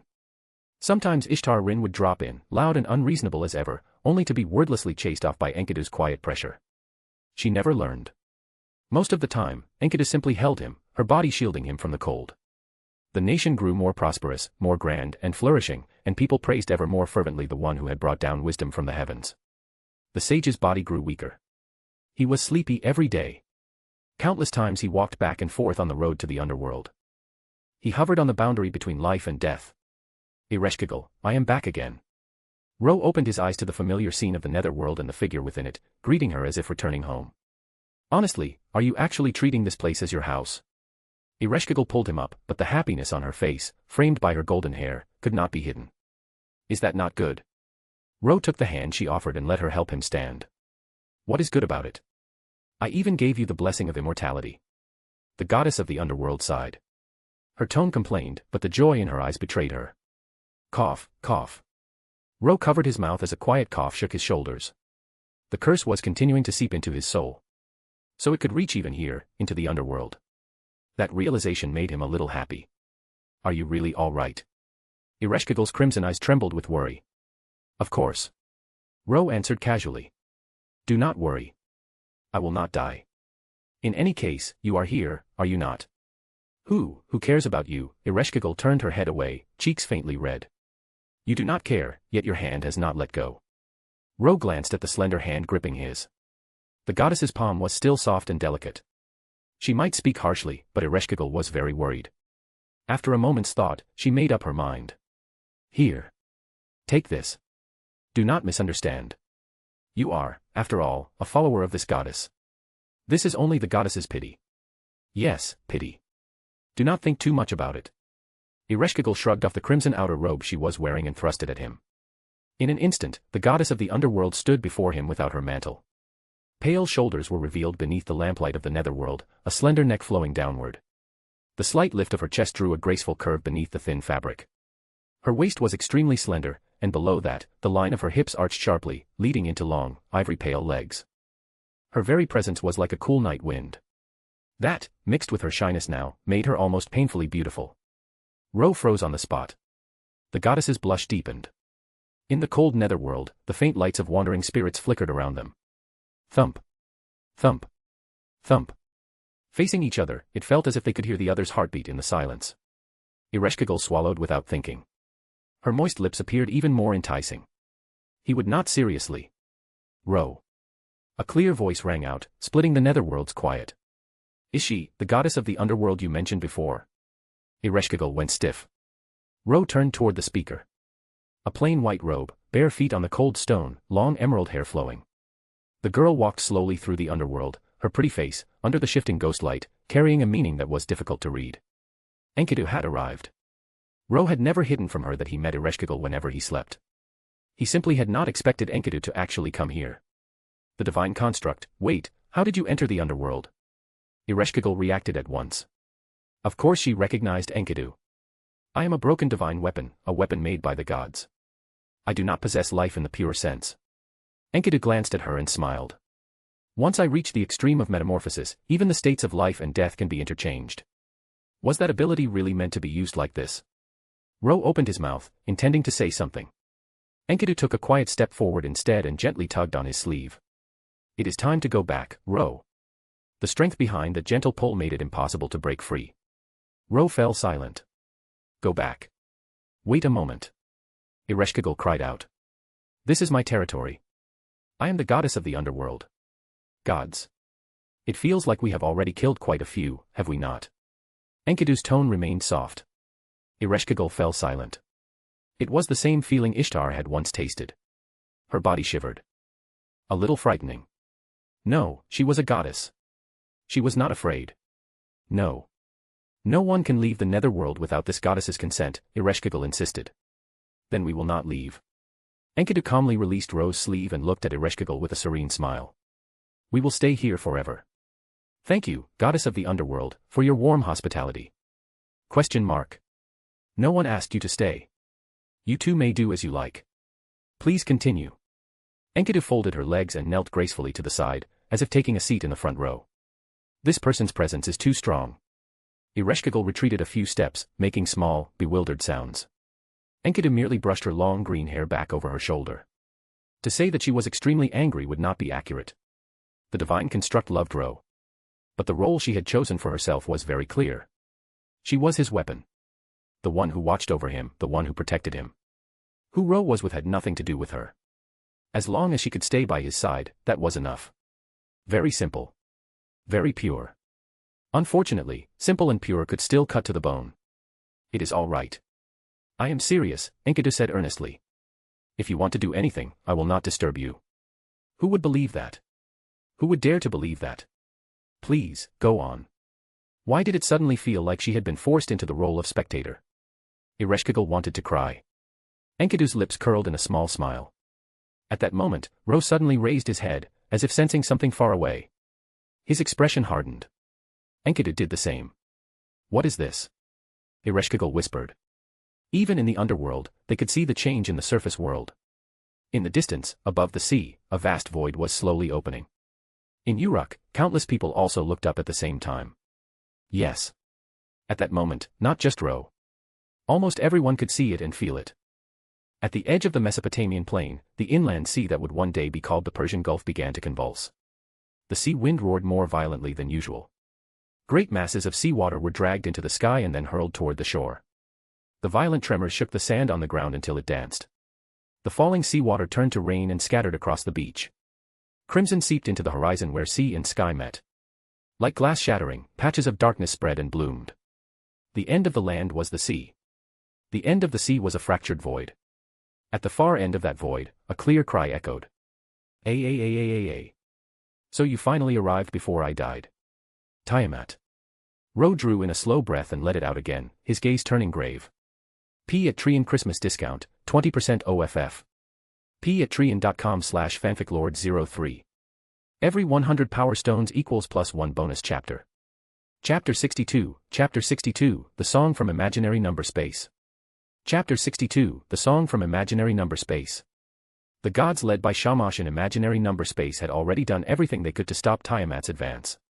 Even so, after a full month of resistance, the primordial mother of the chaotic sea still broke through their defenses, tore open the world, and stepped through. The difference in power was simply too great. To be honest, Ro was already surprised they had managed to delay her that long. Enkidu, let's go. In the cold underworld, eerie blue flames flickered and reflected off the stone. Even here, the ground trembled faintly from the sudden, terrifying presence approaching the surface. Ro coughed lightly and glanced at Enkidu. We cannot let Gilgamesh face her alone. There was nothing more to think about. He was going to die sooner or later. He had already given up on fearing death. What was left to hesitate over? But your body. Enkidu's brows knit in quiet worry. It is fine. I will not die anyway. Ro replied casually. You will protect me, will you not? Enkidu nodded, no longer hesitating. In that case, you must hold on tightly like this. She took his hand, her delicate face completely serious. Ro did not refuse. I will help as well. Ereshkigal spoke up quickly. If the chance comes, I will act through the underworld. The goddess of the underworld's body trembled slightly. It was the instinctive fear a god felt for the one who had created her. Even so, for Ro's sake, she forced that fear down. Then let us move. Ro nodded. Ereshkigal, send me back to the living world first. My body. After that, we will go and intercept Tiamat. The sound that bled out from the depths of imaginary number space became clearer and closer with each passing moment. Most people could not see the truth of it. At most, they could only look toward the distant sea and see the sky burning a deeper and deeper red, like a spreading fire, its core turning into a profound darkness. But in Ro's eyes, now that he had returned to the surface, beneath the crimson sky and in the void over the restless sea, a colossal figure was slowly approaching. She was larger than the bull of heaven. Heavier than Humbaba. More sacred than the gods, yet more terrifying than death without a goddess to receive you. Tiamat. The creator god of Mesopotamia. In the earliest age, when god Ea, as the embodiment of planetary rotation, split the chaotic atmosphere and stabilized the world, there came afterward the birth of Tiamat, the sea of chaos. She was the primordial ocean that nurtured all things, the common mother of every god. Rock, flame, forest, thunder, storm, all things and all phenomena had once been shaped from her authority. And in the end, the gods betrayed her. In that primal, untamed world, they ambushed the primordial mother for the sake of their own ambitions. They split her body, the sea of chaos, in two, and from that wound heaven and earth were created. Yet as a primordial god, Tiamat's soul was immortal. The gods could not kill her. Their only option was to cast her into the endless imaginary number space and try to bury her there forever. It was around that time that the gods received a revelation from the world itself. Tiamat would one day return. That was the fear that had gnawed at them for countless ages. And now the prophecy had finally come due. Only the ones who stood waiting were not gods, but humans who had personally driven the gods from the sky. The starry arc flashed overhead in a streak. At the boundary where the folded blue sea met the sand, chaotic undercurrents had already begun to churn. Gilgamesh, at the front as always, stepped down from the Arkansas. The king of Uruk had been seated in his palace, consulting with his officials, when he felt the anomaly. He had immediately ordered the gates sealed, then rushed here. Ro had already warned him in advance that Tiamat was coming. So everyone had been prepared, both in body and in mind. Not to join the battle. This was not a fight for the common people. It belonged to Gilgamesh, to Ro, to Enkidu, and even to Ishtar and Ereshkigal. The sea wind roared, carrying that clear, terrible cry closer. Gilgamesh, descending from the starry arc, wore an unusually solemn expression. Tiamat, H.M. He narrowed his eyes toward the horizon. Then, as if he had sensed something else, he suddenly snorted. So the dying stray dog still has enough strength to bark. From the trees behind him, a familiar, dry voice answered. Cough, cough. Insulting you is still no problem. Sunlight slanted through the branches, breaking into dappled fragments on the sand. Enkidu walked out of the forest, bare feet sinking into the soft shore, white robe fluttering as she approached. She said nothing at first, only stepped closer and carefully set Ro down from her arms. His body was useless, his power was not. Even so, his frail frame made it impossible for him to move quickly on his own. For long-distance sprints, he had no choice but to depend on Enkidu. A sick dog should stay in its kennel. Crawling around outside so pathetically will only make people laugh. That is enough. Ro rolled his eyes. Keep it up and I will hit you again. Gilgamesh's expression jerked. It was like telling the Jade Emperor in a certain tale that he had been beaten by a monkey. Besides, do you think everyone is born able to fly? Ro added, completely serious. Gilgamesh's scarlet gaze dropped to their hands, still clasped together after Enkidu set him down. The corner of his mouth curled into an odd smile. Ah. Are you envious? If you beg this king may consider allowing you to share this king's mount. No need, Ro refused immediately. If I ride that thing, someone might mistake me for Gilgamesh and beat me to death instead. He paused. Now that he thought about it calmly, would it not have been simpler to rob the starry arc earlier? He fell into brief, serious reflection. At the same time, a bright voice drifted down from overhead. I finally caught up with you. You did not even wait for this goddess. Ishtar descended from the sky, crimson jacket billowing as the tips of her toes touched the sand. She flicked her long black hair back with a flourish. As a goddess, she had been resting in her temple. The moment she heard that voice from the sea, she could not sit still. This king thought you, the goddess who fears death, had already run away, Gilgamesh said coldly. How could that be? This goddess still has an account to settle with this man. Ishtar did not bother to look at him. Her gaze fell on Ro, lingered for a few beats, then slipped away as if nothing had happened. This goddess is only here for the treasures he promised me. Do not misunderstand. It is not because I am worried about his safety. She was as proud as ever. Ro's attention, however, shifted to her feet. Moo. With a trembling low cry, a tiny white elephant shrank back behind Ishtar, shivering all over. Though its appearance was completely different from before, Ro knew this little creature very well. It was the bull of heaven that Ishtar had tamed earlier. It had belonged to the goddess Ishtar. Now that Ishtar was gone, it was only natural that Ishtar-Rin had taken it under her control. Ro had seen it several times these past days and had the vague feeling that the little thing was growing more and more afraid of him. While they traded words, the sea itself stirred again. Out on the horizon, where the crimson light had gathered, there came a series of clear tones. The distant, ethereal calls suddenly grew much louder. She was here. Everyone present understood what that meant. Tiamat had arrived. In the imaginary number space behind that dark rift, in the vast sea-stained red, a titanic shape stirred. Is that the primordial mother goddess Tiamat? Gilgamesh's eyes widened slightly. Even so, he could not see clearly. Even with his highest grade clairvoyance, the figure moving within the void remained indistinct. It was like the first time he had tried to search for Ro at a distance and found even his vision refused to focus on the man. The young Gilgamesh was dazzling in power, but compared to his later self, his spirit and insight were still incomplete. And clairvoyance was nothing but the visible form of that inner eye.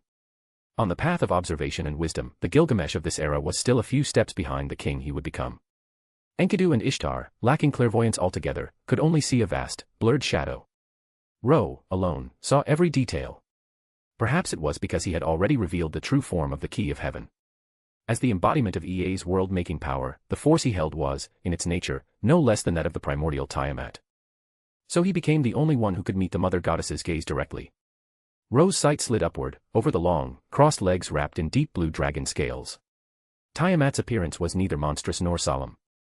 Her hair was like water, a great cascade flowing down her back like a waterfall. Massive dragon horns spiraled from either side of her head, framing her delicate face like a crown forged from the sea. Scale-plated shoulders, the gentle swell of a mother's chest, a flat, taut abdomen traced with patterns of the primordial ocean. Her crossed legs curved into a smooth, rounded line, and from that line a long, slender dragon tail, also covered in dark blue scales, extended and swayed lazily behind her. The goddess floated above the sea, pink eyes open and filled with something that looked like starlight. The rhythm of the waves did not stop. Her clear voice mingled with the surf, soft and lilting like a song. Ro saw her fully. He watched her sing in the sea. And he watched her, at the same time, turn her gaze directly to him. In those eyes, some unfamiliar emotion flickered. As if to say, "Finally, I have found you." P at Trian Christmas discount, 20% OFF. P at Trian.com/fanficlord03. Every 100 power stones equals +1 bonus chapter. Chapter 63, Tiamat's Smile. Chapter 63, Tiamat's Smile. The eye contact with the mother goddess Tiamat lasted only an instant. So brief that Ro almost wondered if he had imagined it. He knew he had not. Tiamat was watching him. Was it because he had killed the gods? Because he carried their curse inside his soul? Those were the only reasons he could think of. Yet no matter why Tiamat had come, that gaze did nothing to change the simple, overwhelming fact. A primordial god had stepped into reality. The power of such a being existed on a planetary scale. It twisted the very rules of the world wherever it walked, forcibly rewriting the environment into one suited to its own existence. Which meant that wherever Tiamat stood, the world reverted to the age of its birth, when stars were still being forged, when nothing had yet truly taken shape and life could not exist. The vast sea, dragged into motion by her mere presence, began to boil. Water brightened into molten rock, rolling and surging. Black mud frothed, chaos rose in tides. The corner of the sky above Tiamat turned wholly black and red, and as she slowly advanced, that stain spread with her. A crushing pressure descended. Even Gilgamesh, with his infamously bad personality, had no room left for arrogance in that moment. His expression sharpened in an instant. There was no need to mention the others. So Gilgamesh could only say one thing. "Arrogant wild dog, can you still extend your claws?" His scarlet eyes cut to Ro. He knew the question was meaningless. Now that Ro had come here in person, he would never run. As a king, he could not betray the loyalty of his subject. A king ought to draw out every last ounce of his subject's strength. "No problem, cough, cough." Ro doubled over with a couple of light coughs, then straightened. "Then bite her." The young king of Uruk declared coldly, arms crossed. "Close the gates. Release Ro." Ro cheerfully raised his middle finger at his nominal king. Still mouthing off at a time like this. Even so, the substance under Gilgamesh's crude words was correct. In the current situation, Ro was the only one who actually had the potential to defeat Tiamat. As long as he called forth the key of heaven. As long as he turned it into the sword of rupture. Like before, if they gathered everyone's strength and let that world-shattering blade reach full output, they might not be able to truly slay Tiamat. But forcing her back into imaginary number space should still be possible. That, at least, was Gilgamesh's thinking. Not that the king of Uruk planned to sit idle and watch. He had already declared he would bear most of the burden himself. Do not forget. I am the one and only king beneath all the heavens. The blond youth, armored in gold and arms still folded, spoke with a stern face. A mere mongrel has already overreached himself far too many times. It is only because of this king's vast mercy that you have not yet been punished. This time, you will absolutely not be allowed to rampage through the world that belongs to me. Fine by me. Ro laughed. As long as you can actually lift it. Besides, we do not have time for elaborate theatrics. His robe snapped in the chaotic sea wind as he lifted an arm and pointed toward the horizon. If the primordial mother goddess Tiamat sets foot on land, the earth will turn into magma, the sky will fall into pure chaos, and the people of Uruk, everyone except us, will die. He had spoken the critical truth. He was not eager to die anymore. He no longer cared who took the spotlight, but this was not something anyone could ignore. Their goal was to intercept Tiamat. They could not let her set foot on the shore. If she did, the land would be remade into a molten hell in an instant. Everyone except the handful who stood here would be wiped out. How could Gilgamesh, who treated all of Uruk as his own courtyard, allow anyone to touch the lives of his subjects? Why are you two talking so much? Ishtar cut in from the side. Would it not be enough if I just use this? She lifted the bowl of heaven that had now been shrunk into a miniature form, completely ignoring the way it trembled the moment its eyes landed on Ro. This goddess can tell that Mother Goddess Tiamat has not fully unleashed her power. That is the only reason she is not holding back her presence. As she is now, using this will be enough to block her. Ro blinked, then quickly followed her reasoning. By sheer size and force alone, the bowl of heaven could indeed obstruct Tiamat for a time, as long as she remained in this restrained state. Ro. Enkidu tugged lightly at his sleeve. He turned and saw her brows drawn slightly together in unease. Do you not feel it, that it is a little too quiet? Quiet. Now that she pointed it out, it was too quiet. Tiamat's voice had vanished. The roaring wind and crashing surf had fallen still. A thin, prickling sense of danger climbed up everyone's spine. Ro instinctively looked up. And found himself staring directly into a pair of enormous pink eyes, like twin suns hanging in the sky. Their depths shimmered with a star-like light, and beneath them, pale lips parted slightly to reveal a few sharp fangs. Tiamat was already standing on the shore. She had leaned down a little, watching them calmly as they argued. A clear sound left those lips, one only Ro could hear clearly. Who had said Tiamat was in a self-imposed seal? Could a self-sealed being move this quickly? Could she hide every trace of her power so perfectly, without even a ripple of leakage, and still appear right in front of them? So fast, you mongrel, damn it. Gilgamesh exploded, his composure tearing at the edges. Child of men. Enkidu remained the calmest of them all. His robe fluttered and silver-white chains shot out from beneath the fabric in an instant. They twisted through the air, layer upon layer, until they formed a tight net with him at its center and hurtled toward Tiamat. Ishtar's fingers trembled, and she simply hurled the bowl of heaven outright. The bowl of heaven let out a tiny, despairing bleat. What in the world is this again? Ro alone stood motionless. Because just like before, he realized something that none of the others could see. The mother goddess's pink eyes never moved away from him. They were fixed solely on his figure. A. The clear sound rang again, light and soft, like humming. Beneath her hovering feet, the sea churned harder and harder. Its color deepened into a black and red slurry. Flowing rock and searing flame rose and spread, radiating a chilling sense of unreality. Tiamat's power was beginning to awaken. But Tiamat herself did not move. That was it. Ro suddenly understood. Her seal had never been a prison imposed from outside. From beginning to end, it was a lock she had cast over herself, a restraint on the impulse to destroy everything that had blossomed in the wake of the gods' betrayal. A self-seal. Even after being torn apart, the primordial mother still loved this world. She did not wish to break it. But what if that was not the reason she had come? What if? No. There was no what if. I found you. A soft, clear, gentle voice echoed directly in Ro's heart. On Tiamat's face, visible only to him, her pale lips curved upward. She smiled at Ro. She had come for him. No one else could see that sight. None of them could see Tiamat's true form, so of course they could not see that inexplicable smile she had just turned on him. But they were not ordinary people either. Even if they could not see, they could still react. After a brief heartbeat of stunned silence, everyone moved at once. Enkidu, who had never truly panicked, let his chains bloom. His plain white robe whipped in the wind, and countless links shot forth in every direction. They split and wove together into an impossibly fine lattice, sealing the space around Tiamat and closing in on her from all sides. Gilgamesh opened the gate of Babylon. Treasure after treasure poured out of the golden ripples in the air. Thousands of blades and weapons filled the sky, hovering and aimed. Ahaha. Did you think that alone would frighten this king? To Ro, it was obvious that Gilgamesh was simply trying to cover up the fact that he had been caught off guard. Ro snapped out of his focus on that smile and prepared to act as well. Whatever Tiamat's true goal was, they had to stop her here on the shoreline. She could not be allowed to go any farther inland. Yet just as he raised his hand, his fingers stalled. A light pull at his sleeve dragged his attention backward. I am scared. I am so scared. Ishtar shook from head to toe. Her slim body, wrapped in that crimson jacket, could not keep up with the violent trembling within. Beneath her skirt, her legs had unconsciously crossed, and her chest rose and fell in short, uneven breaths. The Venus goddess's face was drained of color, her red eyes wide with naked fear. The Tiamat before them was not the one Ro remembered, the fusion of all the evils of humanity and the principle of regression, that layered core which combined the beast of calamity with the primordial mother of creation. She was a pure primordial god. The chaotic, world-creating sea in its original form.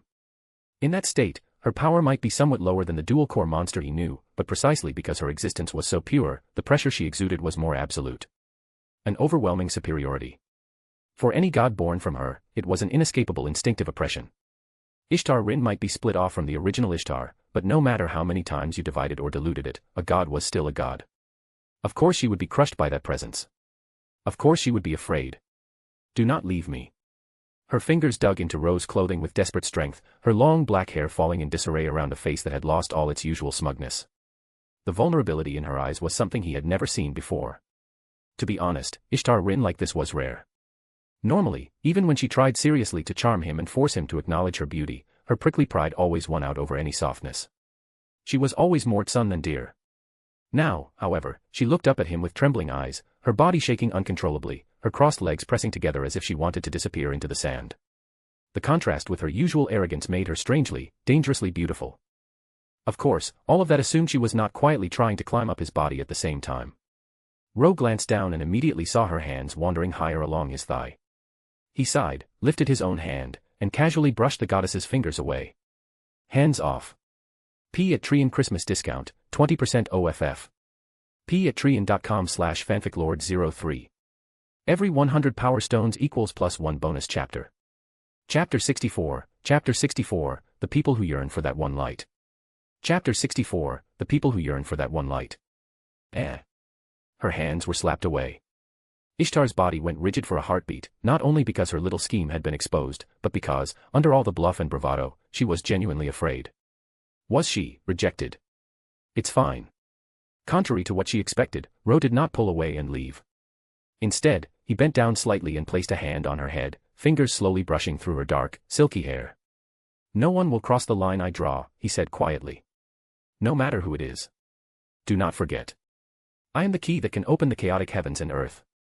Leaving those words behind, Ro straightened and walked toward Tiamat. The tide still rose and fell, pale waves rolling and breaking. On either side of the path ahead, Gilgamesh's wild laughter and Enkidu's calm gaze framed the silhouette advancing alone. Ishtar remained where she was. Just now. Did that guy touch her head? Ugh. The black-haired goddess flushed, hands flying up to cover the spot he had patted, only to be reminded of the lingering sensation by the warmth of her own palms. It had been a very ordinary touch. Very ordinary. Yet, somehow, it felt warm. And inexplicably reassuring. Is this how Ereshkigal fell? She groaned under her breath, but the fluttering in her chest did not stop. Then, another realization quietly dawned on her. Wait, why do I feel like some daughter being scolded by her old man? No, that had to be a misunderstanding. It had to be. Ro's attitude just now had been unmistakable. My child, why are you so troublesome? Ishtar Rin fell silent. Give me back my fluttering heart, ah. Ro's footsteps slowed a little. He turned his head and glanced back at her, at that expression caught halfway between dazed infatuation and aggrieved disbelief, and could not help laughing softly. At the very least, she was still his comrade. His eyes moved forward again. The clear, chiming voice continued to echo through heaven and earth. Tiamat stood upon the sea at the shoreline, her hair like an endless tide, surging and whipping in the wind, her massive horns casting mountain-like shadows over the water. Since arriving, she had not taken another step. It was not because of Gilgamesh's treasures or Enkidu's chains. They were strong and had grown far beyond their former selves. By now, even taken alone, they had reached a level close to the chief gods. Yet without Ro, the gap between them and the primordial mother remained an abyss that could not be crossed. Their combined might could not even stir the surface of that existence. Tiamat stood still for one simple reason. She did not wish to move. She only watched Ro. Ro walked on until he stood before the primordial mother goddess. Then he lifted his head and met her eyes. Come, a wordless meaning brushed against his mind. Come with me.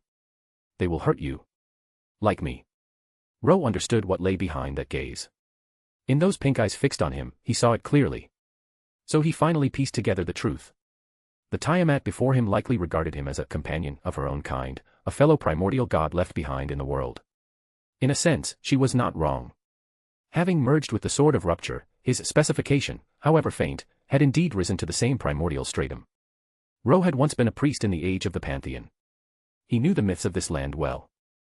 In this world, the primordial god Ea was born first, as the embodiment of the planet's rotation and the force that split the heavens from the earth. After him came the Sea of Chaos, Tiamat, who nurtured all things. She was the primordial ocean from which all life and all gods had been born. Rock, fire, forest, lightning, storm. Everything that existed had emerged from the authority she wielded. Before her, there had been only Ea. After her, every god was her child, crafted by her hands. Tiamat had never had a peer. Never once, in all of creation, a being with a nature parallel to her own. Before she was betrayed and torn apart, she had only been an indulgent, gentle Mother Earth goddess. Now, however, she sensed in Ro a similar aura, the planetary origin that resonated with her own. It was only natural she would treat him as the companion she had never possessed. Joy, wonder, a desperate desire to draw close. Yet none of that changed the other thing he saw burning in her eyes. The wish to erase civilization had not dimmed at all. Then, in that case, there is still a little time left before I die. But moving the schedule up a bit is not such a bad idea. Ro smiled, quietly raised his hand, and spread his fingers. Light blossomed in his palm, a deep, crimson radiance. Mystic circuits of the same color ran along his arm in an instant. The Sword of Rupture descended. Tiamat's eyes widened slightly. Ro, are you trying to snatch this king's privileges again? Gilgamesh, standing upon the starry arc with the gate of Babylon flung wide behind him, gaped for a moment, then could not hold back a furious shout. Ro, your body will not withstand it. Enkidu called out as well. Ro merely shook his head, gaze locked on the unmoving Tiamat. I will not die. He spoke as if stating a trivial fact. And I will not go with you. He added that much more. Tiamat's clear cry took on a note of confusion, as if asking him why. Why? Because I am the sage of Uruk, Ro answered. Because I do not fear death. And because I believe I will not be betrayed. The crimson brilliance along his arm brightened further. The Sword of Rupture, the conceptual blade that severed heaven and earth, manifested in full. Its flowing light climbed higher and higher, like a pillar piercing the sky. Ro. Ishtar's breath caught. In the underworld, Ereshkigal lifted her gaze. From the cold, grey depths, she too saw the streak of blazing red carving across the vault of the world. Is that the sage? Within Uruk, countless people had stopped. Some stood framed in doorways, their eyes reflecting the sky that had taken on a strange hue. Some paced in their small courtyards, then stepped outside without fully knowing why. The people gathered again. Just like the day when they had greeted the gods with their own hands. The fire in their hearts rekindled. They lifted their heads. And beheld the light in the heavens. They watched the sage, who had brought them wisdom, once more raise his hand to the sky. Ro smiled. He reached out and gripped the descending blade, fingers closing around the hilt as burning sparks scattered around him. He held it. Then he lifted it high. The storm of light that burst forth was not only the power to cleave heaven and earth. The one who had split the sky now grasped the instrument of that act. To cleave heaven and earth was not merely to open the chaotic firmament and divide the sea from the land. It was also to split open the hidden depths of the human heart. To split open the sealed wisdom within the people. This was the power that shattered all phenomena. And the single beam of radiance that humanity, in every age, would forever yearn for. Enuma Elish. The name of the world's beginning rang out. In the next instant, a crimson maelstrom roared forth, devouring the sky.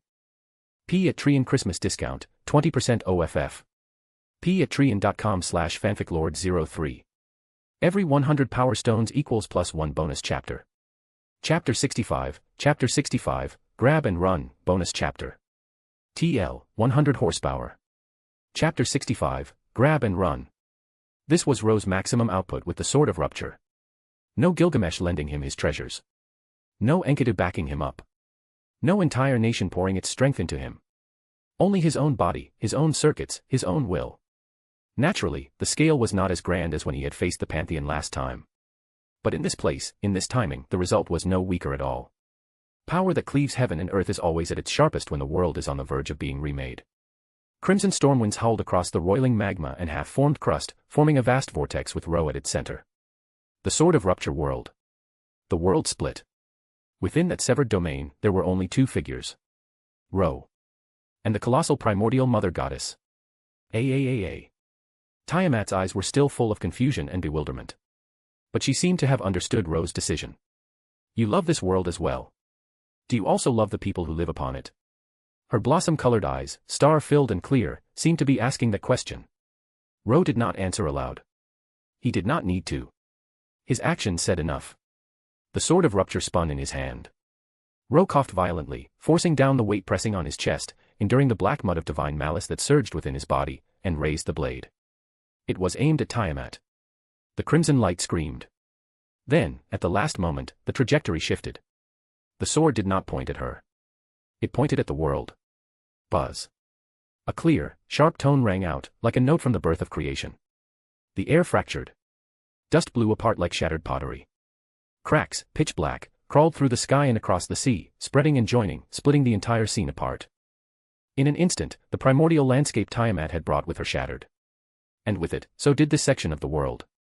Ro used the sword of rupture not to wound her, but to exploit the instability she had already caused. He struck the boundary of reality itself. He tore the world open.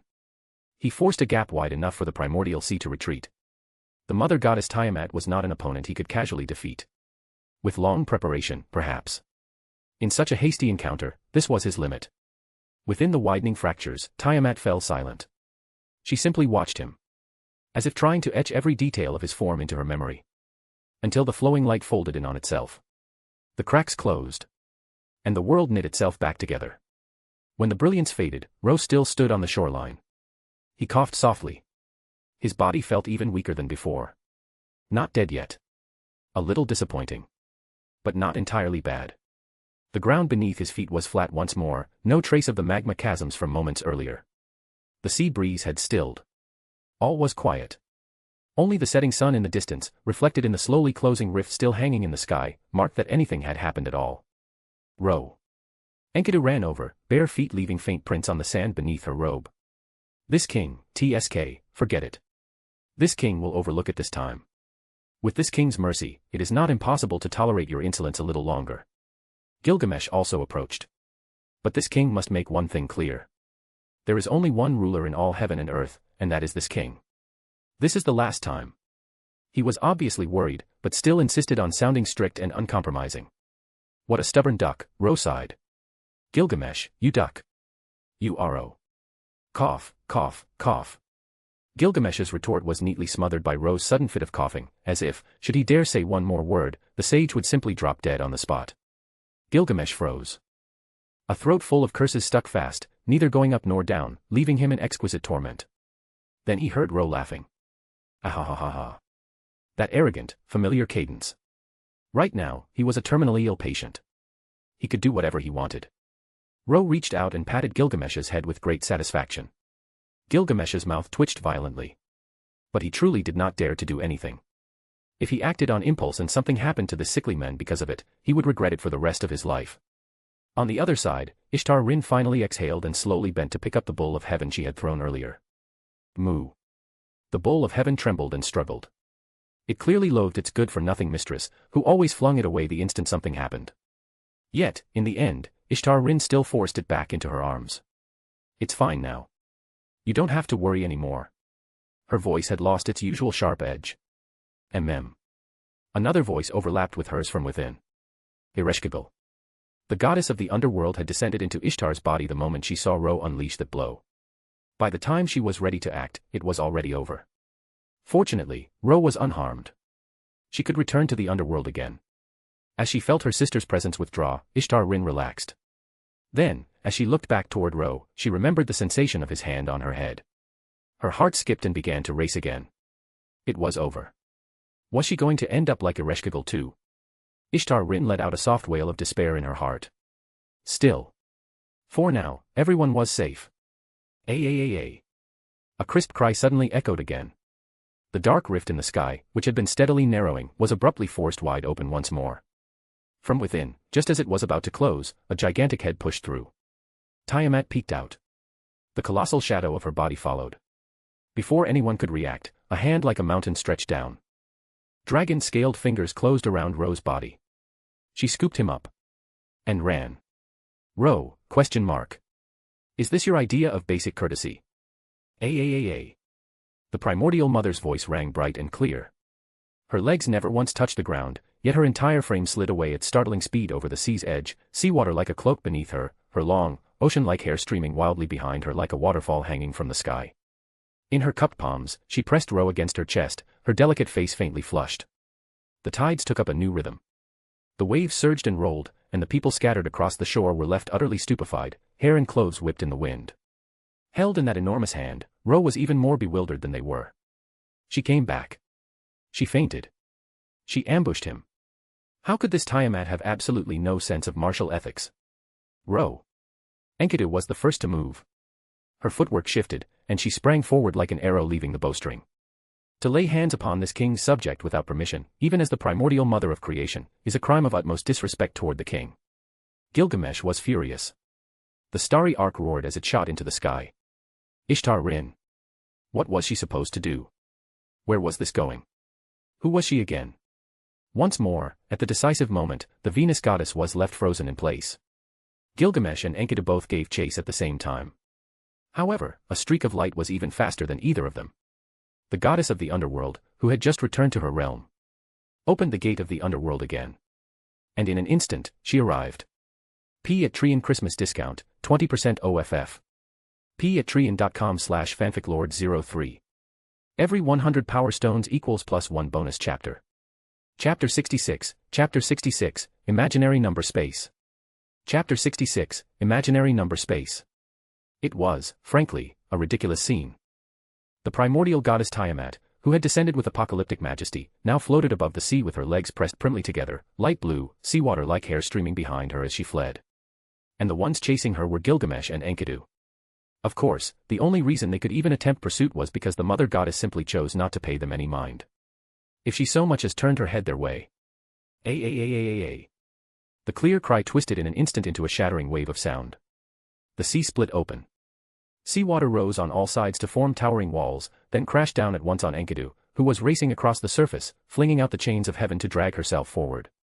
High above, Gilgamesh, standing on the starry arc, was spared the direct impact of the water, but the violent shockwaves still sent the usually steady vessel, which could sail through the storm god's own tempests, lurching off course.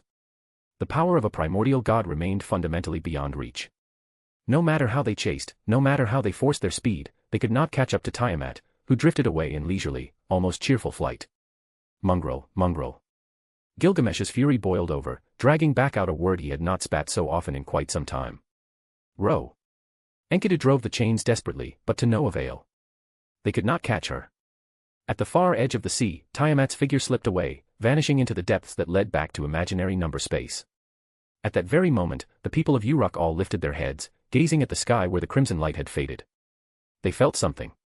A hollow ache, as if something irreplaceable had been lost. The sage is the mentor of the people. He stole the wisdom of the gods and gave it to humankind. He often said that human wisdom should not be dictated by the hands of the gods. He said he would leave. He said the people need not grieve. For the mentor had already pointed out the road ahead, and with the king's guidance, the future would not be lost. Yet on that day, the primordial god returned from the depths of the void, and Tiamat spread her hands, vaster than the sky.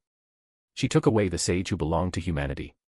As if stealing away the fire of human wisdom itself. The Epic of Gilgamesh. Tiamat had vanished completely.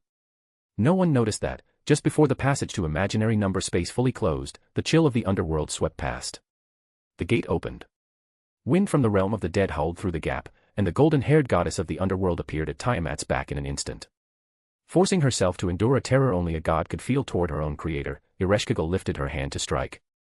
At that same moment, Tiamat turned her head and glanced at her. The world flipped. Darkness rushed in, then blew away like smoke. Ereshkigal's vision righted itself, and she found that the abyssal void of imaginary number space was gone. In its place was a world of wind and snow. This was no longer Mesopotamia. In that instant, Tiamat had expelled her from imaginary number space, casting her into another region altogether. Yet Ereshkigal could still feel it. There was an underworld here as well. Goddess of the underworld from a foreign land, why have you appeared here? A clear voice sounded. Through the swirling snow, a graceful figure in purple stepped out of the gloom. A crimson spear rested easily in her hand, its blade gleaming with a killing chill. There was no murderous intent directed at Ereshkigal. Only an unmistakable eagerness to fight. Ereshkigal narrowed her crimson eyes. She could sense an underworld's authority clinging to this newcomer as well. So, what exactly is happening? Ro considered the situation in silence. He sat cupped in Tiamat's hands, nestled between deep blue dragon scales, his expression calm. When he looked up, he met the vast, gentle face of Tiamat gazing down at him. Enormous, yet not crude. Exquisite. Beautiful. All around them stretched a black so deep it swallowed sight itself. Nothing to anchor the eye, nothing to mark distance, no clear distinction between above and below, no sense of time's passage. This was imaginary number space. A domain defined by non-existence, a higher dimensional void beyond the world. Tiamat had brought him here. He had been snatched away, yes, but he was neither dead nor injured. Ro glanced around at the scaled walls of his temporary seat. Even though they were dragon scales, there was no coldness. They were warm. Soft, even, as if she had made them that way on purpose so he would not slip or be hurt. It was excessive protection, almost fussy in its care. Which only confirmed his earlier suspicion.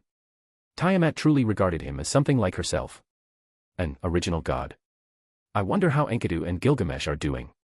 Ro probed the curses seething inside his body. They had not weakened at all just because he was in imaginary number space. That was both reassuring and irritating. Perhaps he ought to think about leaving. The problem was that imaginary number space stretched out infinitely in every direction. There was nowhere to escape to. And Tiamat clearly had no intention of letting him go. Seeing him stay silent, the colossal mother tilted her head, as if thinking hard. Then Ro watched her raise a hand. Dragon-scaled fingers extended and pointed forward. In the empty void ahead, a glimmer of light appeared. The surface of a sea shimmered into being.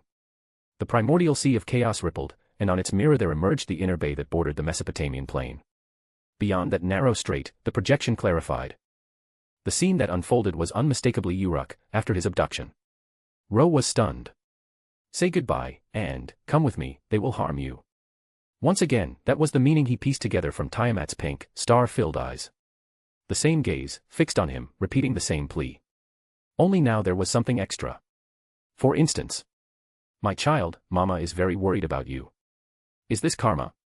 He, who had always watched others with that kind of gaze, was now on the receiving end. But it only cemented his understanding. Tiamat saw him as a being like herself and feared that he, like her, would be betrayed and harmed by humans. Her act of stealing him away was, in her own way, protection. I would actually prefer to be killed. Ro sighed, helpless. He could only look toward Uruk as it was reflected on the sea's surface. Uruk without its sage. What would it become? What about Enkidu, Ereshkigal, Gilgamesh, and the perpetually unreliable goddess? They would manage, surely. They had to. Ro coughed softly, his face a shade paler. In the oldest surviving epic of human civilization, the Epic of Gilgamesh, the king of the Uruk city-state undergoes two great changes in his life. The first is his acquaintance with sage Ro. As recorded in countless myths, it was under the guidance given in the temple that the king of Uruk transformed from a cruel, tyrannical ruler into a wise and self-disciplined one. Thereafter, the king and the sage became friends. Through the sage, the king met another friend, Enkidu. Thus, the once lonely king came to know the emotion called friendship. The second is the sage's departure. The epic records that the primordial goddess Tiamat returned and took the sage away. Yet if we set aside the mythic trappings, it is possible that the sage merely perished in an unforeseen disaster. It may also have been this event that led the king's other friend, Enkidu, perhaps disillusioned, to leave Uruk as well. From a purely academic perspective, this was the true beginning of King Gilgamesh's later journey in search of immortality, and the shaping of his image as the wise king in later tradition.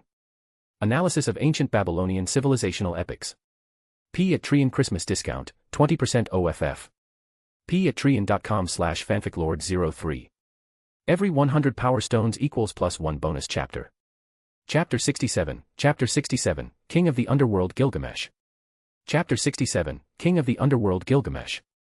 Siduri. In the vast, high-ceilinged temple of Uruk's royal city, an old voice rose toward the empty throne. Has His Majesty still not returned? The speaker was an old man in a simple linen robe, his face deeply lined with age. He was the former high priest of the pantheon, the one who had once led the sage who had now departed this world into the king's presence for the first time. That was a long time ago. Now, the pantheon had been stripped of nearly all of its authority, retaining only the right to perform rituals. Most of its elders had quietly retired to their homes. But this former high priest still came to the palace every day. And every day, he asked the same question. Has the king returned?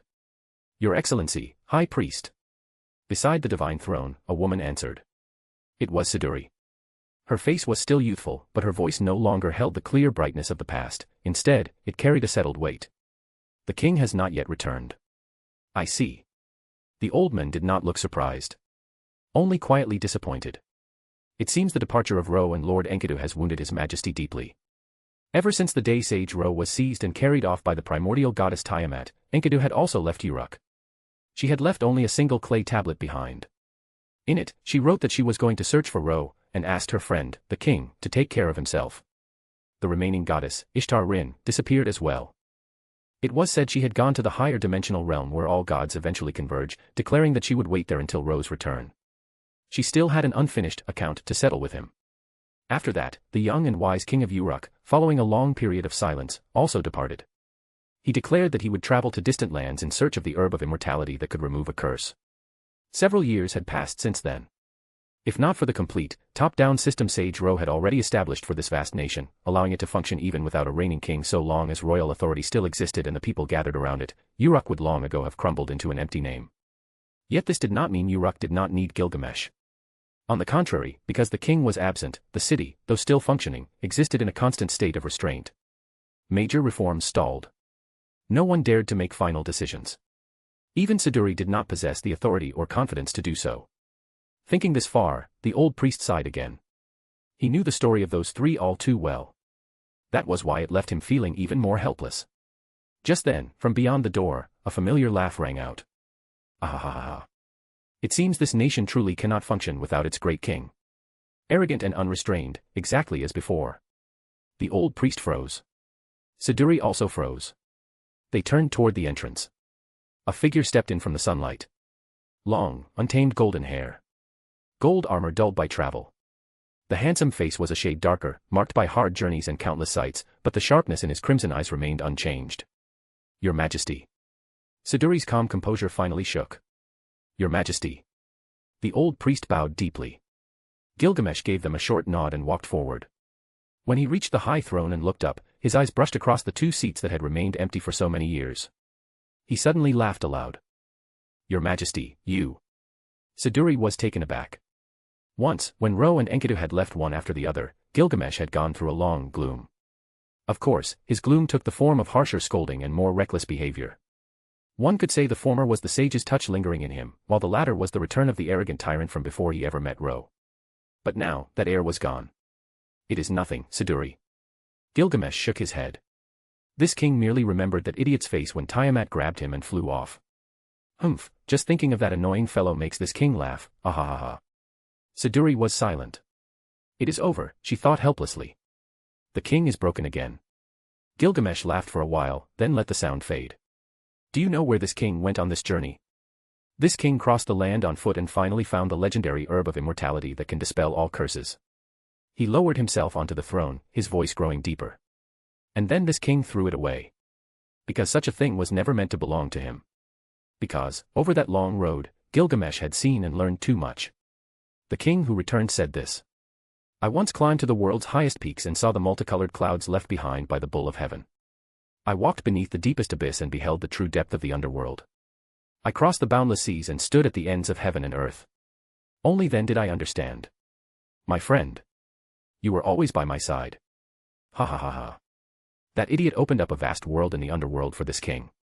Gilgamesh laughed. What future awaited Uruk? After his two friends had left in succession, Gilgamesh had considered the question carefully. Uruk could not exist forever. Not because of something as vague as historical inevitability, but simply because nothing in this world is eternal. Stagnation leads to decline. Excessive expansion does the same. However, after Ro was cursed, he had traveled back and forth between the living world and the underworld countless times. There, with the power of his world-opening attribute, he pioneered a vast domain. Whether one moved forward or retreated, the sage at the king's side had already prepared a path of escape for him.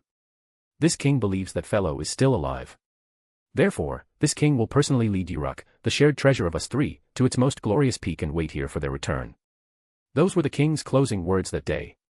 Afterward, the king governed the realm with renewed diligence and led armies on every front.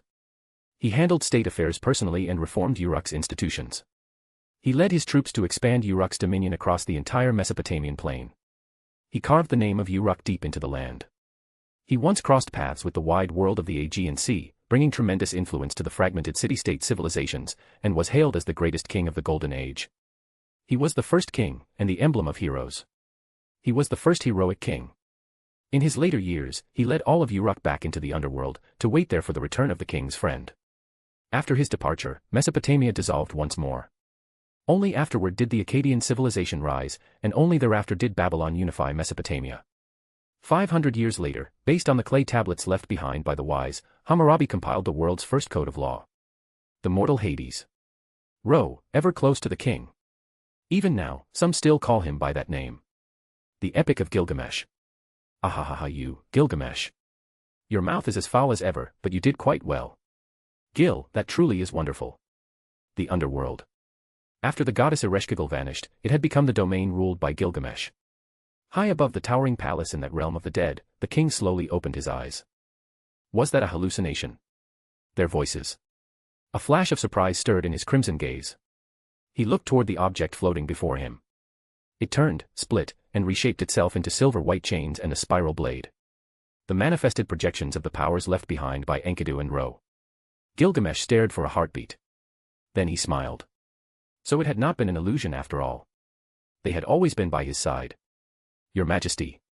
Hades, the Hades of the Aegean Sea, invites you as his guest. Siduri's voice sounded at his side. Recently, that Hades from the neighboring realm, that so-called god of machines who descended from beyond the sky, had been rather persistent. He wished to obtain from Gilgamesh the role a true Hades should have. I understand. Tell that mechanical brain this king will go. Gilgamesh dispelled the projections before him and stored them carefully in the deepest vault of his treasury. In his scarlet eyes, the distant thoughts faded, leaving only solemn resolve and his ever-present, rampant smile. Even in the underworld, he never once considered hiding his existence from the world. Besides, in the future he could glimpse, that land held the figure of a certain man. Enkidu, what is humanity? Honestly, I do not fully understand either. Enkidu's voice was gentle. But I know that as long as you hold the thought of waiting for someone firmly in your heart, you will one day grasp what it means to be human. Is that so? I still do not understand. You will, in time. Just as you shed that broken iron shell, you will inevitably become a goddess who understands humanity, Artemis. As for me, I was once only a creation of the gods, unable to comprehend emotions at all. P at Trian Christmas discount, 20% OFF. P at Trian.com/fanficlord03. Every 100 power stones equals +1 bonus chapter. Chapter 68, The Reconceived Primordial Child. Chapter 68, The Reconceived Primordial Child. Imaginary number space. Silent. Empty. Within that formless darkness, Ra opened his eyes. Countless images flashed across his vision like waves of light. He now understood everything that had happened to Uruk after his disappearance. So that mongrel finally found the back door I left him. Ra could not help laughing softly. The space he had carved out by shuttling between the living world and the underworld again and again, vast enough to house the entire city of Uruk, had been his final gift to the king as a sage. It was also his last insurance policy. A powerful Uruk that remained forever at its peak would inevitably twist the flow of history. At best it would become a singularity. At worst, a lost belt grown from that singularity. Singularities would be corrected. Lost belts would be pruned. All that Ra had done would vanish without record or trace, and everything would return to a world where he had never existed. He could not allow that. At the same time, he could not bear to see the glorious realm the three of them had built simply collapse into ruin. So he had arranged for Uruk to leave the stage of history on its own. To prepare in advance. To plan the retreat before the advance. To think of disaster while in peace. That was what a sage should do. The source of all kings, the mortal Hades who governs the underworld, that damned Gilgamesh really dared to use it. His thoughts spun and slowly settled. He had not seen the very end. His vision had stopped at the moment when the older Gilgamesh led the people of Uruk into the underworld. He had not seen Enkidu, Ereshkigal, Ishtar-Rin, and the others again either. But he knew Gilgamesh was safe. Through the key he had entrusted to him, he could feel that every one of them was still there, still existing in their own realms. So Ra finally allowed himself to relax. They would meet again.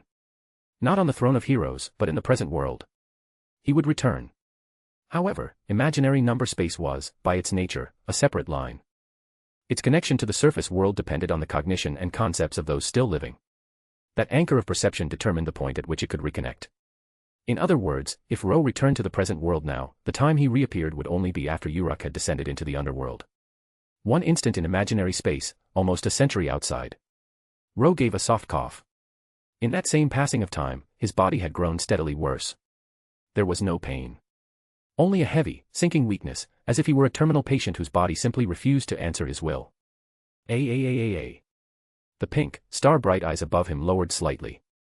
Tiamat, who stood in imaginary number space like a colossal floating ark, sustaining the very concept of existence in a place defined as non-existent, leaned down and looked at the small figure in her palm. Her crossed legs arched back a little, the tight angle of the curve drawing taut.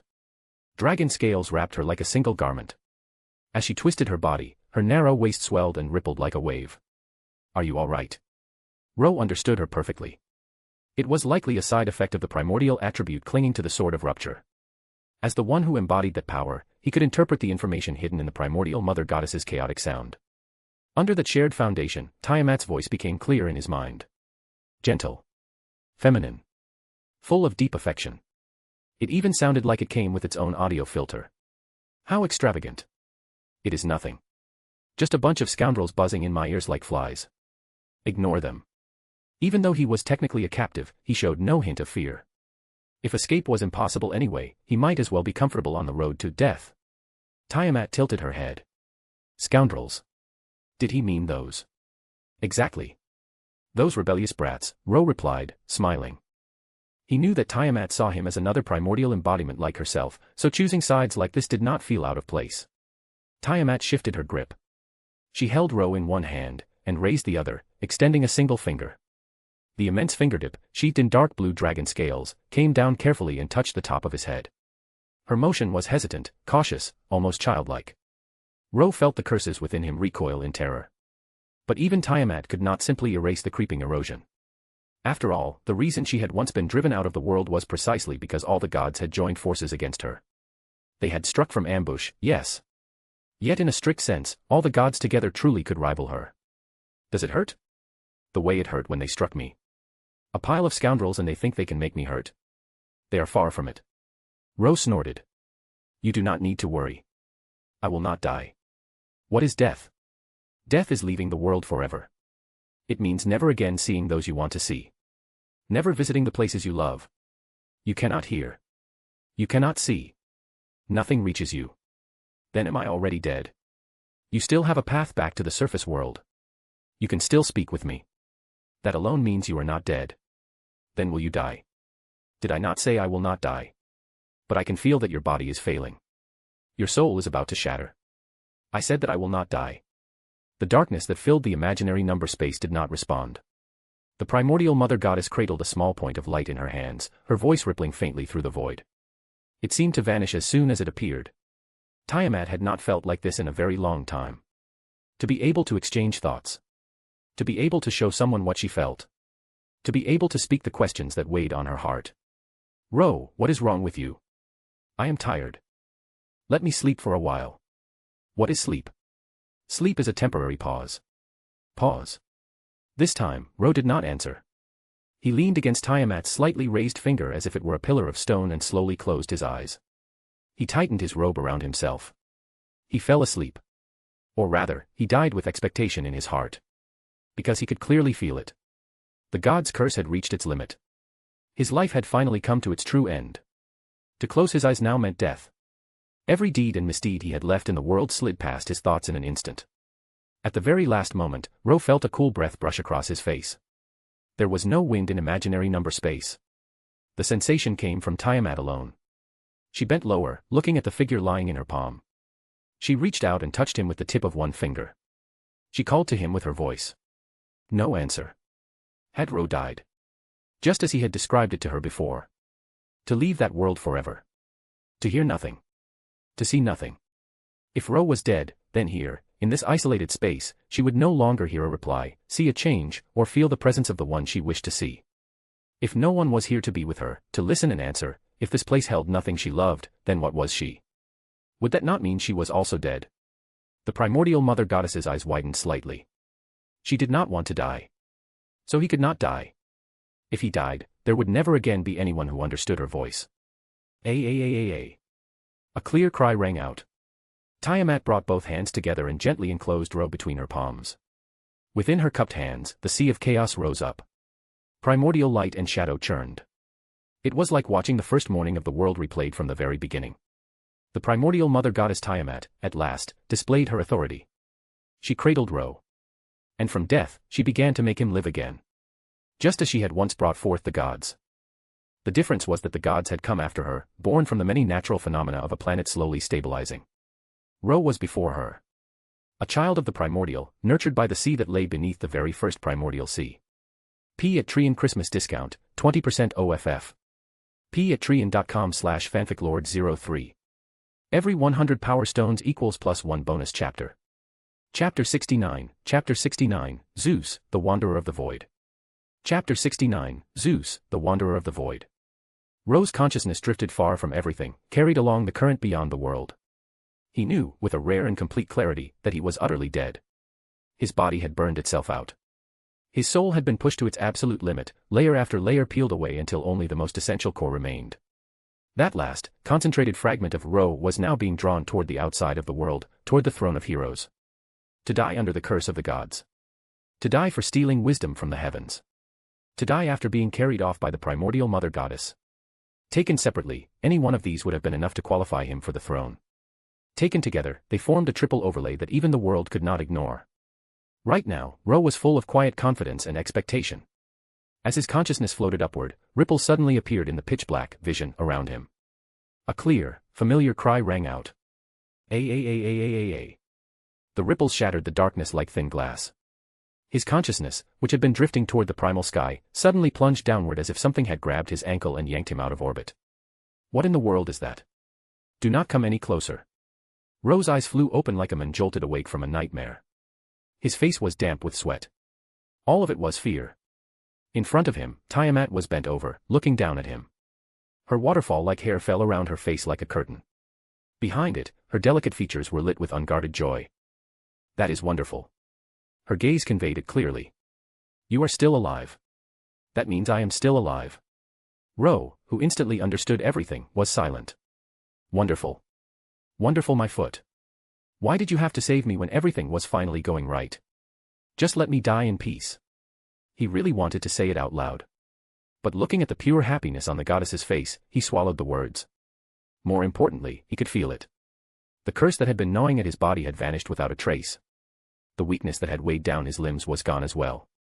What replaced it was a sensation he had not felt for a very long time. New life. It was not the same strained, overlapping state he had been in before. His condition was different now.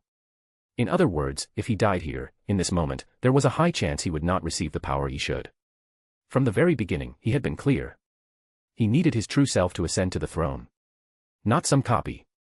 Not some abstract template of his deeds. The Ro who died had to be the Ro who had personally accomplished those feats. Even if he knew Tiamat would never harm him, Ro was meticulous whenever it mattered. Being casually swatted to death by the primordial mother goddess here would not satisfy the conditions for reaching the throne. And this place was outside the world. The three causes of death he had accumulated before were all born within the world. They were part of its history, part of its record. If he provoked Tiamat in imaginary number space and died here, it would have nothing to do with the world's narrative. It could not be engraved onto the throne. Is something wrong? Seeing Ro fall silent after waking, Tiamat tilted her head slightly. She leaned in closer. Her towering body swayed in his vision, her crossed legs extended in a long, scaled arc, slender and full at once, a striking silhouette against the surrounding void. Of course, the only one here to appreciate the view was Ro. He glanced to the side and exhaled. It is nothing. Then he saw Tiamat's expression change. Her star-bright eyes narrowed a little. Her glossy vermilion lips curved. That single smile on her delicate face was as beautiful as the first light that split the chaotic firmament at the beginning of the world. It is good that you are all right. That was what she meant. Ro did not need to die. And as long as she could still feel that he was here, she herself could feel alive. Tiamat was truly relieved. Ro stayed quiet for a moment. Then, accepting the reality, he smiled as well. He needed to adjust to this new state as quickly as possible. From the instant he woke, he already understood what Tiamat had done. She had taken her own power and used it to re-nurture his body and spirit. She had manifested herself in the primordial sea and let him truly merge with the authority of Ea, the god who had created heaven and earth, the authority contained in the Sword of Rupture. Before, Ro had already been the sword of rupture. But the sword was a container. A vessel that held power. Ro had been like that as well, a human vessel that had been made to house divine authority. Now, he was not just the vessel. His previous state had been closer to Gilgamesh, the human king bearing the treasury and techniques of the gods. His current state was more like Enkidu, a being whose existence was one with its authority. His new form was fundamentally different. Naturally, it would take time to adapt. Ro felt very clearly that he had to master it as fast as possible. Only by fully controlling his power could he avoid wasting the best chance at the most critical moment. Yes, even though his grand, die properly and ascend, plan had collapsed again, Ro did not feel like giving up. As someone who had once reached the root, even if he could no longer wield that power, he refused to concede when it came to sheer stubbornness. In that at least, he could claim to be second to none. Tiamat raised one finger and gently stroked his hair. Ro stiffened, then slowly relaxed and closed his eyes halfway. She was helping him. She guided the newly born power within him, untangled the lines of his transformed spirit, and smoothed his transition into this new state. Ro, are you all right? I am. Thank you. You are my companion. You are also my first and last child, nurtured by my own hands. Will you stay with me forever? Tiamat cherished the sensation of being alive. She cherished Ro, who brought her that sensation in this unending silence. Could he stay? Of course not. Ro could not remain drifting in imaginary number space forever. He had to return to the surface world. He had to reach the throne and claim what was his by right. He opened his mouth to answer, but before he could speak, he saw Tiamat suddenly lift her head. The softness vanished from her eyes. The pink, star-speckled irises sharpened, and her water-like hair flared out around her like a spreading tide. Her fingers, wrapped in dragon scales, lengthened into long, narrow claws. Half of her form warped in an instant. The primordial sea goddess turned half-dragon. Tiamat's draconic shape was not just a battle form. It was her mode of evolving all things. It was the stance she took when she was fully prepared, fully alert. The posture of a primordial god staring down an enemy. Void intrusion detected. Hostile intent confirmed. Target classification, planetary class conceptual lifeform. A cold, mechanical voice echoed through imaginary number space. Just like Tiamat herself, the existence that voice belonged to could forcibly twist and impose existence on a place defined as nothing. That was why Ro could hear a sound that should have been infinitely distant. That was why he could see the light that burst into being at the very edge of his vision. Brilliant gold split the depthless darkness, like a spear of light driven into a bottomless sea. Upon that light, a vast silhouette seemed to hover. The body was clad in layered steel, laced with gold and silver. Its outline resembled an immense, archaic deity wearing helm and armor. It possessed only one head, yet that single head conveyed an immeasurable grandeur that seemed to crowd the entire void. Cold streams of light flickered in its eyes. Within those eyes, information surged and scrolled without end. It was the god of the wandering void. The god of all gods in the Greek sphere. Zeus's main body. Ro knew its name almost instantly. Part of that came from fragments of memory left over from before his transmigration. The rest came from the natural authority of his current existence, which interpreted the true name and nature of any god who stood before him. The omnipotent god who had once gathered the power of the 12 Olympian gods. The one who had shaken the Star Hunter itself. The one who had been crushed in defeat, yet managed to preserve shattered scraps of his being and throw them into the void. Now that remnant wandered between worlds. Damaged, but still terrifyingly strong. Thunder brewed deep in its eyes. Around its body, an aura of total destruction formed and spread. It regarded Tiamat with undisguised hostility. At the same time, the half-dragon primordial mother goddess bared her fangs and answered that hostility with a roar. Her voice no longer rang clear and gentle. It carried the full might of the mother of chaos who had once evolved all things. Tiamat's killing intent ignited. Ro's gaze dropped for a moment, drawn to the light beneath Zeus. He could not see the exact landscape, but he could feel it. That light was linked to the surface world. Its glow marked the region inside the world that corresponded to Zeus's anchoring point. He could not reach the throne just now. However, if he stepped into the world under that light and carved a legend into it, things would be very different. Ro's heart moved. A new path had appeared in front of him. P at Trian Christmas discount, 20% OFF. P at Trian.com/fanficlord03. Every 100 power stones equals +1 bonus chapter. Chapter 70, don't move. Move again and I'll kill you. Chapter 70, don't move. Move again and I'll kill you. In that instant, the scales on Tiamat's draconic body multiplied. It was like watching heavy armor assemble itself across her frame, plates upon plates of deep blue scales locked together, a war form sliding into place. Vast wings unfolded from her back, the tips of her claws lengthened, edges growing sharper and colder. Only the hand that held Ro remained soft. No matter how violently her massive body shifted, that one palm stayed perfectly steady. There was not even a hint of a jolt. She was holding him the way a mother cradles her child. Opposite her, Zeus continued to reveal its true weight. The colossal head, hanging in the void, began to radiate an invisible field.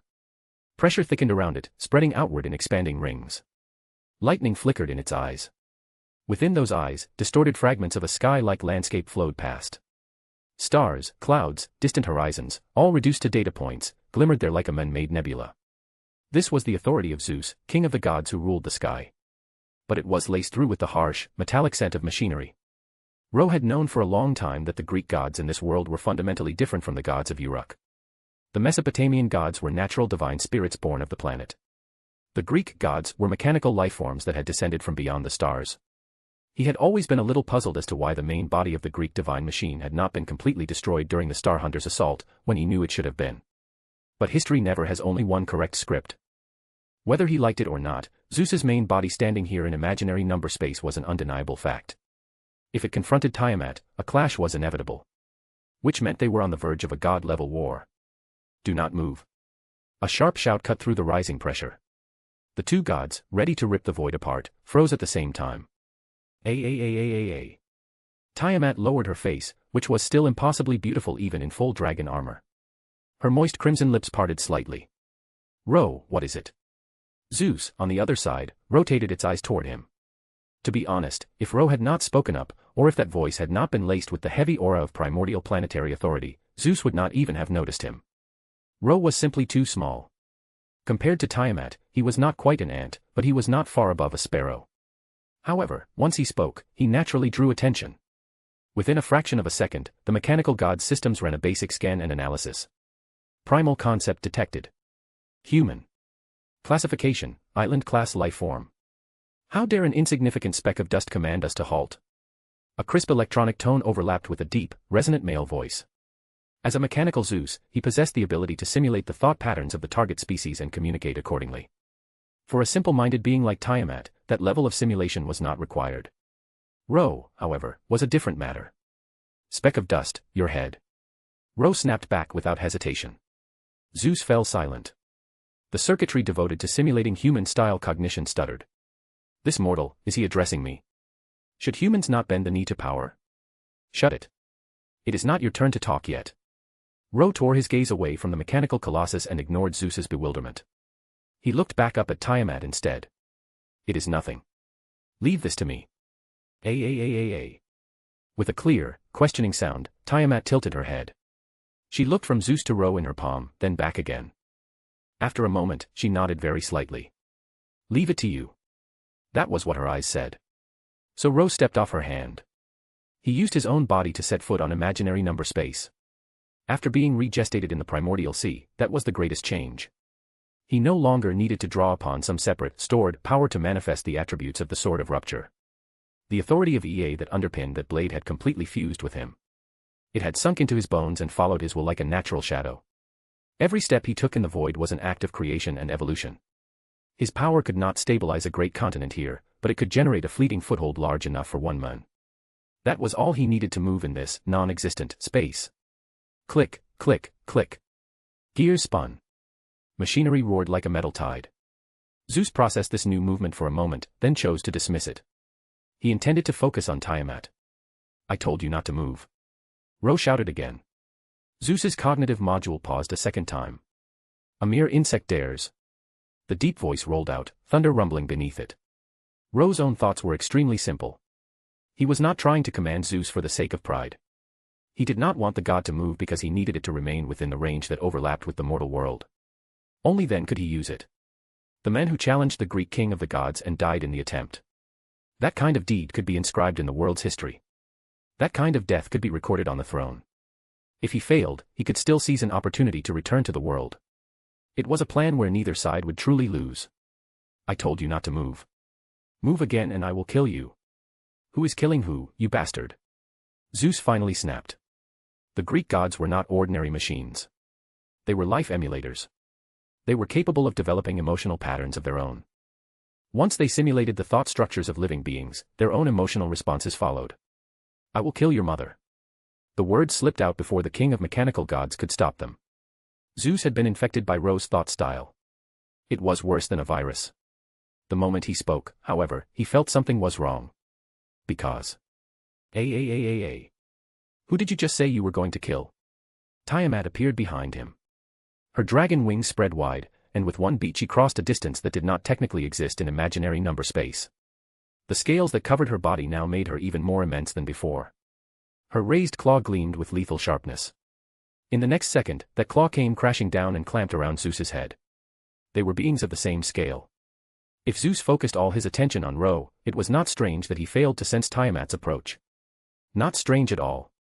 But the look on his face was something else. The mask was made of cold steel, and yet even through that unchanging surface Ro could see the outline of sheer agony. He sympathized completely, because at this moment, he also wanted to scream. Oh, for heaven's sake! Do not move. No, not you. I am not telling you not to move. I am telling her not to move. Tiamat looked at Ro. Her pink, star-speckled eyes reflected his figure, shining with open admiration. Her vermilion lips parted. Thank you for helping me. That was what she said. I did not help you. Ro's eye twitched. Obviously, Tiamat had taken his shouting as a deliberate tactic to distract Zeus for her. No wonder she had agreed so readily earlier. Whoever said primordial gods had no sense. Simple-minded did not mean unintelligent. Perhaps because she had been ambushed once, Tiamat was no worse than anyone when it came to scheming. Damn it. I have been tricked. No, what is this nonsense? Uninstall. Uninstall this person's thoughts. Zeus roared. Information command accepted. Thought pattern purge complete. In a blink, Zeus's voice returned to its original deep tone. The thunder around him flared in layered waves. Mortal, your crime is grave. You have shown unforgivable disrespect to the king of the gods. The void shook. The next move would decide whether Ro's mad plan succeeded, or whether he simply added one more near-death story to his collection. P at Trian Christmas discount, 20% OFF. P at Trian.com/fanficlord03. Every 100 power stones equals +1 bonus chapter. Chapter 71, Challenging God King Zeus and Not Dying. Chapter 71, Challenging God King Zeus and Not Dying. Zeus, having given up on simulating the thought patterns of his opponents, finally emerged from that strange, half-human state. Immense pressure and flashing lightning exploded from the colossal, head-shaped machine at his core. But by that point, Ro's goal was already achieved. Tiamat had already teleported behind him. Her draconic claws were driven deep into his steel-like head, locking him in place. Zeus could not move. He did not need to. As a machine that commanded conceptual authority, merely existing and unleashing that authority was enough for him to contend with Tiamat. A dragon's roar tore out of Tiamat's throat. Countless streams of chaotic lava surged from beneath her scales. They rose like pillars and smashed into the lightning pouring from Zeus. A battle between gods was, at its core, a clash of authorities. From the outside, it looked like they were simply locked in a stalemate. In truth, the war between Mesopotamia's primordial mother goddess and Greece's king of the gods had already begun. Zeus discarded Ro from his awareness entirely. In his judgment, Ro was indeed special, but at best he was a wingless sparrow. And sparrows were to be crushed, not considered. Ro, however, maintained his advance. As he walked, the concept of primordial starlight revolving around him grew denser. The power circulating inside him thickened and rose. Compared to planetary-class beings like Zeus and Tiamat, it was still small. But for a human, it had already reached an impressive scale. Crimson wind erupted from his body, burning outward like a storm that existed only to tear. Amidst that storm, a thread of golden light appeared, condensed, and finally solidified into a sword of strange design in front of him. A golden hilt, traced with complex, circuit-like patterns. A crimson blade, built from 3 nested cylinders that rotated in different directions like interlocking engines. The sword of rupture. No matter how high Ro's base specification rose, if he wanted to manifest his power at its absolute limit, he needed to condense it into a tool. Even primordial EA had done the same. Concepts became noble phantasms. And with a noble phantasm, one unleashed power. Ro stepped forward again, walking toward the center of the storm between Zeus and Tiamat. What he sought was death, but never a quiet, pointless death. He wanted a death that would be recorded, a strike that would shake the gods, a deed worthy of being carved into the world itself. If he could not perform an act great enough to echo in myth, then dying here would never be enough to ascend to the throne, and would be completely meaningless. The crimson storm around the sword of rupture expanded, roaring even more violently than before. At that instant, even Zeus stirred and turned his attention toward Ro. The power was small in quantity, but its quality was too high. It subtly crossed the boundary of planetary scale and brushed against something beyond. Zeus could no longer ignore it. He attempted to move. But the force transmitted through Tiamat's claws only tightened. With her full strength focused through those talons, she pinned him more firmly in place. A planetary scale machine possessed terrifying processing and control, but when it came to pure physical might, it was inferior to a naturally born primordial god like Tiamat. Zeus found that he could not tear himself free. He could only watch as Ro advanced, step by step, sword of rupture in hand. Even so, as the king of the Greek gods, he had his own advantages. That overwhelming computational ability allowed him to drive his authority in multiple directions at once. While he resisted Tiamat's claws, he diverted part of his output toward Ro's path. The lightning broke apart, scattered like a torrential rain of raw divinity. It fell with a deafening roar into the silent depth of imaginary number space, stirring up waves in the dark like a giant stone flung into a black ocean. Ro moved one step at a time. With each step, a new foothold was created beneath his feet. Thunder shattered in front of him. The pressure was consumed and broken apart by the crimson storm that coiled around him. He raised the sword of rupture high. The cylindrical blade screamed as it rotated, and a brilliant crimson storm surged forth, thrusting toward Zeus. The power of creation shone at the edge of that strike, echoing with the light of countless stars. It looked like a single thread, a single beam. Yet it carried the weight of all things, like a torrent gathered from 1,000 mountains and 10,000 seas, compressed into the spiral tip of that sword. A. With a clear cry, Tiamat released her grip on Zeus at the same moment and beat her wings to rise. The vast, destructive power that accompanied the sword of rupture pierced directly through Zeus's body. It dragged him down, toward the glowing aperture that had opened below him, and through it, into the world on the far side of that light. But in that final moment, the main body of the Greek king of the gods still launched one last counterblow. A pressure like a titanic fist slammed into Ro. It struck him and dragged him down as well, hurling him into the world alongside Zeus. Tiamat tried to stop it. Of course she did. She could not allow Ro to fall into the world and leave her behind. Even if their time together had been brief, for Tiamat, Ro had already become proof of her existence. But it was already too late. The crimson aftershocks gradually faded. The passage of light leading into the world dimmed and vanished with Zeus's departure. In the dark imaginary number space, only the draconic mother goddess remained, circling in silence, wings beating as she let out another clear cry. Ro. I will find you. The primordial mother goddess held that resolve tightly.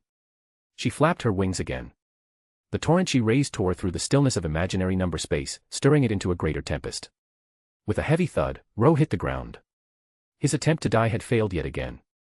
Zeus's final strike, weakened by Tiamat's presence, had failed to kill him. But he had still seized his chance to re-enter the world. Yes. He had allowed himself to be dragged down on purpose. He felt a twinge of guilt toward Tiamat, who had treated him so gently. Exactly because of that, Ro felt even more strongly that he had to reach the throne of heroes and reclaim the power that belonged to him. With that almost omnipotent power, he could help her return to the world without turning the world to ash in the process. The immediate question, however, was more basic. Where is this? Ro steadied himself, brushed the dust from his familiar linen robe, and looked ahead. By theory, anything directly beneath the god King Zeus should be Greek territory, centered around the Aegean Sea, another cradle of ancient civilization.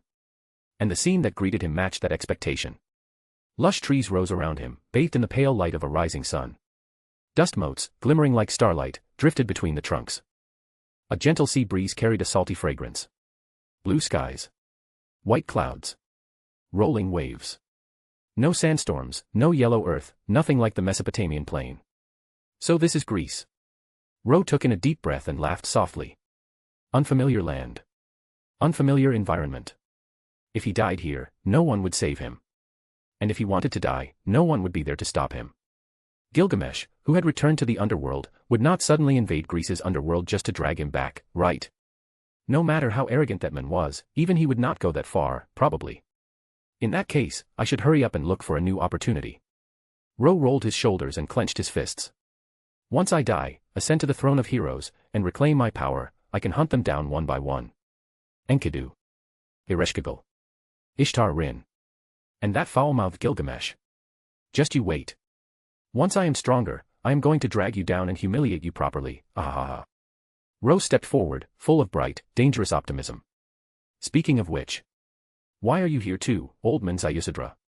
As the leaves rustled, Ro pushed aside the branches in front of him and turned his gaze toward the figure sitting in the shade. Zayusadra. A deep, weathered voice answered him. The old man standing in the shadows looked at Ro, his beard trembling slightly as he smiled. That is not my name. My name is Nasuverse, survivor of the Greek Great Flood. What does Zayusadra have to do with me? Ro fell silent. P at Trian Christmas discount, 20% OFF. P at Trian.com/fanficlord03. Every 100 power stones equals +1 bonus chapter. Chapter 72, Chapter 72, when you come to Greece, of course you have to be a hero. Chapter 72, when you come to Greece, of course you have to be a hero. Ro knew perfectly well that Nasuverse was just Zayusadra's Hellenized name. In truth, the world-ending Great Flood was a disaster that appeared in nearly every regional mythology. Mesopotamia. Greece. Even the Far East had its own legends passed down through the ages. And in every version, there was never a shortage of survivors. What Ro had not expected was that Zayusadra and Nasuverse were literally the same men. If he had not seen it with his own eyes, he would have assumed they were just two heroes with similar backstories. He also had not expected to run into him here, of all places. This old man said it before. We would meet again, and in the near future. The old man stepped out of the shadows. He wore much the same clothes as when he had stood in Uruk, yet the feeling he gave off was completely different. The heavy, death-tainted air was gone. In its place was the unhurried calm of an immortal who had already seen through the rise and fall of the world. Here in Greece, he was simply an immortal. Not a denizen of the underworld. To be honest, how many alternate identities do you have? Ro could not help asking. Wherever a great flood descended, traces of me remain. The old man spoke as if describing something obvious. This is also a necessary skill for those who dwell in the netherworld. To have alibis scattered across every civilization. That was quite a resume. Let us go. Nasuverse stroked the beard beneath his cloak and lifted his gaze. Since you have come, this old man might as well be your guide. Unlike in Uruk, this time Nasuverse had waited here without any hidden motive. It was simply because they had once known each other, at least as acquaintances. And no matter how one looked at it, he still owed Ro a favor. Stopping a world-ending disaster had been Ro's own goal, but it had also been something the old man desperately wished to see accomplished. I could not ask for more. Ro smiled. Thank you, wise immortal. When it came time to be polite, he never skimped. Besides, he did truly need the help. He knew he was in Greece, but he knew neither the specific time nor the precise place. A guide was essential. If he intended to die in a deed of his own making, he first had to locate appropriate opportunities. Just as when he had first arrived in Uruk, he needed to understand the board before making his move. Back then, he had spent an entire year hiding inside the Pantheon, watching quietly, before he began. This is a tree, and over there is grass, cough. This old man is joking. Do not be so easily fooled, young man. As he rambled, the old man caught Ro's increasingly flat stare and coughed lightly. Ro raised his middle finger in response, perfectly polite in his own way. Clearly, he should not have bothered being so courteous. But instead of rebuking him, the old man let out a faintly mysterious sigh. The mark of the sage. You still do not know, do you? Nasuverse narrowed his eyes. His beard trembled as he grinned. Legend says that in the lands to the east, there was once a sage who, as a mere human, fought against monsters that could end the world. And that gesture is said to represent the sage's spirit of resistance. Now, in that country, countless people take pride in greeting each other with it. TL, ahahaha. Ro fell silent. For a moment, he pictured an entire nation using that ritual as their standard greeting. Meeting on the street, facing each other with a straight face, and all simultaneously raising their middle fingers. Strange. Far too strange. Enough of that for now. The old man's tone turned more serious. Come. We can talk while we walk. We are heading to the nearest city-state. Finally, back to the main subject. Just like the Mesopotamian plain, this land also bordered an inland sea, the Aegean Sea. Around the Aegean, city-states clung to the coast and islands. They belonged to different tribes, different kings, and different gods, yet when taken together, they shared a single name. Greece. Another fertile cradle where civilization had been nurtured. But the feeling it gave Ro was completely different. He walked through the forest in the soft light of morning and watched a monster to the side. It was shaped like a lion, but vastly larger and steeped in magic. After catching the scent of a living human, it lunged from the underbrush to hunt, only to slam headfirst into an invisible barrier. The barrier that Ro had quietly erected. Magical beasts like that seem to be everywhere in this world. In this land, the gods dwell in the heavens and mystery walks upon the earth. Nasuverse, sensing Ro's silent confusion, began to explain in an offhand tone. Much like Uruk in the past, but what differs here is the form of the gods themselves. The gods of this region can descend freely. They are not naturally occurring divinities. They are steel beings from beyond the sky. Through human faith they obtained something resembling humanity, and from their steel frames they constructed human bodies that can bear full descent. They were lofty gods, yet they possessed shells that could walk the world like mortals.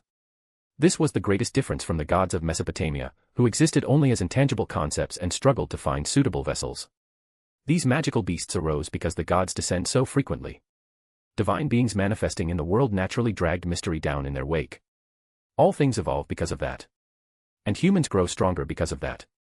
In this land, some slaughter magical beasts and guard the peace of a region. Those are called heroes. Some are reckless and lawless, yet gain blessings from the gods because of their character. Those are also called heroes.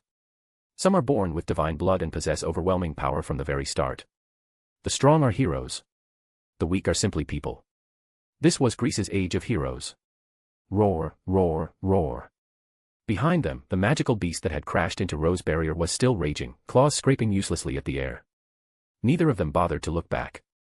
Such small fry were no concern to Ro anymore. The longer he listened to the old man's explanation, the brighter his eyes became. Heroes. Heroes everywhere. In Greece, being a hero was, without question, a profession with an extremely high mortality rate. Because heroes drew the gaze of the gods. And the more a mortal caught divine attention, the more tragic their end tended to be. I have decided. Ro stopped abruptly. I am going to become a Greek hero. Ha ha ha. Still as reckless and willful as ever. Nasuverse did not look surprised at all. He had always known. Sage or not, Ro and the king of Uruk, now called the non-divine Hades, were the same kind of men at their core. Reckless. Willful. Then. As your guide, I will recommend someone. He continued. There is a man named Chiron, an excellent centaur hero. He has trained countless heroes and is famous everywhere as the teacher of heroes. If you go to him, you will definitely find what you are looking for. P at Trian Christmas discount, 20% OFF. P at Trian.com/fanficlord03. Every 100 power stones equals +1 bonus chapter. Chapter 73, Chapter 73, You teach me or I teach you. Chapter 73, You teach me or I teach you. Ro, of course, knew of Chiron. In later ages, the centaur's name would be etched into myth as one of the most famous mentors of heroes. So he was not surprised at all when Nasuverse mentioned him. With a recommendation from such a well-informed local of Greece, finding the teacher of heroes should be much simpler. Chiron lives in the Arcadia region. There is a cave on Mount Pelion, called Pilio. That is where he lives in seclusion. Here, take this letter I have written. Bring it to him and you should be able to find the way. I believe he will be delighted to meet a sage like you. Seeing Ro's expectant expression, Nasuverse quickly wrote out a letter, rolled it up, and handed it over. Well then, my guidance ends here. Nasuverse smiled and stroked his beard. I wish you a smooth journey. Goodbye. Ro waved casually and turned to leave. Teacher Chiron, I feel I have already mastered the martial arts you taught me yesterday. A young, powerful voice echoed through the spacious cavern of Mount Pelion. Although it was called a cave, Pelion's cave was really a wide, comfortable dwelling. It could not compare to the palaces of kings and nobles, yet everything needed for daily life was present. The dried grass spread across the floor felt like a thick carpet, soft underfoot. Chiron sat within, looking at the tall youth who had spoken. Heracles, you are the son of the god King Zeus. Divine blood flows through your veins. Your talent is the best I have ever seen. One day, your name may well become a byword for heroism itself. He did not hold back his praise. Teacher, you flatter me. The young man rubbed his nose, a little embarrassed. Yet on his resolute face, which matched his powerful frame, an irrepressible joy still shone through. All right, go rest for a while. Chiron's tone grew gentle. And remember not to quarrel with the centaurs outside the mountain. They are still my kin. Your temper is too impulsive. The blood in your veins is too quick to boil. You must learn restraint in the future. Do not worry, teacher. I will only scare them a little, never hurt them. Heracles nodded, then turned and left the cave. Chiron watched the youth's broad back recede and a flicker of thought passed through his eyes. He slowly stood up. Centaurs were inherently half human and half horse, but as the famed teacher of heroes, Chiron had long learned how to conceal his lower body. Unless he went into battle, he usually lived in the form of an ordinary man. On the surface, he looked like a human with long brown hair and calm eyes. He walked out of the cave on 2 legs, faced the setting sun, and let out a quiet breath. Heracles. I hope your future truly is smooth. His heart, however, was filled with worry. The son of Zeus, born extraordinary. Yet a life blessed by the king of the gods was rarely peaceful. As that thought passed through his mind, the ground suddenly trembled. The trees in the forest swayed wildly, leaves rustling as if whipped by an unseen storm. Birds and beasts roosting in the nearby woods took to the sky and undergrowth in panic, their cries mixing into a chaotic din. Chiron frowned and turned his head. Those fellows again. Did they provoke something? A faint headache pulsed behind his eyes. Although he was also a centaur, Chiron was completely different from the tribe that lived beyond the mountain. He was gentle, wise, patient, and skilled in countless arts. By contrast, the centaur race as a whole was notorious for cruelty, wildness, indulgence, and lust. They lived in the forests, often attacking travelers like bandits and stirring up constant trouble. The violent trembling of the earth now was, in all likelihood, their doing. I should shroud the forest in mist first. Those idiots, they have not angered another demigod, have they? After thinking it over, Chiron knew he could not simply stand by. Just as he had reminded Heracles earlier, those centaurs were still his kin. He twisted his joints and shoulders. In the glow of the setting sun, his shadow grew long on the ground. His human legs faded away and were replaced by the 4 limbs of a horse. With a single powerful leap, the teacher of heroes charged down the mountain toward the mist lit by the last light of dusk. That mist had not appeared out of nowhere. Most Greek magical beasts were connected to the gods, and centaurs were descended from the cloud nymph Nephele. By birth they carried the mystery of wind, rain, and cloud. However, they preferred up-close, direct battle. They were all powerful warriors and rarely summoned divine mysteries unless the situation was serious. Which meant this was already their trump card. Chiron's anxiety deepened. He truly did not want to see anyone injured or killed because of this. Thunder rolled overhead. Within the billowing mist, lightning fell and burst into sheets of heavy rain. Chiron finally reached the edge of the forest and then froze in place. What is this? In the rain-soaked woods at the foot of the mountain, the mud darkened the soil to a deep brown. Countless centaurs lay sprawled all over the ground, faces buried in the muck, only their horse rears twitching feebly toward the sky. The battle was clearly over. It had taken only a short moment. Or, more precisely, a single instant. Chiron's expression grew grave. Before he could decide what to do next, a voice came from deep within the mist. Finally, someone shows up. These miserable centaurs actually took a bit of effort. A shadowy figure stepped out, his form condensing slowly like ink settling into water, until a young man appeared. Or rather, a boy. He wore a long linen robe. His sleeves fluttered in the wind and rain. In that hazy scene, he looked like a god of wind and storm descending to earth, yet the aura around him remained untouched by worldly dust. Are you the teacher of heroes, Chiron? The new arrival was, of course, Ro, who had come straight here without stopping after parting from Nasuverse. The distance had been considerable, but once he knew the direction, half a day of walking sufficed.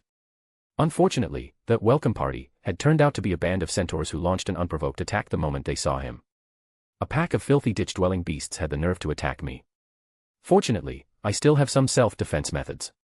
Ro clapped his hands lightly as he walked closer. This is a letter of introduction from Nasuverse. My name is Ro. Tell me, can I become a hero? Chiron did not answer.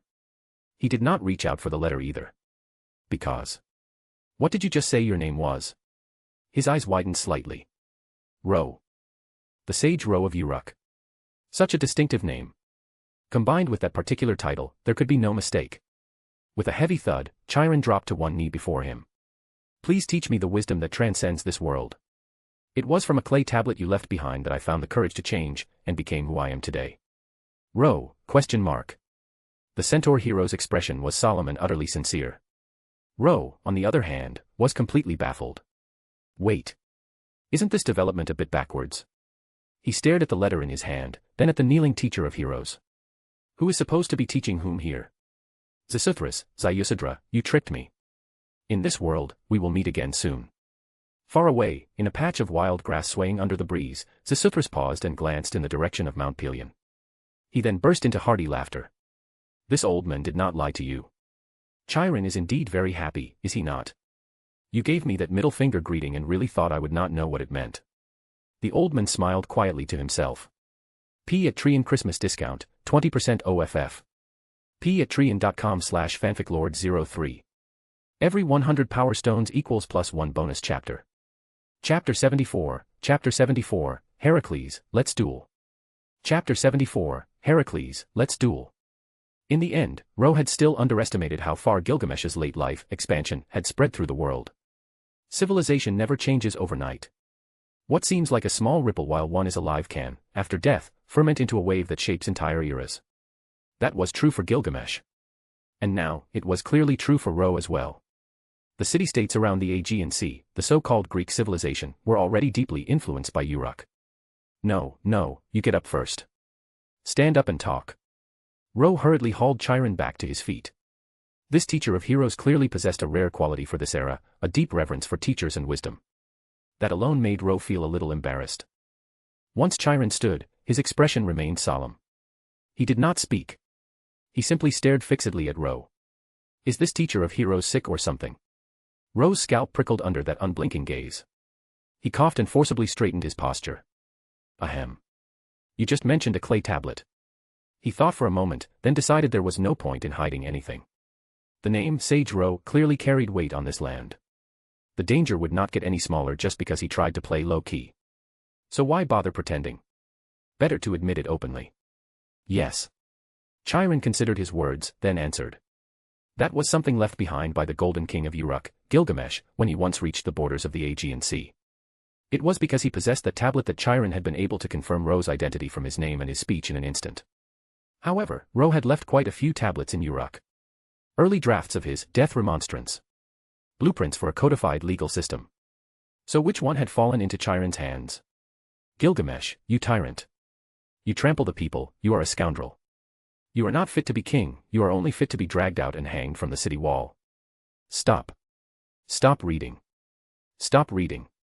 Ro clapped his hands over his ears, face twisting as if someone had just dug up his grave. He knew which one it was now. That clay tablet was from the early days after his transmigration, when his mindset had been completely different from now. It was the draft he had thrown away. Chiron looked puzzled. Sage, what is wrong? So Chiron had picked up the discarded draft of the death remonstrance Ro had abandoned. Question, what does it feel like when your black history gets treated as a sacred scripture and recited reverently every day? Answer, Ro felt his toes could dig a 2-bedroom, 3-living-room house straight into the ground. That damned Gilgamesh. He had actually dug that thing up and scattered it around the world.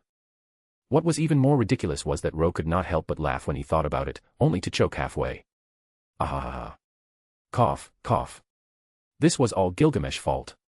When he caught that man again, he was going to scold him until he cried. Ro silently recorded this grudge in bold letters. Are you really all right? Chiron's worry grew deeper. How about I examine you? I am not especially gifted, but I do possess some medical skill. I can at least check whether your mind has become chimerical. You are the one who is unstable. Ro rolled his eyes. Unstable. Chiron's eyes lit up. That is an excellent term. I shall record it. As expected of a sage. Even a casually spoken word holds such profound meaning. No wonder you could write such world-shaking teachings.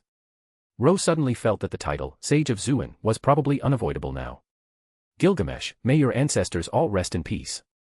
Sage, I still believe I should examine you. A diseased mind cannot be taken lightly. Enough. Ro stared blankly at the centaur who had turned into a nagging mother hen at incredible speed. He began to suspect he had come to the wrong place. Is it too late to just walk away now? He was still weighing his options when a shout rang out from the side. Let go of Teacher Chiron. If you have a problem, come at me. Ro paused and turned toward the voice. A tall youth strode toward them, every step heavy with anger. His upper body was bare, muscles swelling beneath bronzed skin. His dark hair swept back, revealing features chiseled like marble and an aura that hit like a wall.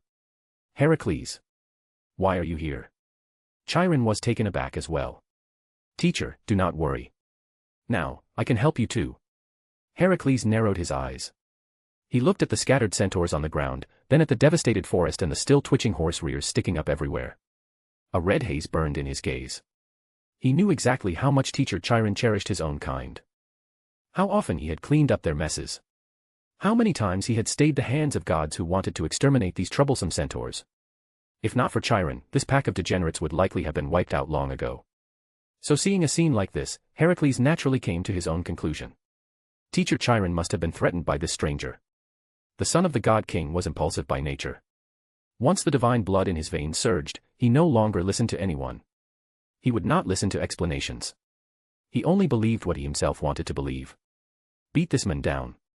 Or kill him outright. That was his thought in this moment. Extreme self-centeredness was yet another facet of divinity. However, Chiron, as Heracles' teacher, knew how to guide him back to calm, as long as he was careful not to provoke that temper any further. He had just parted his lips to speak when Ro beat him to it. Ahaha. A beast that lets the blood in its body control it. Which mountain sent this oversized African wild boar? Charging around, making a scene, are you trying to put on a show for me? Ro spoke loudly, his tone an almost perfect imitation of Gilgamesh. Chiron's expression stiffened. What exactly are you trying to do? Who am I? Where is this? Who are you, you? Heracles' simmering fury flared again. What do those words mean? He had no idea what Africa was, but he could hear the mockery clearly enough. Who I am is none of your concern. Ro flicked his sleeve, linen robe billowing. Make your move, big guy. Either you defeat me, or I defeat you. Come. Choose.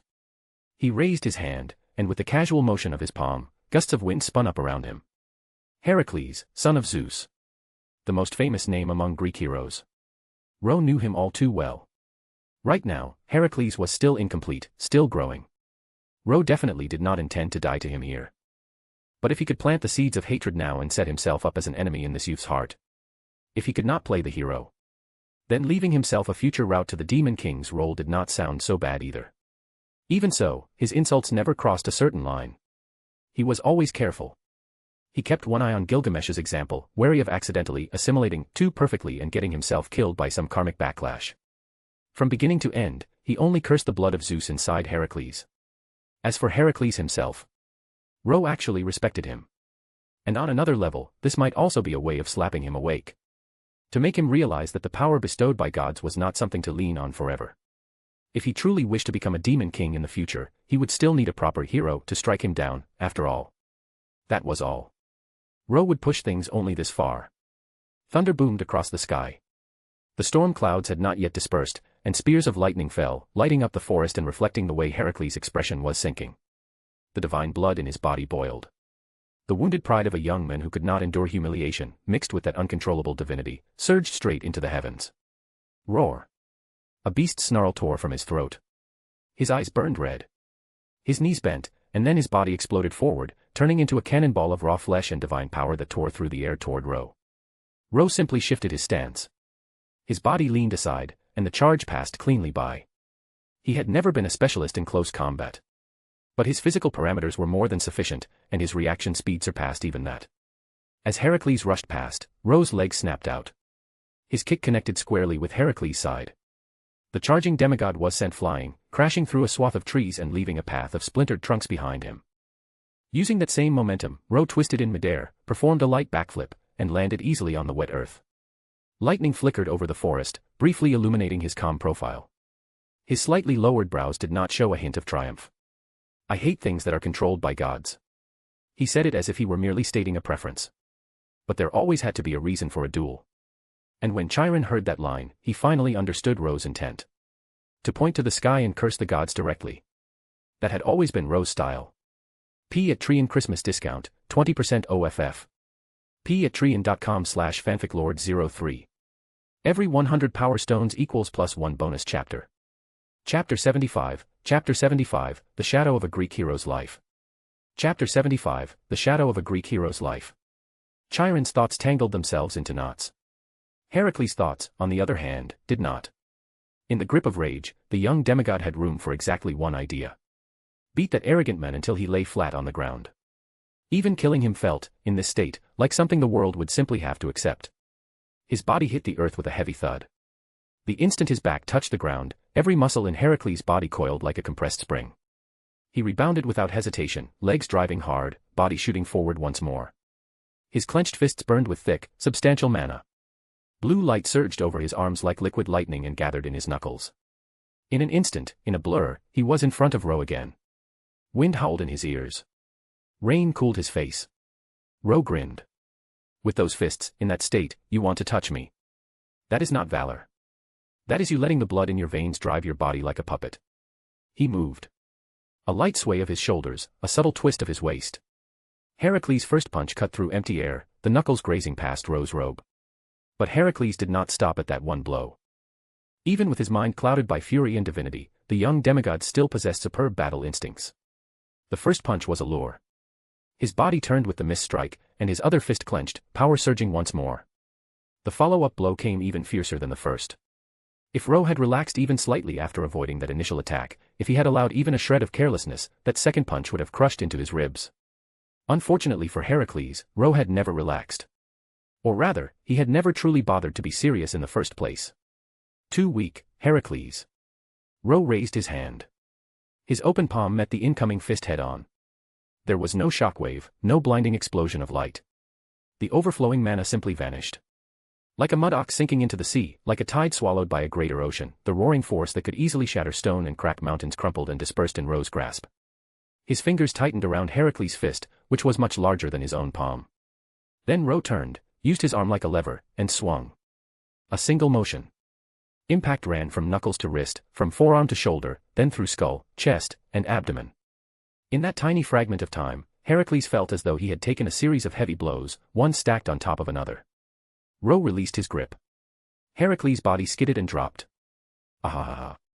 Fists that abandon reason are useless.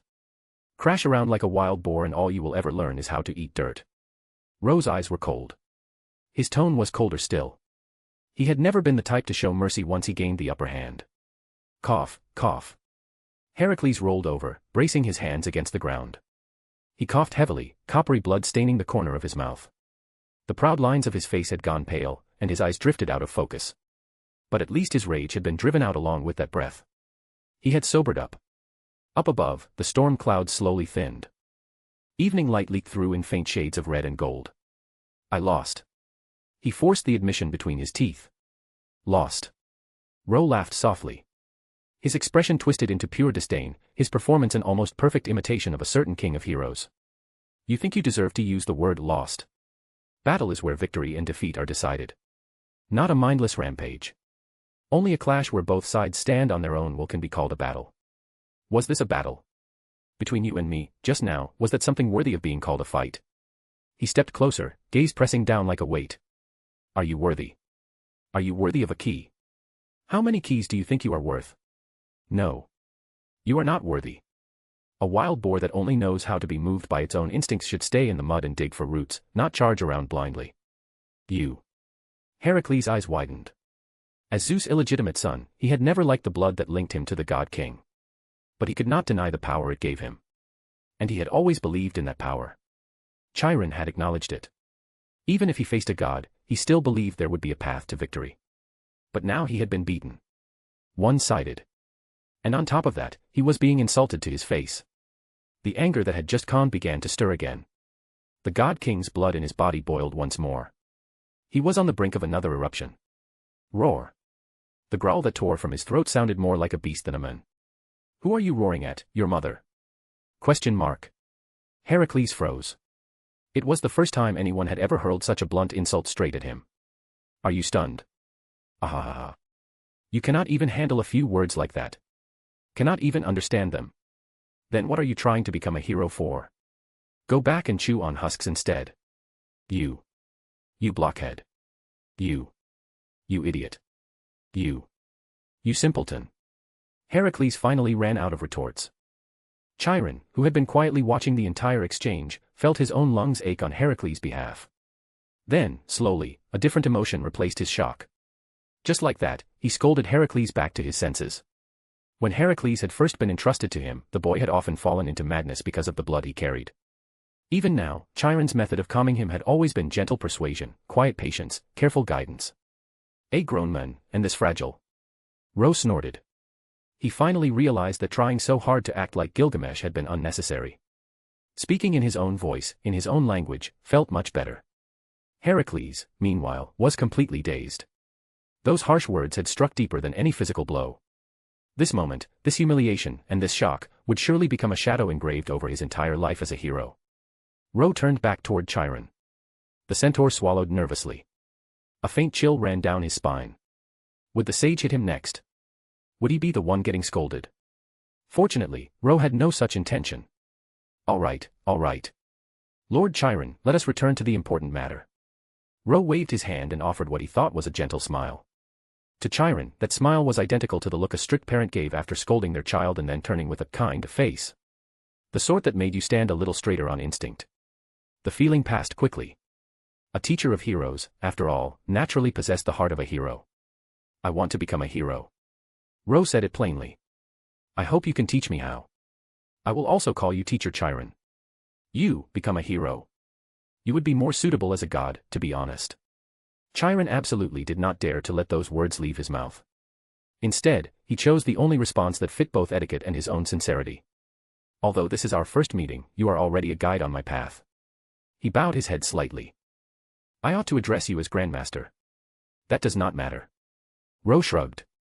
From now on, you call me Grandmaster, and I will call you Teacher.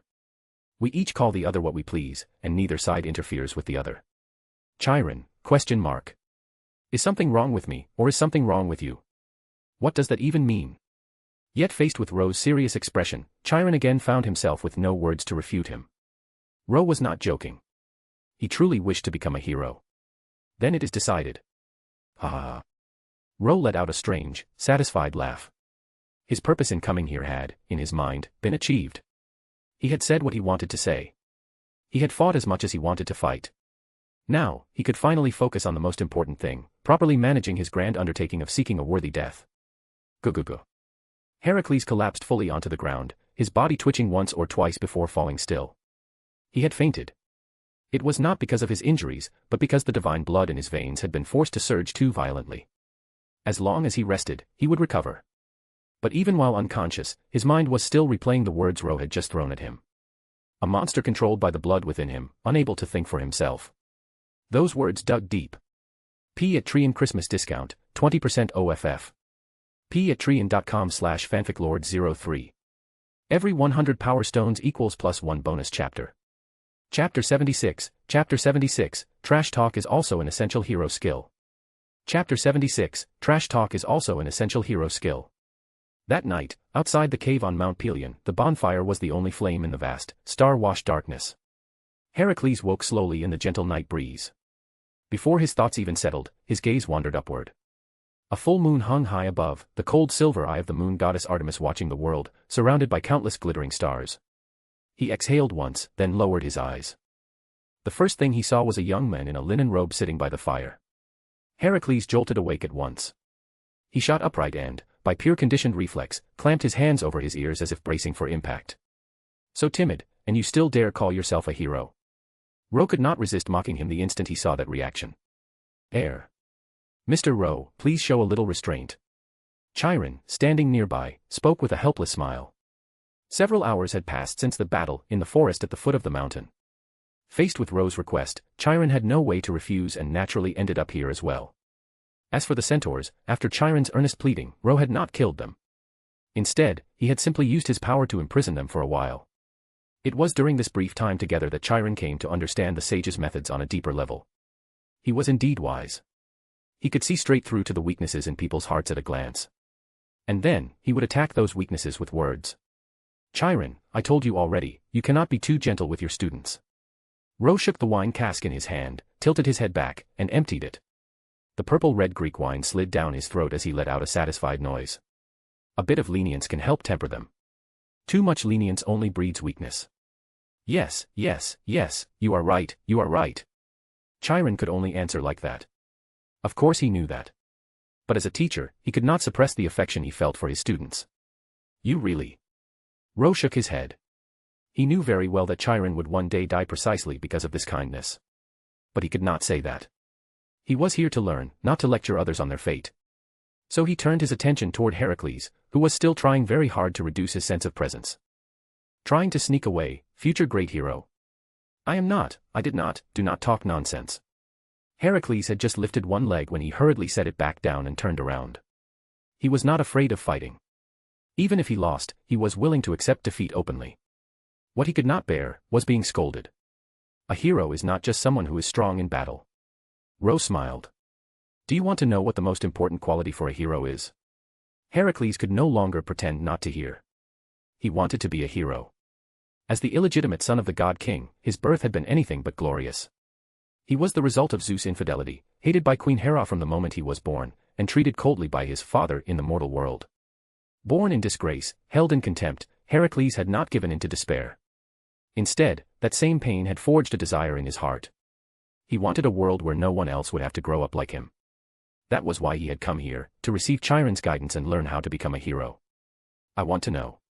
The young demigod took a deep breath. He swallowed down the fear lodged in his chest and slowly walked toward Ro, who sat by the fire. Careful and uneasy, he only relaxed a little when he realized Ro did not immediately open his mouth. You are scared, what are you afraid of? Ro suddenly spoke. 3 of Heracles' souls almost jumped straight out of his body. His legs nearly moved on their own. Sit down. Heracles forced himself to hold still and sat obediently. The shadow left by the earlier humiliation was not shallow. I am telling you, to be a hero you need not only strength in battle but also strength in words. Ro tapped his chest. Like me. Really? Heracles stared at Ro's serious expression, clearly doubting him. Cough, cough. Chiron, off to the side, sprayed the mouthful of wine he had just swallowed onto the ground. If you do not believe me, ask him. Ro pointed directly at Chiron. Chiron's lips twitched. Can I deny it? Do I dare deny it? This man is the true grandmaster here. As someone who respected his teachers, Chiron could not do something like refuting his grandmaster face to face. Heracles still looked uncertain. Ro laughed again. Think about it. As a hero, are you meant to cut people down or save them? Heracles did not answer aloud, but his eyes gave him away. Of course, a hero exists to save people. He was different from those reckless brutes who bore the title of hero in Greece. Then listen. If you act, will more people die, or if you do not act, will more people die? If he did nothing, more people would die. Heracles understood that instinctively. Then how do you make people stop acting? Ro looked straight at him. Heracles fell into brief thought. By stopping them. With words. His eyes lit up slightly. Exactly. With your mouth. Ro clapped his hands once, satisfied. You use your mouth to speak, to reason, to curse, to knock someone down before they draw a blade. To subdue others without fighting. Subdue others without fighting. Chiron, who had been slouching a bit, immediately straightened his back. As a man of wisdom, he instantly sensed the weight behind that phrase. The sage was teaching him as well. So, now repeat after me. Ro leaned closer. Say it with me, fuck it. Chiron silently retracted every previous thought. The sage was absolutely messing with Heracles. But it was not only that. Ro was also trying to harden the heart that lay beneath Heracles' muscles. The young demigod still could not fully control the influence of his own divinity. He feared the blood he carried. Because of that fear, he rejected it. And that rejection was what made the divine power rampage, driving him into madness. Ro wanted to teach him to let go instead. To face his own power head-on. To control it, rather than be controlled by it. At the same time, he wanted to accelerate Heracles' growth. To make the gods who were quietly watching him grow restless. To force them to act and try every possible method to draw Heracles away from him. Ro had long since noticed the divine favor gathered upon Heracles. As the greatest hero in Greek myth, Heracles naturally carried the expectations of the gods. His path of growth was something they had already decided in advance. No deviation was allowed. It was a pity that Heracles did not immediately learn to be as unrestrained as Ro had hoped. His upright nature meant he could not be twisted too quickly. Even so, Ro's methods bore fruit sooner than expected. 3 days later. Chiron returned after spending half a day outside and brought news. Mr. Ro, if you wish to become a hero, you must first pass the trials laid down by the gods and obtain their recognition. Right now, the Council of the Gods on Olympus has temporarily adjourned. Several gods have begun to descend to the earth again. I think this may be an opportunity. It was not just an opportunity. It was the best possible opportunity. Ro had been worrying about how to properly provoke the gods. In the age of gods, what method of courting death could be more straightforward and reliable than picking a fight with the gods themselves? P at Trian Christmas discount, 20% OFF. P at Trian.com/fanficlord03. Every 100 power stones equals +1 bonus chapter. Chapter 77, Athena and Medusa. Chapter 77, Athena and Medusa. Having gone through it once already, Ro was far more cautious this time. He was no longer chasing an immediate, clean death. Now he wanted something else. To stack up the factors of death one by one. To gather every thread of risk, line them up, and then, at the right moment, twist them into a noose of inevitability. Put himself somewhere no one could walk away from. The idea was similar to his previous attempt, yet fundamentally different. Once bitten, twice shy. Rowe had no intention of making the same mistake twice. Teacher Chiron, where is Mr. Rowe? With the dawn light filtering into the woods outside the cave on Mount Pelion, Heracles opened his eyes and immediately noticed something was missing. Lord Rowe has set off on the path to becoming a hero. In the open area beside the cave, Chiron was tuning a finely crafted longbow. He gently plucked the bowstring again and again, feeling the vibration in his fingertips. So fast. Only 3 days. Heracles was genuinely surprised. Did he already learn in 3 days what you have been teaching me for years? What did I teach him? If anything, it was closer to him teaching me. Chiron fell silent but could not bring himself to deny it. It seems I should think more carefully about what Mr. Rowe told me before. Heracles sank into deep thought. Chiron forcibly suppressed the twitch at the corner of his lips. He simply could not picture this earnest, heroic young man opening his mouth and saying "your mother" over and over. Fortunately, Rowe had left for now, so there was still time to correct the boy's path. At that thought, Chiron felt the weight on his shoulders double. So, first things first. Heracles, from today onward, when you see Mr. Rowe, you must address him as Grandmaster. Heracles, ? So for the past 2 days, he had been calling this person his big brother. What exactly had he been calling him? What was this situation? Rowe, already far from the cave, naturally knew nothing of the conversation between Chiron and Heracles.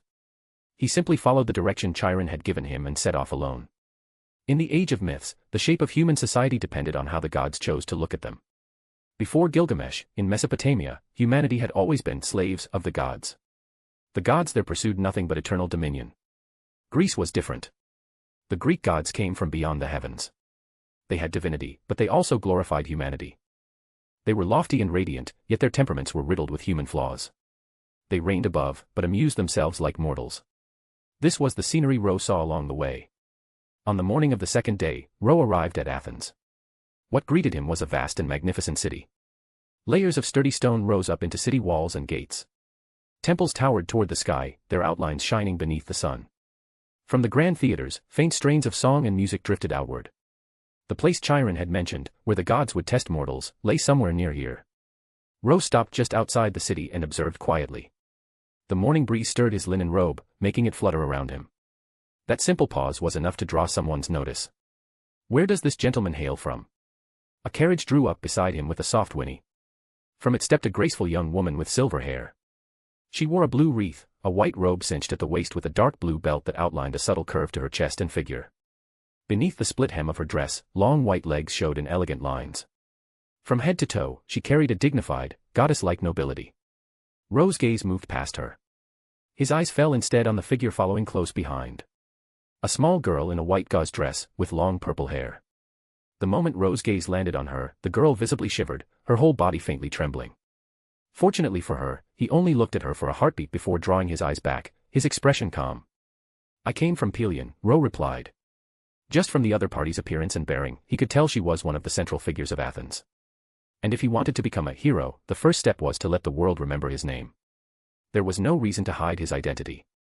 My name is Rowe. Rowe. Sage Rowe. The young woman blinked, clearly taken aback.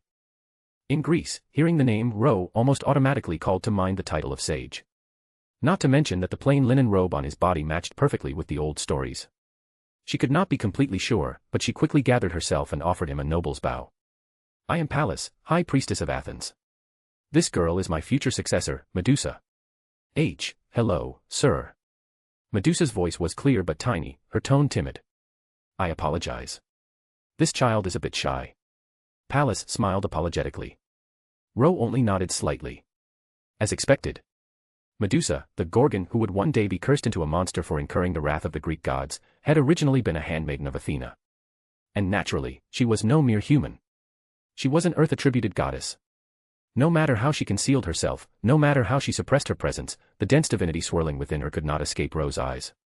If that was the case, then the identity of this so-called high priestess was obvious.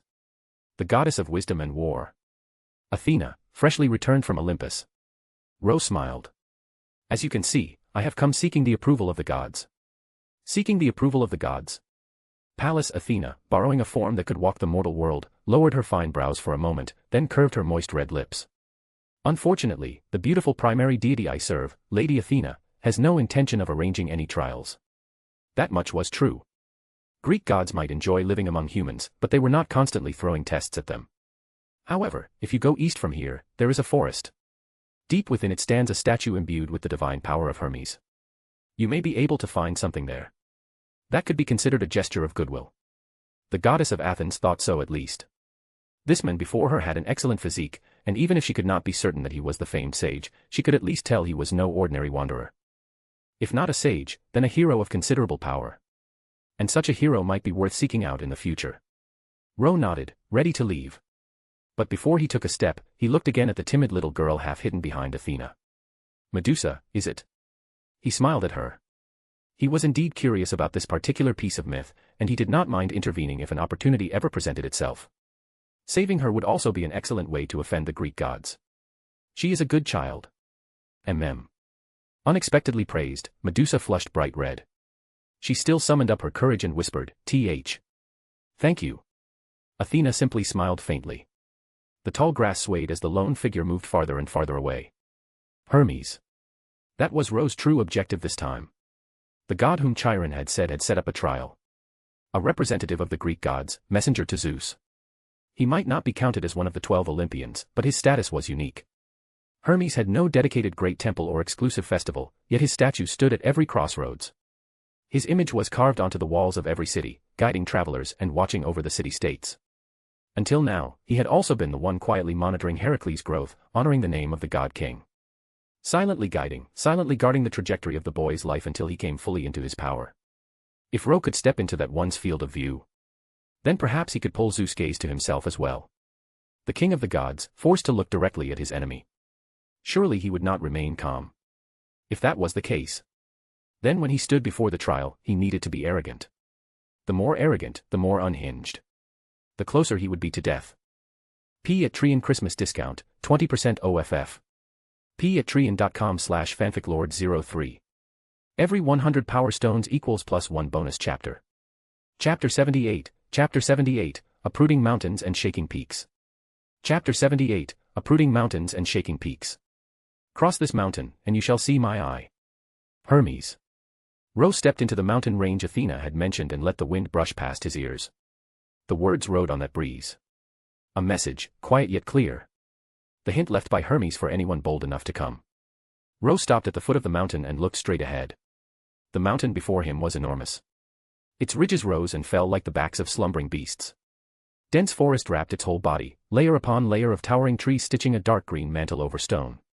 In the depths of that green, shadowy shapes slid along the ground like black snakes. Rustling, whispering sounds carried from within. Enough to make ordinary men turn back. Enough that even most demigod heroes would hesitate. Ro simply narrowed his eyes and took it all in. Hermes was a very particular sort of god.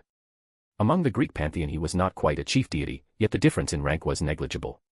If not for the 12 starships that had descended from beyond the heavens, he would likely have been counted among the 12 Olympian gods long ago. Hermes did not stand out for raw might. His fame came from speed, from guile, from cleverness. So this mountain. There is a trick here.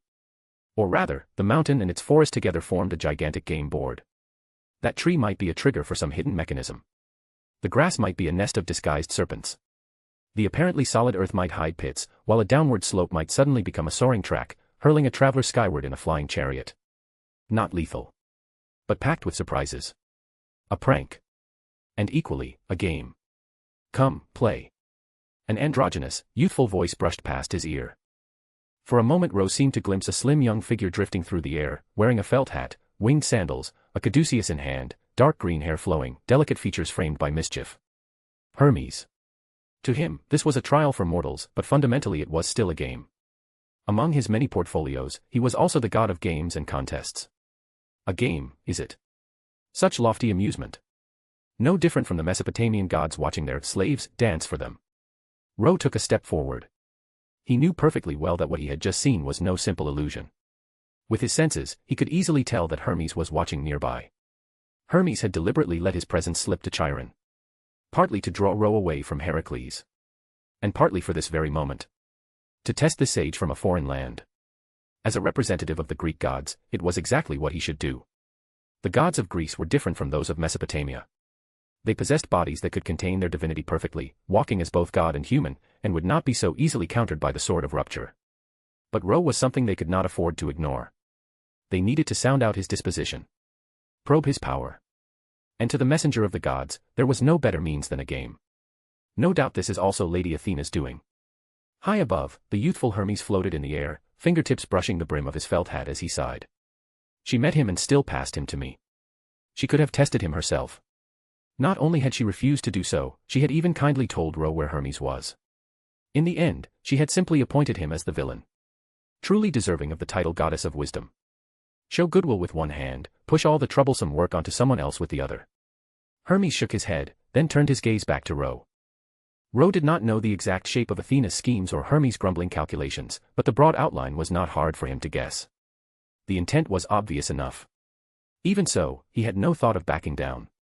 If he turned away here, it would only make the Greek gods look down on him and dismiss him as irrelevant. Arrogance and audacity were his only real bargaining chips. In that case, let us try it your way. Only by stepping squarely into divine sight could he become a hero in Greece. Only then could he truly enter this age of heroes under the gaze of the gods. The forest stirred as the mountain wind rose. Ro lifted his hand, a pale arm extending from the sleeve of his robe. He did not move forward. He did not set foot upon the slope. He simply let his power manifest. The power of Ea, the god who created heaven and earth, the one who had once shaped primordial stars. Boom. Boom. Boom. The earth trembled faintly. Hermes, still half complaining and half curious what method this foreign sage would use to break his elaborate game field, suddenly went rigid. Curiosity became shock. Shock twisted into disbelief. He watched Ro raise his hand. He watched a storm of crimson, flame-like currents erupt from the ground. He watched as that storm, guided by Ro's outstretched fingers, twisted upward and took shape as a gigantic hand, spreading its fingers beneath the mountain's base. Cracks split across the mountain's borders. Stone roared as it sheared away, earth collapsing and tumbling into rivers of dust that surged into the sky. The entire mass shook. And then it lifted. The mountain. All of it. Rose. Ro held the whole mountain in his palm. He had no interest in wandering through Hermes' little tricks. If he was going to be arrogant, then he would do it properly. He would uproot mountains and shake peaks. He could do that now. After all, in the imaginary number space, Zeus himself had already evaluated him as an island-class life form. At the moment he took action, Ro had already known. He could do this. He could move this much weight. With a mortal body, he lifted the mountain, took a step, and strode forward. Dust surged in rings around him, drowning the remnants of the battlefield Hermes had prepared. The peak blotted out the sun. The whole world seemed to darken beneath its shadow. Hermes stared, dumbfounded. Great God King Zeus. Which of us is the god here? Why are you not testing me instead? This was not how any of this was supposed to go. In his mind, the famed sage from a foreign land was a figure like the bearded philosophers of Athens, hunched over clay tablets and scrolls, wielding nothing but words. And when he had first glimpsed Ro's composed appearance, he had only become more certain of that image. So what was this now? What part of this was sage-like? Was this a god of war? Some variant of Heracles? Or perhaps a mountain god who had slipped out of Mesopotamia by mistake? Wait. Why was the mountain getting closer? No. Ahahaha, how does it feel to bear the weight of your own mountain, god of games? Ro laughed freely within the storm of dust, as Hermes' frantic screams echoed across the sky. Do not come any closer. Goddess Athena, save me. I am. In his final moments, the messenger of the gods only managed to squeeze out those two words. What is going on out there? Within Athens, Athena, who had returned to her temple, turned her gaze toward the outskirts of the city. She saw dust rise like a tidal wave, filling the sky in the distance. The silver-haired goddess paused, her fine brows arching slightly. That Hermes fellow had not gone too far, had he? She was genuinely a little surprised. Lady Athena, is something wrong? Medusa asked, voice cautious at her side. It is nothing. Athena drew back her gaze and lost interest. She also chose to ignore the faint, desperate cry echoing from the heavens. Goddess Athena, save me. The Athena you are calling, what does she have to do with me, Pallas? She knew perfectly well that Hermes had chosen to conduct the trial so close to Athens in the hope of dragging her into the trouble as well. Athena had no intention of taking that bait. P at Trian Christmas discount, 20% OFF. p@treon.com/fanficlord03. Every 100 power stones equals +1 bonus chapter. Chapter 79, Chapter 79, May you finally find your home. Chapter 79, May you finally find your home. Coughs echoed under the settling sky. Cough, cough, cough. The mountain crashed back to the earth with a thunderous roar, tilting as it landed. The impact sent dust rolling in all directions, but by some miracle it did not bring the whole range down. Ro patted the dust from his hands and looked ahead. There, half buried in dirt, covered from head to toe in dust, a certain figure spasmed with coughs. Ro smiled. Finally willing to come out, Mr. Sneaky God. Struck by an entire mountain, Hermes had no choice but to drop his invisibility. He forced down his coughing, raised his head, and, as if nothing in particular had happened, smiled brightly. Aha. Good morning, young stranger. Congratulations on finding the greatest god, Hermes. Even like this, he was still the messenger of the gods. The scene was absurd, but his composure was real. Rumble. The mountain behind him shifted. Ro lifted his hand slightly, and the tilted mass trembled, its base grinding as if it might rise again at any moment. Hermes fell silent. Right. This one really was more suited to being the god here. Could he not, just this once, be allowed to lie still? Still calling me a stranger? Ro raised an eyebrow. Not a stranger. Not at all a stranger. Hermes' smile tightened. Sage Ro, my admiration for you is like the endless waters of the Aegean Sea. No matter how much you pour out, it never runs dry. Enough. Get up. Ro's expression did not even twitch. Hermes felt a strange jolt at that. As a god adept at reading people, the originator of trickery and wheedling words, he was used to this trick working. No matter who heard such praise from him, their spirit would stir. Pride would flicker, even if they hid it well. But Ro did not react at all. So this is the so-called temperament of a sage. All things in heaven and earth are within my sight. I can perceive all knowledge. Do I need you to tell me how great I am? Ro's tone was light, almost bored. Hermes froze. Ah. He had misread it. It was not that Ro was especially steady. It was that Hermes' praise simply was not enough. Hermes fell into thought. Ro, on the other hand, was satisfied. Good. Let the gods label him as mad from their very first impression. The Gilgamesh style really was useful. That golden idiot did have his merits. When Ro met him again, perhaps he would scold him slightly less. Slightly. Then let us speak of the real matter, Hermes. Ro lowered his hand, though the mountain still loomed as an unspoken threat. Real matter.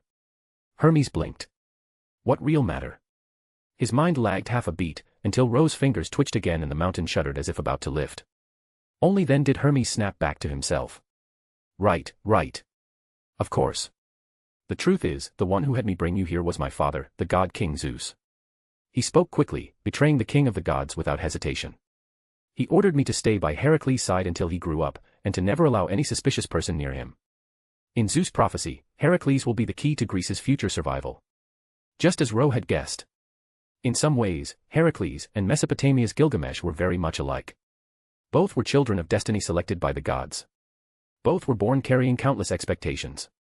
The difference was that Gilgamesh had resisted the heavens as a youth, while Heracles had walked the heroic path the gods laid out for him. But whether in resistance or obedience, both had stubbornly walked the road they chose, without backing down. Prophecy. Ro snorted. The future is without end. How much do you think you can see? We cannot see much, Hermes said, spreading his hands. But we must still try. You believe in human effort as well, do you not? He exhaled softly. Very well. I have told you what you wish to know, sage.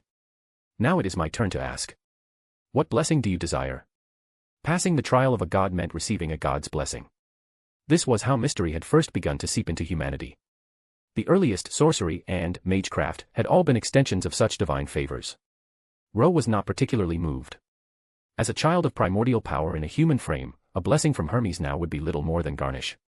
I am Hermes, guide of the roads and messenger of the gods, Hermes intoned. I am the god of games and athletics, and also the guide of the dead. I shall grant you 3 blessings. In the name of Hermes. May you never be lost upon the earth. May you always be protected by fortune in games and in contests. His tone shifted slightly at the final line, and a faint smile crept into his voice. And finally. Oh, exile of the ages. May you drift on the wind, and at last find your ultimate home. He bowed lightly to Ro, then turned. The next instant, the messenger of the gods was gone. Free to come. Free to go. This time, Ro did not stop him. A home, is it? He stood there for a long while, expression unreadable, then slowly smiled. That does not sound so bad. The blessing itself was of little consequence. What mattered was that through it, he had established his first clear bond with a Greek god. Once a path is opened, the next steps become easier to see. What do you think, Pallas? Ro said quietly. No, I should call you Goddess Athena. Leaves rustled overhead. Silver-white hair spilled down like a fall of light.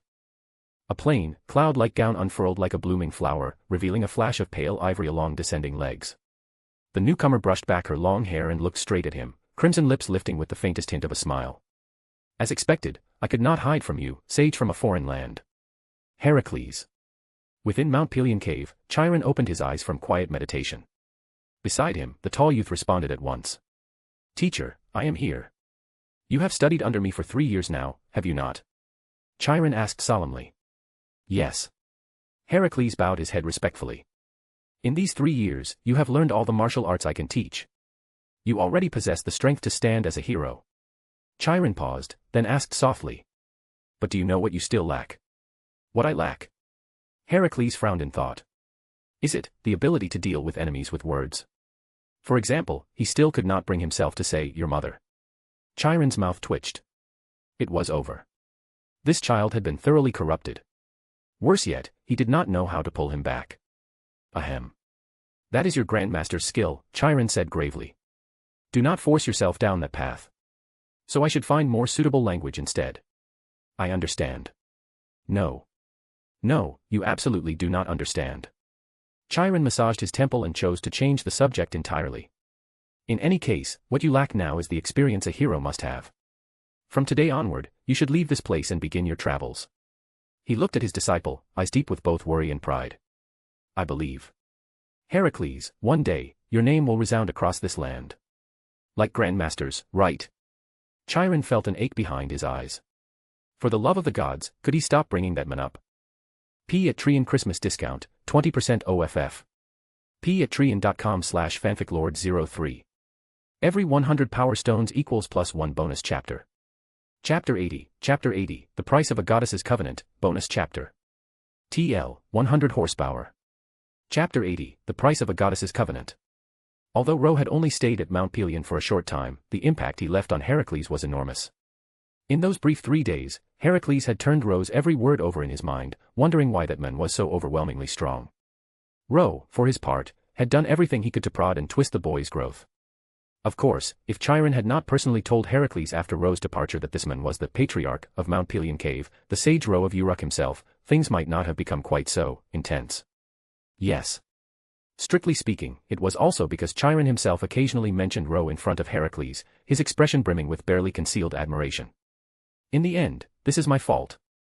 Realizing this, Chiron could only smile bitterly. But Heracles was already gone. 3 years of apprenticeship had been enough to temper him. The illegitimate son of the God King was now ready to graduate and step onto the path Zeus had prepared for him. God King Zeus has spoken to me about you. In the forested hills outside the Athens city-state, the trees were still dense, but the birds and beasts had long since fled after Ro's little stunt with the mountain. In the hush that followed, the only sound was the rustling of leaves and a clear, soft maiden's voice. Ro watched the silver-haired goddess emerge from the shade of the trees. Her appearance did not surprise him at all. After all, she was the one who had told him where Hermes would be. So. Ro raised an eyebrow. Lady Athena. Did the God King mention that I beat him up? Though, to be fair, that had not been his strength alone. Zeus said that you are the wisest mortal alive, Athena said. Her crimson lips parted with unhidden praise. That the city you built is the most perfect human nation to date, and that the clay tablets you left behind contain profound wisdom. From her tone, this was something Zeus had said long before he met Tiamat and that troublesome sage in the sea of imaginary numbers. Athena's intent was simple. Praise on the first meeting was an excellent way to loosen someone's guard. Just like Hermes, she knew most people in this era of Greece were still straightforward. The god of trickery had only recently formalized the concept of deceit. Faced with praise, most hearts would naturally swell with joy. And then. Athena blinked. And, then. Aren't you just saying obvious things? Ro yawned. How great I am, do I need you to tell me? Athena's words caught in her throat. Just like Hermes before her, the goddess of wisdom had not expected to encounter someone this shameless. She was no slower than Hermes in wit, yet even she needed a heartbeat to recover. It is obvious, and it is also true, is it not? She replied smoothly. If one person spreads a lie, it is still only a lie. If thousands or tens of thousands spread it, truth and falsehood cease to matter. Even a lie can become true. Ro understood what she meant. The goddess did not particularly care what he had done. What he planned to do from now on, however, was something she could help shape. Even if it meant turning falsehood into reality. He smoothed his expression slightly. It seems wisdom is more admirable than simple cunning, he said at last. In terms of wisdom, you surpass me. Indeed. Silence. So this is what it feels like to have the conversation killed on the spot. Once again, Athena's reply lodged halfway up her chest. Fortunately for her, Ro did not intend to end it there. But those are trivial matters, he said. Tell me, Goddess Athena. Why have you come to me? How can you help me, and what do you expect in return? Sage, you are looking for an opportunity to form a bond with the gods, are you not? Athena dropped all pretense. Ro sought an opening to forge a contract with the gods. To gain divine recognition. To become a hero of Greece and carve his name into its legends. Ro had never bothered to hide that goal. I can provide that opportunity, Athena said. She lifted a hand and brushed back her silver hair, revealing the full lines of her beautiful face. Her crimson eyes met his directly, her gaze steady. I am the goddess of wisdom, she said. I am willing to form that covenant with you. What is the price? Ro thought for a moment and did not refuse. You should know of the war between Athens and Sparta, Athena said frankly. Athens is the city-state that worships me. Sparta worships Ares, the god of war. The goddess of war and the god of war. Their authorities overlapped, and both sat among the 12 Olympian gods. Naturally, the lands that revered them clashed again and again over questions of faith and dominance. On the surface, it was a conflict between mortal city-states. Beneath that, it was a proxy war between gods. You want me to help you in this war, Ro said. Exactly, sage. Athena's eyes curved as she smiled. If you can bring me victory, then in the name of Athena, goddess of wisdom and war, I swear that I will do everything in my power to fulfill all that you seek. As she spoke, the principal deity of Athens gathered up the hem of her simple white gown and bent in a flawless curtsy. Her skirts fluttered, bodice shifting with the motion. Pale skin rose and fell with her breath, long legs crossing to reveal a faint glimpse of ivory where the fabric parted. Her hips traced a smooth, rounded arc as she bowed. Her face, however, remained utterly composed. Her etiquette was impeccable. This is a request I have never made of anyone before, she said. Clearly, this proxy war with Ares meant a great deal to her. After this battle, under Zeus' gaze, the ownership of war itself on this land will be decided for the next 100 years. Authority. Interest. The stakes were immense. Originally, Athena had placed her hopes on Heracles, the son of the god-king. Now that she had encountered Ro, who was even more suited to her aims, she naturally refused to let the opportunity slip away. She valued him more highly than Heracles. Enough to sell her charm, if she had to. That exquisite curtsy, that flaunting of beauty, was not mere formality. On this Greek soil, Athena was famed not only for her wisdom and her spear, but also for her beauty. If showing that off could lower the price she paid, then she would not hesitate. Ro, however, did not immediately agree. His brows drew together slightly. Ares is a god, is he not? In this era, Ares was a genuine god. And one of the 12 Olympians at that. You should know my history, Lady Athena. Ro's voice was calm. I once studied in the Pantheon at Uruk. I received priestly instruction there on how to revere the gods. To me, gods hold extraordinary significance. So, I need more money. P at Trian Christmas discount, 20% OFF. P at Trian.com/fanficlord03. Every 100 power stones equals +1 bonus chapter. Chapter 81, you shall henceforth be without victory. Chapter 81, you shall henceforth be without victory. So in the end, everything she had just said was meaningless. Athena drew in a slow breath. Her chest rose and fell with that small motion, then she could not help the faint smile that tugged at her lips. As expected of the sage. As expected of me, Ro replied immediately, taking the line for her as if it naturally belonged to him. In truth, his impression of the goddess before him had shifted again. The stakes she had offered him earlier were enormous. A goddess's promise was no small thing in the age of gods. However, when a god says, I will fulfill everything you seek, it often means something far less. The scope of that everything is defined entirely by the god who grants it. And in this age, it was the gods who judged all things. Even Ro, who came from before the birth of divine concepts, had almost fallen for it. Almost. Fortunately, he had caught himself in time. "Give me the benefits first," Ro said, stretching out his hand, "then I will do the work." Athena fell silent for a moment. She looked at the young foreign sage before her, crimson eyes narrowing slightly as if trying to peer through his very soul. "Very well." She spoke, and a soft radiance spread across her flawless features. Divinity clung to her like a veil as she intoned. "In the name of Athena, here and now. I wish you ultimate triumph in war." The goddess's blessing descended once more. "No wishing?" Question mark. I said, "No wishing." Ro's expression was utterly serious. What a joke. If he became invincible in war, how was he supposed to die? "Give me a different one." Athena's face froze. Was this a marketplace where one casually swapped vegetables around? She was a god. A little basic reverence would be appreciated. Yet she could clearly feel it. The blessing she had just cast had been rejected. That was something no ordinary mortal could accomplish. But Ro was not ordinary. For a god, the true measure of power was not just rank or domain, but how long their influence extended. The more ancient, the more overwhelming. Ro himself was not a god. He was a human from the primordial beginning of the world. Refusing a blessing like that was trivial for him. Athena did not understand the mechanism behind it. She only sensed that the mystery she unleashed had slammed into a wall that could not be breached. Ro waved a hand lazily. "How about giving me a blessing of guaranteed defeat in every battle?" He spoke the words without a hint of shame, but even for a goddess of wisdom, such a request was something she had never heard in her existence. "Is it just ahead?" Half a day later, under the bright noonday sun, Ro stepped onto a low hill outside Athens and looked down. Countless figures moved below. Lines crossing and colliding. Charges meeting head-on. Arrows and thrown projectiles, imbued with divine mystery, screamed through the air and blasted craters into the earth. The number of combatants was not vast, but it did not need to be. This was the age of gods. Because of the particular nature of the Greek pantheon, the cruelty and intensity of war were not much weaker than the battles at the height of the Mesopotamian divine era. Wars between gods enacted through human hands. That was the signature of the Greek heroic age. The struggle between countless city-states was always a reflection of the power struggle between the gods behind them. And the gods, naturally, were not stingy with the blessings they poured into their favored soldiers. Athens and Sparta. Ro watched the exchange for a while. On Athens' side were robed casters and classical Greek warriors wielding swords and shields. On Sparta's side, ranks of tall fighters in full armor advanced with spears and round shields, their formation as rigid as iron. Although he had already agreed to Athena's request, Ro did not move immediately. Instead, he focused on the blessing that now lingered within him. "From this point on, victory shall be denied to you." Athena presided over wisdom and war.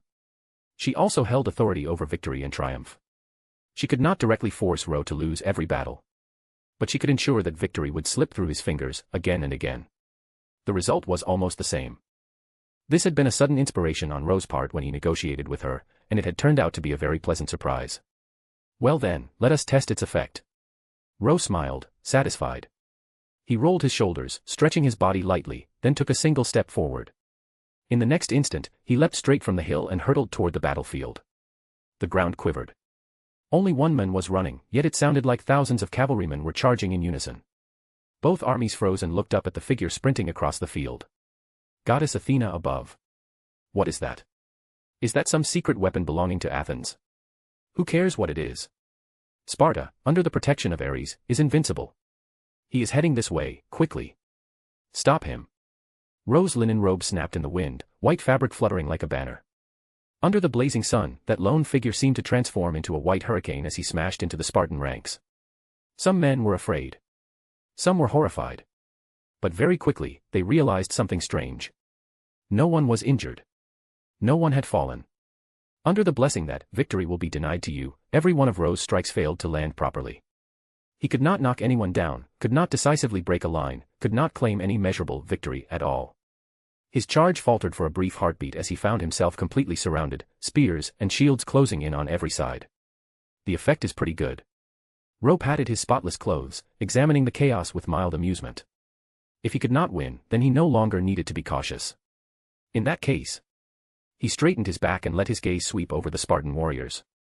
So this is all Sparta amounts to. The words were simple. Yet the arrogance in them was absolute. Since they were enemies, Ro felt no psychological burden at all. He wanted every eye on that battlefield to turn toward him. He wanted every spear and blade to be pointed in his direction. He wanted even Ares, god of war, to be drawn out. Only then could he weave for himself a situation that might qualify as death. One man against thousands. Come. Only by overcoming the one who is forever denied victory can any of you hope to obtain it. A roar erupted from the Spartan ranks. Is that Mr. Rowe? At the rear of Athens' formation, someone halted and spoke without thinking. She wore the plain white vestments of an Athena priestess, the fitted cloth outlining her slender frame. Long, soft hair fell down her back. Her voice was small and timid, as if she was more afraid of the person beside her than of the battlefield ahead. Medusa, you know him. The girl on her left spoke, her tone clear and youthful. Yes, that person is not from Athens, is he?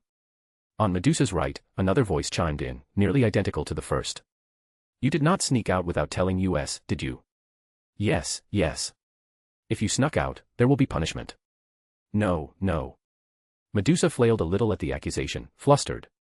Just now, I met him with Lady Athena outside the city, she explained quickly. He came here later. Really? Suspicion colored one of the sisters' tones. Well, since Medusa says so, we can believe her for now. Anyway, that person looks like he is here to help us, right, Euryale? Since sister says so. But if you dare lie, you know what kind of punishment you will receive, Medusa. Still, that person seems quite interesting, does he not, Euryale? Yes. Medusa lowered her head. She glanced sideways at the two girls beside her who resembled her so closely, her elder sisters. There was a faint tremor in her eyes that was not caused by the distant war. It was fear. P at Trian Christmas discount, 20% OFF.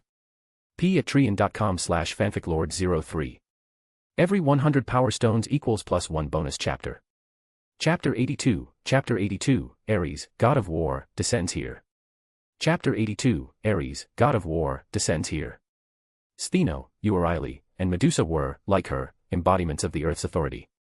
They were children of the mother goddess, and at the same time subordinate deities under Athena's jurisdiction, serving as priestesses in her temple. In later ages, they would be known to the world as the Gorgon sisters. That title did not exist yet. Their bond as sisters, however, had long since been established. Yet as the youngest, Medusa was quietly afraid of her two elder sisters. Afraid of their punishments. Afraid of the constant teasing and barbed mockery. Ugh. Realizing that Stheno and Euryale had shifted their attention to Ro instead of her, Medusa, who had been braced for yet another punishment, let out a tiny sigh of relief and followed their gaze. As the three goddesses serving under Athena, they could not take the field themselves. Instead, they bore the duty of observing the war and keeping watch over the scales of victory. Under their gaze, the battle on the plains approached its peak. With one sentence and one expression, Ro had turned the Spartans' emotions into a blazing powder keg. Spears were thrust up. Shields swung down. In the hands of tall, iron-bodied Spartans, they became a storm that smashed everything in its path. The Spartans raged, but their coordination remained impeccable. The Athenians, by contrast, held their lines and watched. They did not understand what was happening, so they did the only rational thing. They observed. In the vast wilderness, only the Spartans' roars echoed again and again. Ro did not dodge. He did not evade. He simply let their attacks come. One spear struck his sleeve. The shaft trembled, then snapped with a clean crack. No, this is not right. Ro sounded almost disappointed. Hit harder. Pour your magic directly into the spear. Make it vibrate. Thump. A shield slammed into his back with all the force of a charging bull. But the Spartan who delivered the blow had not expected that Ro would not even sway. Instead, the impact rebounded through his arms, jolting him backward. His fingers went numb. He staggered and nearly dropped his shield. Shields are not just for bashing. You can throw them. Spears too. Throw them with magic, put your strength into it, hurl them. Roars burst from every direction. The more Ro instructed them, the more grating his voice became in Spartan ears. You damned bastard, I will make you pay. A particularly burly Spartan could endure no more. Who are you roaring at? Ro snapped back. I told you to hit harder. His hand came down hard on the Spartan's helmeted head in a firm smack. Damn you. The warrior roared again, almost by reflex. Still daring to talk back. Ro sounded genuinely exasperated. Aside from that first line of mockery, everything he had been saying since then was sincere. He truly wanted them to go all out. Because, ridiculous as it sounded, he still hoped they could kill him. He raised his fist and swung once. Maybe, just maybe, that would open an opportunity for them to unleash more power. His punch exploded with a shockwave in the empty air. It hit nothing. In that instant, someone lunged low and grabbed his leg, trying to drag him to the ground. Ro went down. In that brief clash, he had lost. But the moment his back struck the earth, the ground shuddered. The compacted layers of soil crumbled and sank. Cracks raced outward like spiderwebs, tearing open the battlefield. The Spartan who had seized his leg was flung away by the rebound. He tumbled, rolled, and finally lay twitching in a shallow fissure. He lost as well. Oh, oh. The man's eyes rolled back. His limbs convulsed once, twice, then went limp as unconsciousness claimed him. Ro climbed back to his feet as if nothing had happened. Sure enough, I still need a god. Or at least a proper demigod hero. He murmured it almost to himself. He did not realize how far his body had already departed from ordinary standards. Reshaped by the mother goddess Tiamat, his flesh had become something that blades and spears could barely scratch. Against such a physique, no matter how bravely they fought, these men simply could not break through his defense. Around him, the ground was carpeted with Spartans. They lay sprawled where they had fallen, gasping for breath, eyes unfocused and strength drained. There were no wounds on their bodies. They were simply exhausted. They had not lost the battle in the sense of being slaughtered. Yet they had lost the war. And throughout it all, Ro had technically not fought back at all. He was knocked down again and again. He kept losing exchanges. He lost. Constantly. The Athenians were dumbfounded. Was this really a valid way to fight? Cough, cough. Ro cleared his throat and glanced around. He had indeed never once claimed victory for himself. But Athens seemed to have won. Glory to Goddess Athena. The Athenians came to their senses at last. Goddess Athena above. They cheered. At this point, everyone had realized it. This strange man who could not properly strike any foe was the helper Athena had brought them. A bizarre hero who could not land a finishing blow. Because he existed, Athens had taken victory. And both sides had escaped slaughter. So that was your intention. Back in Athens, in the temple where she resided, the silver-haired goddess withdrew her sight from the battlefield and finally understood. Ro was not pursuing victory for himself. He was using his endless failures to hand victory to Athens. Victory obtained this way did not look glorious on the surface. Yet he had prevented a bloody war. In the days to come, the living citizens of Athens would remember him with gratitude. The defeated Spartans would hate the outcome perhaps, but they would not harbor the same degree of resentment toward the men who had left them alive. Even the fiercest warrior, in the deepest part of his heart, wished to avoid dying on the field. It seems that when it comes to wisdom, you are indeed not to be underestimated, sage Ro. Athena's thoughts drifted as she closed her eyes for a brief moment. It was in that moment that she suddenly opened them again. Her body shot upright. Silver hair flowed behind her. The plain white gown rippled as spiritual tension ran through her form. Ares. Her expression hardened as her gaze snapped back to the battlefield. The Athenians were cheering. The Spartans were breathing their last fumes of morale. Ro lifted his head at the same time. What he saw was a towering figure standing against the sky. Clad in armor, spear and shield in hand, riding a bronze chariot pulled by 4 horses, he radiated a suffocating, frenzied aura. Ares. Ares, god of war. One of the 12 Olympian gods. Everyone on the field felt it at once. Spines stiffened. Breath caught in throats. The 3 goddesses watching from afar grew tense as well. Gods carried an innate pressure over mortals. The Olympians in turn exerted spiritual dominance over the lesser deities beneath them. Damn you, Athena, to use such a trick to ambush my people. Ares looked down upon the world below, his voice booming like thunder. To resort to deception before the great Ares, god of war. Mortal, have you given any thought to the consequences? Ares, god of war, will show no mercy to those who defy him. His presence was overwhelming. His momentum was crushing.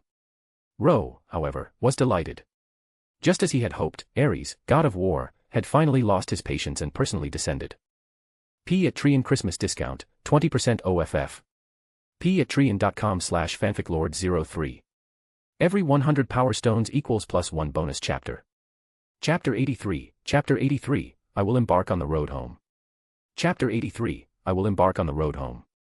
Of course, Ares' arrival was exactly what Ro had wished for. For Athens, it was a nightmare. If this had remained nothing more than a war between mortals, then the battle between Athens and Sparta would already have ended here. The outcome was clear. Victory belonged to Athens. But once Ares intervened, Athena could not, in principle, remain uninvolved. What had been a clash of city-states would turn into a clash of gods. The scales of victory would be thrown into chaos. It was in that strained silence that Ro's voice rose up from the battlefield. So you are Ares, god of war. You are awfully full of yourself. Are you afraid, mortal? Ares gazed down from his chariot with contempt. A schemer who only knows how to hide behind tricks. I am a little afraid, yes. Ro rubbed his chin, smiling. To have been beaten by the Titans, strung up and humiliated by the god of fire, defeated by Athena over and over again, and still keep that attitude. In a way, that really is terrifying. With every word Ro spoke, Ares' expression darkened another shade. He was not merely mocking him. He was dragging out old wounds and salting them in front of an audience. Attacking a god's pride was no different from attacking his heart. Tell me, Lord Ares, have you ever actually won a fight? What is it? More defeats than victories. Then what are you so proud of? The three goddesses fell silent. Athena herself fell silent. To provoke a god like this, in front of all of Greece, was extreme even by divine standards. Crack. The spear in Ares' grip creaked under the force of his fingers. A mere mortal dares to defy me, the god of war. As expected, Ares' temper ignited in the next heartbeat. Although both he and Athena held the title of god of war, they were completely different beings. Athena was the goddess of war and wisdom. Victory belonged to her as a subordinate authority. She presided over the arts, navigation, agriculture, medicine, the courts, and order. For all that later generations might find fault with her character, she stood on the side of structure and law. Ares was different. He was the god of slaughter. A chaotic deity who represented death, battlefields, bloodshed, and destruction. He fought for the sake of fighting. That was all his existence was for. So when his wrath burst free, the authority of the god of slaughter stained that part of the sky a deep, bloody red. Even the wind began to reek of iron and gore. The god's aura pressed down on the world. Every heart felt it sink. The power of a god was something ordinary men could never reach. You do not need to wait for Athena. She will not come. Ares' lips peeled back in an arrogant grin. His anger did not erase his composure. The goddess of war and victory will never set foot in a place of defeat.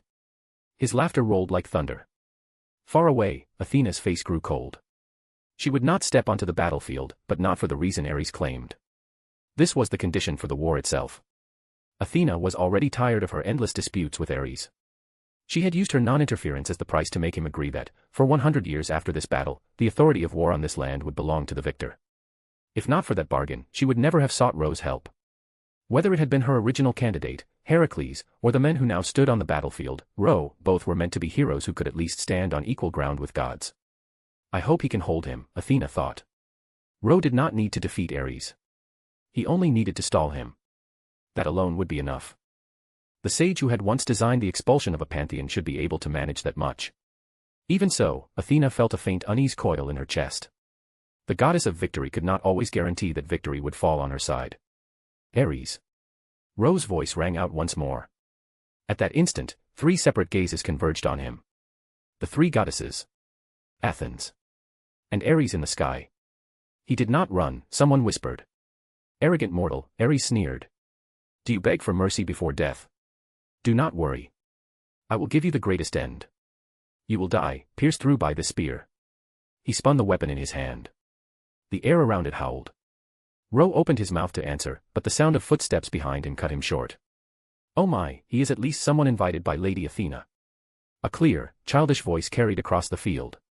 Now that even Lord Ares has moved personally, how can we just stand aside?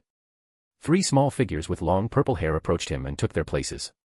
Two at his sides, one behind him. Stheno. Euryale. Medusa. The three goddesses who served Athena. It is you. Ro's eyes fell on Medusa, and he instantly understood why they were here. Do not mind it, mortal. The one who had spoken first, Stheno, stood to his left. The one eyeing him now, Euryale, stood on his right. The power of a god is not something you can withstand. I do not know why Lady Athena chose to invite you, but since that timid little girl seems to care about you so much, we cannot just watch you be bullied. I did not. Medusa, who had tried her best to shrink behind Ro, attempting to erase her presence entirely, lowered her head even further. If you whisper any softer, we will have to punish you when we go back, Euryale said with an exaggeratedly fierce look. Medusa's shoulders shook as if she had been struck by lightning. Mere subordinate deities of Athena, and you dare speak that way. Ares' voice crashed down from above. All three of you, together with that mortal, intend to stand against me. Against Ares, the one who holds dominion over war. He stood tall on his bronze chariot, blood-red light flaring behind him like a dying sun. His voice shook the battlefield. The Athenians, who had barely recovered their breath, were shaken again. Knees wobbled. Voices died in their throats. Stheno and Euryale exchanged a quick glance. They could see hesitation in each other's eyes, but when their gazes drifted past Ro to Medusa's earnest expression, they both froze.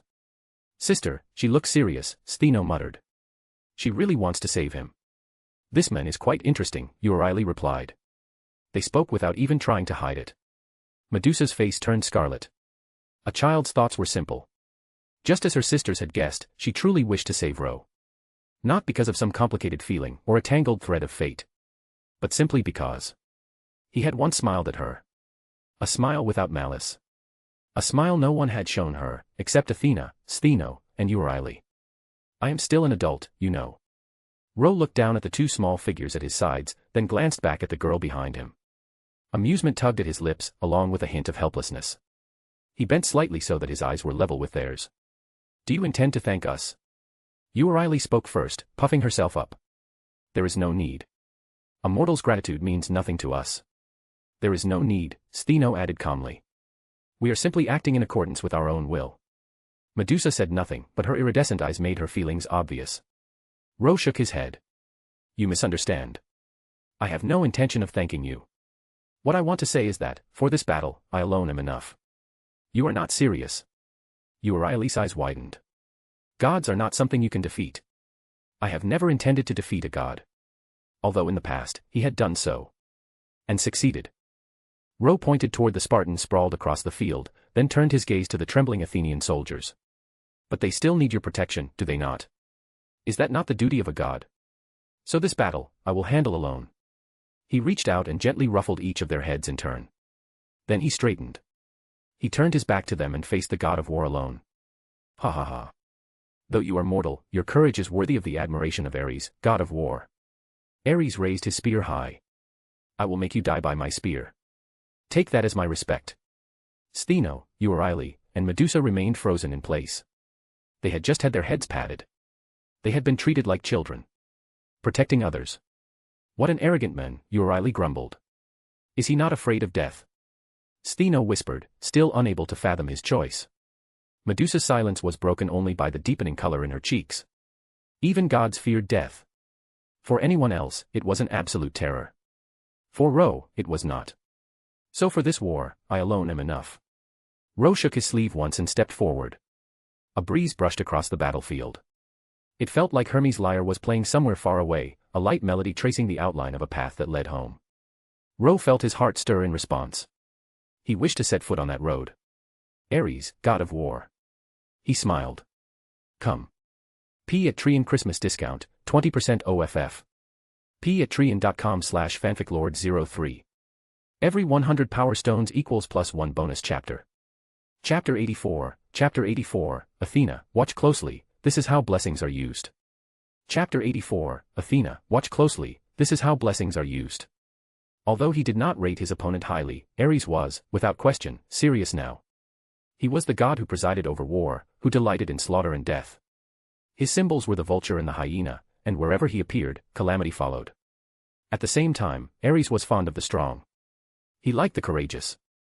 Those who were brave and unafraid of death were the ones most likely to earn a god's acknowledgement. And the god of war's method of acknowledgement was simple. He let them die on the battlefield. Ha ha ha ha ha. Mortal, are you prepared to face the judgment of the gods? Ares raised the massive spear in his hand and hammered it against his shield. Each impact rang out like a war drum or perhaps distant thunder. Boom. Boom. Boom. Lightning spilled from the collisions, condensing into blood-red streaks of light. Ares, god of war, also wielded the mystery of lightning. He was one of the 12 Olympian gods, a direct son of Zeus, just like Athena. The blood of the god-king ran in his veins. Ro simply lifted his gaze toward the towering figure in the sky. Ares had abandoned his earlier leisure. Even so, he still maintained a purely divine human form, not the mechanical, constructed form Zeus had taken in the imaginary number space. Was he still underestimating him? Ro could not guess the exact reason. Even so, even knowing he was walking toward his own death, just as he had previously thrown himself alone against hundreds, even thousands of Spartan warriors, he now intended to shake divine authority itself on this battlefield. He clenched his fist and quietly stirred the power within his body. A crimson storm swelled from him as the center, expanding outward in a spiraling torrent, like a boiling inferno. Then it contracted, folding in on itself, taking shape. It became a sword. A golden hilt. A crimson, cylindrical, spiraling blade. The sword of rupture rested in his hand. Ares' gaze sharpened. From that roiling crimson storm, he sensed a mystery that even he found hard to face directly, something older and further away than his own divinity, brushing against a realm beyond the reach of Olympian authority. So, those who dare challenge the gods still have something to lean on. But it is useless. Ares, god of war, roared. His towering body bent like a drawn bowstring, and he hurled his spear. Boom. The air detonated.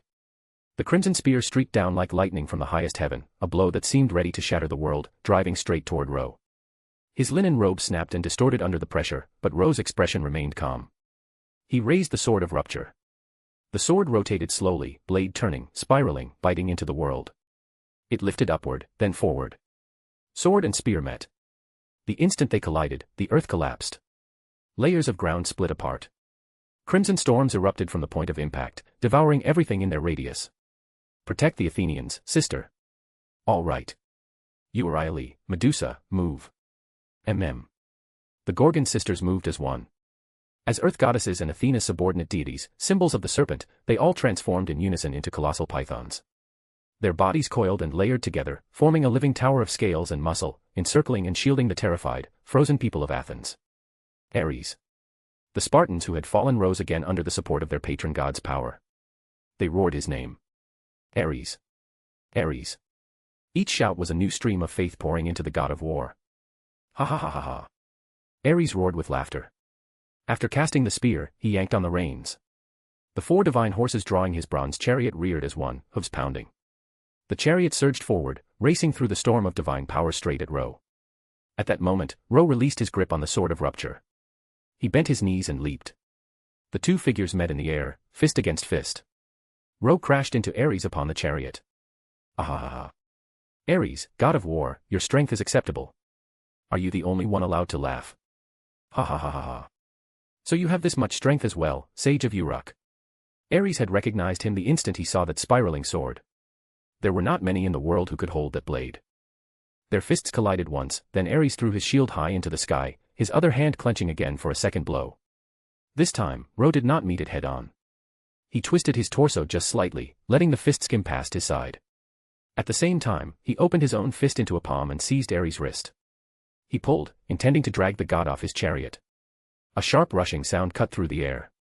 With a metallic clang, the shield Ares had thrown moments earlier dropped directly onto Ro's hand, smashing against his fingers and splitting the skin.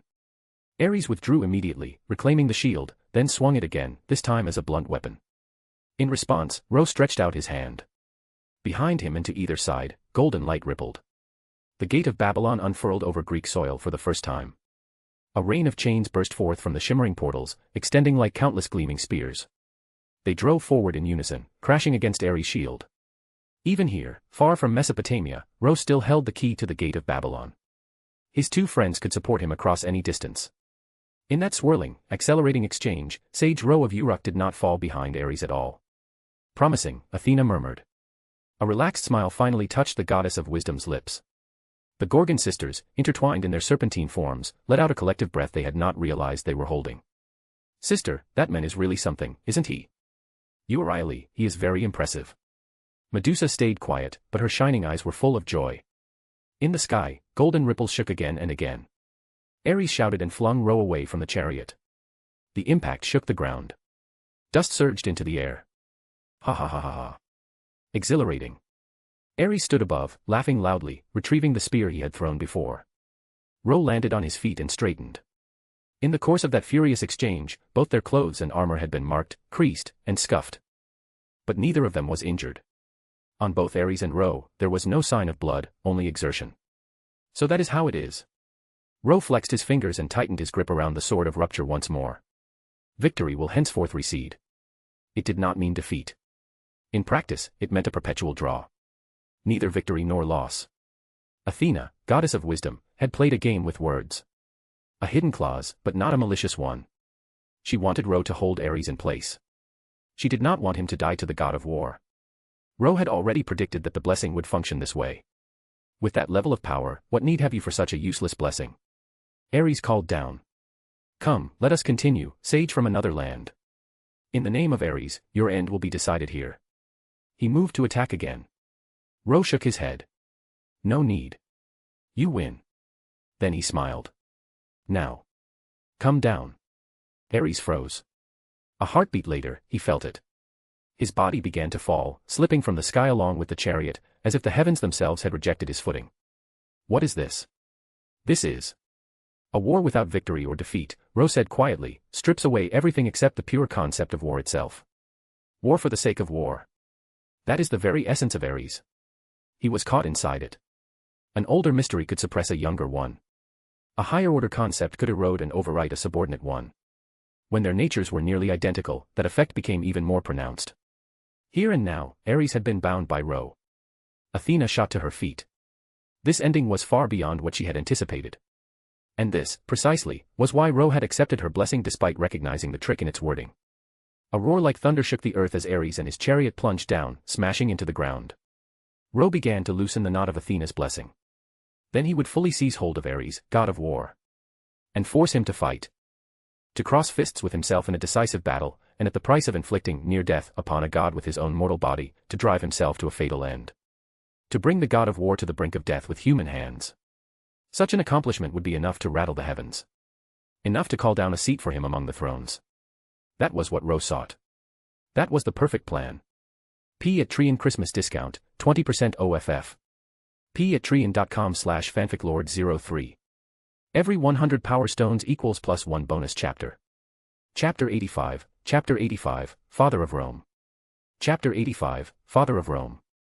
In the end, reality proved that Athena's foresight still fell short of Ro's. Calling his own wisdom beyond the world might sound arrogant, but he truly had once held the ultimate secrets of this world in his hands. The goddess of wisdom was indeed clever. But she did not understand one thing. Many problems did not require delicate calculations or elaborate schemes. Sometimes, finding the flaw in another's design and exploiting it was enough to achieve twice the result with half the effort. After all, gods were nothing more than the embodiment of concepts. They were the tendrils of the world. If one could grasp an older mystery that overlapped with a similar concept, then, by extension, one could become an older concept in that domain, the main trunk from which those tendrils branched. A position higher than the gods themselves. Even if that concept was only borrowed. Even if that dominance was temporary. It was still enough to suppress them. Enough to control them, if only for a brief time. You bastard, damn you, I'll kill you, I'll kill you. Even under Ro's control, Ares still raged, eyes bloodshot, voice hoarse with fury. Ro's brows pinched together slightly. By using Athena's blessing as an entry point and seizing the concept contained within it, he had temporarily taken hold of Ares and could now perceive the god's existence from the inside. Yet what he sensed was only the tall man before him. He did not feel, as he had expected, the presence of a mechanical body that had descended from beyond the heavens. Ares was only a god now. He was no longer a part of the interstellar fleet that had once fallen from the stars to the surface. That fact left Ro both disappointed and puzzled. The disappointment was simple: if the Ares before him was only this much, then he was not as overwhelmingly powerful as Ro had hoped. The confusion was directed at the Greek pantheon. Why was Zeus still in that mechanical state, yet Ares was not? The Athena he had met earlier had also shown no mechanical traits. Ro had no intention of hiding his doubts. He spoke as soon as the thought formed. Mech, is it? So you know about that much. Though under another's will, Ares did not question the words. A legendary sage was supposed to possess knowledge far beyond ordinary understanding. That he knew these things was not strange at all. After that battle back then, aside from Zeus, who else could maintain that form? Thousands of years ago, perhaps tens of thousands, when the Star Hunter descended, Zeus, god king of Olympus, had united the 12 Olympian gods and their power to resist it. He lost. But he was not destroyed. After that defeat, only Zeus, the strongest, could continue to control his mechanical body. The others had their divine machines scattered and lost within the imaginary number space. This was hardly a secret. Any beings who had lived since that era generally knew at least fragments of it. So that's how it is. Ro nodded to himself. His earlier questions finally fell into place. Regardless, the Ares before him was still one of the chief gods. His power was more than enough to break Ro's defenses and kill him. Then let's continue. Continue, what? Ares froze. The answer came a heartbeat later, as his hands rose on their own, spear and shield crossing once more, his massive frame coiling with renewed tension. Continue the fight, of course. Ro smiled and manipulated Ares, god of war, like a puppet. The battle isn't decided yet. At that moment, he released Athena's blessing, stripping away her constraint and raising the sword of rupture once more. You damned, are you mocking the great Ares? Ares' fury redoubled. Damn it, damn it, damn it, damn it. He struggled violently against the invisible bonds, but Ro had no intention of letting him escape. To ensure the result followed the script in his mind, he could not allow a single deviation. You are Ares, god of war. Ro's voice remained calm. If the god of war does not fight, what else is he good for? Use everything you have. Kill me. Only then can you break through the wall that bars you from victory. He did not only control Ares' body. He controlled his heart. He inflamed the authority of the god of war. Victory, victory, victory. That was Athena's domain, the authority Ares had coveted yet never obtained. He had fought all his life and rarely won. His eyes reddened further. Ro's body carried the mystery of victory. Even a twisted form of being, without victory, still contained the essence of that concept. That was exactly what Ares desired. Only by killing this man could he seize it. Boom. The 16 hooves of the 4 divine horses pounded into the earth, shaking the ground as a fresh wave of crimson light burst forth like blood. Ares, Ares, Ares. The Spartans roared his name once again. Athena, Athena, Athena. The Athenians, wrapped in the coils of the 3 serpent goddesses, shouted in response. To their eyes, the battle between Ro and Ares had never stopped. The war between Athens and Sparta still raged on. None of them could see that Ares was already moving by Ro's will. What exactly is he planning? Athena's figure finally appeared. The goddess with flowing silver hair stood on a distant ridge, her white gown stirring in the wind, crimson eyes clouded with solemn doubt. At that same moment, Ares bent his knees and leapt from the chariot. Spear in hand, he descended like a falling mountain, like the sky itself crashing down, bringing his full weight and wrath to bear on Ro. Ro raised the sword of rupture. Crimson clashed against crimson. The wilderness, already torn and cratered, cracked further as the sky itself seemed to sway. What's going on? It's Ares. How could he be so enraged? That fool. Lord Apollo, should we stop him? It's too late. That one is a chief god. Once he stops holding back, unless Zeus, Poseidon, and Hades move personally, no one can withstand him from the front. The gods of the sky, the gods of the underworld, and all the other divinities turned their attention toward the distant battlefield. In the cave of Mount Pelion, Chiron opened his eyes slightly and looked off into the horizon. Starlight stirred in their depths, like ripples across a night sky. The sage. Ares. Why are those two fighting? What is that sound? Heracles, climbing high along a rugged mountain path in search of Prometheus, the Titan said to have stolen fire from mankind, halted mid-step as the distant roar reached him. Countless gazes converged. The light of all the gods washed down upon that single point. Life and death stood side by side. Come, Ares. Ro invoked the sword of rupture. The 3 cylindrical segments symbolizing heaven, earth, and men spun violently, dragging into motion the primordial rotational force that split all things. A storm of impact and defense tore outward.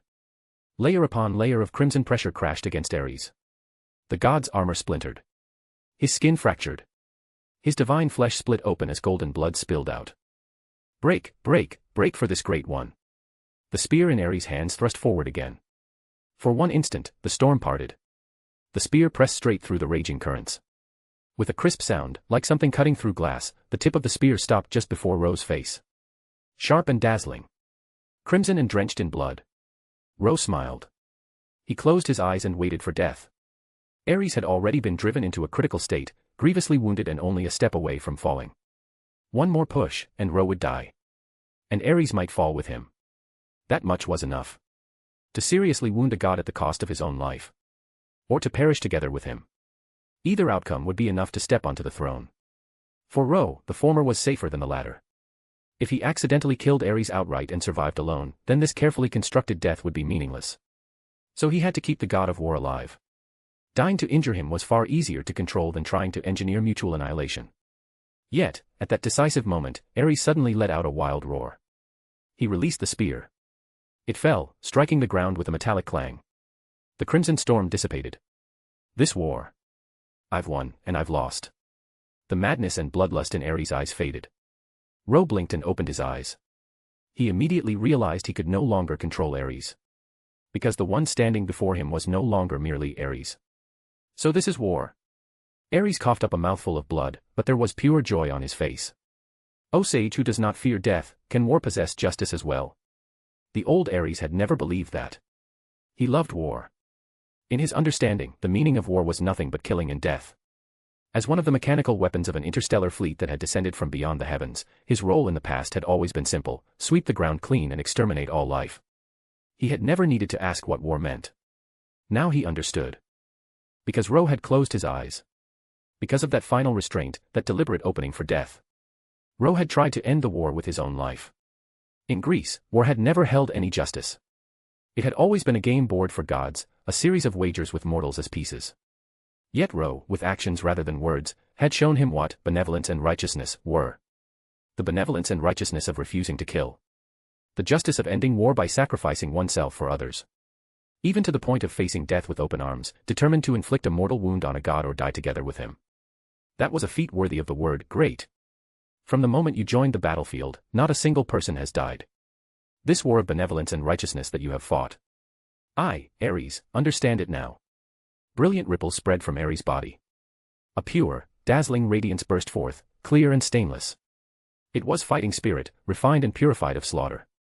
As Ares, god of war, he had never been able to grasp the authority of victory. That fate would not change. But now, from Ro, he had gained something else. Benevolence. Righteousness. Justice. And through that, he saw Ro's future. Just as the sun god of Mesopotamia had once done. I am Ares, god of war. He spoke loudly, voice echoing across the battlefield. In that instant, he grasped many things and saw far beyond Greece. He saw the future, the dissolution and fading of the Greek world. He saw outsiders building a new, magnificent nation that would inherit Greece's legacy. He saw a figure who would, in the name of a god, set the spear upon a sacred hill and name that new nation Rome. And the god presiding over Rome would be him. From now on, I shall be Mars as well, god of war of Rome, god of righteous war. Bathed in the sacred light, Ares looked directly at Ro. Because of you, I have awakened. I shall honor you as the father of war, the ancestor of Rome. What I proclaim, mankind shall obey. Wherever your footsteps reach, every unjust war shall end at that very moment. They shall cease to exist. P at Trian Christmas discount, 20% OFF. P at Trian.com/fanficlord03. Chapter 86, Shared Victory. Chapter 86, Shared Victory. Ares had achieved enlightenment. He had finally understood that victory itself would never belong to him. Yet he also grasped that a righteous war would always stand closer to it than meaningless slaughter ever could. Ro, however, simply stood there, expression blank. So you just attained enlightenment on the spot. Breakthrough mid-boss fight. Are you the protagonist here or am I? He really wanted to say that aloud. But when he looked at Ares, or rather at Mars, the god now stripped of killing intent, his bloody divinity purified into clear, steady battle lust, Ro found himself not only stunned, but faintly enlightened as well. Mars, by nature, was the continuation of Ares. Even though Rome did not yet exist, the Roman gods were fated to be the heirs of the Greek pantheon. Mars, as a chief god of Rome, was the elevated form of Ares. Elevated, just like right now. From a living embodiment of war, a creature who only knew how to swing his spear for slaughter, he had risen to become a god of war who understood war, guided it, bent it towards justice and toward victory. Ares had now completed that transformation. And in this moment of transformation, he extended a blessing to Ro. It looked like a coincidence, a result born from a clash of wills and concepts. Yet. Why am I not surprised at all? Ro lowered his gaze, sinking into thought. He suddenly realized that after failing to achieve death so many times, his emotional response to those failures had become numb. Fail once, try again. Fail twice, try again. He had simply kept walking forward. Still, witnessing the birth of a god of war is not a bad outcome. A faint smile touched his lips. Once, he had driven away gods that tried to clamp their hands around humanity's throat. That did not mean he rejected the existence of divinity itself. On the contrary, Ro welcomed gods who held genuine goodwill toward mankind. Like Ishtar Rin and Ereshkigal in Uruk. Like Tiamat in the imaginary number C. And like Mars now, standing before him. Mars lifted his head and looked past Ro, toward the Spartan warriors still standing in shock. From this moment, I am no longer the god of Sparta. His voice rang out clearly across the battlefield. The old me would only drive you into battles without meaning. But now, I will release you. Sparta, my brave warriors. Your glory lies upon the battlefield, but not inside wars devoid of purpose. You should walk a bright and open road. From today onward, I shall ask my brother, the god of light, Apollo, to become your patron deity. Light shall shelter you, and justice will guide your path. The Spartans looked at one another, stunned. At that moment, the sky that had just drunk in all the shock waves flashed with new radiance, and a voice descended from the light. I accept. It was the voice of Zeus's eldest son, the crown prince of the heavens, Apollo, god of light. From now on, Sparta shall be under my protection. The Spartans still exchanged bewildered glances, but slowly, collectively, they knelt. They bowed to the god who had abandoned them. They welcomed the god who had taken them in. From the heavens, Apollo's voice carried a soft laugh. Sage Ro of Uruk.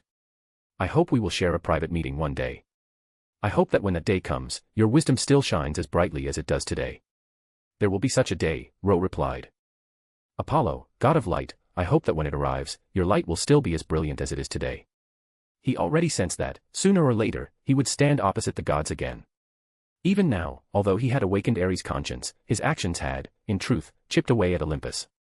Because Mars was a Roman god, belonging to a future yet to come, not to the present age. Then I should depart as well. Mars tightened his grip on the reins. Sage, farewell. The divine steeds pawed at the air. Hooves crushed dust, and in the blink of an eye, the god's shadow vanished from the battlefield. Mars had left. He would travel forward in time, toward the land that would one day belong to him. What remained in this age was only the Ares that had been. A shadow left behind, like an empty vessel, simply fulfilling the remaining duties that name still held. True war had ended. I did not expect it to end like this. Athena, who had witnessed it all, smoothed her expression. For the first time as the goddess of wisdom, she felt something like genuine admiration for another's wisdom. It had clearly begun as a blessing that denied victory. Yet one step at a time, it had led straight to inevitable victory. Sage Ro, truly worthy of the wise man who once drove away gods and forged his own civilization with his own hands. Her crimson lips parted with a breath that brushed like fragrance over the wind. Then she turned and left. The war of gods had ended. It was a war with no losers. Athena now held the full authority of war. For the next 100 years, none would challenge it. Ares had become Mars and walked toward the future. Sparta had gained a new patron deity and, under the protection of the sun god, would no longer need to stand as Athens' sworn enemy. There were no losers here. Or rather, there was only one. Ro. He had failed to die. And instead, he had grown stronger. Unjust wars will stay far from you. Victory will henceforth be beyond your grasp. And before that, you will eventually find your final destination. 3 blessings. Each one deepened his entanglement with the gods and pushed his path as a hero one step further ahead. Further along. Perhaps, just perhaps, the road home lay somewhere beyond this point. Sister, did that guy defeat Ares? Euryale, he did not win. Then why did Ares leave? What about you, Medusa? Do you think he won? Mr. Ro did not obtain victory. But he did win. Speaking in riddles is grounds for punishment, you know. Ah, I am sorry. The voices of the 3 goddesses, back in their human forms, drifted toward Ro from behind. His linen robe was still plain and unchanged as he turned his head slightly. The little girl in the simple white dress walked closer, examining him from head to toe with wide, cautious eyes. Euryale, be polite. But you are just the same. Ro suddenly found himself flanked by 2 petite girls, one on each side. He narrowed his eyes. Mr. Ro, hello. Medusa spoke at last from 3 steps away, voice soft and careful. Ro paused. Then he bent slightly, lowering himself to meet her gaze. Hello, Miss Medusa. What about me, what about me? And me. Sister, I was first. The hero who did not kill first appeared upon the battlefield of Athens and Sparta. He held no visible weapon. He could not defeat anyone, and he could not seize victory for himself. Yet he subdued the rampaging Ares, god of war, and even Athena offered frank praise for his strength. Because in this world, the greatest strength is often not the power to destroy, but the power to reshape. That was the strength called wisdom. It was the power wielded by the hero who did not kill, the sage Ro, who journeyed from distant Uruk to the Aegean Sea. Because it was his story, the story of igniting the flame of wisdom and self, that spread into Greece, Prometheus stole the heavenly fire that symbolized the self. Then the brilliant heroic age began. Greek mythology, the beginning chapters. Boom. Thunder fell, drawing bright veils of light across the sky. On a faraway mountain range, High beyond the reach of ordinary men, where eagles circled and vultures cried, a tall figure bound to jagged stone by countless chains heard the sound of shifting gravel and approaching footsteps. He slowly opened his eyes. "You are Prometheus, aren't you?" Before him, a lone figure climbed, bare hands finding purchase on the sheer cliff face as he ascended thousands of meters straight up and pulled himself onto the ledge. "My name is Heracles." The boy's rough voice carried in the thin air. "I heard that you once stole the fire of the gods from mankind, bringing warmth and light to the world, and for that, you were condemned by Zeus and chained here. I want to rescue you." "No need, young man." Prometheus fell silent for a moment, then shook his head. Stealing the heavenly fire and bringing it into the human world was a sin to begin with. Even the sage of Uruk fell into the imaginary number C because of it. How could I escape judgment? What if I told you? The sage has returned. Heracles' words made Prometheus' eyes widen ever so slightly. P at Trian Christmas discount, 20% OFF. P at Trian.com/fanficlord03. Chapter 87, Heracles says, damn it. Chapter 87, Heracles says, damn it. In the distant past, someone seized the wisdom of the gods and scattered it among humanity like sparks. In the distant past, someone shattered the divine monopoly and allowed mortals to touch knowledge with their own hands. That being was not Prometheus. Because Prometheus was not human. He was a god, a machina deity, a descendant of the Titans who existed even before the Olympian gods seized dominion over Greece, an existence that predated Olympus. When the Titan machina gods were defeated and replaced by the Olympian machina gods, their crowns torn away and their authority usurped, Prometheus alone was not purged. He was taken into Olympus instead. Though he was a god, Prometheus naturally leaned toward humanity, because the people of Greece had been created by his own hands. His damaged mechanical body represented evolution and repair. The authority he bore as a conceptual god was precisely the transition of life from mere beast to human. The later tale that Prometheus created mankind was not entirely wrong. He loved humanity as a parent loves their child. Yet, up until then, he had never truly imagined that these children could live independently, that they might one day sever the chains tying them to the gods. Until the king of Uruk extended his empire's borders to the shores of the Aegean. Until the Golden King carried the sage's story westward like a salt wind off the sea. Only then did Prometheus conceive the idea of stealing the heavenly fire. That fire was not merely the flame that burned on altars. It was the flame of wisdom, of freedom, of self. And in his heart, Ro was the companion, the forerunner, the fellow traveler he imagined standing beside him. Many times over long ages, he had hoped to meet that man, yet never could. Until now, when a young man named Heracles brought him that long-awaited news. But unfortunately, Prometheus said at last. High upon the crag where the god king had chained him, the titan bound to the jagged stone let out a sigh. Son of Zeus, you should know this. Without the permission of the god king, I cannot leave. I know, Heracles replied with a nod. But I meant what I said. Even if it is not now, one day, I will set you free. Before that, though, I want you to teach me something. Heracles raised his eyes. Teach me wisdom. I heard that you hold one of the clay tablets the sage scattered across the earth. If you want it, I can give it to you. Prometheus paused, but did not look surprised. However, you must understand. Those who pursue wisdom will one day be forced to pay the price for it. It doesn't matter. Because I. Heracles smiled. At long last, he could finally say those words that had been lodged in his throat. Damn it, I don't care. Prometheus blinked. Then he laughed. Exactly. That is how I was back then. That is why I stole the heavenly fire in the first place. You truly have met the sage. He burst into hearty laughter, and the enormous titan body bound in chains shook with mirth. The mountain itself trembled in response, as if it, too, remembered how to laugh. The words were simple. Yet within those 3 short words, Prometheus clearly heard the unshakable resolve of the young man named Heracles. To do what one has decided to do. To damn the heavens and earth and still move forward. To damn it all and not care. It seems Athena has gone, a soft voice murmured. In the city-state of Athens, within the temple at its highest point, sheer veils hung lightly in the air, dust motes dancing in the shafts of sunlight. A purple head cautiously peeked past the doorway and into the open hall. Sister, Athena just defeated Ares and gathered all the concepts of war. Of course she has to digest them now. Sister, what does digest mean? While they bickered, 2 slender figures followed the first girl into the temple. They, too, had long, flowing purple hair and wore plain white dresses. Their exposed skin was pale and delicate beneath the drifting fabric, swaying like white lilies in a breeze with each motion. Ro walked behind them and stepped into the hall, his gaze sweeping quietly over the space. Welcome, Medusa whispered from his side. The words had barely left her lips when she was immediately seized upon. Medusa, you're secretly talking behind our backs again. That is punishment-worthy, you know. I'm sorry. Rose smiled at the exchange between the three girls who looked so alike. They sounded strict, but both Stheno and Euryale obviously doted on Medusa. In the same way, Medusa adored her elder sisters. Even if she looked a little timid, she knew they cared about her. It was a simple, untainted affection that only three goddesses could share. Rose's gaze wandered. After the war, as the leading hero of Athens, he had naturally been invited here. The marble hall was grand, its ceilings high and its expanse empty. Ah, looks like Athena isn't here, one of the sisters said. Then we'll have to entertain you instead. By the way, your name is Ro, right? He was invited by Athena, sister. You should call him Ro.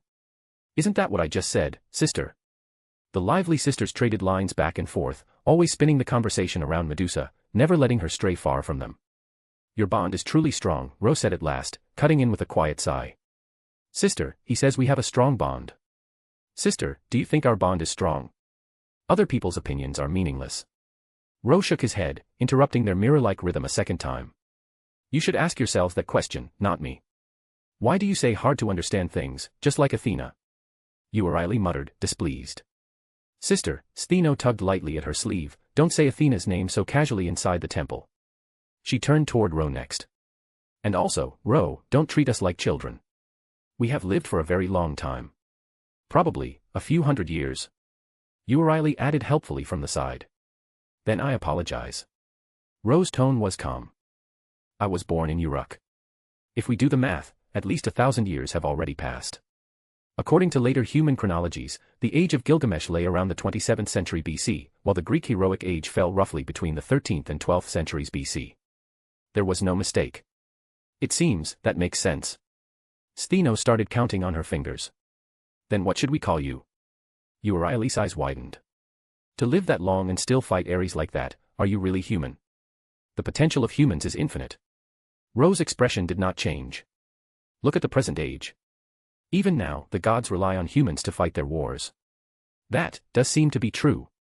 The two sisters exchanged glances, recognizing the same surprise reflected back at them, like children who had just discovered a new toy. Only Medusa, who always stayed quiet, appeared much calmer. She did not know why. She only felt that, whenever Ro looked at the three of them, there was a faint hint of pity in his eyes.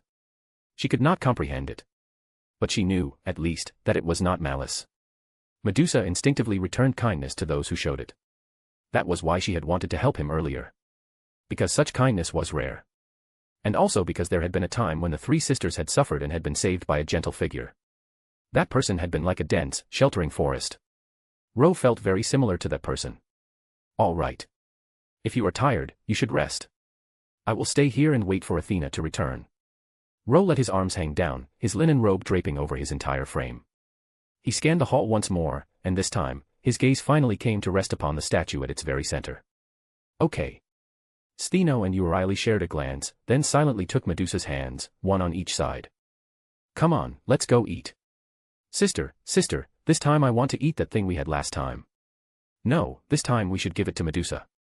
I really do not need it. Their clear, childish voices slowly receded into the distance, carried away on a gentle breeze that brought with it the scent of the Aegean and salt. Ro stood alone in the hall. Then, a sliver of moonlight slipped in at an angle. He looked up at the sky, at the gradually quieting world, and seemed to glimpse a soft, watchful figure. Far above, the moon goddess Artemis looked down upon the earth, as if searching for something. Merry Christmas, everyone. Christmas tree sparkles. Thank you for reading, supporting, and sticking with my translations and chapters this year. Whether you've been here since day one or you just discovered my work recently, I truly appreciate you. Wishing you a warm, peaceful holiday and a great new year ahead. More chapters are coming, stay tuned. Wrapped Gift Open Book. Chapter 88, The Moon Goddess's Gaze, the Goddess of Wisdom's Blessing. Chapter 88, The Moon Goddess's Gaze, the Goddess of Wisdom's Blessing. The Moon Palace had always been serene. It was the dwelling place of Artemis. Of course, the Moon Palace did not sit upon the true lunar surface. The gods of the stars who manifested upon the earth were mostly the embodiment of the light of those stars, the radiance that fell into reality and took on concept and form. Artemis's temple stood upon the light and shadow cast by the moon. She spent her days there, gazing down upon the mortal world. As if searching for something. This day, this very moment, was no different. There seemed to be quite a disturbance in the world below today, she murmured.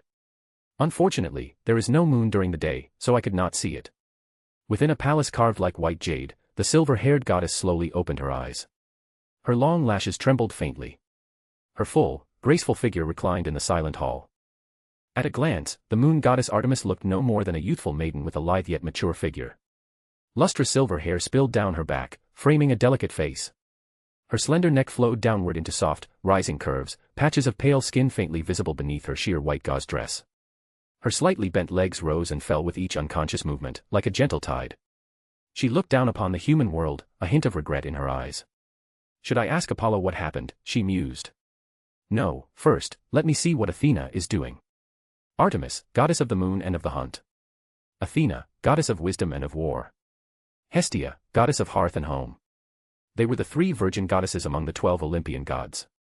Their status was similar, their domains adjacent, and their relationship had always been close. It was only natural that Artemis often gazed down from the moon at her friends moving through the human world. As always, she swept her gaze across her own palace first. It was as quiet as ever. Since the sage from Uruk, Enkidu, had fallen into sleep in Arcadia, no one had visited the moon palace for a very long time. Teacher Enkidu, Artemis whispered. I still do not fully understand. Thinking of that gentle, verdant figure, Artemis felt a brief pang of loneliness. She quickly steadied herself and shifted her gaze toward the world below. The murmur of the Aegean Sea was unchanged. Along its shores, the city-state of Athens burned bright with lamplight. Laughter and clamor rose into the night, just as prosperous and lively as ever. How enviable, Athena! Artemis tilted her head, and in the next instant, her eyes widened.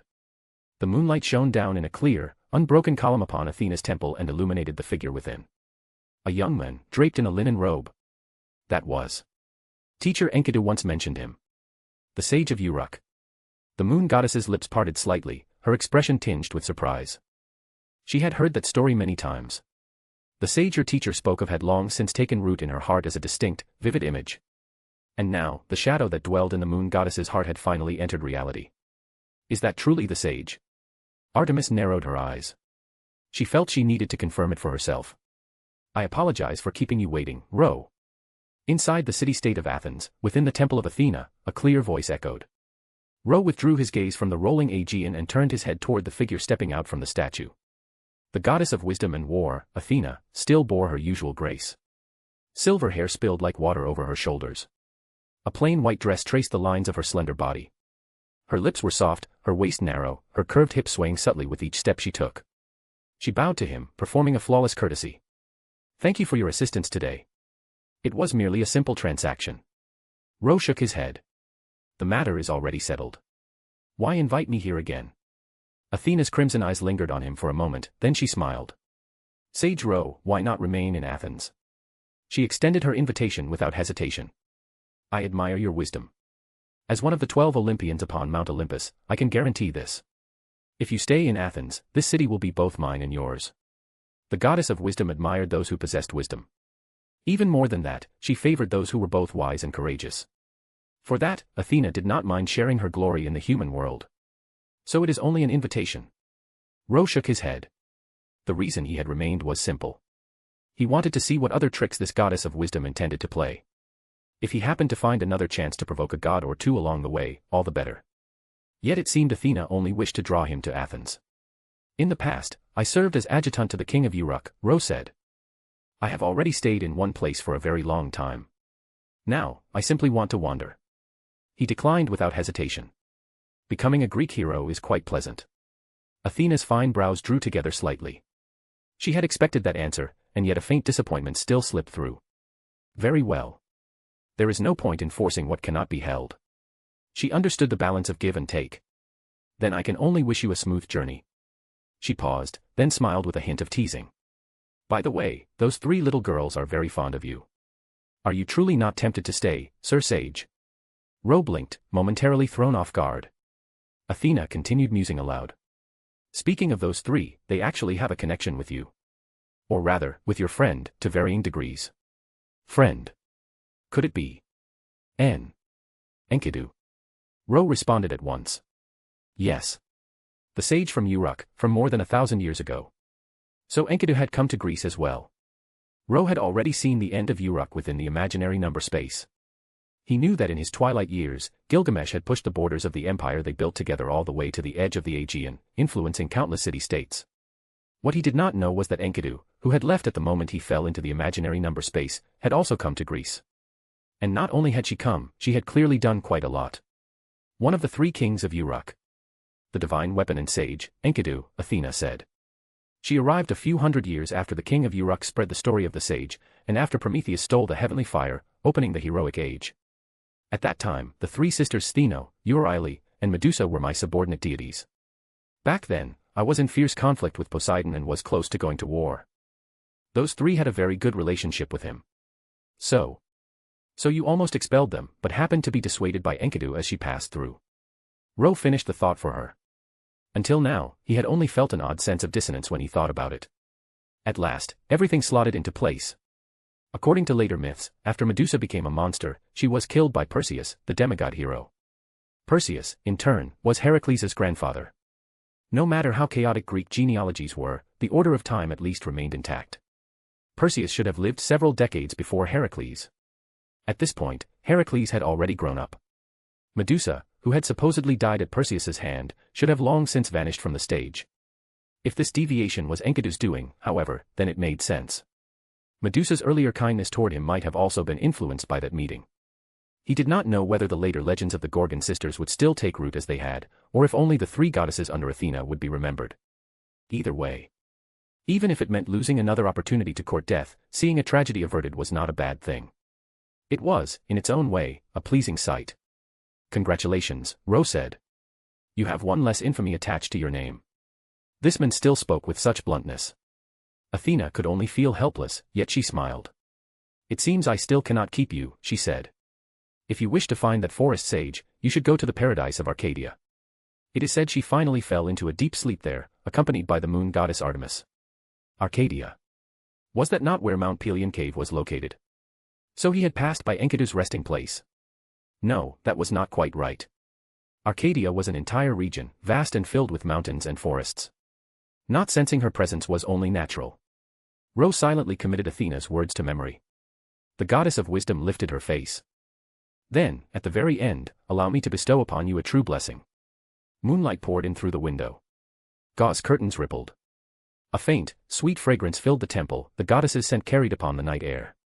Athena raised a slender finger and gently touched it to Ro's lips. Soft skin traced lightly along his cheek as she smiled. Her bright red lips parted. The words she spoke carried no games and no hidden snares, only unfeigned sincerity and divine radiance. I bless you in the name of Athena. As her voice rang out, this sincere blessing overlaid the playful one from before. May wisdom always shine upon you. May your wisdom forever remain like a clear mirror, untouched by the decay of time. Merry Christmas, everyone. Christmas tree sparkles. Thank you for reading, supporting, and sticking with my translations and chapters this year. Whether you've been here since day one or you just discovered my work recently, I truly appreciate you. Wishing you a warm, peaceful holiday and a great new year ahead. More chapters are coming, stay tuned. Wrapped Gift Open Book. Chapter 89, Favored by the Gods, Thrice Great Hermes. Chapter 89, Favored by the Gods, Thrice Great Hermes. Ro finally left. Carrying the new blessing from the goddess Athena, he stepped onto the next stretch of his wandering road. As the pale light of dawn faded and the moonlight slowly withdrew from the sky, Athena sat alone within her temple in Athens, gazing in the direction where Ro had vanished. Hey!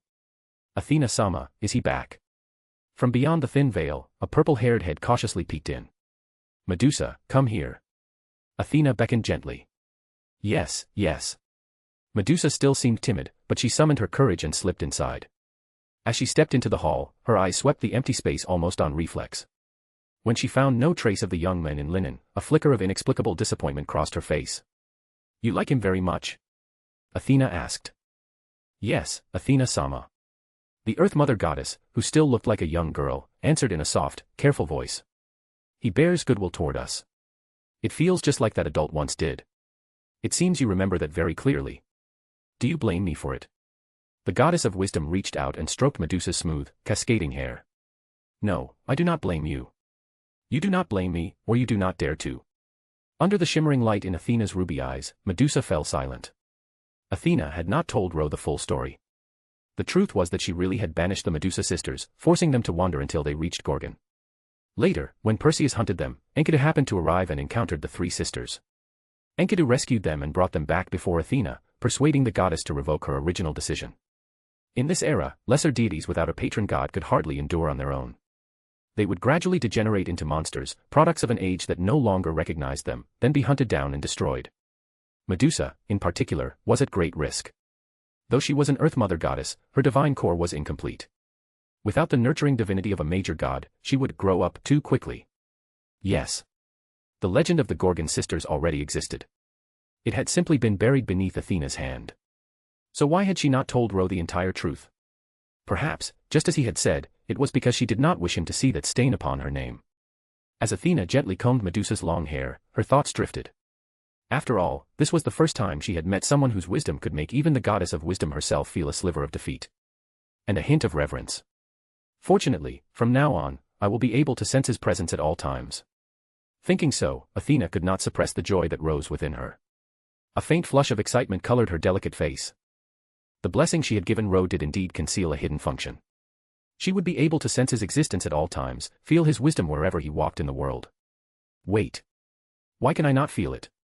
Athena's hand, which had been gliding through Medusa's hair, suddenly froze. Had he turned the blessing off? And Artemis, why are you peeking as well? She suddenly lifted her head and stared at the pale, retreating curve of the moon that still hung faintly in the pre-dawn sky. In the moon palace, Artemis wore a bewildered expression, as if she had just been shaken awake. You, who exactly are you to notice me from there? The sea spread out in all directions. Vast waves rose and fell, smashing against dark reefs and throwing up crowns of white spray. Sunlight danced on the rippling surface. A small boat slid forward atop those waves. Though the sea breeze howled past on both sides, its course did not sway in the slightest. Ro sat within the boat.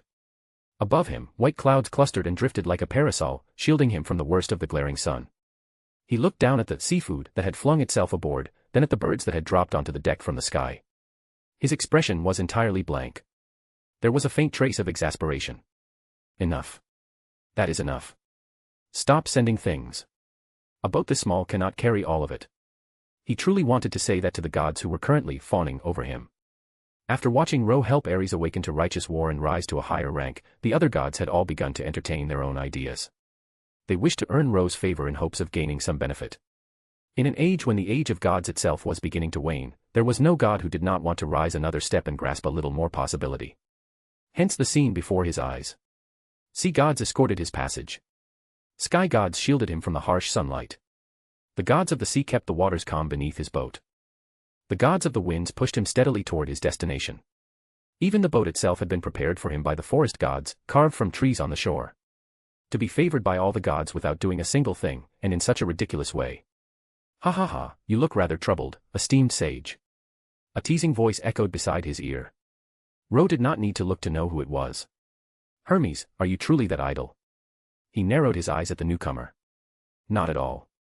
As the messenger of the gods, it is my solemn duty to investigate suspicious individuals. I am only doing my job.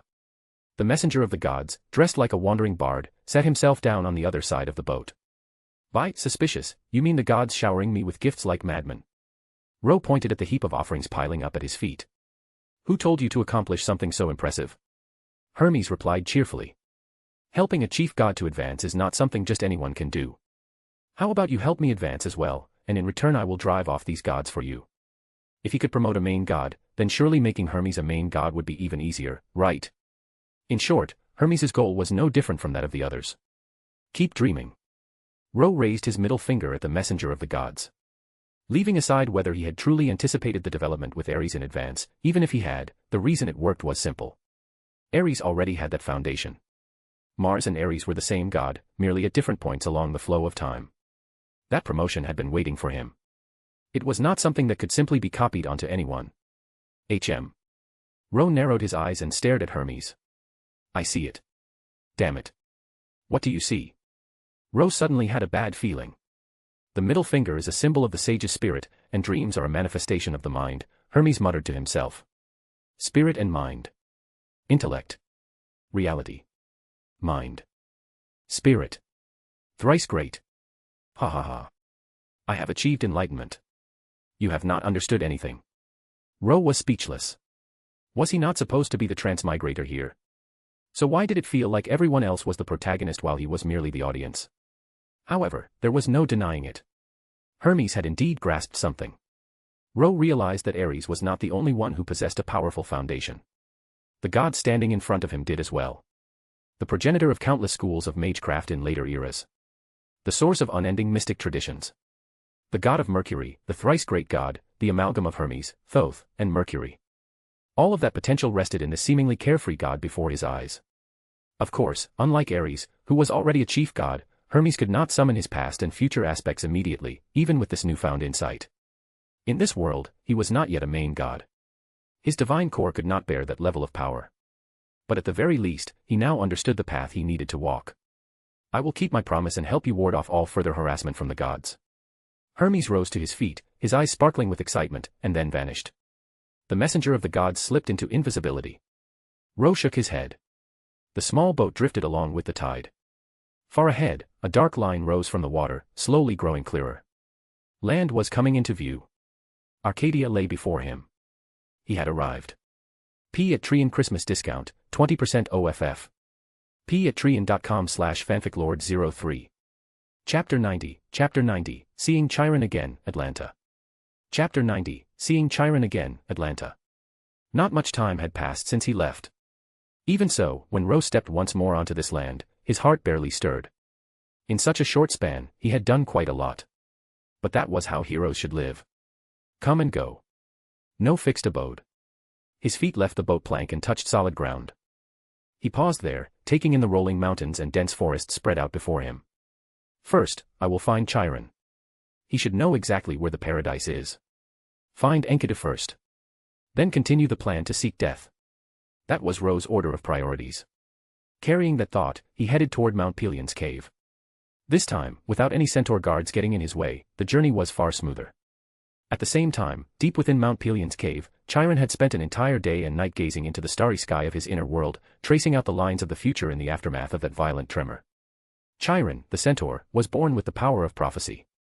From the present, he could look into the branching futures of spacetime and glimpse the most probable outcomes among countless possibilities. That was his authority. The rightful authority of a complete god, born from the former Titan god King Cronus and the sea nymph Philyra. He was a god whose physical body walked the surface of the world. The centaur form was merely his outward appearance.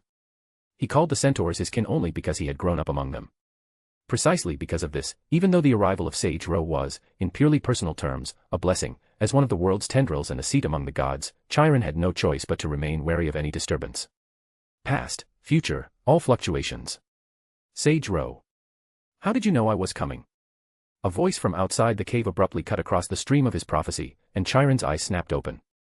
Sunlight spilled in from the cave mouth, illuminating the broad patch of ground carpeted with soft dried grass. Dust motes floated quietly within the column of light, and a single figure stepped through it, robe swaying with each stride. Oh, you were prophesying.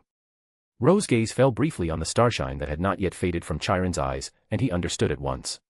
The future has countless branches. Prophecy is useless. But one must at least attempt it, Chiron replied in a low voice, letting the light and shadows in his pupils dim and vanish. The rest is up to us. You Greek gods. Do none of you actually think of yourselves as gods? Ro finally voiced the complaint he had been holding back. Hermes had said something similar as well. Eh? Oh. I am a god. Chiron scratched his head, as if he had only just remembered. In Greece, gods and humans living side by side was simply normal. By the way, Mr. Ro, is there something you have returned for? Chiron asked. And why did you fight Ares, god of war, earlier? It is a long story, so I will keep it short. Ro sat down on the dried grass of the cave. Because he deserved a beating. It was certainly short. Yet for some reason, Chiron did not doubt him. Perhaps, in his mind, that was simply how Sage Ro was. Even so, I still have to say this. Chiron could not restrain his concern. You have been an enemy of the gods in the past, but the gods of Mesopotamia are not the same as the gods of Greece. What if something unexpected happens to you? Ro's expression remained perfectly flat. Is this a teacher? This sounds more like a nagging mother. Ahem.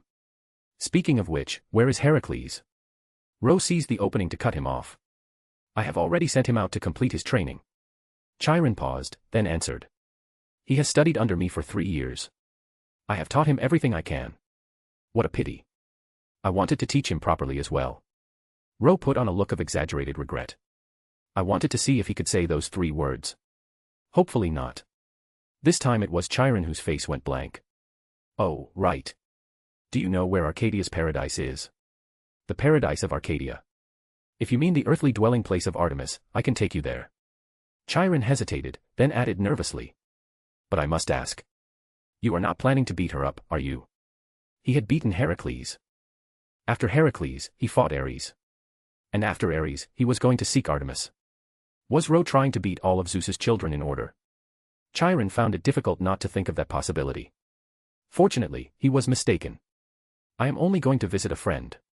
Ro's answer was simple. Since he said so, Chiron could only choose to believe him and guide him there. Arcadia's paradise lay at the heart of the entire region. In the eyes of the Greeks, this was the world's center. A land of pure beauty, filled with nature and goodness, free from oppression. A utopia. With Chiron leading the way, Ro arrived there swiftly. It is just ahead. Chiron halted at the boundary line, lifted a hand, and pointed into the depths of the forest. Ro followed the direction of his gesture. Trees grew densely, draped in lush greenery. Soft, bright sunlight scattered gently across the slopes of the mountains. At a glance, it did not seem so different from other places, yet he could sharply sense the harmony and stillness suffusing it. Simply setting foot there would be enough to purify a person's soul. Human, bird, beast, or fish. It would be the same for all. I will not go in. Chiron shook his head. Paradise is, after all, Artemis's dwelling on the earth. As a descendant of a Titan god, it would not be appropriate for me to enter without her permission. Ro nodded to show he understood. But, you truly do not intend to beat Artemis, do you? Chiron's nerves flared up again a heartbeat later. Am I really that violent? Ro sounded offended. Yes. It took a great deal of effort for Ro to soothe the naturally fussy centaur and send him on his way. The process included, but was not limited to, making solemn promises, turning the tables to criticize Chiron's own flaws, and thoroughly flipping the script on their roles. By the time Chiron finally left, his retreating back looked rather like a field mouse fleeing a hunting dog. Ro let out a silent sigh and turned his attention to the paradise before him. The so-called utopia. There is indeed Enkidu's aura here. He closed his eyes slightly and felt carefully. The harmony in the air was exactly like Enkidu's presence. The weapon created by the gods had been shaped by the gods of Mesopotamia to restrain the wedge of heaven. Yet the concept they had used as her base was nature. Natural and harmonious. Perhaps this forest itself had grown into this form because of Enkidu. No wonder she was called a saint. Ro opened his eyes and followed that faint sense, walking deeper into the woods. Stop. A clear voice rang out from ahead. A slim figure flickered into view. A girl with a bow in hand stood upon a tree branch, her stance steady and poised. Her long green hair, messy and clearly never combed, floated slightly on the breeze, framing a delicate face and sharp, alert eyes. A thick fur mantle draped across her shoulders. A sliver of pale skin was visible at her chest with only a slight rise and fall, while her waist was bound tightly. The open hem of her outfit drew out the curve of her rounded hips with almost casual precision, every shift of her weight sending a subtle sway through her form. Long, strong legs extended downward, their lines clearly visible beneath black stockings. She was a beautiful and heroic huntress. My name is Atlanta, guardian of this paradise. She drew the bowstring slightly. Who are you? Without Lady Artemis's permission. Who sent you here? P at Trian Christmas discount, 20% OFF. P at Trian.com/fanficlord03.